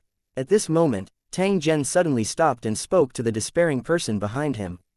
Hearing this, everyone let out a long sigh of relief and sat on the ground. However, I think everyone has seen the performance of some people just now. Whether such people are trustworthy or not, you all know in your hearts. Tang Zhen stopped speaking after he spoke up to this point. He had already given Hu sufficient hints. If these despairing people still did not know what to do, they could only say that they deserved to die. This was also because he was too lazy to make a move. Otherwise, he would have personally driven away this black sheep. After Tang Zhen said these words, the expressions of those despairing individuals who had cut off the rope earlier changed drastically. They could clearly feel that the desperators around them were looking at them with a change in their gazes. There was a hint of killing intent in their eyes. It was obvious that many despaired people looked down on them from the bottom of their hearts, but they could not act up due to the limitations of the environment. After realizing the situation they were in, those despaired people immediately held their weapons vigilantly. At the same time, they explained to Tang Zhen loudly, "We didn't do it on purpose. It was just a subconscious reaction due to the critical situation. They will die without a doubt, there is no way to save them. If we don't cut the rope, everyone will be affected." It was clearly his own doing, yet he had to kidnap someone else to absolve himself of his responsibility. Tang Zhen shook his head and softly said, "I didn't say that you did anything wrong. After all, this is a world where the strong prey on the weak. If you're not cruel, you can't survive. I'm just saying that you're not trustworthy. If you can betray your teammates once, you can betray them a second time. So, I'll give you a chance to choose. You can either turn around and return now, or you can follow behind us and keep a certain distance while handing over the weapons in your hands. If you refuse to cooperate, I'm sure you're well aware of the consequences." 2021 Eliminating Hidden Dangers. 1. Tang Zhen's words were just short of directly naming names. The despairing people naturally knew who he was referring to. The despaired ones who had not saved their companions earlier were immediately stared at by the gazes, appearing uneasy. They did not think that they were in the wrong. However, if the other despaired people agreed with Tang Zhen's words, their situation would become extremely awkward and dangerous. The previous matter might not have anything to do with them, but the next matter would be closely related. They could not pretend to turn a blind eye to it. Tang Zhen frowned when he saw the complicated expression on the despaired people's faces. He was not very satisfied with their reactions. The purpose of his actions was not to sow discord, but because the journey ahead was indeed extremely difficult and dangerous. The path that appeared in front of him was no longer narrow and rugged, but rather freakish. Who knew what kind of lunatic the creator of this passage was to actually come up with so many tricks? There were partitioned roads, suspended ropes, and a device that slowly rotated like a propeller. Rather than a passage, it was more like a facility of the amusement park. The difference was that if you lost here, you would lose your life. It was a perfectly fine path, but so many tricks had been made, which also made the process of passage even more difficult. It seemed that this road was not only unfriendly to stowaways, but also full of malice for those who paid the pass. In order to pass through such a path, it was necessary for the despaired to cooperate with each other. If those people with ulterior motives took the opportunity to cause trouble, who knew how many people would be killed by them? Even Tang Zhen might be implicated. Therefore, he had to be on guard. Those desperators had been isolated. They didn't want to miss the opportunity to go to the high-class street, but they didn't want to be manipulated like this. Especially the weapons in their hands. Even if Tang Zhen had assigned them to them, they didn't want to hand them over. "This is mine. No one can take it away from me." Otherwise, I'll fight him to the death." As they roared in their hearts, a fierce light flashed in their eyes, but they were well hidden. Tang Zhen did not seem to have seen this scene. Instead, he spoke to those who were in despair. "Now, tell me your choice. Do you want to go back the way you came or continue to follow us?" Those despairing people were filled with regret. They shouldn't have reacted so quickly back then. Even if they had been in disguise, they wouldn't have ended up in such a situation. At the same time that they secretly regretted in their hearts, they also hated Tang Zhen. They always felt that he was too overbearing. This was because they didn't want a single one of the choices given by Tang Zhen. They only wanted to carry their weapons and cross the square like the other despairing people to head to the high-class street. If they had weapons, at least their safety would be guaranteed. But without weapons, they were nothing. As for going back the way he came, that was even more impossible. The journey had been full of twists and turns, and even the best memory couldn't remember everything. Under such circumstances, if they chose to return the way they came, it would be no different from courting death. Therefore, even though Tang Zhen had asked them to make a choice, these despaired people were still hesitating. Their eyes were also evasive. After seeing this scene, the desperate ones who had a clear mind began to distance themselves from these people as much as possible. Perhaps in the next moment, there would be bloodshed, so he had to be vigilant. However, there were still some people who were too slow to react. They were still standing beside these people, not realizing that they were in danger. On the other hand, the isolated despaired ones noticed this scene and felt a chill in their hearts. They knew that they had no other choice at this moment. Ran, one of the desperators gritted his teeth and spoke in an extremely unwilling tone. He was ready to hand over his weapon and continue to follow the team. Who knew that just as he said that, a muffled sound was heard, followed by a bullet from a magically modified hand cannon, which smashed around them. In the violent explosion, those desperators were blown up into nothingness. The desperators standing beside them were also affected, and their bodies were covered in blood. "You tricked your companions and still want to follow us. Who do you think you are? Save my Yingluo." The two desperators who were affected by the explosion did not die completely.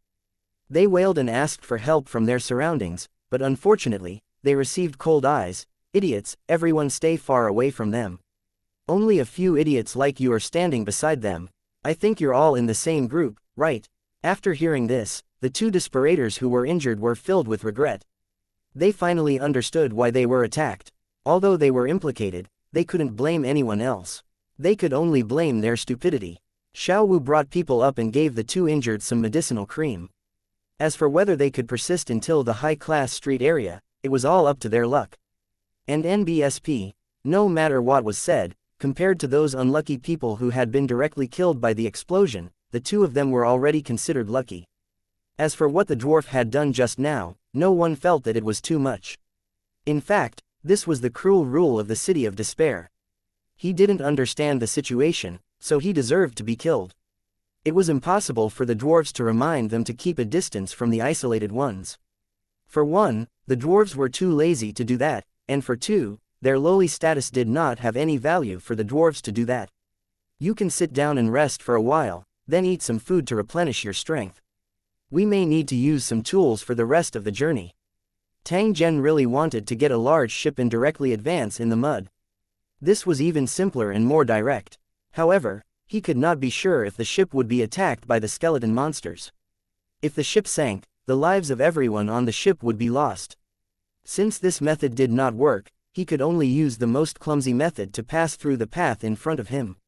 If it were someone else, leading hundreds of despaired people who couldn't see the true path, it would probably have been a big mess.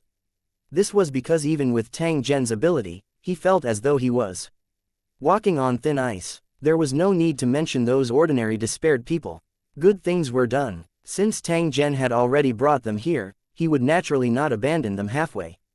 Otherwise, these despairing people would definitely die. While the other despaired people were resting, Tang Zhen manufactured items one by one and placed them in the middle of the venue. When they saw the things that Tang Zhen had made, the despaired people had a puzzled expression on their faces. However, no one dared to ask. Please like and share the video on the YouTube channel Cultivation Audiobooks. Anything. At this moment, the only thing they had to do was to listen to Tang Zhen's command. They would do whatever he told them to. At this moment, Everyone could clearly see that if Tang Zhen was not around, none of them would be able to pass through this strange square. After resting for about half an hour, Tang Zhen called everyone to stand up. Then, he got them to form groups of 10 and put on their specially made wooden shoes. When moving forward, the 10 of them had to cooperate with each other to ensure a smooth advance. The reason for making these long wooden shoes was that the road in front of them was made of stone strips. These stone strips were of different width, but the widest was no wider than 1 meter, and the narrowest was only about 20 centimeters. The distance between the stones was also different. The widest part was nearly 3 meters.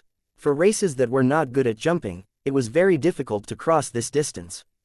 Therefore, Tang Zhen had made such a special pair of shoes to prevent the despairing person from missing his step. At the same time, with the cooperation of the shoes, it also eliminated the trouble of jumping. 2022 The hunt for the dragon. This journey was extremely difficult. Tang Zhen used all sorts of tools and finally reached the end of the road. Tang Zhen gently heaved a sigh of relief. As for those despairing people behind him, they sat on the ground as though they had been relieved of a heavy burden. They dared to swear to the heavens that the journey they had just experienced was definitely a nightmare. If it wasn't for Tang Zhen's warning and his desire to live, they might not have been able to persist. Fortunately, everything had passed. They had finally made it through. Now, they could only hope that a similar situation would not happen again. Otherwise, if this continued, they would immediately go crazy and collapse. However, in the city of despair, this kind of thought was enough to become a luxury. After all, there was still despair and disappointment here, and it was impossible to guard against. Tang Zhen carefully looked at the road in front of him and discovered that there was indeed nothing unusual. His heart also felt much more relaxed. He had already tried his best, but it was a good thing that his efforts had not been in vain. None of the despaired people who had followed him had suffered any casualties. Everyone, eat and rest. After that, we'll continue moving forward. I believe the high-level area is not far ahead. Everyone nodded silently and quickly ate to replenish their energy, on guard against any unexpected situations that could happen at any time. Tang Zhen was also sitting cross-legged on the ground. He was munching on the ready-made food while concentrating on his thoughts. After they finished eating, they continued on their way. Not long after, a wide street appeared in front of them. The group found something different. Compared to the street they were on before, the road here seemed to be smoother and cleaner. On both sides of the road, there were also flowers and plants that were unusually bright in color. Although the flowers and plants looked like they were painted with oil paint and were very eye-catching, they were much more colorful than the original monotonous colors on the street. After walking for some distance, there were sparse trees on the side of the road. The further they went, the more trees there were, and finally, it became a forest. Further away, there were also looming mountain peaks that seemed to reach into the clouds. Everyone was in a good mood when they saw this scene. At least visually, the environment here was far better than the previous location. If there was really no food, perhaps he could search the forest. Of course, the forest had to be safe enough. If there were monsters everywhere, no matter how much food there was, one had to be alive to enjoy it. Tang Zhen quickly discovered that his worry was not without reason.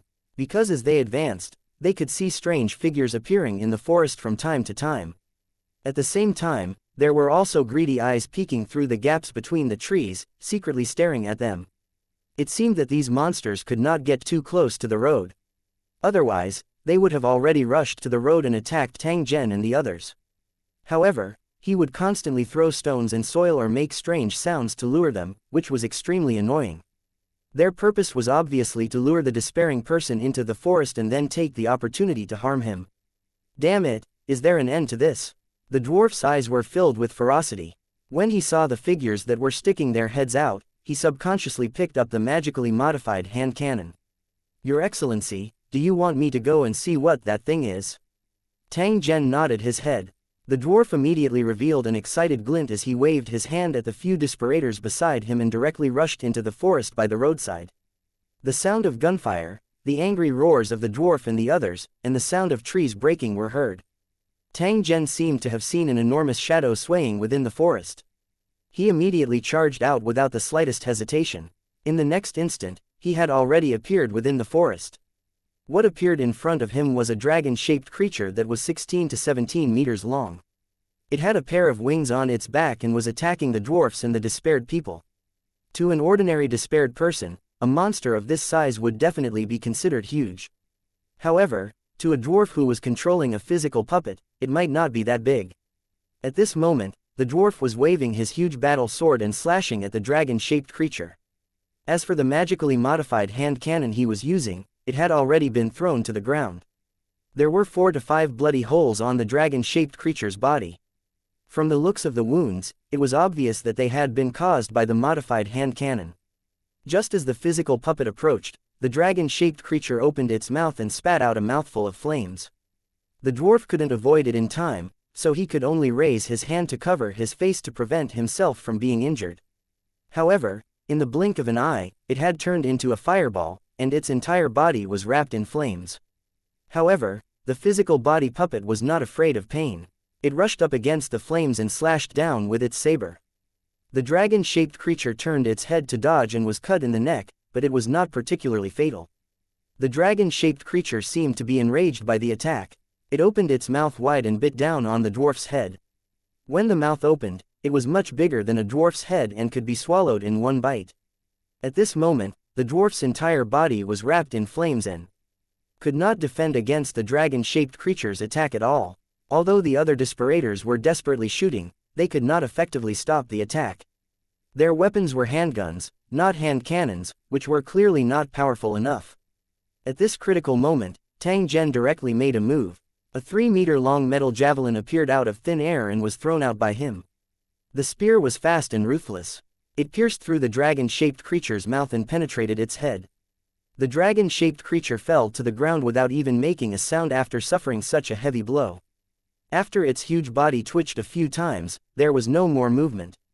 It was clearly dead. Although Tang Zhen had killed the dragon-like creature with a single move, he did not relax. Instead, he condensed a long spear in his hand. This was because he realized that there were still many strange figures in the surrounding forest who were peeking at them. It seemed that fear had appeared in the hearts of those black figures after Tang Zhen had killed the dragon-like creature with a single strike. Therefore, they did not continue to approach, but they did not move away either. Tang Zhen did not know the origin of these monsters. However, he knew that it was not wise to stay in this place for long. Otherwise, an unforeseen event would inevitably occur. Don't linger in battle, retreat immediately. After hearing Tang Zhen's order, those despairing people immediately formed a defensive formation and began to slowly withdraw from the forest. Wait a moment. The dwarf let go of his hand and rushed to the front of the dragon-shaped creature in 2 or 3 steps. He directly hugged its head and then dragged it with all his might. Due to the previous burning, the dwarf's body exuded the smell of roasted meat. Many parts of his skin had been stretched and torn, and even oil was constantly dripping. If it wasn't for the armor that Tang Zhen had given him, perhaps the dwarf's skin and flesh would have been completely roasted at this moment, turning him into a pile of roasted meat. It was obvious that the dwarf was extremely dissatisfied with this. After all, this physical puppet was the one he was most satisfied with so far. As for the purpose of dragging it, it was to bring it out of the forest, roast it, and eat it. If he didn't do this, he wouldn't be able to vent the anger in his heart and his desire for food. The forest wasn't far from the roadside. Tang Zhen and the others quickly retreated. Fortunately, they didn't encounter any attacks from other monsters during this period. 2023 Roasted Dragon. When they saw Tang Zhen and the rest return, but the dwarf was dragging a huge monster, the people waiting outside had faces full of shock. Tang Zhen, who had walked on the road, turned his head and looked at the forest by the side of the road. His eyes revealed a pondering expression. This road did have a special function.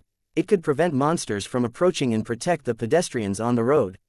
He just didn't know if it would still be the same when night fell.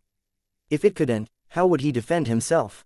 There was no clue at all, not even the shadow of the high-class streets, so he needed to continue observing. At this time, the dwarf had already dragged the dragon's corpse to the middle of the road and circled it twice, as if looking for a place to eat it. It would take a lot of time to swallow such a giant creature, even for a puppet. Since your physical puppet is injured and needs food to recover, let's rest for a while. You can go and deal with the food. Tang Zhen thought for a moment before ordering the dwarf. The scene that he had seen in the forest earlier allowed Tang Zhen to have a more specific understanding of this place. He discovered that if one were to just look at the scenery, this place was not much different from the normal world. However, the monsters hidden in the forest were indeed very fierce. If a Desperer entered it alone, there was an 80 to 90% chance that he would lose his life. After hearing Tang Zhen's words, the dwarf let out a mischievous laugh. At the same time, he bowed and thanked him. Originally, he had been worried that it would delay the time of the journey and had wondered if he should eat it raw. However, after obtaining Tang Zhen's permission, he had more than enough time. Naturally, he had to properly brew it. Compared to devouring raw meat, the taste of roasted meat was undoubtedly better, and dwarves naturally preferred the latter. After looking around, the dwarf walked to the side of the road with his saber and hacked at a dead tree. The withered tree was 2 meters in diameter and looked like a ferocious ghost. However, under the dwarf's hacking, it was cut down in no time. The dwarves were in charge of chopping wood and putting them in the trees, while the other desperators were in charge of collecting the broken wood and piling them around the dragon-shaped creature's body. After cutting down 3 dead trees, the dwarf finally stopped. He nodded in satisfaction as he looked at the dragon-shaped creature that was surrounded by wood. "If you use fire on me again, I'm going to burn you too and eat you." When the dwarf spoke, he gritted his teeth. At the same time, he reached out to touch the flesh of the physical puppet and found that many places had been damaged and fallen off. After discovering this, the dwarf felt even more heartache, and his eyes flickered with an ominous glint as he looked at the dragon-shaped creature's corpse. Soon, the flames burned, and the dragon-shaped creature's corpse was wrapped in flames, gradually emitting a burnt smell. However, compared to the dwarves, dragon-shaped creatures seemed to have a higher resistance to fire. Even if their scales were burned red, there were no signs of char. The dwarf kept observing the fire and instructed Despair to bring over firewood and throw it into the fire. "Hurry up, add some more firewood, it's almost done." The dwarf's voice carried a hint of excitement. The smell of roasted beast meat was simply too fragrant. The other despaired people responded enthusiastically. They were also attracted by the fragrance and couldn't wait to take a bite. Just as they were busy, a group of people suddenly appeared on the road ahead. These people were wearing all kinds of armors and carrying some light and some heavy weapons on their backs. They were advancing along the road with vigilant expressions. When they saw the pillar of smoke, their expressions changed and they quickly rushed over. "Damn it, what are you guys doing?" Seeing the dragon-shaped creature being roasted by the flames, these people were shocked and shouted at the same time. The sudden appearance of the strangers immediately alerted the despaired people. They quickly took out their weapons and confronted the strangers. The expressions of those people became solemn when they saw the unified weapons and equipment of the desperators. They began to secretly guess the background of Tang Zhen and the others. A burly man wearing a horned helmet asked, "Who are you? Why are you here? Do you know the consequences of lighting a fire?" Upon hearing the other party's interrogation, Tang Zhen waved his hand to signal for everyone to calm down. He then asked, "Who are you? Why can't we appear here? What are the consequences of starting a fire?" Seeing that Tang Zhen seemed to be the leader, the brawny man wearing the horned helmet roared, "There are monsters everywhere. Aren't you afraid that the monsters will eat you if you randomly light a fire here? Even if the monsters don't come, the soldiers will see them. If they surround and annihilate you, it will be useless no matter how many of you there are. You mean this monster? If so, I can only say it tastes good." The dwarf's loud laughter could be heard. He then waved his giant battle sword and directly cut off a large piece of roasted meat from the dragon-shaped creature's corpse. It opened its bloody mouth and bit down ruthlessly, then let out a happy moan. "Ha ha ha, the taste is simply amazing." Looking at the dwarf gobbling down the food, the other despaired people also gathered around the fire, picked up their battle swords, and cut a piece, eating it with a fragrant smell. Seeing this, the horned helmet and his men were speechless. The smell of barbecued meat filled the air and could be smelled from far away. They had long been famished and wished they could also eat without restraint. However, this roasted meat did not belong to them. Moreover, with the number of people and weapons that Tang Zhen's group possessed, it was impossible for them to snatch it. "If you haven't eaten yet, come and eat with us. There's plenty of roasted meat anyway." Tang Zhen sent an invitation to the horned helmet's group. He had previously discovered that this group of people were covered in sweat and dust. It was obvious that they had walked for a long time. "Thank you for our Yingluo, Yingluo." When the horned helmet heard Tang Zhen's invitation, he was stunned for a moment before he hurriedly nodded and agreed. Even if he didn't agree, his brothers wouldn't do it. At this moment, Their eyes were all glowing with green light as they stared at the huge, fragrant roasted dragon. They could not help but drool. After the horned helmet man accepted the invitation, his brother immediately rushed over impatiently and shouted excitedly, "Friend, give me a piece. Remember to make it big. If it's too small, it won't be enough for me." The dwarf laughed out loud when he heard this. He waved his battle sword and chopped off a large piece of meat, smashing it towards the horned helmet's group. The few big men were smashed to the ground by the roasted meat, but there was no shame or anger on their faces. Instead, they laughed out loud. Lying on the ground, he didn't even get up. Instead, he opened his mouth and started eating. As he ate, he shouted, "Great!" Seeing this, the despaired people around them laughed and gradually relaxed their vigilance. "Do you want to drink some wine?" Tang Zhen lifted a wine jar and asked the horned helmet. After seeing the other party nod his head, he threw the wine jar to him. The horned helmet lifted his head and gulped down a mouthful of wine. After praising the good wine, he repeatedly thanked Tang Zhen. "You came from the other side. Can you tell me how far we have to go before we reach the city?" Hearing Tang Zhen's question, the horned helmet wiped the wine on his beard and said with a certain tone, "It's not far, just a few dozen li, but do you really want to go there?"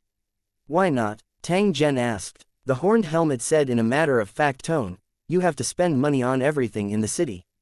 Otherwise, you won't be able to survive at all. Isn't it more comfortable to be a refugee like you are now, free and unrestrained? Are there no dangers in the wilderness? If it's really that good, you guys wouldn't be in such a sorry state, right?" Hearing Tang Zhen's words, the horned helmet let out a hee-hee, and used a rough tone to say, "Even if I have to fight the monsters at night and avoid the soldiers' pursuit during the day, I will never return to the city. Just thinking about dealing with those demon residents makes my head hurt. I can't wait to hide as far away as possible." "Demon residents? What exactly happened? Can you tell me in detail?" Tang Zhen's face was filled with curiosity as he asked the horned helmet. However, his eyes were a little grave. 2024 actually, I know how to do it too." From the horned helmet's words, he knew that the city was not a good place, and it was not easy to live. As for how difficult it was, Tang Zhen was not clear. At the city gate, the old guard had said that he would rather die than return here. Now that Tang Zhen had heard similar words again, there must be some reason behind it. Otherwise, it was impossible for them to have such an attitude. The rich life in the high-class block sounded more like a dream now, a way for despairing people to comfort themselves. When the horned helmet saw Tang Zhen's interest, he knew that they were new here and probably did not know the truth. Now that he had eaten barbecue and drunk wine, he owed her a favor, so he explained honestly, "From the looks of it, I'm afraid you're from a low-level neighborhood. Otherwise, it's impossible that you don't know the situation here." Walking along this road, there was a big city. Although there were many residents there, 99% of them were the original residents of the city. The aboriginals look down on us desperators, but they don't object to us entering the city. However, they restrict and exploit us everywhere. They try to empty our pockets and send us to the mines. As long as you entered the city, you had to pay the city tax. If you stopped, you had to pay the night tax. You couldn't stay on the streets at night, or you would be fined if you were caught. If you didn't have money, you would be sent to work. The so-called labor was to go to the mine to dig ore. The environment there was harsh, so it was better to stay on the long street. If you're lucky enough to find a job in time, then congratulations, the money you earn every day is just enough to pay for staying in the city. It was impossible to have extra money to buy food to fill their stomachs. Therefore, the new desperators often can't hold on for long before they escape from the city and won't go back easily. The horned helmet sighed and said, "However, the days outside the city are not good. During the day, because of the existence of the road, those monsters cannot cause any harm to the despairing. But once night fell, the monsters would lose their restraints, and even the roads would not be able to stop them. If they stayed in the wild, they would become the target of attacks, and they would lose their lives if they were not careful. Even if they managed to avoid the monsters' attack at night, they still had to be careful of the city's soldiers' pursuit during the day. They would patrol the road every day, and as long as they saw a despairing person wandering around, they would immediately capture and kill them, not giving you a chance to explain at all. As for their goal, it's naturally to capture the miners, but they've always killed before capturing them." The horned helmet's tone was filled with resentment. It was obvious that he hated these soldiers to the core, as he had many dealings with them on a daily basis. Tang Zhen's brows were tightly knitted. After thinking for a moment, he asked the horned helmet, "Why do the residents here treat the despaired like this? Is there some special reason?" The horned helmet shook his head, indicating that he was not very clear either. He had only heard people mention that the local residents had always regarded the despaired as thieves and robbed them of the benefits that belonged to them. Thief? What do you mean? What did the despaired steal? Hearing Tang Zhen's question, the horned helmet shook his head once again, indicating that he wasn't sure. Then why don't you just endure it? Why don't you fight against it? There should be many despairing people here, right? Hearing Tang Zhen's question, the horned helmet shook his head and coldly laughed. Do you think those soldiers don't know this? That's why they're trying to hunt and capture the despaired people outside the city to prevent them from causing any trouble. After so many years, the number of despaired people who had successfully arrived here had dwindled, and they were now a pile of loose sand that was no match for the soldiers. The most important point is that the soldiers can use magic. This is the key reason why the despaired can't defeat them. Hearing the word, magic, from the horned helmet, a flash of inspiration appeared in Tang Zhen's mind as if he had recalled something. Just as the two of them were conversing, a group of about 100 people on the street in the distance was also attracted by the smoke that had just risen. They were wearing equipment similar to the horned helmet's men, but the accessories were more neat, and they moved in a more orderly manner, unlike the horned helmet's men who were scattered. There were two men in long robes in the lead. They looked in the direction of the smoke with a trace of coldness in their eyes. They waved their hands to signal everyone to move forward quickly. It didn't take long before they arrived at the location where Tang Zhen and the others were. When they saw Tang Zhen's group gathered in the middle of the road, surrounding a huge corpse and roasting it for a meal, the soldiers did not even need their commander's instructions. They took out their bows, arrows, knives, and guns and pounced over. What bad luck, this bunch of guys who just won't leave. The horned helmet that was conversing with Tang Zhen cursed out in anger when he saw this. Soon after, he picked up his weapon and called out to his companions to prepare for battle. At the same time, he shouted to Tang Zhen beside him, "Didn't you want to see those soldiers? They're already here. As for what they want to do, I don't think I need to tell you." Tang Zhen nodded. He had indeed sensed the killing intent from the other party. Moreover, he could tell from the other party's actions that there was clearly no chance for discussion. Prepare for battle. Don't hold back. Tang Zhen had always been a person who would return the favor tenfold. These soldiers were so aggressive and wanted to kill. Tang Zhen naturally would not be the least bit polite to them. Just as Tang Zhen gave the order, hundreds of despaired people had already lined up on the street and arranged themselves in the battle formation that they had previously practiced. The first row was lying on the ground, the second row was half squatting, and the third row was standing straight with their muzzles pointed at the enemy. A series of gunshots rang out, scaring the horned helmet and his men. They couldn't understand what was so harsh. When they came back to their senses, they saw that the soldiers who were charging at them had fallen to the ground one after another. What kind of weapon is this xianxia? The horned helmet's group was dumbfounded, but they immediately revealed looks of ecstasy. They had originally planned to learn to fight a bloody battle, but now it seemed that there was no need to do so. In the blink of an eye, more than half of the soldiers on the opposite side were killed. The rest either ran to the trees to hide or turned around and fled in horror. The enemy's morale instantly hit rock bottom. Who would have thought that at this moment, two men in long robes among the group of soldiers would actually rush up against the rain of bullets with astonishing speed? Moreover, there seemed to be an invisible wall of air on the surface of their bodies, which could block the bullets and prevent them from getting hurt. When the horned helmet saw this scene, his expression immediately changed greatly. He reminded Tang Zhen, "Not good, they're warlocks. Quickly kill them, or we'll all be in big trouble." The horned helmet's voice was very loud. Not only did Tang Zhen hear it, but the two long-robed men also heard it. "One by one, you'll be thrown into the forest and become the monsters, snacks. You'll die a miserable death." Hearing the words of the two long-robed men, a hint of despair appeared on the face of the bull-horned helmet. However, it was clear that he did not want to just wait for death like this, so he ordered his subordinates to continue attacking. However, in the blink of an eye, the two long-robed men had already rushed up. They raised their hands at the same time, and short spear-like objects appeared out of thin air, flying toward them. "I'm going to die." Looking at the short spears flying towards him, the horned helmet roared, his eyes filled with despair. Who would have thought that at this moment, he would suddenly discover that something was wrong? Those short spears that were shooting over all stopped in midair. A transparent barrier appeared out of thin air 10 feet in front of him, blocking all the short spears that were coming at him. What's going on? What happened? The horned helmet glared at them and roared. And then, he saw the two long-robed men's faces reveal looks of shock, which quickly turned into terror, as well as a deep sense of disbelief. Spells. I'm sorry, but I can do it too. Tang Zhen's voice sounded. However, the contents of his words caused the horned helmet to feel as if there was something wrong with his ears. This spell was actually released by Tang Zhen. 2025 A special despaired person. One, damn it, how do you know magic?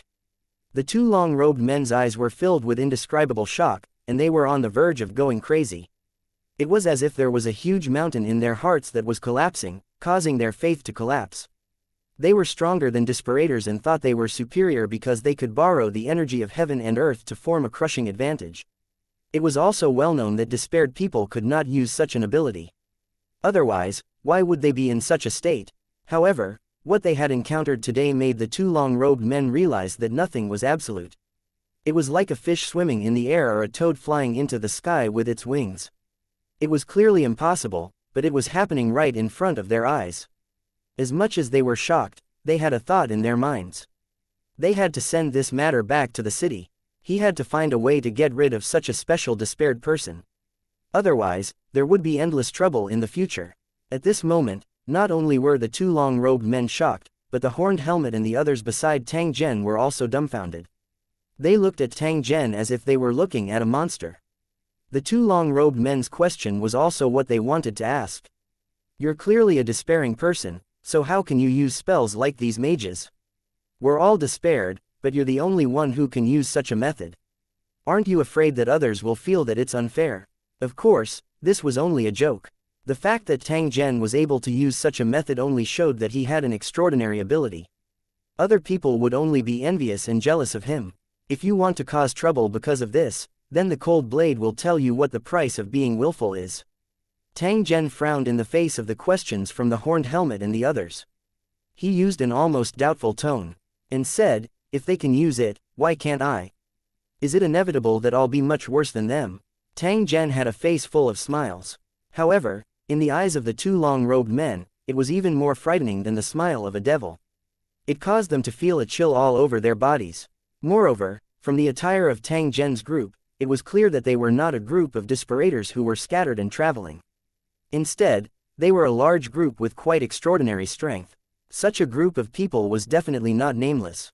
For such a group of despairing people to appear outside the city, and they had no idea about it before, this was obviously a serious dereliction of duty. However, now was not the time to care about this question.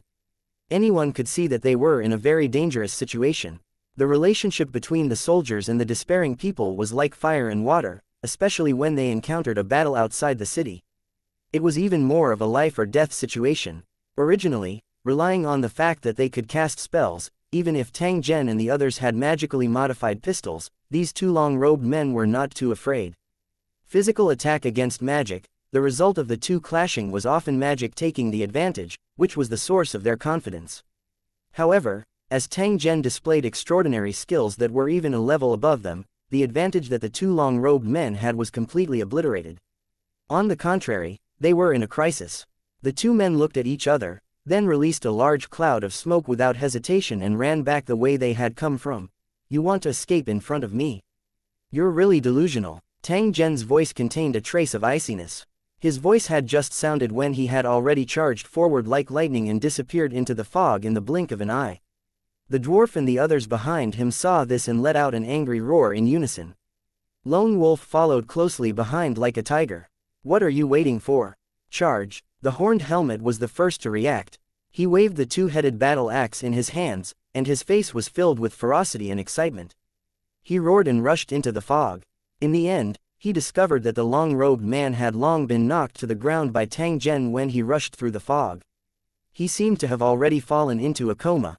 Don't kill those soldiers for the time being. Capture them and use them as bargaining chips to exchange for food and weapons. The horned helmet was afraid that Tang Zhen and the others would kill the soldiers, so he quickly reminded them loudly. It must be known that living was far more valuable than dead.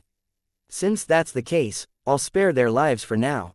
Tang Zhen did not seem to be very interested in this. After all, with his ability, he did not need to worry about material supplies. Tang Zhen only wanted to obtain more information from the two long-robed men who were lying on the ground. Tang Zhen immediately understood another use of the mysterious power in his mind after seeing the method they used to cast their magic. At the same time, he also knew that he could also use a similar method before he lost his memory. Moreover, compared to his opponent's methods, his own techniques were superior, so he could crush his opponent without any pressure. Tang Zhen did not feel pleased with himself. On the contrary, he felt that this was only natural. After all, other than this kind of method, he also possessed the ability to use his will to illuminate objects. By comparison, it seemed that the ability to create things was the truly powerful one. The difficulty of creating things far exceeded the various techniques of using energy. Therefore, Tang Zhen was certain that although those two long-robed mages caused the horned helmet and the others to feel fear, they were simply not on the same level as him. A series of kicks and curses came. The injured and not dead soldiers were tied up and thrown to the side of the road like livestock. The horned helmet and the others clearly hated them to the extreme. Therefore, they did not show any mercy in their actions. Tang Zhen could tell that if it was not for the supplies and equipment, these soldiers would have been killed by them. The dwarf was commanding a group of desperators to clean up the battlefield. They took all the weapons and armors of the soldiers and piled them in the middle of the road. He ordered his men to strip off the clothes of the two long-robed men and then tied them up with ropes. After that, Tang Zhen turned his head and looked at the horned helmet and the others. In the following time, should we wait here or find a place to settle down first? The horned helmet was the local tyrant here. Tang Zhen and the others had just arrived and knew nothing about this place. There were some things that they naturally had to ask. Please like and share the video on the YouTube channel Cultivation Audiobooks. After hearing Tang Zhen's words, the horned helmet replied without thinking, "We've just killed dozens of soldiers and captured a large group of people, so we can't stay here. If you'll listen to my suggestion, we'll move immediately to our secret base. That place could temporarily hide from the pursuit of the soldiers, and when night came, it could also provide a certain amount of shelter. Then I'll send someone to deliver a letter to the city and have them prepare the corresponding ransom in exchange for the prisoners." Tang Zhen nodded his head.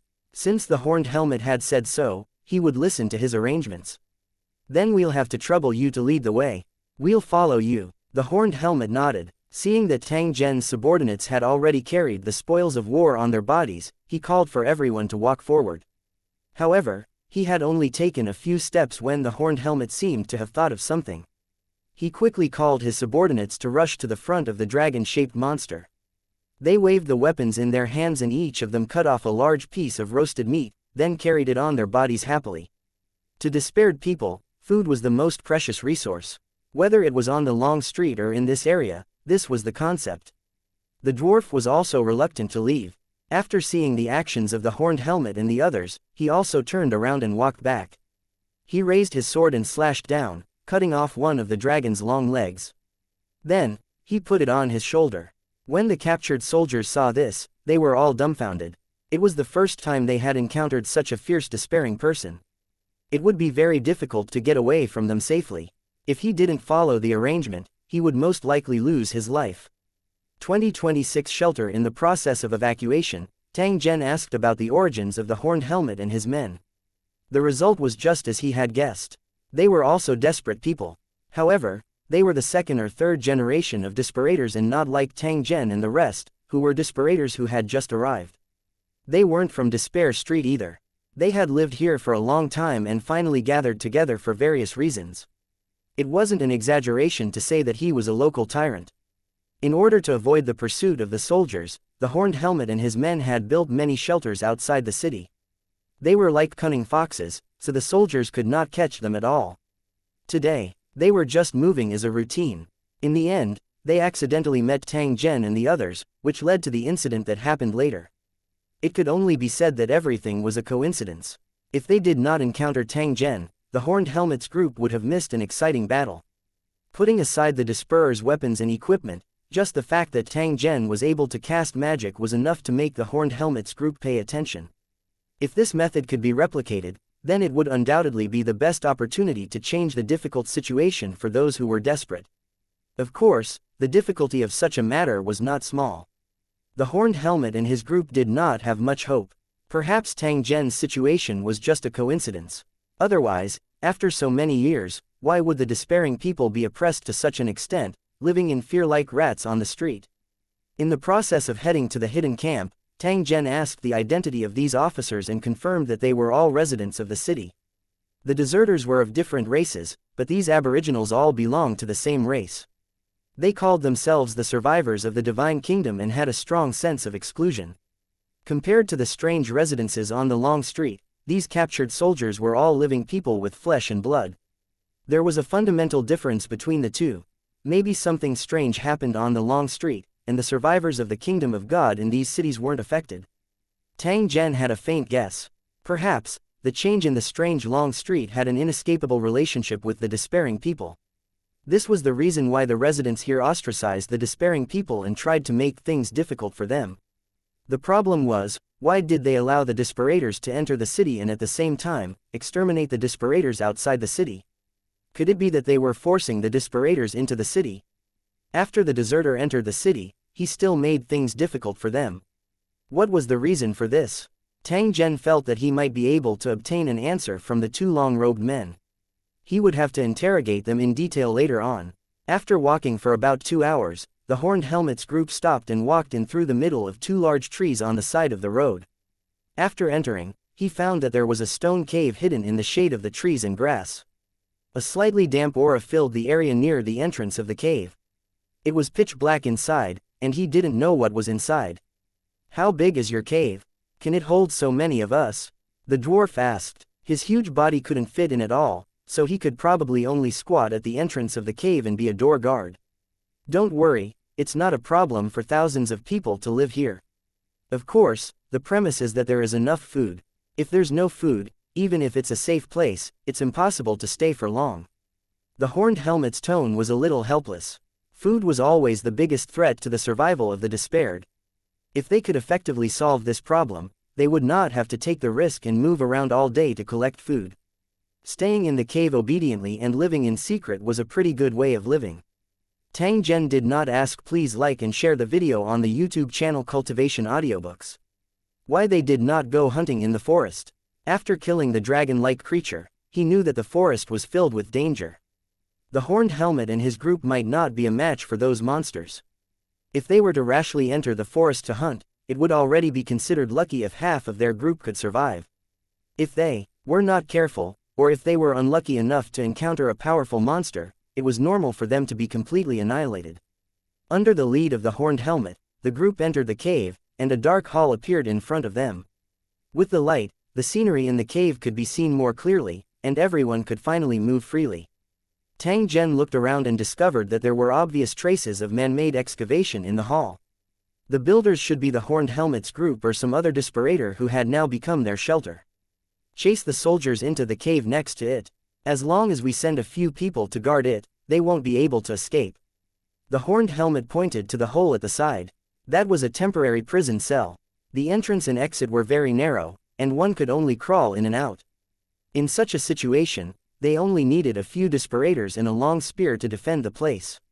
Is this a prison specially built to imprison the captive officers and soldiers? Tang Zhen swept his gaze over and asked the Horned Helmet. That's right, but that's all in the past. 5 years ago, the biggest group of desperators here was annihilated, and this place became our hiding place.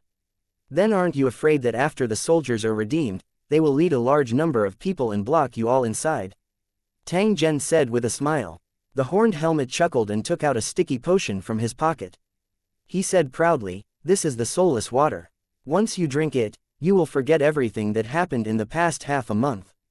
Every time we let those soldiers go back, we have to give them a mouthful of it. This way, they won't remember where they were held, and we don't have to worry about them coming to our door." After hearing the explanation from the Horned Helmet, Tang Zhen finally understood the routine of these desperators. At the same time, he also understood their helplessness. The Horned Helmet had said that when the soldiers saw the desperate, they could kill without any hesitation. Only those who were lucky enough to survive would be taken back to the mines, with almost no possibility of seeing the light of day again. According to the enmity between the two sides, after the deserter caught the soldiers, he had to give an eye for an eye and kill the soldiers to vent his anger. However, they did not dare to do so. For one, they were afraid that the enmity between the two sides would deepen and reach an irreconcilable level. Leaving them alive was in the hope that these officers and soldiers would be kind and show mercy when dealing with them. Secondly, he hoped to use these soldiers as bargaining chips to exchange for a ransom and live a more comfortable life.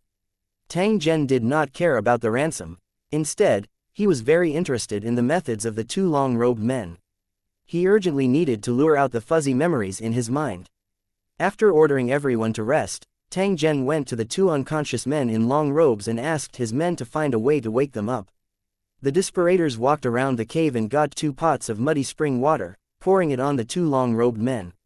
The two long-robed men slowly woke up after letting out a humph humph humph sound from their mouths. In the end, they saw Tang Zhen standing in front of them the moment they opened their eyes. The previous experience resurfaced in their minds, causing the two long-robed men to shiver. A sense of fear involuntarily surfaced in their hearts. 2027 The domineering remnants of the kingdom of God. Ever since Tang Zhen had entered the city of despair, he had been thinking of ways to figure out his own origins and how he had entered this place. When he learned about the existence of the high-class street and possibly more secrets, he recruited a large number of men and killed all the way to the end of the long street, wanting to find out what was going on. However, after he really came here, Tang Zhen was stunned to discover that things like rumors could not be believed at all. The so-called high-class street was completely different from the rumors on Despair Street, or perhaps it was more accurate to say that it was fundamentally different. Many of the methods that Tang Zhen had prepared earlier could not be put to use. He could only choose to adapt to the situation. Fortunately, not everything was different from the rumors. In terms of not being able to live without proof, it was exactly as the rumors said. The vouchers he had collected earlier could support him for a while, but this kind of humiliating way of spending made Tang Zhen rather throw away the vouchers than follow the rules. They would squeeze you dry of your money and force you to accept their exploitation and bullying in the way they had set up. A warrior could be killed but not humiliated. The rules of the city were clearly to play the despairing person like a monkey. How would Tang Zhen send himself to the door to be bullied? Of course, all of this was not important. Tang Zhen did not care about it at all. Even if the city of despair was the 9 Serenities hell, it would not be able to affect him at all. If he felt that it was unfair, he just needed to wave his saber and cut out a piece of land that he felt comfortable with. In this regard, he was fundamentally different from the despairing people who would submit to adversity. Even if his memories were blocked, his hands and feet were not bound. However, if he could not figure out the truth of the world, even if he had the ability, in the end, he would still be manipulated and fooled. It was like exerting force on the air. Even if one exhausted oneself, it was still useless. If there really was a mastermind behind the scenes, he would probably be full of ridicule after seeing this scene. The thing that Tang Zhen was most interested in now was the casting of magic techniques and how he could retrieve his memories. Tang Zhen looked at the two long-robed men when he thought of this. They were the key to his answer. The two long-robed men nodded. They were clear of their situation and understood the ferocity of Tang Zhen's group when they killed without blinking. If he wanted to, he would not hesitate to kill them.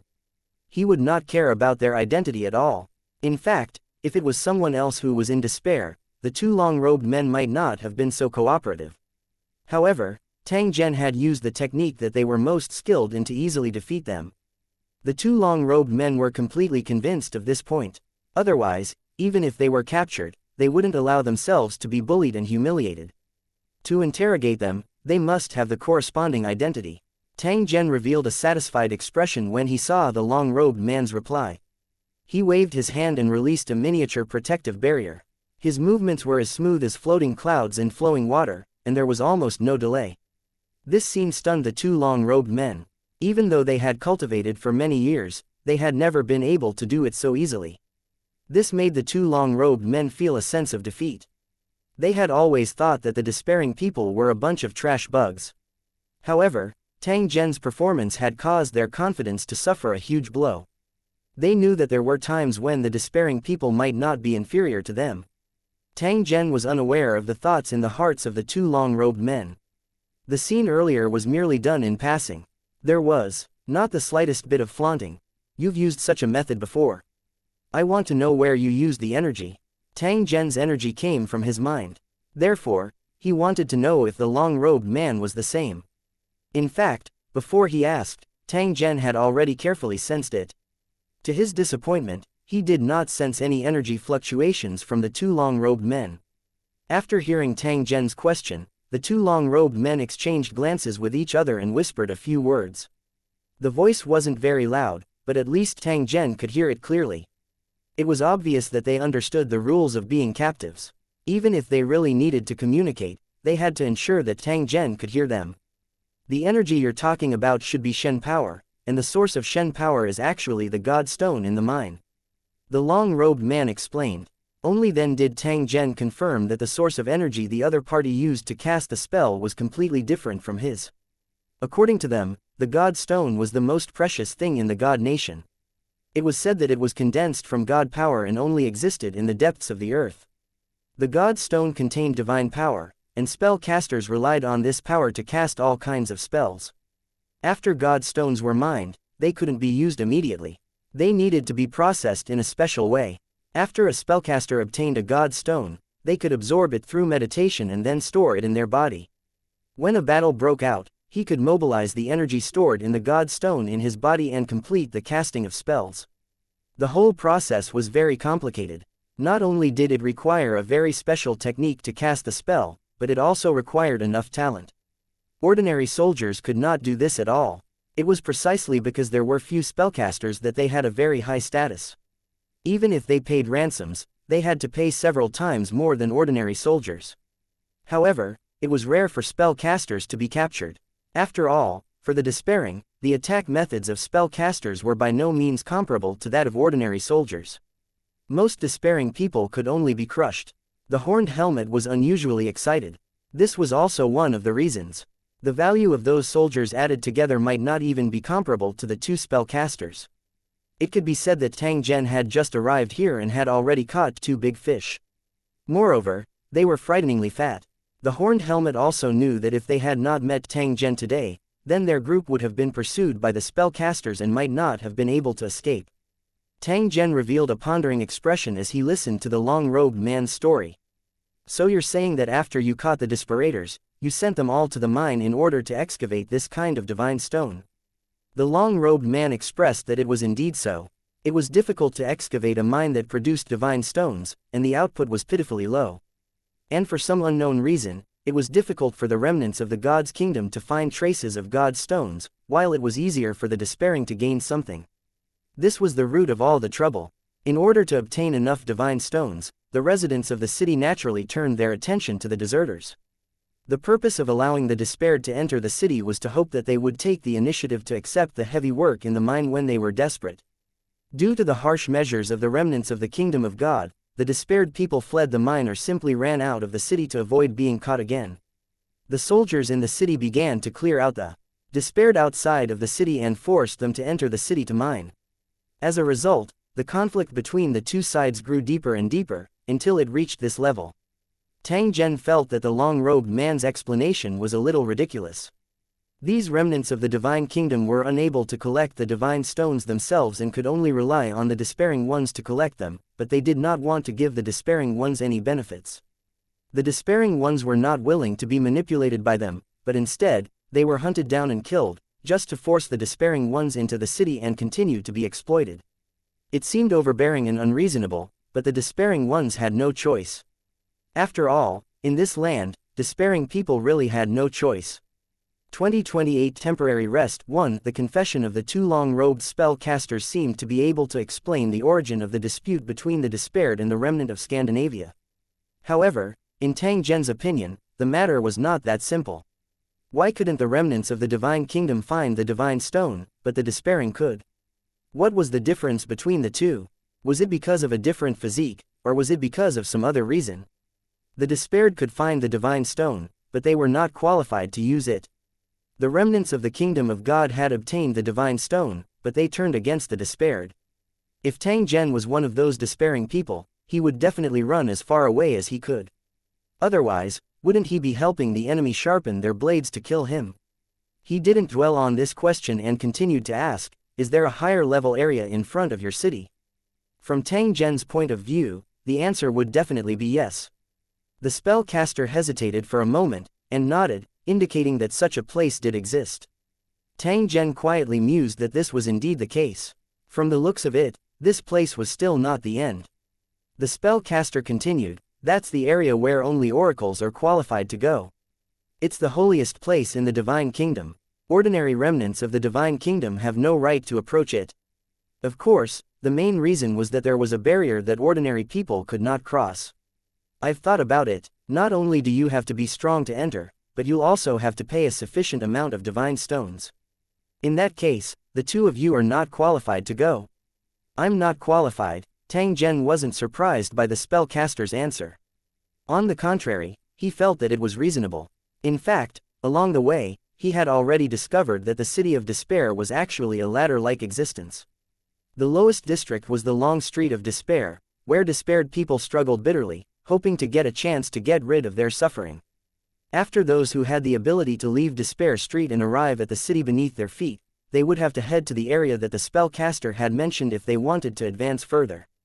According to the dwarf's description, the City of Despair that Tang Zhen understood was a city with several radial streets that connected to the central area.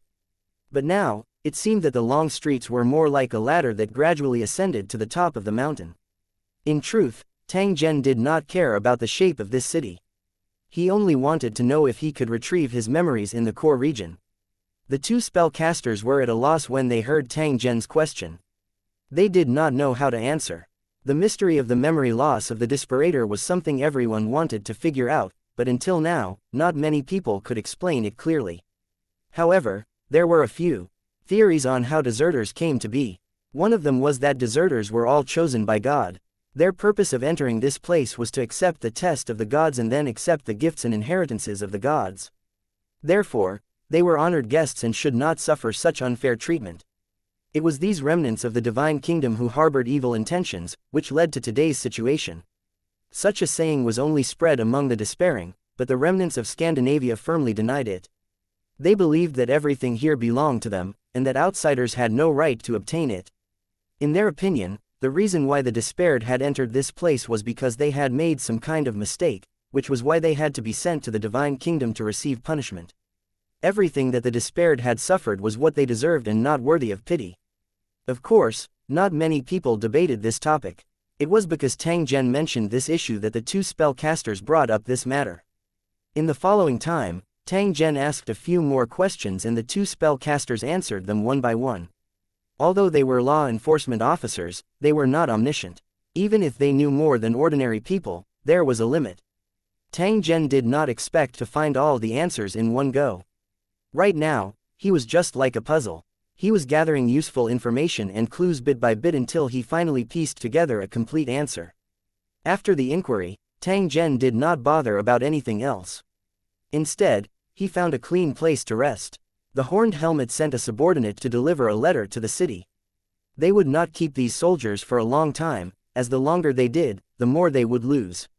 They were already familiar with this kind of thing, so they did not have much fear. After his subordinates received the order, they immediately set out. Seeing that the sky was getting dark, they didn't have much time left. If they couldn't return before dark, then once night fell, it would be the true horror. Under such circumstances, the messenger had no other choice but to find a safe hiding place or hide in the city. What followed next was a long wait.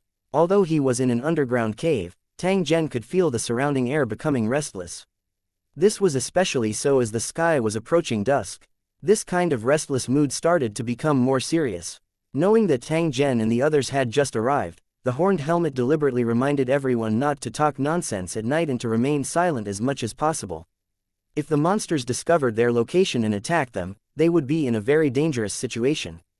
After all, the number of monsters was endless. After a group of monsters was destroyed, more monsters would appear. The monsters would only retreat and hide in the forest beside the road when dawn arrived. This situation was somewhat similar to the Long Street of Despair. Every night, there would be night patrollers appearing, causing the despaired to be unable to rest in peace. It was just that in this area, the night patrollers had become monsters, and their combat power had become stronger. In the Long Street of Despair, a despaired person, equipped with excellent weapons, could even fight against a night patroller. However, in this area, even with the armored tanks, they might not be able to resist the attacks of these giant monsters. For example, the dragon-shaped creature that they had killed earlier was not to be trifled with. With its huge body, it could easily flip over the armored tank. The advantage of chariots no longer existed, and the way of fighting had to be changed accordingly. Originally, it was about the advantage of numbers, but now, the demand for individual strength was getting higher and higher. They had to adapt to the changes, or else there was no possibility of survival on the cruel battlefield. However, compared to the large-scale armed desperators, this method of increasing individual strength in a short period of time was more than twice as difficult. Tang Zhen might be able to arm the despaired within a short period of time, but he was unable to allow them to rapidly increase their individual strength within a short period of time. The requirement for one's strength would become increasingly higher in the subsequent journey. Most of the despairing people might only be able to accompany Tang Zhen until this point. 2029 The cave is not safe. Before they knew it, night had already fallen. The entrance to the cave had been blocked with stones piled up tightly to prevent the smell from spreading out and attracting the monsters. Although the effect wasn't particularly good, it was better than not doing it at all.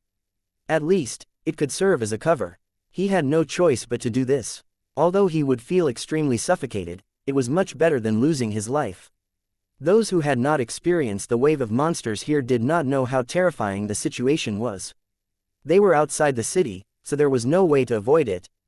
The humongous dwarves had no choice but to dig a hole and bury the flesh puppets underground before burrowing into it. If he had a choice, he wouldn't have done this, but the horned helmet reminded him again and again that the horror of the night was far beyond his imagination. Under such circumstances, if they continued to stay outside, they would definitely be attacked by the monsters. The physical puppet was the largest and had good defense, but when facing the endless monsters, even its iron body could not withstand the attacks. This wasn't an alarmist talk. Moreover, the dwarf had experienced the strength of the dragon-shaped monster before. Although it eventually became his food, it was all because of Tang Zhen's help. If they were to rely on their own strength, they would have become the ones defecating. It was obvious that the dwarf was very depressed. This physical puppet was his most satisfied work. Even the slightest damage to it would make him feel heartache. If he had a choice, he would rather stay with his physical puppet. Otherwise, he would feel very insecure. If there weren't many monsters, he would even be willing to fight with them. He wouldn't have been separated from his physical puppet. Unfortunately, in this special environment, it was not the time for the dwarf to be willful. If he wanted to seek death, no one would stop him. The premise was that his actions would not cause harm to others. Otherwise, no one would be polite to him, not even his companions. This was the cruelest rule of survival. If one didn't follow it, they would be rejected by the group. Having said that, the horned helmet was quite interested in the dwarf's means of manipulation, and even invited the dwarf to join them. If they had a valiant general like the dwarf in their team, they would not have the slightest fear even if they were chased by the soldiers. As for inviting Tang Zhen to join his group, he did not even dare to think about it. He simply did not have any confidence. Even spellcasters were no match for such a powerful figure, so how could their group keep him? The dwarf shook his head and asked the horned helmet in a disdainful tone, "We have weapons and armor. Why should we follow you and listen to your orders?" Although he had just arrived, the dwarf looked down on the horned helmet and the others. They were clearly inferior to him in every aspect, yet they had the nerve to be his boss. "Am I a fool? I know you're trying to get something for nothing, but I'm still going to fall into your trap and let you order me around." The horned helmet didn't think so. Although he didn't have the elite equipment of the dwarf and the others, he was extremely familiar with the terrain here, which was his biggest advantage. What was the use of having a pile of good things but still unable to save his life? Although they were not well equipped, they had been able to last until now under the double threat of the monsters and the soldiers. This in itself was a display of strength. That was why the horned helmet was so confident and felt that he had the right to recruit these hundreds of people. As for whether the dwarves and the others were willing or not, it was their own business. As the two of them were chatting, the ground suddenly rumbled, as if huge feet were stepping on the ground. "Shush!" The horned helmet made a shushing gesture, indicating that everyone should not speak. At the same time, it tilted its head to make sure that it was listening. In fact, he didn't need to remind them. Everyone had similar experiences and knew that in such a situation, the quieter it was, the better it was for them. The shaking of the ground was getting louder and louder, and it seemed to be lingering nearby.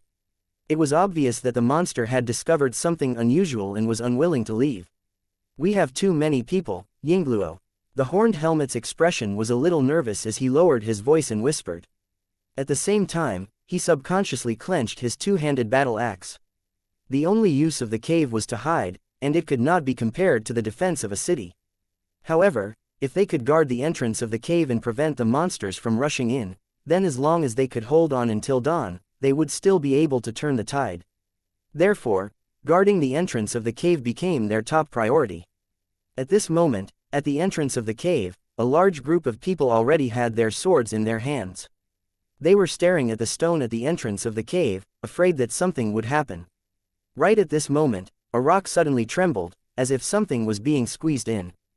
Seeing this scene, everyone's hearts were in their throats, and the arms holding their weapons trembled slightly. The atmosphere was silent, so quiet that it was chilling. The sound of water dripping could be heard. Then, the rock moved violently and was sent flying. One of the disparators did not manage to dodge in time and was hit by a rock. The huge force sent him flying a few meters away before he fell limply to the ground. No one paid attention to the blood-spurting disparator.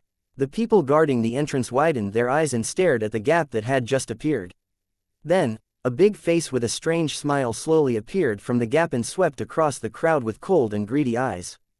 The corners of its mouth revealed a weird and proud smile, as if a cold poisonous snake had sneaked into a chicken nest full of chicklings. Beat him up. The monster had already rushed into the cave.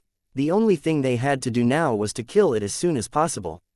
Otherwise, it would only cause more serious consequences. With a roar, the weapons in everyone's hands smashed over and landed on the ugly face. In the blink of an eye, the monster's big face was covered with spears and hatchets. Stinky liquid kept flowing out of the wounds, and the smell was extremely pungent. The monster seemed to have been angered by the attack, and its expression became extremely distorted. It opened its mouth as if it was going to spit something out.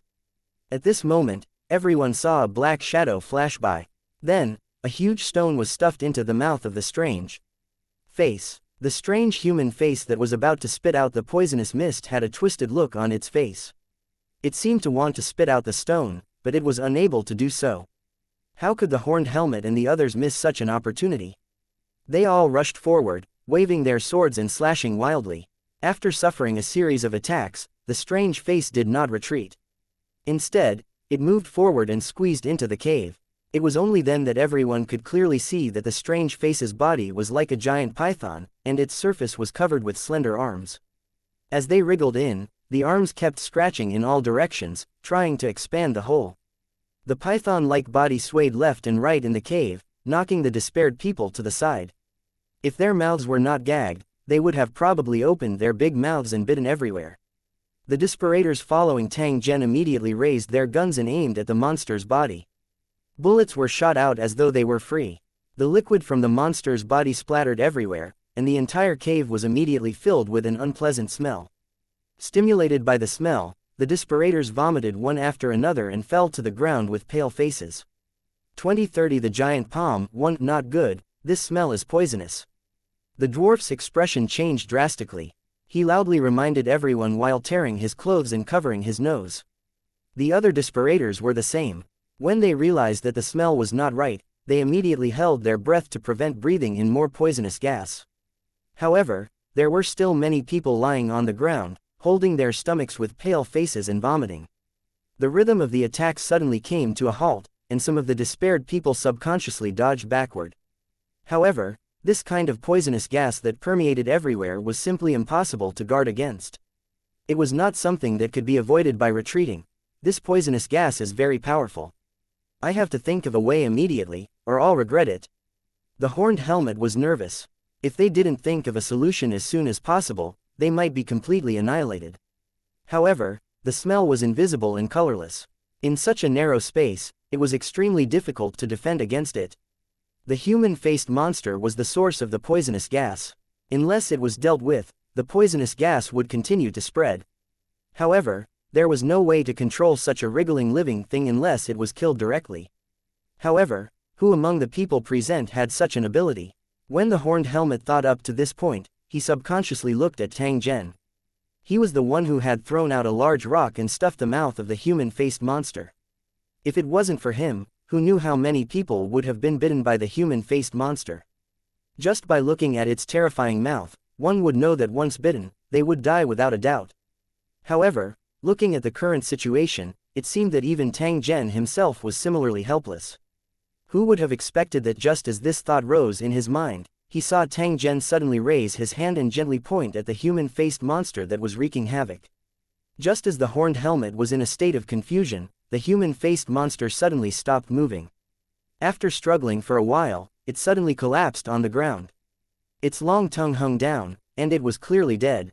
What's going on? What's going on? The horned helmet and the others were stunned as they looked at the human-faced monster that was lying on the ground like a dead fish.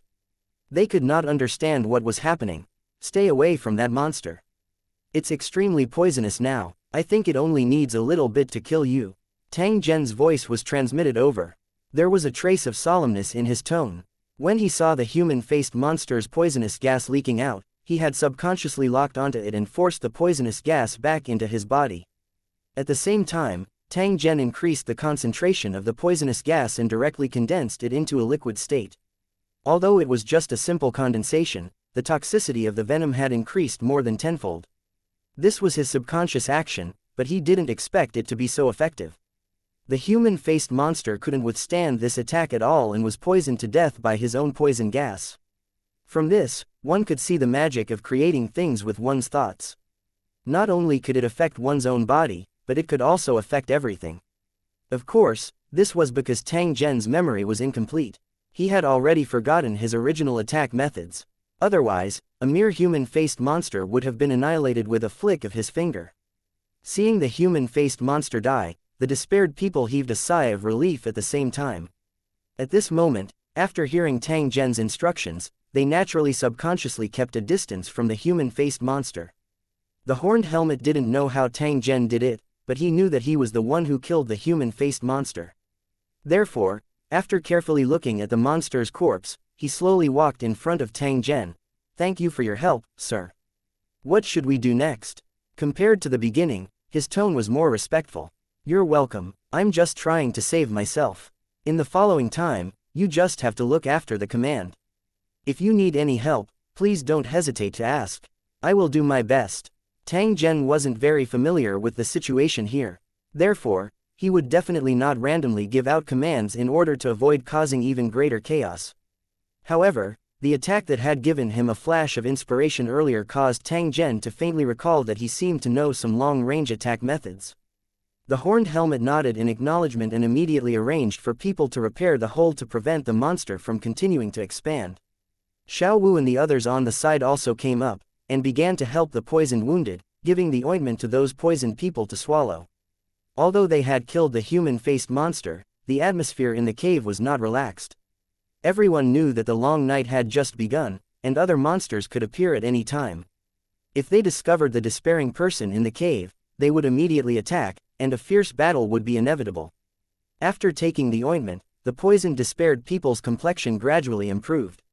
Who said that they were still weak and powerless? However, it was no longer a problem for them to move. One of the subordinates of the horned helmet was very curious. He carefully approached the corpse of the human-faced monster, extracted a portion of the venom, and applied it to the arrowhead he was using. Using all kinds of poisons to increase the lethality of one's weapon attacks was a common thing on the battlefield. They only used it because they knew that the poison of the human-faced monsters was overbearing. Later, when the monsters attacked, they could use it on the monsters. Just as everyone was busy, rustling sounds came from outside the cave again. At the same time, the human-faced monster that had been dead for a long time started to shake again. Anyone could tell that the human-faced monster wasn't moving on its own, but was trembling involuntarily under the pull of some force. "Everyone, be on your guard. There should be more monsters approaching. This time, we can't let it enter the cave." If it wasn't for Tang Zhen's intervention, the poisonous gas emitted by the human-faced monster would have been enough to annihilate all the desperators in the cave. It was precisely because of this that the despaired people became more vigilant, afraid that they would encounter a similar scene again. The pitch-black hole was revealed, and before the horned helmet and the others could block it again, a huge palm forcefully squeezed in. There were 6 fingers on the palm, and the surface was covered with cracks and wounds. Each finger was as thick as a tree. If one was caught by this large hand, they might be crushed into a meat pie with just a slight squeeze. After the previous encounter, the moment the giant hand reached into the cave, there was no need for anyone to command it. Everyone launched an attack. The huge palm that was attacked twitched violently twice, as if it had been stung by a poisonous bee. Immediately after, the huge palm moved and swept across, slamming fiercely at the despaired people standing on both sides at an astonishing speed. The horned helmet and the others saw this and quickly dodged into the depths of the cave, afraid that they would be hit by the giant palm. Panicked expressions flashed across their faces. In just the blink of an eye, dozens of despaired people had already been affected by the giant palm and were sent flying to the ground. It was unknown whether they were still alive or not. The power of the giant palm was too terrifying, and the despaired could not resist it at all. What was even more terrifying was the owner of the palm, who was still outside the cave. Try your best to hide in the cave. Don't get caught by the giant palm, or no one can save you. The horned helmet's voice was hoarse, but he was still roaring at the top of his lungs, directing the group to avoid the attack of the giant palm. It could be seen that he was indeed very experienced. Even in the face of such a dangerous situation, he could still calmly give orders.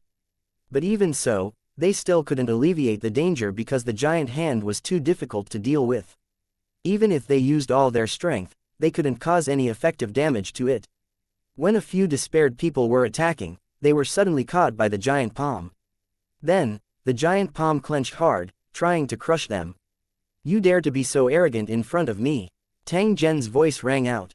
Soon after, a ray of light suddenly appeared. It flew towards the huge palm like lightning. Break! With an angry roar, the giant palm suddenly stopped waving, and then the wrist was directly broken. An angry roar came from outside the cave, and the bare arm was withdrawn, leaving only a huge bare palm lying quietly in the cave.